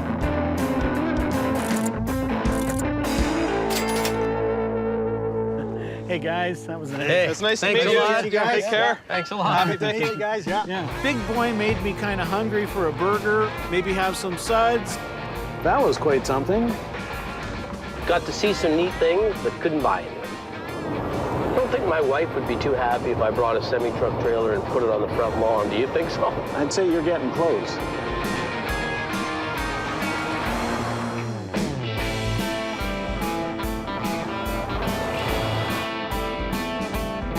We're going to see Tim. We're going to take the Lishman rocker to get an appraisal, get his opinion on it. Well, if he knows something about that rocker, I'm going to be impressed. I'm with you. I knew the movie. I didn't even know Lishman made rockers. We know there's profit in that chair. How much? Well, that remains to be seen. Oh, there. Here we go. Yeah. I love doing appraisals because you just never know what someone's going to walk in with. We wanted you to take a look at this for us. Have you ever seen one of these? Yeah, the Lishman chair. They're quite unique. We made a few hundred of them back in the 70s, and they're highly collectible because they're a work of art, is what they are. They're really comfortable. Yeah, these are really cool. Seen it in books, but it's not something you're going to handle every day. We stepped up for it. We didn't get it for $100. We paid $1,000 for it. What do you think something like this would sell in terms of marketability and everything else? You have to take it a couple hours away to the greater Toronto area where you have a collector base, people that really know the stuff, that are really hot for it. If I was wholesaling to another dealer, like $2,500 or so. Wow, yeah. That's pretty good. You went in with both feet, but you're gonna win it. Hey, that's great. I really wanted to see what he had in his drop-off warehouse because he's a picker, buys and sells. We're looking to buy. That's great. Thank Now you. let's get up to the house. Yeah. Didn't think we were going to get anything from Tim other than an appraisal. I've already white hatted him. Do you look good in it? Yeah, he's one of us. Do you look as good as me? I hate to say it, he looked better. I handle a lot of different things, so I'll have gas and oil things. I got toys. Find anything? Oh, there's all kinds of neat little doodads here and there. Mantiques, if you want to call them that, the stuff that guys really like. How much? Walking stick, $10. Done. Is that a moose call? I believe it is, yeah. You can have it for $15. Everybody knows if they want something unusual, It's a birch bark moose call. It's got to be worth $15. they come and find it with me because I get the unusual. Oh, you got a couple beaver sealers. Yeah, beaver sealers, they're a fairly local jar. They're made over in Wallaceburg, which is a couple hours away from here to the south. These are the common ones, right? Yep. Because they're pointed to the right. Yep. What do you need out of those? Those ones I need $10 each. Done. There's nothing more Canadian than a beaver. I work on high volume, low profit, and just move the stuff because, you know, really it boils down to it's just stuff. That's a pitter, isn't it? Yeah. It's got a really nice set of Art Nouveau legs on it, doesn't it? Nice piece of cast iron, that's for sure. Hit us with your best shot, Tim. $80. That's a good piece. Is it? Yeah, 80. Done. This is fun. Dealing with those guys was pretty easy. They're on the same page where I'm at. This big dirt mover. Steam shovel, original paint, nice shape. It should retail about $2 1/4. Real nice red and black digger, Canadian made. Every company under the sun made that digger at one point in time. The difference with this one was condition. It was about 9.5 out of 10. To find toys in original paint is really good. They're getting harder and harder to find, and they bring the premium dollar. I need $100 for it. Let's do it. Yeah. Let the next guy make a few bucks, and then he can come back with his profit and buy more. Is this an American company? Crimco, they were across Canada. I know that for sure because I've seen them on out of different places. It was a chocolate milk sign. Very unusual, nice size, good crisp image. Probably, I would say 30s because it's embossed. How much did you say you wanted for that? $40. Is that your best? 30? 30. All right, just because you're shaking. Done! No regrets. I'm happy to move the stuff along, let somebody make some more money. What do you want for the blanket? You want to buy my packing blanket? $5. Done. This is the quick speed pick. I love it. Any traps or anything? I've been looking for a good bear trap. We'll have to go to the front, and I'll open that up, and we'll look up front there. Yeah, there it is. Oh, now, there she be. Yeah, that's a blacksmith bear trap. They've welded something in the springs. Yeah, they've made it so you can't use it. Right. They don't want you using these traps anymore.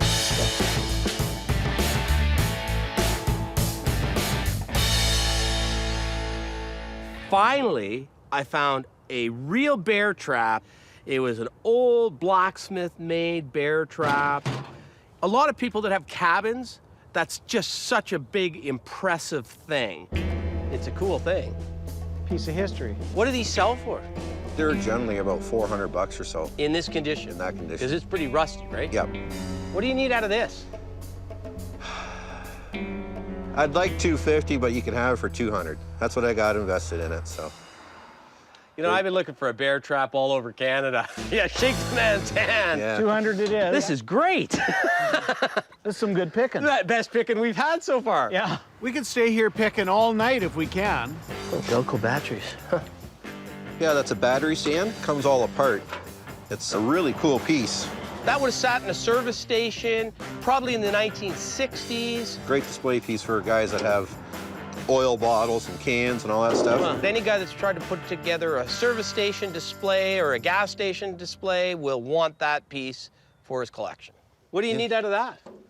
I need $100 out of it.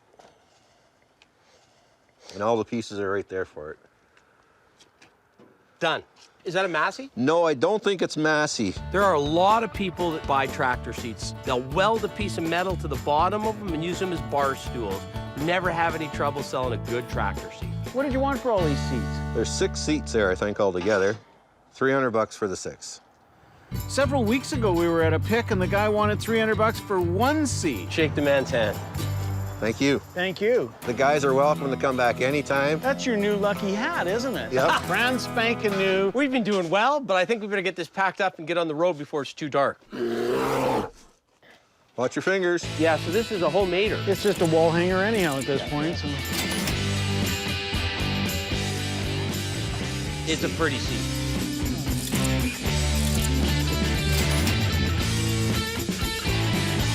Okay. We can use it as a rack to put some of our items on for our next sale, and we can put a price tag on I guess with the white hat, and you guys loaded, I've been picked. Yeah, you've been picked. This made the whole trip for us, this pick. Yeah. It was a pleasure, man. Thanks. Thank you. Tim, you look good in that cowboy hat. Well, I gotta look good in something. Take care. See you later.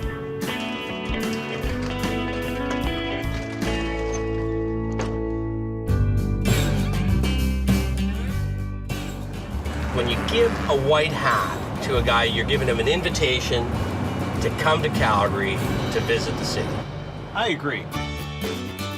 The good guys always wear a white hat. At least they do in the movies, anyway. I was gonna bring a black hat for you. I've got a black hat. I know. I think it was Prince Charles they white hatted about 5 times. He arrived in Calgary one day and they gave him a white hat and he said, "No, God, not another white hat." He's a bad pick anyway. Yeah. It's got some good stuff. He just won't sell. Oh, look at that. Yes. He has some weird buildings. What's going on here, Scott? I have no idea. What kind of dollars do you want for the whole shooting match? It's up around 23,000. Wow! Got a big old Tom, vicious Tom. Go in like a man. Look at those claws. He could do some damage. I'm Scott Cozens. I'm Sheldon Smithens. And we're pickers. We travel all over Canada, coast to coast, from the West Rocky Mountains to the Eastern Shores and all the back roads in between, looking for hidden gems in people's basements, attics, and barns. Sometimes we take a gamble, trust in our gut to make a buck. Just like the people we meet, every story is different. It's not junk to us.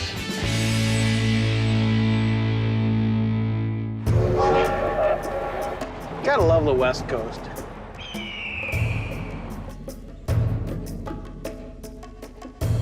I love these totem poles. They've got such great stories. I love some of these, like the guy riding the whale there. So we're here. We're gonna be hitting Chilliwack, Yeah. I think Abbotsford, Langley, Surrey. So why don't I drive? I'm not overly excited about you driving.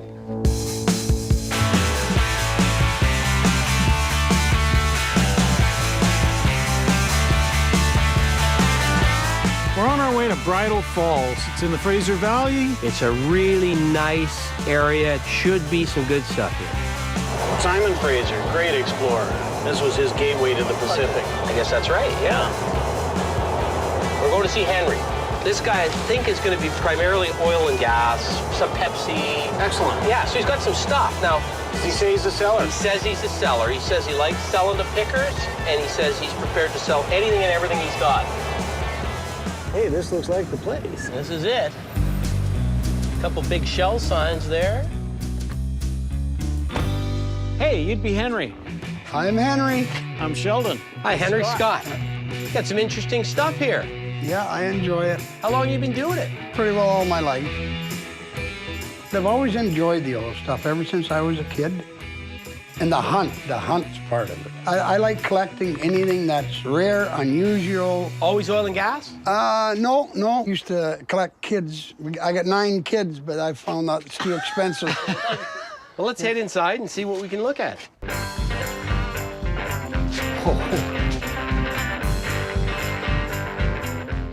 This is great, Henry. My wife's not into antiques like I am, but when I bought that, I asked her, I said, do you want to go necking in it tonight? We need your truck to go picking in. Not that one. I mean, you can borrow it, but you can't have it. So we've identified the first thing that's not for sale. Yeah. Can we go in here? Go do whatever you like. Oh, yeah. This is the shell room. That's the shell room. He's an accumulator, and this happens to be his baby. I worked for Shell for 7 years. Did you really? Yeah. Obviously, they were good to you. Woodstock, Ontario. I went to Woodstock, too. Did you go to listen to the music? I don't remember hearing any music. That's a nice one, that Shell X100, complete with all the tins. Would you sell your roadside stand and tins? That there are the tins? Yeah. Yes, but it doesn't have that cheap a price on it. Well, I know it's not going to be $50. How much is it going to be? The way it is there? Yeah. $800. Can't do that. No.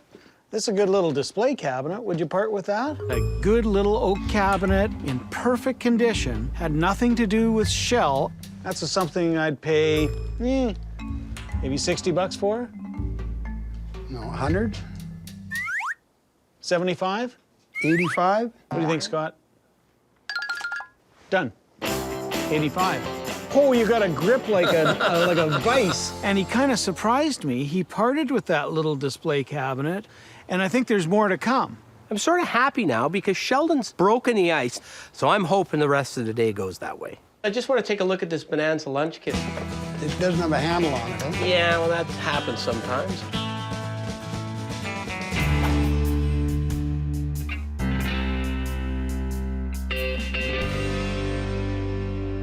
It's a Canadian lunch kit. You know how you can tell the Canadian lunch kit? Silver band. Oh. The Americans lithographed the entire way around.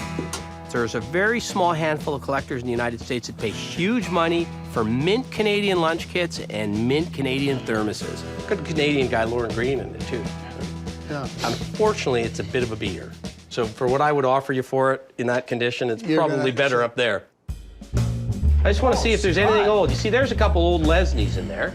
You're gonna have to watch out. Scott's gonna be underneath your bed in a few minutes. Lesnie, English manufacturer, sort of the poor sister to Dinky.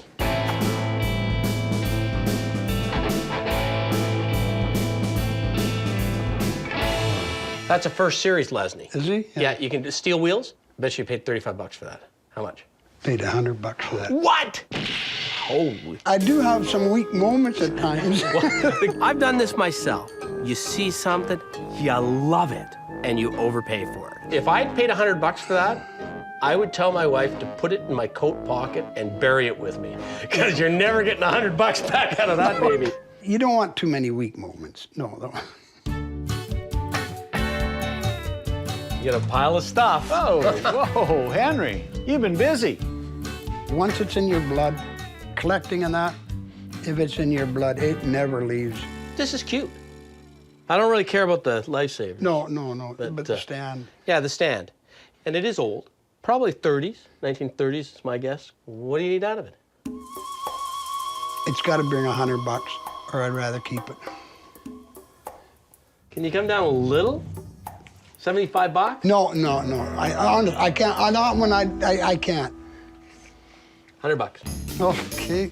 More than I'd like to pay, but he didn't want to sell it, and I wanted to own it, and that's where a weak moment comes from. I don't think that was such a weak moment. You're a collector, Scott. You know. Still a weak moment, though. $100 is too much. It's not too much. Sometimes you gotta step up. I'll sell it to you for $125. No, you're the collector. What do you sell the Pepsi for? It's a weird thing because that's not a pre-war sign. Pre-war, there was 2 dots between the Pepsi and the cola. After the war, there was 1 dot.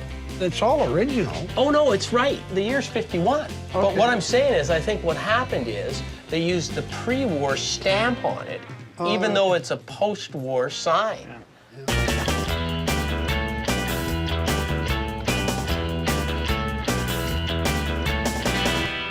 If you were going to sell them in that condition, you get 2 of them, what would you want for them? I bought them at a really good time, and I can't get my money back out of them. So you may as well just keep them. Weak moment day for Henry. I can't buy him. He won't even quote me a price he paid so much for them. And I like Pepsi. It's the underdog of Coke, right? So Pepsi needs support. I like that. Store display, 1960s probably. Yeah. And what would you sell it for as it goes? $100. Yeah, see, I don't think that's an unfair price. There's only one problem. That's the only lighter I want. Right there. Oh, the nudie girl. That's oh, the yeah, only sure, lighter sure. I want. This is like the old pinup. There's a whole segment of society that collects pinup stuff. Those illustrations came from very famous artists like Varga that did that type of thing. I'd give you 20 bucks for that lighter, but I don't want the rest of them for 80. If you want the light, you can have that lighter. Yeah? Yeah. If you give me 20 bucks for that Absolutely. lighter, you can have that one. She's a sweetie. I didn't actually think he was going to take it, but he did. You better hope you can find another lighter to fill in there. Oh, I know where there is one. I'm real happy with what we're doing here. Hey, Henry, this Canada Paint container here Yeah. would have been a paint or general store display. That's a great little display. Yeah, and what I like about it is somebody that collects little tins will put them in there. Would you take 40 bucks for that? No. 60. 50? You want the tins to go with it? No. 50. Yeah, fine. 50's good. Perfect. I've figured out with Henry that if you're dealing with stuff that he doesn't care about or doesn't place a lot of value on, you're going to get a good deal. Okay, let's go upstairs. And that's what I'm going for now. I'm going for stuff that I don't think he loves. And I don't think he loves anything up there. That's why it's up there. Let's see what's hiding. There's an oldie. That's the early squirrel tin. Back before it was just squirrel, it was the Canada Nut Company. Got a real ratty squirrel early, and then what they did is they changed into that one. See, now he's quite a bit cuter later on. They're really, really hard to find, those Canada Nut Company tins. This one's a bit beat. It was tin, so you didn't throw it away, and you used it for something, and that's why there's so few of them in good condition. Would you take 20 bucks for that tin? That's the best you're going to do? Best I'm going to do in that condition. If it was mint, just so you know, if it was mint, I'd give you 300 for it. But in that condition, 20 bucks. That's, and what's your best offer? He doesn't even want it. I think he's a Canada Nut. Giving you 20. Okay, go ahead. I've only seen 3 of them. All 3 have been beat. But I got a guy that'll want that tin. So what can you tell me about the little spice rack? Did you get it like that? The way it is, that's the way I got it. The interesting part is he had a few things attached to it. I put this on and I put the cherry picker on. Pepper mill and a cherry pitter. Looks like you got another contraption over here. That's an apple corer, right? What would you want for the rack and the apple corer? Well, that apple core's got to bring 50 bucks. I don't know what they sell for. I've never sold an apple. Oh, that's a fair price. But for a wholesale price or a retail price? Wholesale price. Okay. And what's that rack? 50 bucks. For the whole works? Yeah. Always the best thing you can do is to package. Package, package, package whenever you can. How about if we give you 100 bucks and you throw the tin in? Oh, no, I can't do that. Because this is cheap. You're getting, this here's cheap. 50 bucks. Yeah, but that's 50 bucks is 100. Yeah. I'm just asking you to throw the tin No, in. no. Tried to get a tin thrown in, I was getting greedy. How come you're so reactive to that tin? Because I do kind of like them. Oh, okay. Is there one you don't like? Yeah, there's one outside. Wheeling and dealing? Oh, I thrive on that. I do. Are we good at 100? We're good at 100. Okay. Well, you should be, because... Of course we should be. He knew what a good deal we were getting, and I agree. Let's head down and see what else there is.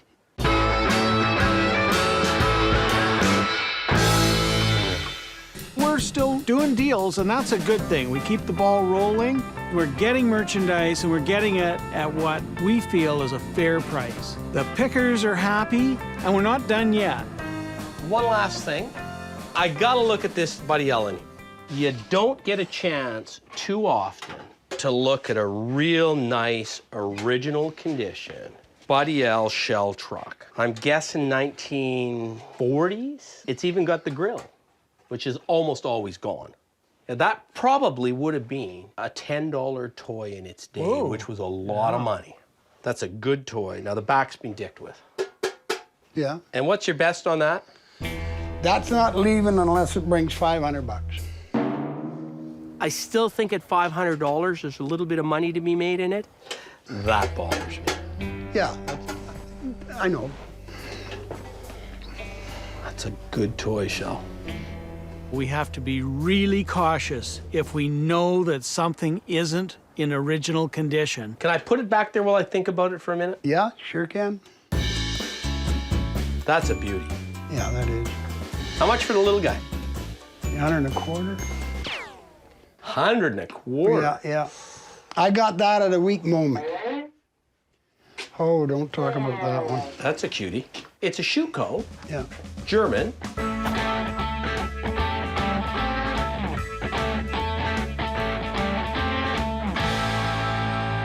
How far are you buried in this one? How deep? $200.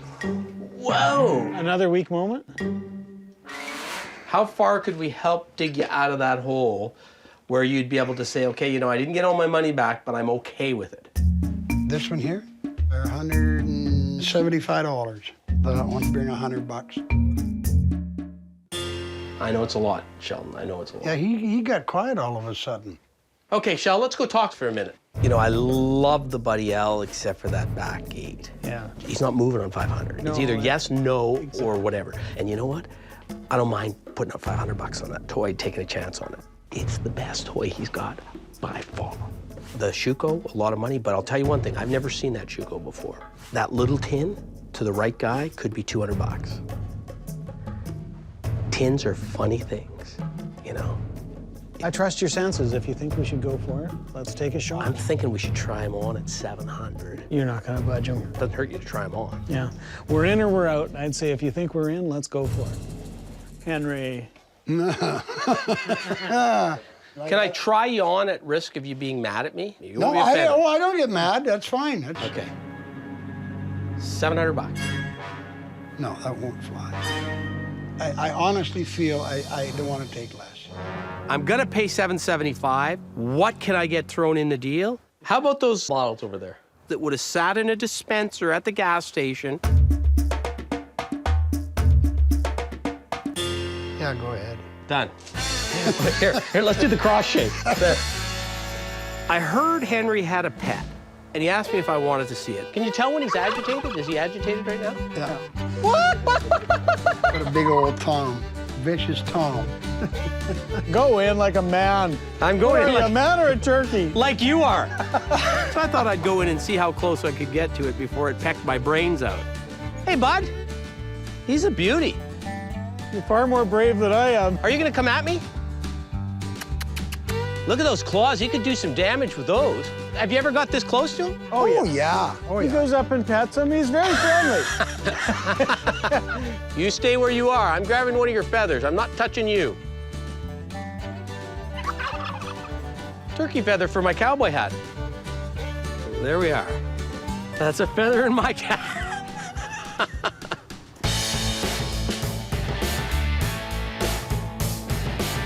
Anytime you can get a good little oak cabinet, I take every one I could find.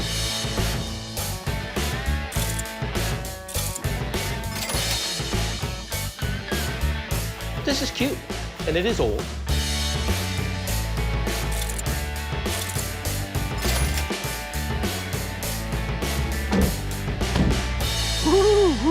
I know you. Henry, that was a lot of fun. Yes, gentlemen, Yeah. behave, eh? They're good guys. Try to be nicer next time, Okay, okay? that one with the long hippie hair, yeah, he's got a bit of a character to him. So we'll be back. And when you start parting with those little shell tins that I like, Yeah, that'll be a little while, yeah. well, that was fun. Man, he's got a lot of stuff.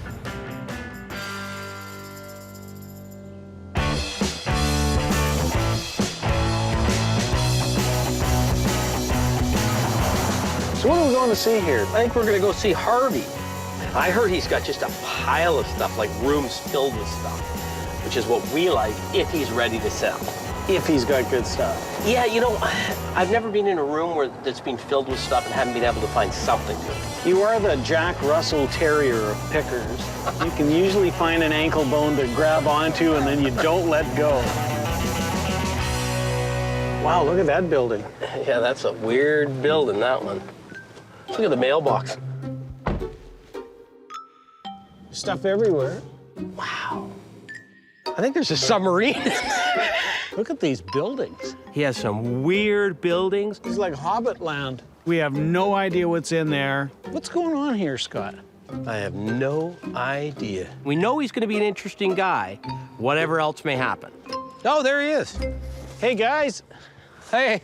You'd be Harvey. Yeah, that's me. I'm Sheldon, and this is Scott. Scott. Hi, How do you Harvey. do, Scott? Yeah, good. I'm an old bugger. I'm 100. No, I'm only 86. Pleasure. Greg, Harvey's Greg. son. Oh, it's a father and son team. I'm just a furniture mover. Yeah, they were. He was very helpful. He's a good boy. What's the story here? This building took me 11 years to build it by myself. Where'd you come up with the design, Harvey? Is it all up there? Pretty well. Every nail in this place is done by myself, but I didn't realize that I'm making so much noise, hammer so many nails, my neighbor moved away. Do you live here, Harvey? No, this is a building that I use for collectible stuff. Oh, okay. Hopefully someday, maybe a museum. We'll That's see. not good news for us if you turn it into a museum. I don't really sell to the public. We're in trouble here. Well, if we see something we really like, can we make you an offer on it? Yes. Okay. Go show us a treasure, my Harvey. office. Come on in. Okay. Holy cow. Wow. There's some good stuff back here. Oh, that's cool. Yikes. Holy smokes.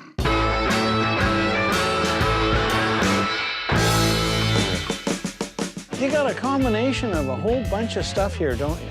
I like unusual pieces. Harvey's been collecting for, it sounds like, a lifetime. That used to sit out in front of a drugstore or something. It still works. It's a bouncing horse. I put the kids on it, you know. It actually is covered in a hide, and it's a good early one. I had the mate to that, and I sold it to a friend of mine for a couple thousand. You know how much he wants for it? No. 16,000. What? So I'm guessing he's not for sale. No, but he... Yeah, 16,000. We've established the price. Jump on it, and it still works. Be careful, don't break them. Wow!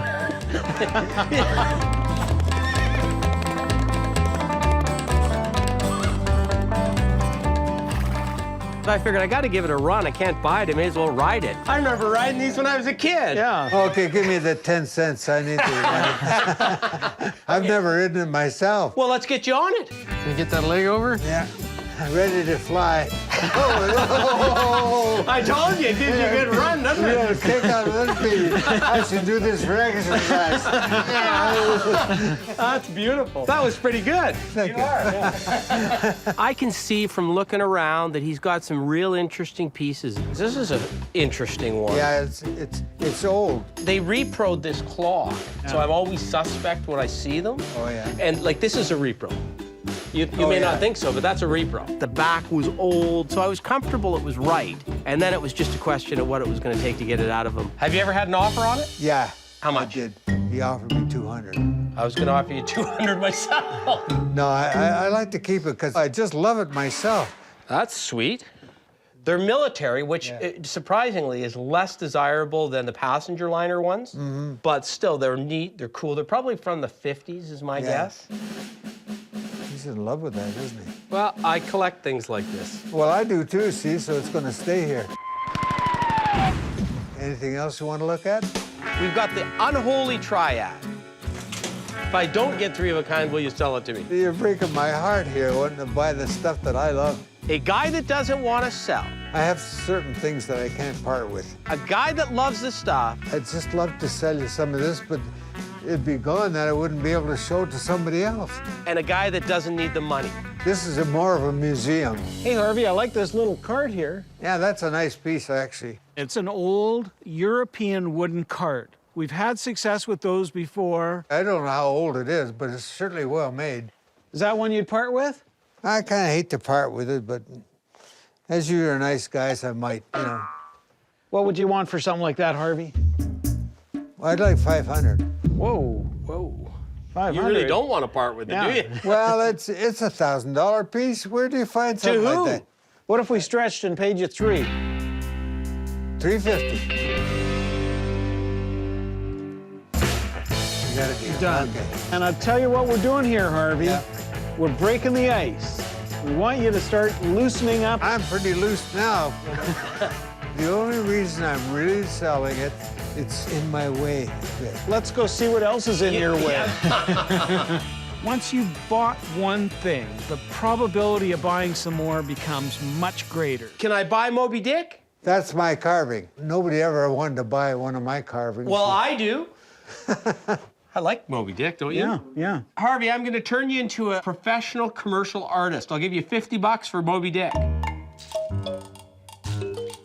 Can't. Moby Dick would be so unhappy if he left this place. If we broke the ice, the only thing we did was break it enough to fall through it and drown.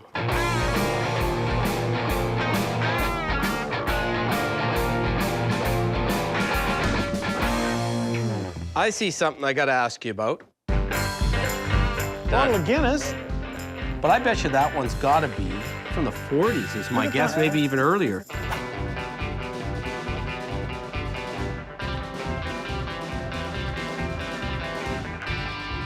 There'll be some guy that owns a bar that'll want to put that on his shelf just as a piece of decoration. Would you take $5 for the bottle of Guinness? Sure. Because I figure if we can't sell it, I can drink it. It's still full. I was going to say it's a little bottle, but we'll split it on the way home. Yeah, okay. We're keeping the ball rolling.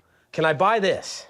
I've had dozens of Empress Spice tins. The old ones have this ship on them. The newer ones have a different ship on them. Oh, is that right? This paper label is a tougher one to get. You see one paper label for every 100 tin litho ones. So I'm going to be able to flip this to somebody who collects Empress but doesn't have a paper label. It's one piece I could live without. How much can I buy that for?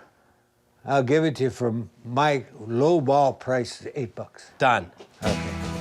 Now, we grabbed a couple saddles down. Yeah, they're beauty, aren't they? So nice, I might have to keep them. We know saddles. Maybe there's something here that we can bring back to Alberta, make a buck on. This one's an older saddle than this one. Yeah. Neither of them are super old. They're unmarked. They're not by any famous maker. Look at the condition of it. The bar's good in the back. The carving's beautiful. I'll give you for $200 each. $200 each? Yeah. We were thinking $200 for the two. Well, you're thinking not my way.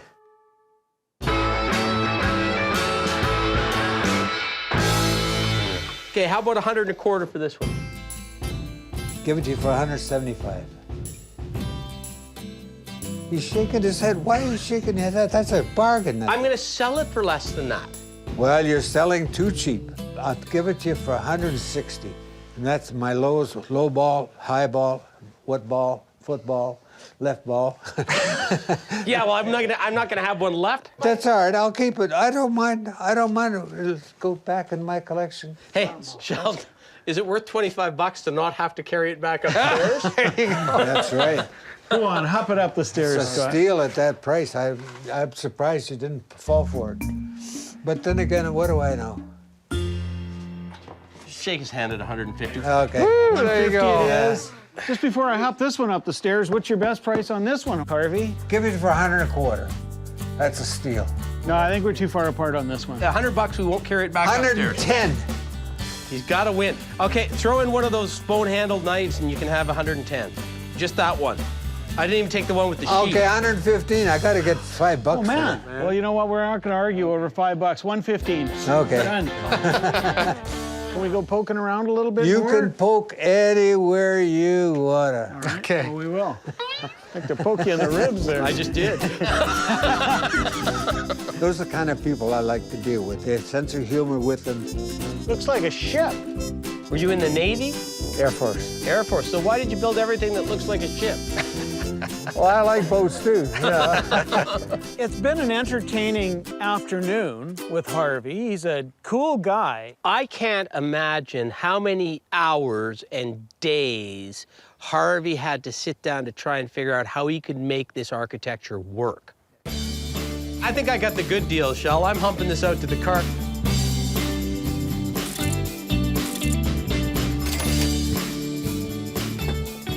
Just a little utility cart. Be a European one.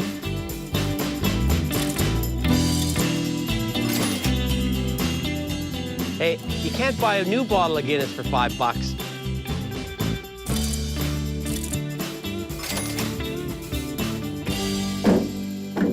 Thanks, guys. Appreciate you coming by. It was Scott, great. good to see you. Next time we come out, we're loading the van up and bringing stuff for you to buy from us. Okay. Sure. He does buy. As you know.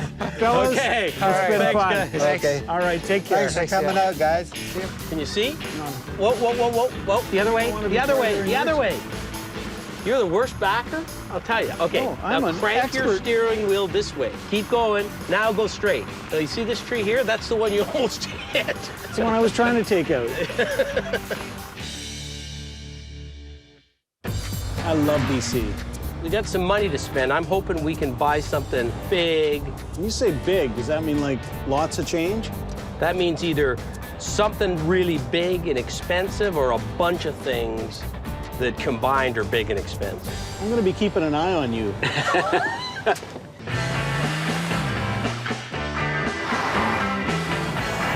Do you know where we're going here, Scott? Yeah, we're going to Chilliwack. Didn't the band Chilliwack come from here? I think that would be a safe assumption. And what do they grow here? Apparently now the latest thing in the valley here is grapes, wine. So we're on our way to see Wayne. Apparently he's got all kinds of stuff. He clears out estates. He's got an emporium. That's an emporium as opposed to a cornucopia? Yeah. I am really interested to find out what those two shell trucks we bought are worth. I think Wayne would be able to give us an appraisal on those. Yeah, there it is. Emporium. Okay. Are they both there, Shell? Yeah, I got them. Wow, this is amazing. Yeah. Look at that. That is a beautiful thing. Oh, man. Red Indian gas pump. Wow. If you can't find it here, you can't find it. And he's got the Hulk. Hey, nice to finally meet you. I'm to Sheldon. meet you. Yeah. Heard all about you. How long have you been doing this? I've been doing it now 40 years. 40 years, Yeah. wow. 25 years door knocking, just cold door knocking like yourself, picking, right? Well, Yeah. we brought a couple things in for you because we Oh, heard yeah. you're the man. Well, it's an early 1950s Buddy L mini toy, right? This one's original, all the paint's original on it, right?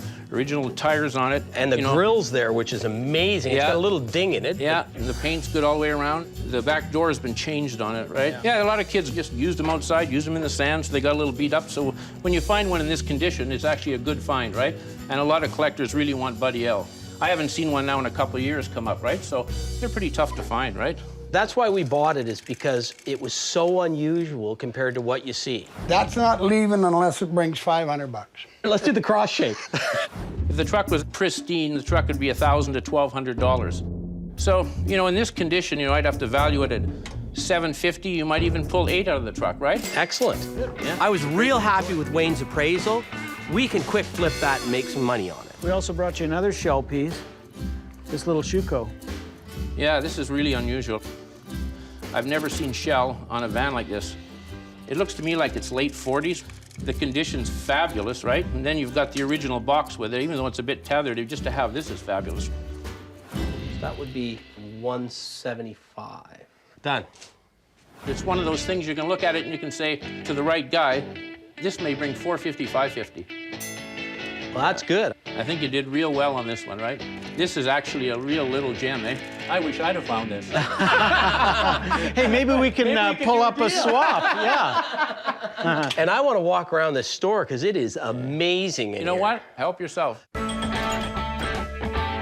I love this place. I haven't been in a store this good in years, or ever. Wayne has got great stuff, movie props and rentals. That's a great plane, isn't it? And then mixed in amongst them, good quality antique items as well. This is where I feel at home. This in a seedy bar. No, the bar opens at 5, right? I found a couple of West Coast pieces that I really have a fancying for. Yeah, this pole here came from a local family, right? Salish, you know, done in the area, probably 40 years ago. The beaver holding the log in his mouth there, chewing on the log, is fabulous. He's got his two hands and his teeth there, right? Yeah. The other's a paddle. Yeah, decorated West Coast paddle. Yeah, real nice. Canoe paddle. It's actually usable, that one. Yeah. Signed, Squamish tribe. What would you do the two together, the totem pole and the paddle? Geez, that's a nice pole. I'd do the two for you guys for $350. I think that's a really good, fair price. You can't be fairer than that. I see you got a great saddle. That's an Alberta piece, that Emor. But I think it's probably a little out of our snack bracket. Do you have any other things? You know what I've got? You won't believe it. I've got the first Calgary Stampede brochure. Oh, wow. 1912. And also, we've got another one here. And I think this one is 1919, yeah. These are the Gang of Four, right? Yep.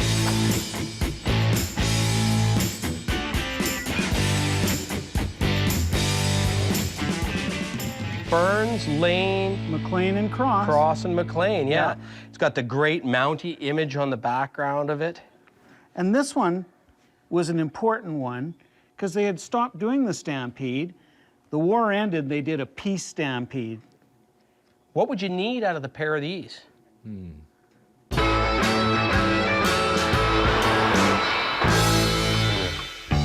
kind of into those, right? I was excited when I saw them, right? And I had to have them, and the gentleman wanted 500, and took me a hard time to get down to 250, right? So the pair of those, I'd need 300. Got to make something. You know what I'd say? Just what it says right there. Let her buck. Let her buck. Perfect. I think Wayne loves pickers. We are speaking the same language and playing the same game. That's quite a remarkable piece of art. One in the back now, I have it Space Invaders. In the back? Yeah, two-player game. Let's go. Okay. Oh, there it be. It was pretty darn close to the father of the modern arcade game, Space Invaders. This is the one that was before Pac-Man, before Galaga, Asteroid. Asteroid was a great game, too. It was. Yeah.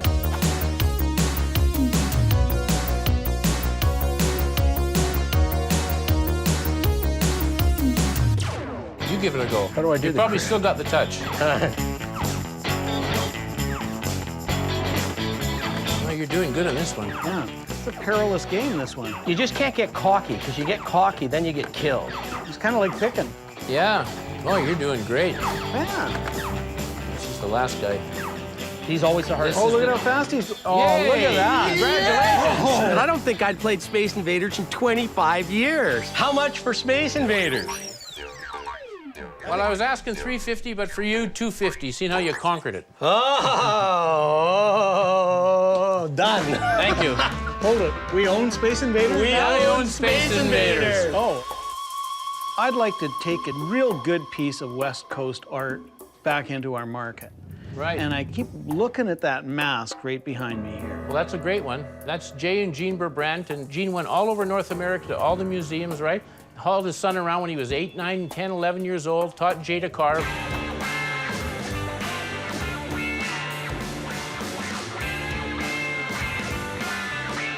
They're known artists, really good piece. What would you feel a gallery would price this piece? They'd price it $4,500 to $5,500. Yeah. What's your best price for a couple of pickers? Well, I'll tell you, this is really a favor. I'll give you the mask for $1,350. I like it. I mean, I like the creepier ones a little bit better. Like, there's a shark one in the back I love. Yeah. So how do you get these things? I noticed you've got masks all over the place. Well, I actually buy them right from the artists, right? Oh, okay. Let's see what else there is. Look at that. Oh, yeah. That's a big one. Yeah, that one's scary, isn't it? You don't want to put that in your kid's room. Look at that one. Oh, wow. And more. That top one's really freaky. Oh, look, those are the mates to that other one. Oh, yeah. Same carver, obviously. Now I can see the wheels are turning. You know, remember when I talked about doing something big, spending some big money? I'm wondering if we could put a package together that we might be able to take back to Calgary, and it would be the most impressive West Coast mask package anyone's ever seen. Why don't we throw that against the wall and see if it sticks? Hey, Wayne, I tell you what Scott and I are thinking. We're thinking we're going to put together a little package of these masks. Right. Sharpen your pencil. Let's see if we can make this work. Yeah, well, let's see if we can hammer something out. You bet. How come I'm climbing? You're doing a heck of a job, Scott. Yeah. That is a mask, eh? Why, look. You got it? Not really. Each one is a piece of art. This is quite the piece. This is gonna be a little tricky, this one. They're carved out of cedar. Wow, it's heavy. And they're traditional masks. Every single mask belongs to a certain native family. If you're not in that family, you're not allowed to carve that mask. Need a hand there, Scott? No, I need to be 4 inches taller is what I need. I could put you on the rack. I'm sure there's one here somewhere. Look at that. It's got shark's teeth in it. Yeah. The theory is when you take something big and awkward down off the wall and get it on the floor, the guy's gonna want to sell it rather than to have to haul it and put it back up on the wall.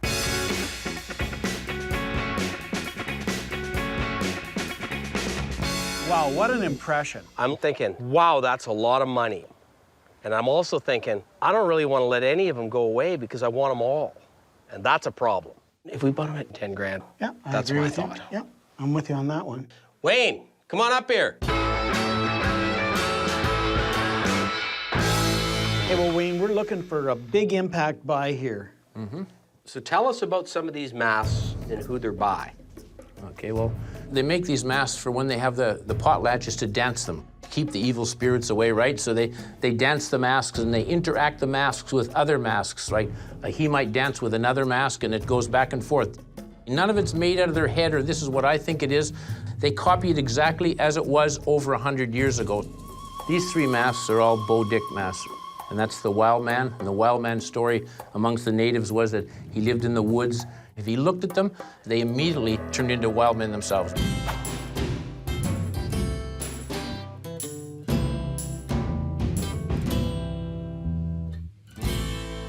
A recent huge ceremony that they just had with all the chiefs from the Haidas everywhere, it was a major thing. Bo got up and they named him Master Carver of all natives.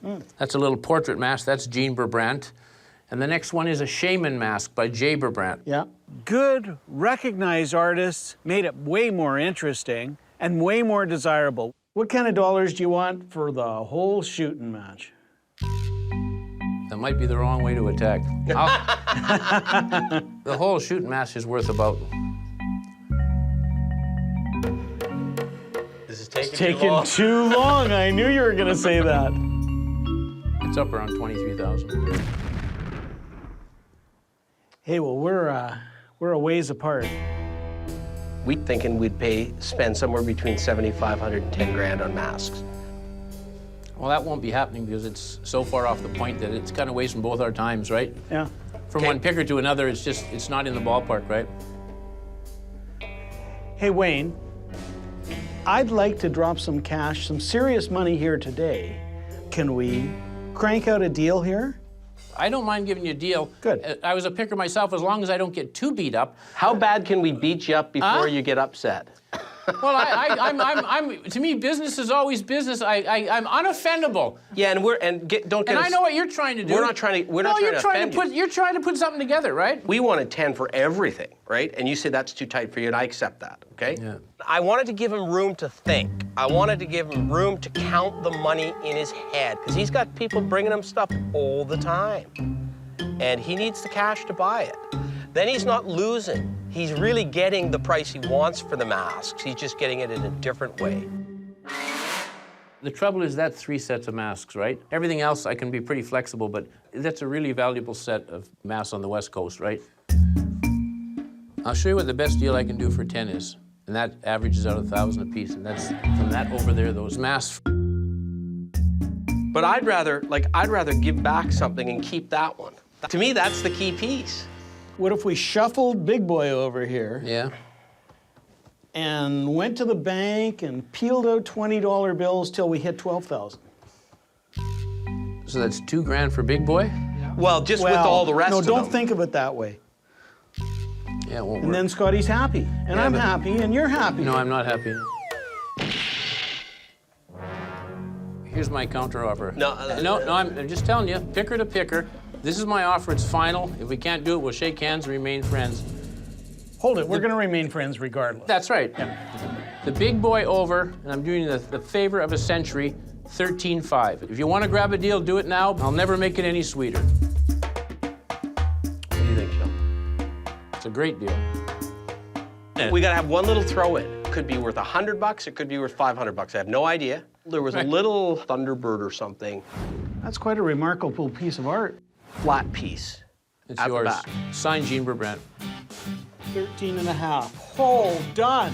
Thanks, boys. Yes! Got through! Oh, God, that was... It was fun negotiating. Oh, you are one tough You son got of it. a bitch. Let's go have a beer and... Yeah, let's have a beer. I am screaming happy. Everybody walked away feeling like they'd won. And these are beautiful, aren't they? Oh. We're bringing some great pieces back to Alberta. I think there's going to be a lot of people that are just, they're not even going to know what to say when they see these.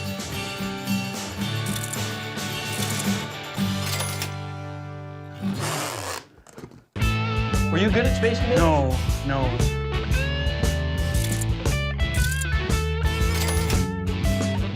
I really like that pole. Nicely carved and painted.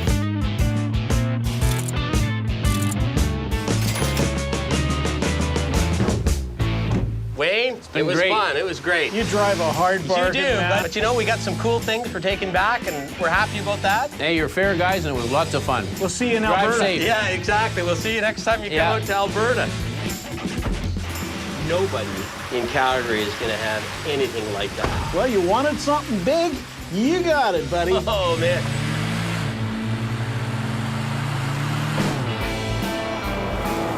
I remember when I bought that Vendo 44 off, the best Coke machine you can buy, and you pulled on me what we hate guys pulling on us. You said to me, well, Scott, what's this worth? So I had to tell you, I said, in that condition, it's probably worth between $2,000 and $3,000. And you charged me $2,300. Fair. How much did you make off me on that Vendo 44? I'm not telling. Oh, Oh, man. I'm gonna beat you by a nose. It's either gonna come flying or I'm gonna go flying. You don't mind if we snoop a little bit here, do you? What if he said no? Nope. Oh yeah, there's nothing worse than an accordion. The only appliance for flushing the colon.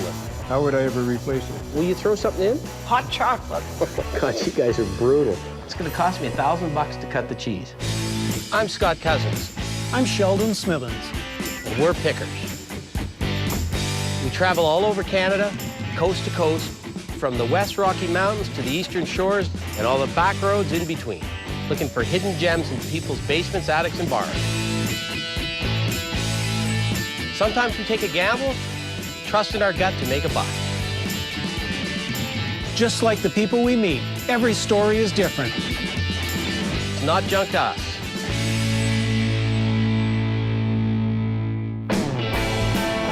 Love the West Coast.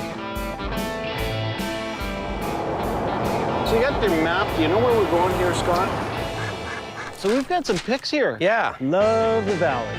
That whole Fraser Valley. And I have a feeling it's going to be pretty fertile picking. So we're going as far as Chilliwack, and we're going to be doing Abbotsford. Played hockey against the Abbotsford Flyers, and we're going to go to Surrey. This should be good. Look at that great hair, and reminds me of the Karate Kid. You must have been having the map lately because it's ripped. Hey, it's been from coast to coast. Here, you hold the map. What do you mean holding? Hey, I'm driving. I'm supposed to drive. Sir, did you say something?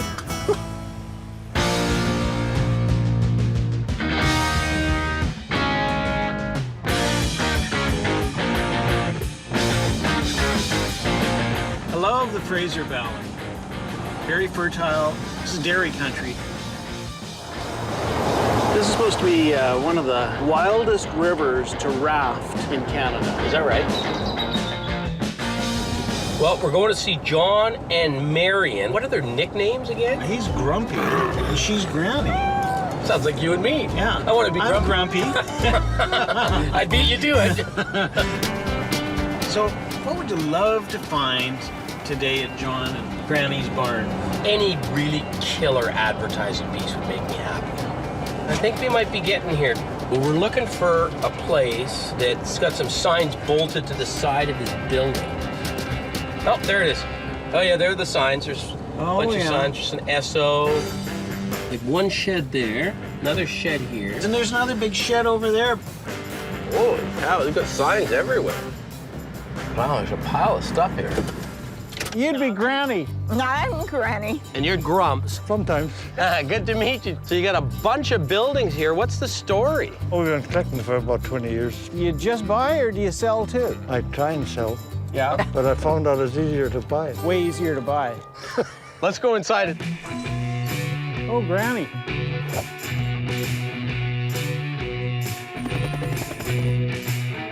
There's a ton of stuff here. Yeah, there's stuff.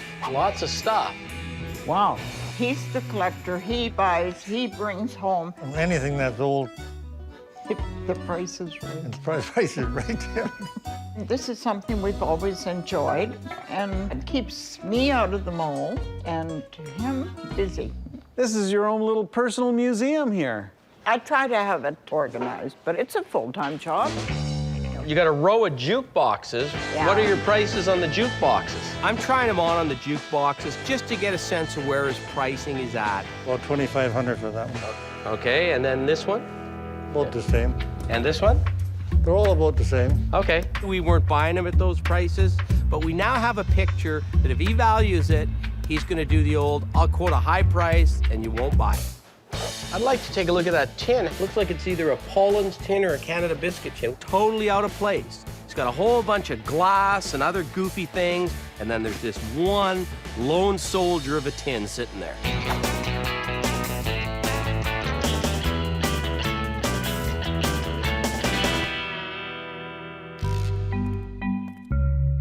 Scott is an amazing specimen of a human being, and from underneath, he presents a whole new angle.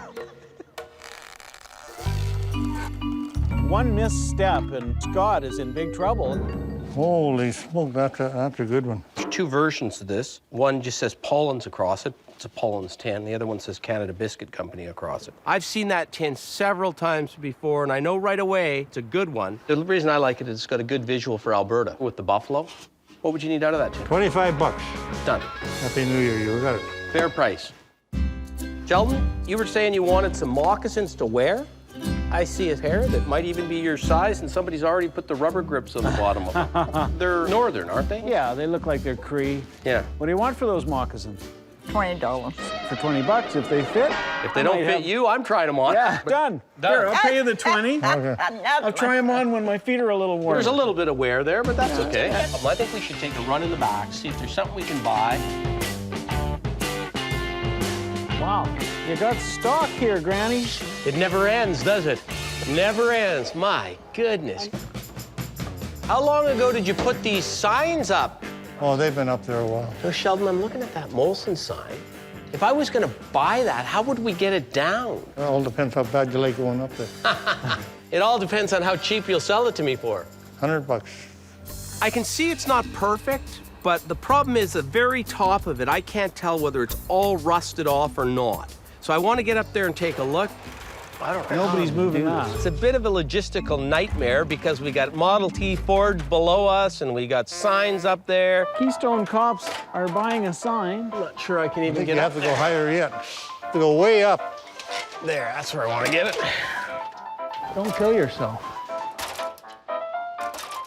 Just so gosh darn tight in there. And the sign weighs about 25 pounds. So as I'm trying to get the last little bit of the screw, I realize, you know what? I'm not going to be able to hold that damn thing. If I unscrew this thing, Yeah, it's going to come flying. it's either going to come flying or I'm going to go flying. It's going to start to fall. I'm going to reach for it. I'm going to fall off the ladder. The sign's going to go into Sheldon. My wife would be apoplectic if she saw this right now. This is... Okay, lower her down. You know what, Scott? I don't like it. It's coming back up. I should get a bit of a discount for that, don't you think, John? John just changed his mind. It's not for sale.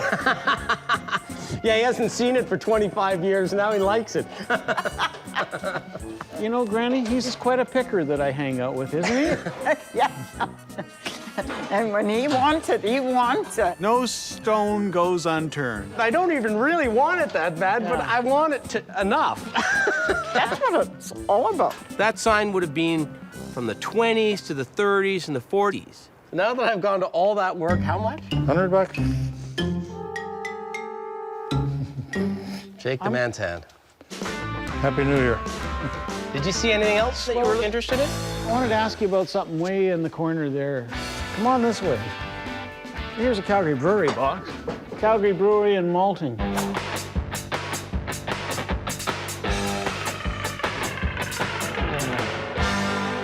Probably just carried beer in it, right? Yeah. It's very sturdy and now has an additional use of perhaps being a wood box or storage box. It's probably what, 20s? 20s, that's Yeah. what I thought, 20s, 20s? 30s, yeah. What do you want for that, John? $30. Done. Shake the man's hand.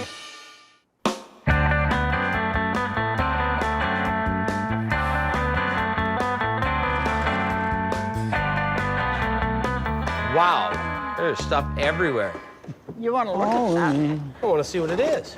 Ah. It was an old billiard-style game that would have been in a parlor in a wealthy person's house. It's a little Victorian game. Yeah, people would call it pool today, but I Yeah. think they called it something different.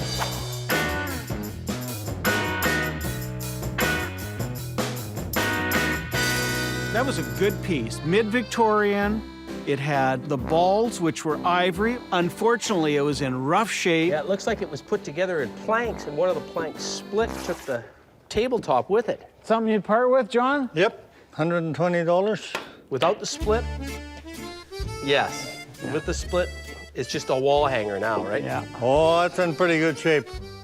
Yeah. Did you see the split? You must have done that. That gives it character. No money to be had there. You got some reels here. How much are you looking for your reels? Oh, all depends on the reel. I'm going for the biggest one. I'm guessing this reel's from the 60s or 70s, but let's see, there's a manual. It says Berlin, so that would put it probably 50s, 60s. He had a German-made reel, high-quality reel, big salmon spinning reel, everything you wanted, the original box, the instructions. So what would you want for this guy? 10 bucks. Got a deal. Oh, Shake boy. on it. I snapped that up quick. That's easy, 80 bucks. I thought you were going to buy stuff for about $1,000 or so. Do you have something big you want to show us? How about the totem pole? You have a totem pole?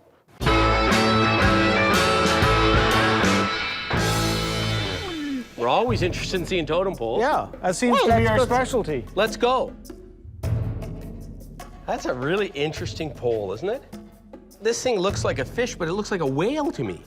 It is a big, good totem pole, but it's not so big that you can't put it in your house. So that's the perfect size. What do we got? We got the bear. And an eagle up top, bald eagle, yeah. It It was well carved, nice condition, it was a good piece. If that totem pole is even in the realm of reasonable, we're going home with that. At what price? $700. I'd feel comfortable at $5. Not going to sell it for that. No? Well, if you want to get them out of there, you just have to pull out the bottom. Trying to bring them forward. Yeah. I got them.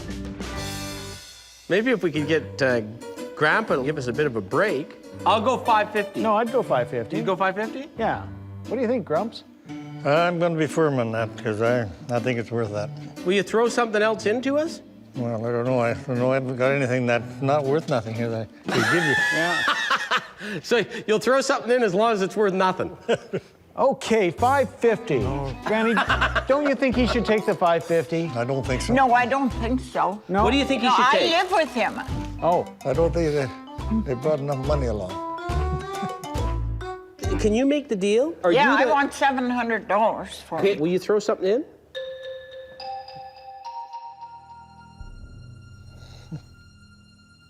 Cup of coffee. God, you guys are brutal. Hot chocolate. I'll help you wedge him back in there, never to be seen again. What do you think? $700. Will you throw in the little moccasins? What do you want for those moccasins? $20. Will you throw those in? No. No. Wow, you guys are... Our little... You can have the moccasins. Okay, shake his hand before he changes his mind. Done. They're tough to deal with. I kind of like that. If he can get it cheaper, more power to him. Yeah, are you taking this guy along today? I think we're gonna have to take the wings off first. Whoa. Whoa, need a hand, bud? You don't get them that big, that good, that often. Can I say this? That's a good sign. And a lot of beer collectors would like to have that sign.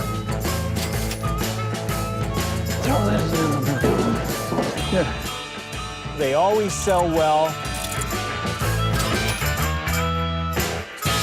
Well, it's been really good meeting you. Awesome. You've made memories today. Yeah. That was fun. I like that. Bye. We needed one good item today, and that totem pole was it. It was so cool, so big, so spectacular. If we'd driven away without it, I would have been thinking about it for the rest of the trip.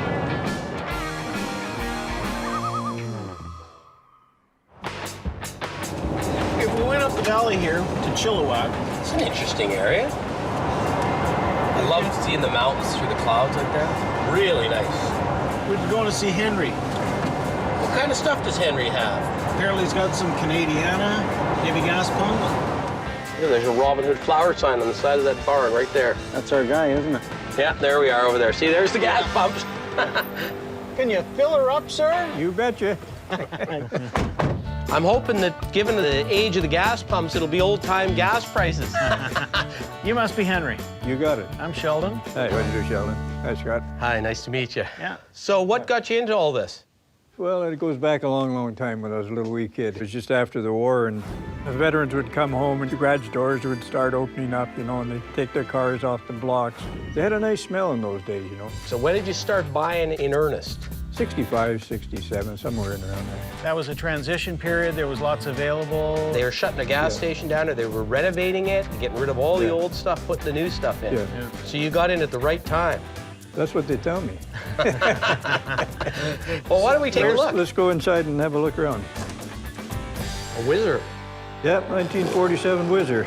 Wow. Well, that one's done to the nuts, isn't it? It's a bicycle-motorcycle combination. This is as nice as I've ever seen one done. Well, these were pretty popular after the war because cars were really hard to get right after the war.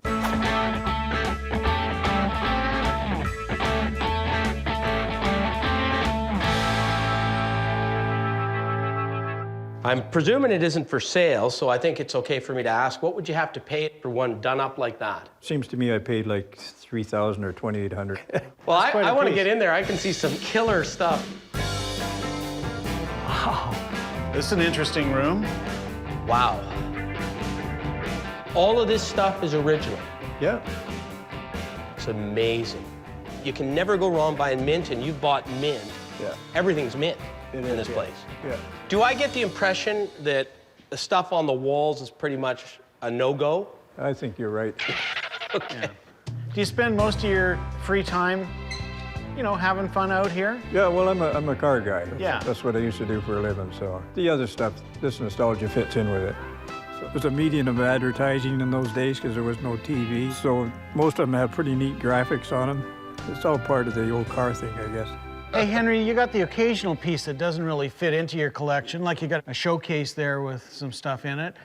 Are you prepared to part with any of the oddball things, perhaps? Well, maybe some stuff that's in there if you're interested. Yeah. Let's take a look. May as well look at what we can buy as what we can't. Get your hands out of your pockets and in your wallet. Anything in here we need? I've seen 1,000 CNR lanterns.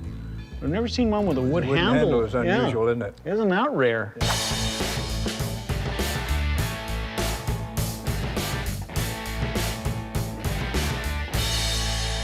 Difference between CPR and CNR. Like CNR is not as desirable. I don't know, you know, I think that's the original handle. Put it this way, I've seen 100 of these, if not 1,000 of them. I was going to say, I've never seen a wood handle. This is pretty rare, huh? I'm thinking it's an aftermarket, but I'll tell you, the guy that owned it was a smart man, because that's a lot warmer. Oh yeah, in the wintertime, which is about 11 months of the year. I like the case. We've been buying stuff to put in it. Is that plexi? No, it's glass. What do you got into it? Nothing. So everything's profit. You want the case? Yeah.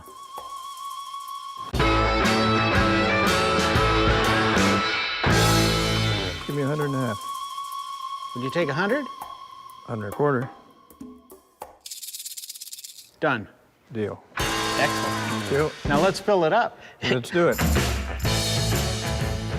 I'm digging. It's just an empty box. The only appliance especially made for flushing the colon. Are you having a problem, or? Look at the size of that restroom sign, Scott. Oh, yeah, wow. That's Texaco. Texaco really wanted you to come to their station. Well, it was a registered restroom. Exactly. This is a nice old porcelain sign. It's a little sloppy on the back, isn't it? But, man, they did it thick. It's old, isn't it? Just the men's, right? You don't have the women's? No. Those are cool. There's a market for that because guys that have a garage with a bathroom in it, they want to screw that to the wall of their bathroom. It's their place and they're marking their territory. It's a 60s one, it looks like. Am I wrong? No. What would you want for those? Give me 60 for the pair. I was going to say 20 on that one. You're on a pretty low budget here, man. We are. We're trying to buy low, flip medium, and that's what we're trying to do. Yeah.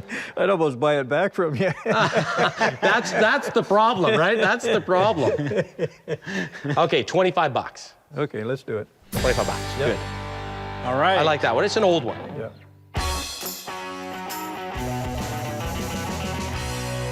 I see you got a couple of panes of leaded glass, kind of out of place here. Would you part with them? I would, yeah. What would you want for a panel of leaded glass? You pay $80 a piece for them? Pay 50 bucks a piece. I'm running. I'll tell you what, give me 60 a piece. Done. Leaded glass I can make some money on. But I'll just take this pair right here, if that's okay. I'll take one pair. Scott's uncomfortable with even me taking them, so. Why did you buy the leaded glass? Just needed something in the truck that wasn't advertising. If I get shit for buying leaded glass, and I don't say a word when guys buying toilet signs. Yeah, you do. Yeah. I just did.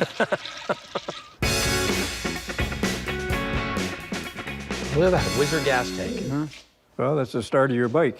I don't want the bike, but I might want the tank. Now, that would be repainted, obviously. Yeah. It was originally burgundy, it had been overpainted, but it was a nice tank, no rust, no dents in it. You can either sell that to a guy that's putting together a Whizzer, because other than the engine, that's the fundamental part you need for your Whizzer bike, or you sell it to somebody that's just gonna stick it on a shelf because it's a real attractive piece. What would you need out of that? I'll give you a good deal, 100. Is that your final offer? That's it, that's a steal. Normally, if a guy's got a Whizzer bike, you got a Whizzer there. You bet, yeah. Wow. There's not a chance you're buying that tank off. It's worth $200, so. Is it? Yeah. Done, 100 bucks. Thank you, sir.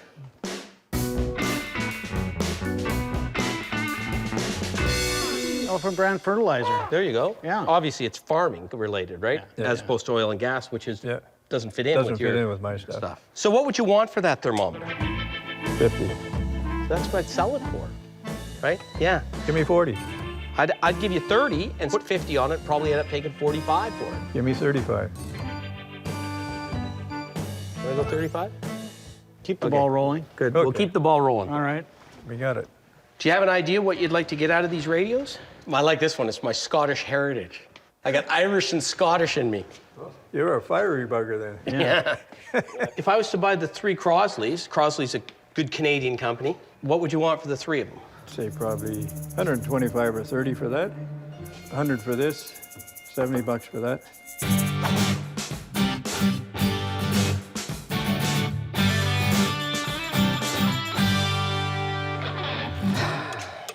You're thinking hard, I can.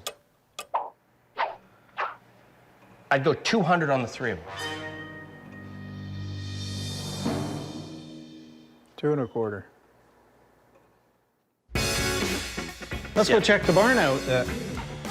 I was kind of anxious that we took off out of his prized museum collection to see if we could find some scraps in the barn. What a great barn you got here, Henry. Isn't it? Huh. Oh, yeah. You got a few things in here. You don't mind if we snoop a little bit here, do you? No, go ahead. What if he said no? Would that stop you, Scott? Nope. Hey, I just see something here. But a blank BC road sign. Weird. Now, what's the story on the brake fluid? Yeah, it holds a 5-gallon pail. Let me just pull it off. Oh, so it angles. Oh, okay, cool. Yeah. It's something that would have sat out in front of a service station. Yeah, and then the bucket goes across here. Oh, okay, okay. Yeah. Would have sat there with a bucket of oil in the middle of it, and if you needed some oil, you'd pull the bucket out, put it in the car, put it back in there. So what would you want for that? 50, just because it says Ford. Well, a Ford collector is gonna want that piece. 40? 45. As long as I got anything off, I was gonna say yes. Or is there anything else you're gonna do that way too? Don't tell him your secrets there, Scott. Now I know how you're thinking.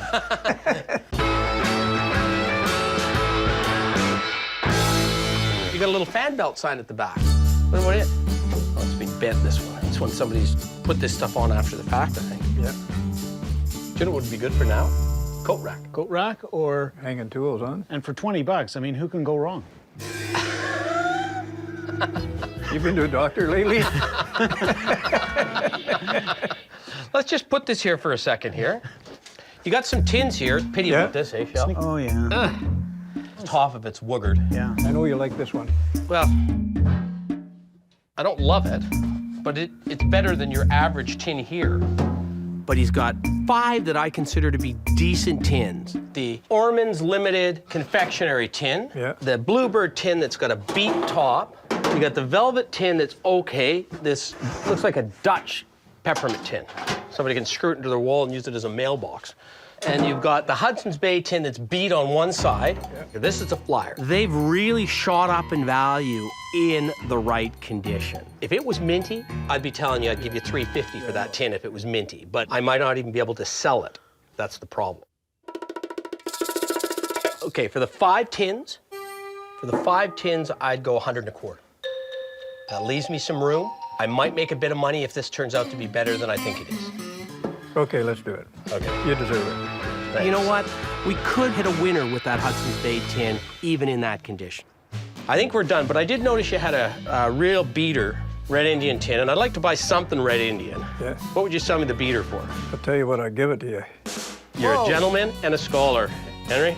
That's Scott's favorite transaction of the day. And let's go back, settle up, and we'll be on our way. I love guys like Henry. They're out there, they're in the marketplace, they're buying the best of the best.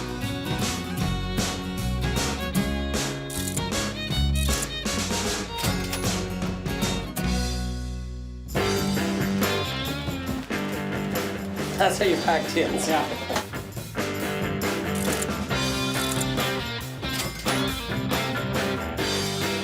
I'm not sure exactly how old that piece is, but I'm guessing it's from the 50s.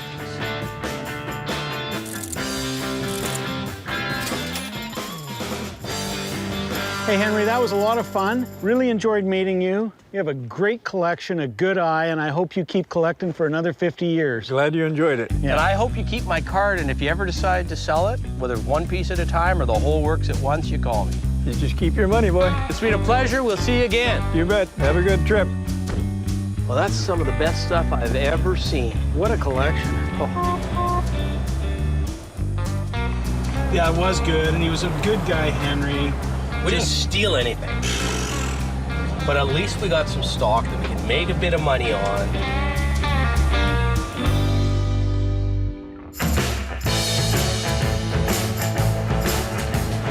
We're on our way to Surrey here, Scott. Still on the lower mainland, but we're heading out towards the valley here. Going to see Albert. This should be interesting. Albert's got shipping containers loaded with stuff. Hopefully he's got a moat, too. Albert sounds like a fun guy. I think we're gonna have some fun here too. Okay, it's just up here. There are all the shipping containers over there. Oh yeah, this would be the place. Hey, would you be Albert? That's me.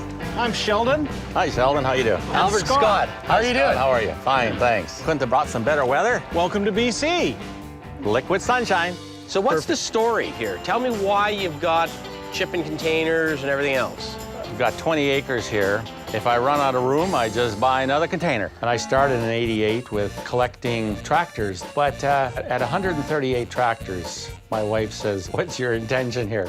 And it all kind of grew from that. So my favorites are coffee grinders, scales, oh golly, barbershop stuff, lamps, I think those would be classed as the favorites. Okay, come on, guys. I'll show you some lamps and gas pump. Wow, lots to look at. Holy smokes.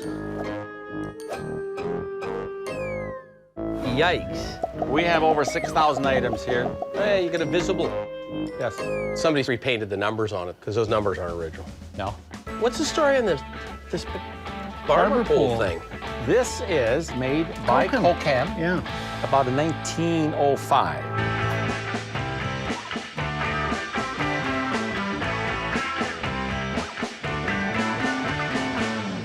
What about your horsies?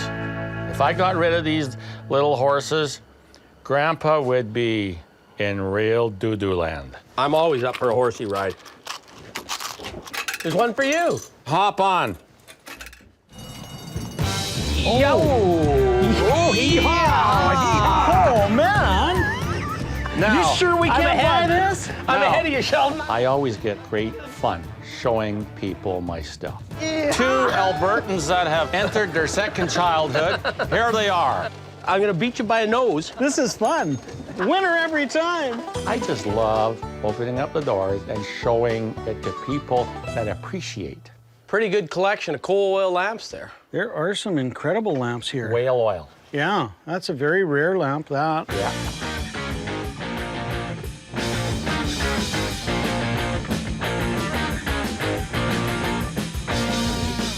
Are you selling lamps or buying lamps?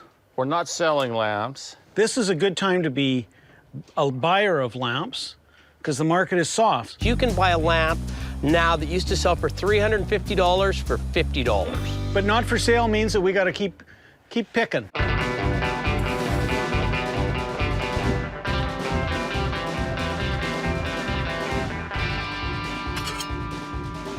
What's this, a tobacco sign you got back here, Albert? Yeah. Please tell me you're not the guy that drove the nail through the middle of the picture there. No, I wouldn't do a thing like that. You're lying to me. What would we have to pay for that? I would say $300. Give me an offer. If it was mint, flat out mint, it would sell for $300. I think that's the sort of thing we'd pay, what, 50 bucks for it? Exactly, and would sell it for 100. If it didn't have those big spots right where the tobacco is, then I think we could sell it for 200. Okay, 75. The ball is rolling, 75 it is. 75 bucks. We'll make a few bucks, and we've made a buy. Our foot is in the door firmly. We're going on to the next spot. I want to show you my little barber shop. These particular chairs, these are 1850s. You want to buy one? It all depends on price. Special deal, $3,500. That's hilarious. Barbers, they were also dentists, and they were also the bleeders. They had the leeches. Right. This is the house of pain, in other words, in here. Uh-huh. I'd like to show you a kit that was used for the dentistry. Here it is, boys. My wife has one of those boxes with her jewelry in it. It's a portable shop of horrors. It's about a 1920s dental carry-along kit. Look at this. Yeah. Imagine that, Sheldon. Here, let me just give it. That's all right. Here's the little quartz, and they would grind that out, and that's the gold they would use to fill the teeth. Oh, we got for the Novocaine. Oh, the aroma. It had old, disgusting teeth in it. Ah! You know what? Open it up. You want to bring out the leeches now? Yeah, would you do the... That was well used, that kid, too. That traveled a bit. This was well used. Albert's showing us his passion. It's really his own personal museum. Well, thanks for the tour. It was great. Yeah.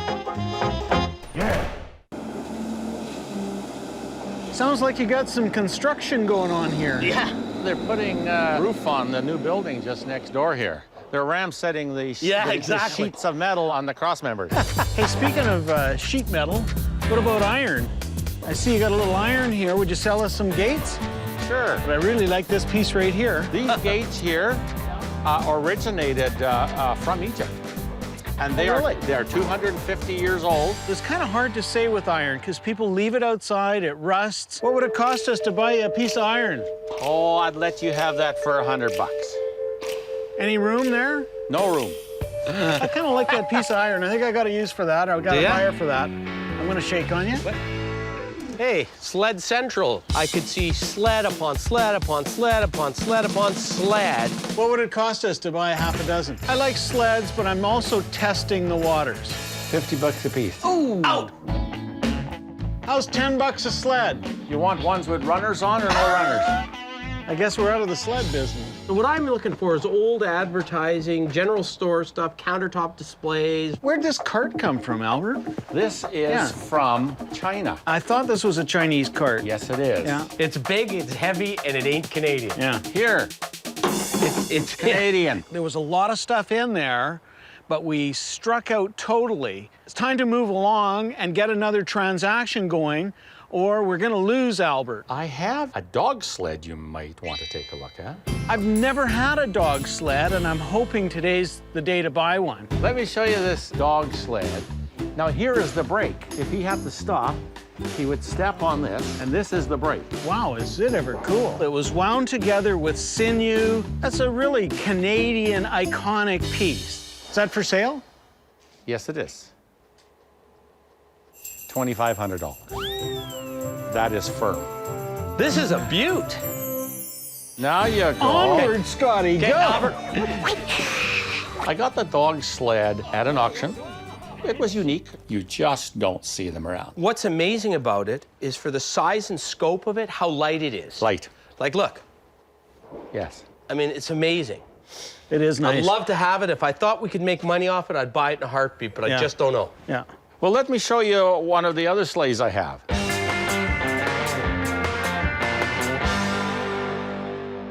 Now, that's the Volkswagen to this Cadillac, isn't it? That's right, exactly. Now, that's not a dog sled. That's a pulling sled. Yeah, I think so. This is way heavier than that big one. I saw somebody had put a piece of wood in and made it into bookshelves. Price just went up again, another notch. He just about lost the deal. Okay, I'd like to end up at 100 on it, 150. I'm sure you would. 200 bucks, you got a deal. Shake his hand. For once, you shake his hand. All right, 200 it is. Thank you very much. It is. Got a few items in the house. Beautiful. We're on our way. Which way do we go? This way or that way? We're going out that way. You like the wheeling and the dealing, don't you? Love it. Got into the house, and there wasn't a lot in the way of antiques around the place. Scott and I were looking around, and somebody plays the accordion. The devil's instrument. Devil's instrument? Oh, yeah. There's nothing worse than an accordion. Can you say that? That is the finest piece of instrument going. I always think back to that Far Side cartoon where Mozart's Hell was a room full of accordions. I like the accordion enough for 2 people. I love accordion playing. I could play all night. That's great. Fantastic. Let me show you some real collection of coffee grinders. Now I'm intrigued. You get coffee mills. Oh, my Lord. There are a few coffee mills in here I thought you may want to take a look at. Coffee mills are always good. They're attractive, they're functional. Some are restored, some not. Perfect. Are these going to be restored, or are they waiting to be restored? Yeah, slated to get restored. People buy them for their homes for decorative items. Lots of coffee houses will have one in the background just as a decorative piece. I love them myself. You can't butcher the 2 on the right, those 2 little ones, by restoring them, right? Well, especially that middle one. It has all the original decals on it. I'm thinking we better be able to buy at least one of those grinders. What would you want for those 2 little guys? This particular one, oh, I'd let it go for 100. The middle one, I would want 200. See, I'm thinking you should come down to 100 on that one. And I think you should come to 50 on that one. Yeah, but your thinking's not right. Well, no, it's right. It's right for me. It may not be right for you, but it's right for me. Are you questioning his thinking? Yes, I am. $250 for the 2 of them. I think we go 200 for the pair. Yeah. Love horse trading, love wheeling deal. 2 1/4, we got a deal. We're Just in a a minute. room full of grinders. Yes. Grind! I'm gonna deal with you. I'm not gonna deal with that. Forget him. He's playing the game with me now. It's a matter of principle. Isn't that a beauty of a cheese cutter? Yeah. They're not normally this fancy, are they? No, this has been restored. What would you need to get for a cheese cutter? I need about $1,000 for that. It's gonna cost me $1,000 to cut the cheese. Well, I think you could do it cheaper than that. Sheldon pointed out a real nice star, American coffee grinder, totally done to the nuts. This is a star number 7. It's an original piece that's been tarted up, if you will. Looks good in your home, looks good on the store counter, and that's a good piece. The lid, it's all there. It's complete, restored. I don't personally like them that way, but there are a lot of other people that do. We normally don't buy restored stuff, and I'll tell you why. The restoration is expensive. For somebody to do a restoration like that means that they've got more into it than we're prepared to pay for the whole grinder. This particular grinder it's worth about $2,500. Seriously? Yeah. Scott and I would maybe pay $500 for a piece like that. I'll cut you guys a deal today on this one. He wants to start high, and he wants me to undercut him so low that we can chicka and meet in the middle there. I'll give it to you for $1,500. He's a wheeler dealer. He's a grinder. If I was a collector, I would say that's a pretty fair offer because it would cost you $1,500, $1,600 to do it. Okay, $1,000 today. I think we stretch and go 6. 6? Yeah. We're going eye to eye and toe to toe. I prefer to just cut to the chase, but if you want to play that game, I can play it with the best of them. 900. 700. Doing real horse trading. 800, we'll sit it in the middle, and you can have it for 800. 800 before you change your mind, before you change your mind. I was going to get him to throw something in later, but you already shook on it. I'm really pleased about that. That's good. I'm happy about it. It's going to 2 good guys. We'll make a little bit of money. Doesn't get any better than that. I think that's a really good price for a couple real usable grinders.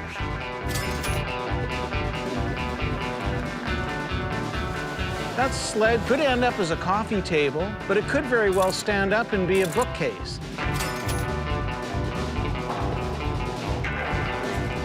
At $75, it's a quick 125 with that Western theme on it. Good guy, good contact. I gotta bring him back next time he's got a toothache and we'll do some dentistry on him. Love it. I won't even charge. Okay, thanks a lot. Thanks again. Come back anytime. That's some of the best grinding we've done in a long time.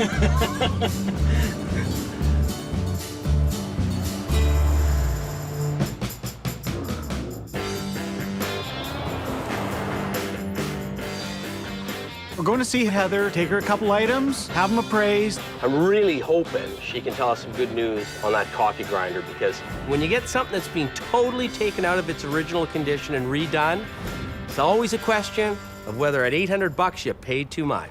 Oh, here it is right here. Yep. Yep. I'll get the coffee mill. You get the tin. Sounds like a good deal for me. Both of us know Heather, Scott much more so than I. I've known him probably 30 years. My goodness, this is heavy. We do appraisals, but we were also on the front lines. Because I have a store, we know what things will bring today. Things just wash in the door. Well, Heather, we've humped this big coffee grinder in, but I think I'll let you look at the tin first. And I know you've seen that tin before. Oh, yes, I have. Pauline's Winnipeg Satin Finish Candy. The best part of this tin is the buffalo. It's in about a 6.5 out of 10 condition and a really, really hard tin to find anywhere now. And this was a tin that wasn't for the home. This was for the general stores. Right. You know, so there weren't a whole lot of them. Yeah, and the nice thing is the wear is not so much on the front, it's on the side. Yep. That helps, because if it's on the buffaloes, then you're in trouble. Now, Scott, you can only see one side at a time anyway. That's right. You know, so what the hell? It's pretty good. Well, we bought it pretty reasonable. What would you need out of that tin? $25. Okay. But I'm sort of interested as to what your view is. Well, you know, in this condition, I'd give it $150. That makes me feel good. You know, it's a hard tin to find. If it was in better nick, $200-300. Now, I'm even more interested, Heather, in what you think of this coffee mill. Well, you know, it's a Philadelphia coffee mill, cast iron, weighs a ton. Someone has done a beautiful job of refinishing it. And the problem in that respect is that it's not going to appeal to the real antique collectors because they like them with original paint. You know me, Heather, I don't usually buy stuff that's been No, redone. you don't. But when we had a chance at this for $800, we thought, Oh no, that was a bargain. It really gotta buy was, it. Yeah. To the designer, a decorator or a restaurateur, $2,500 would be a bargain. wow. Ka-ching! Nice Thanks, to see you Heather. again, yeah. Keep hunting. Hey, that was fantastic. I'm pumped. That was great. Let's go. Don't drop it now. I'm not gonna drop it. Perfect. Well, Fantastic, partner. excellent trip. On our way.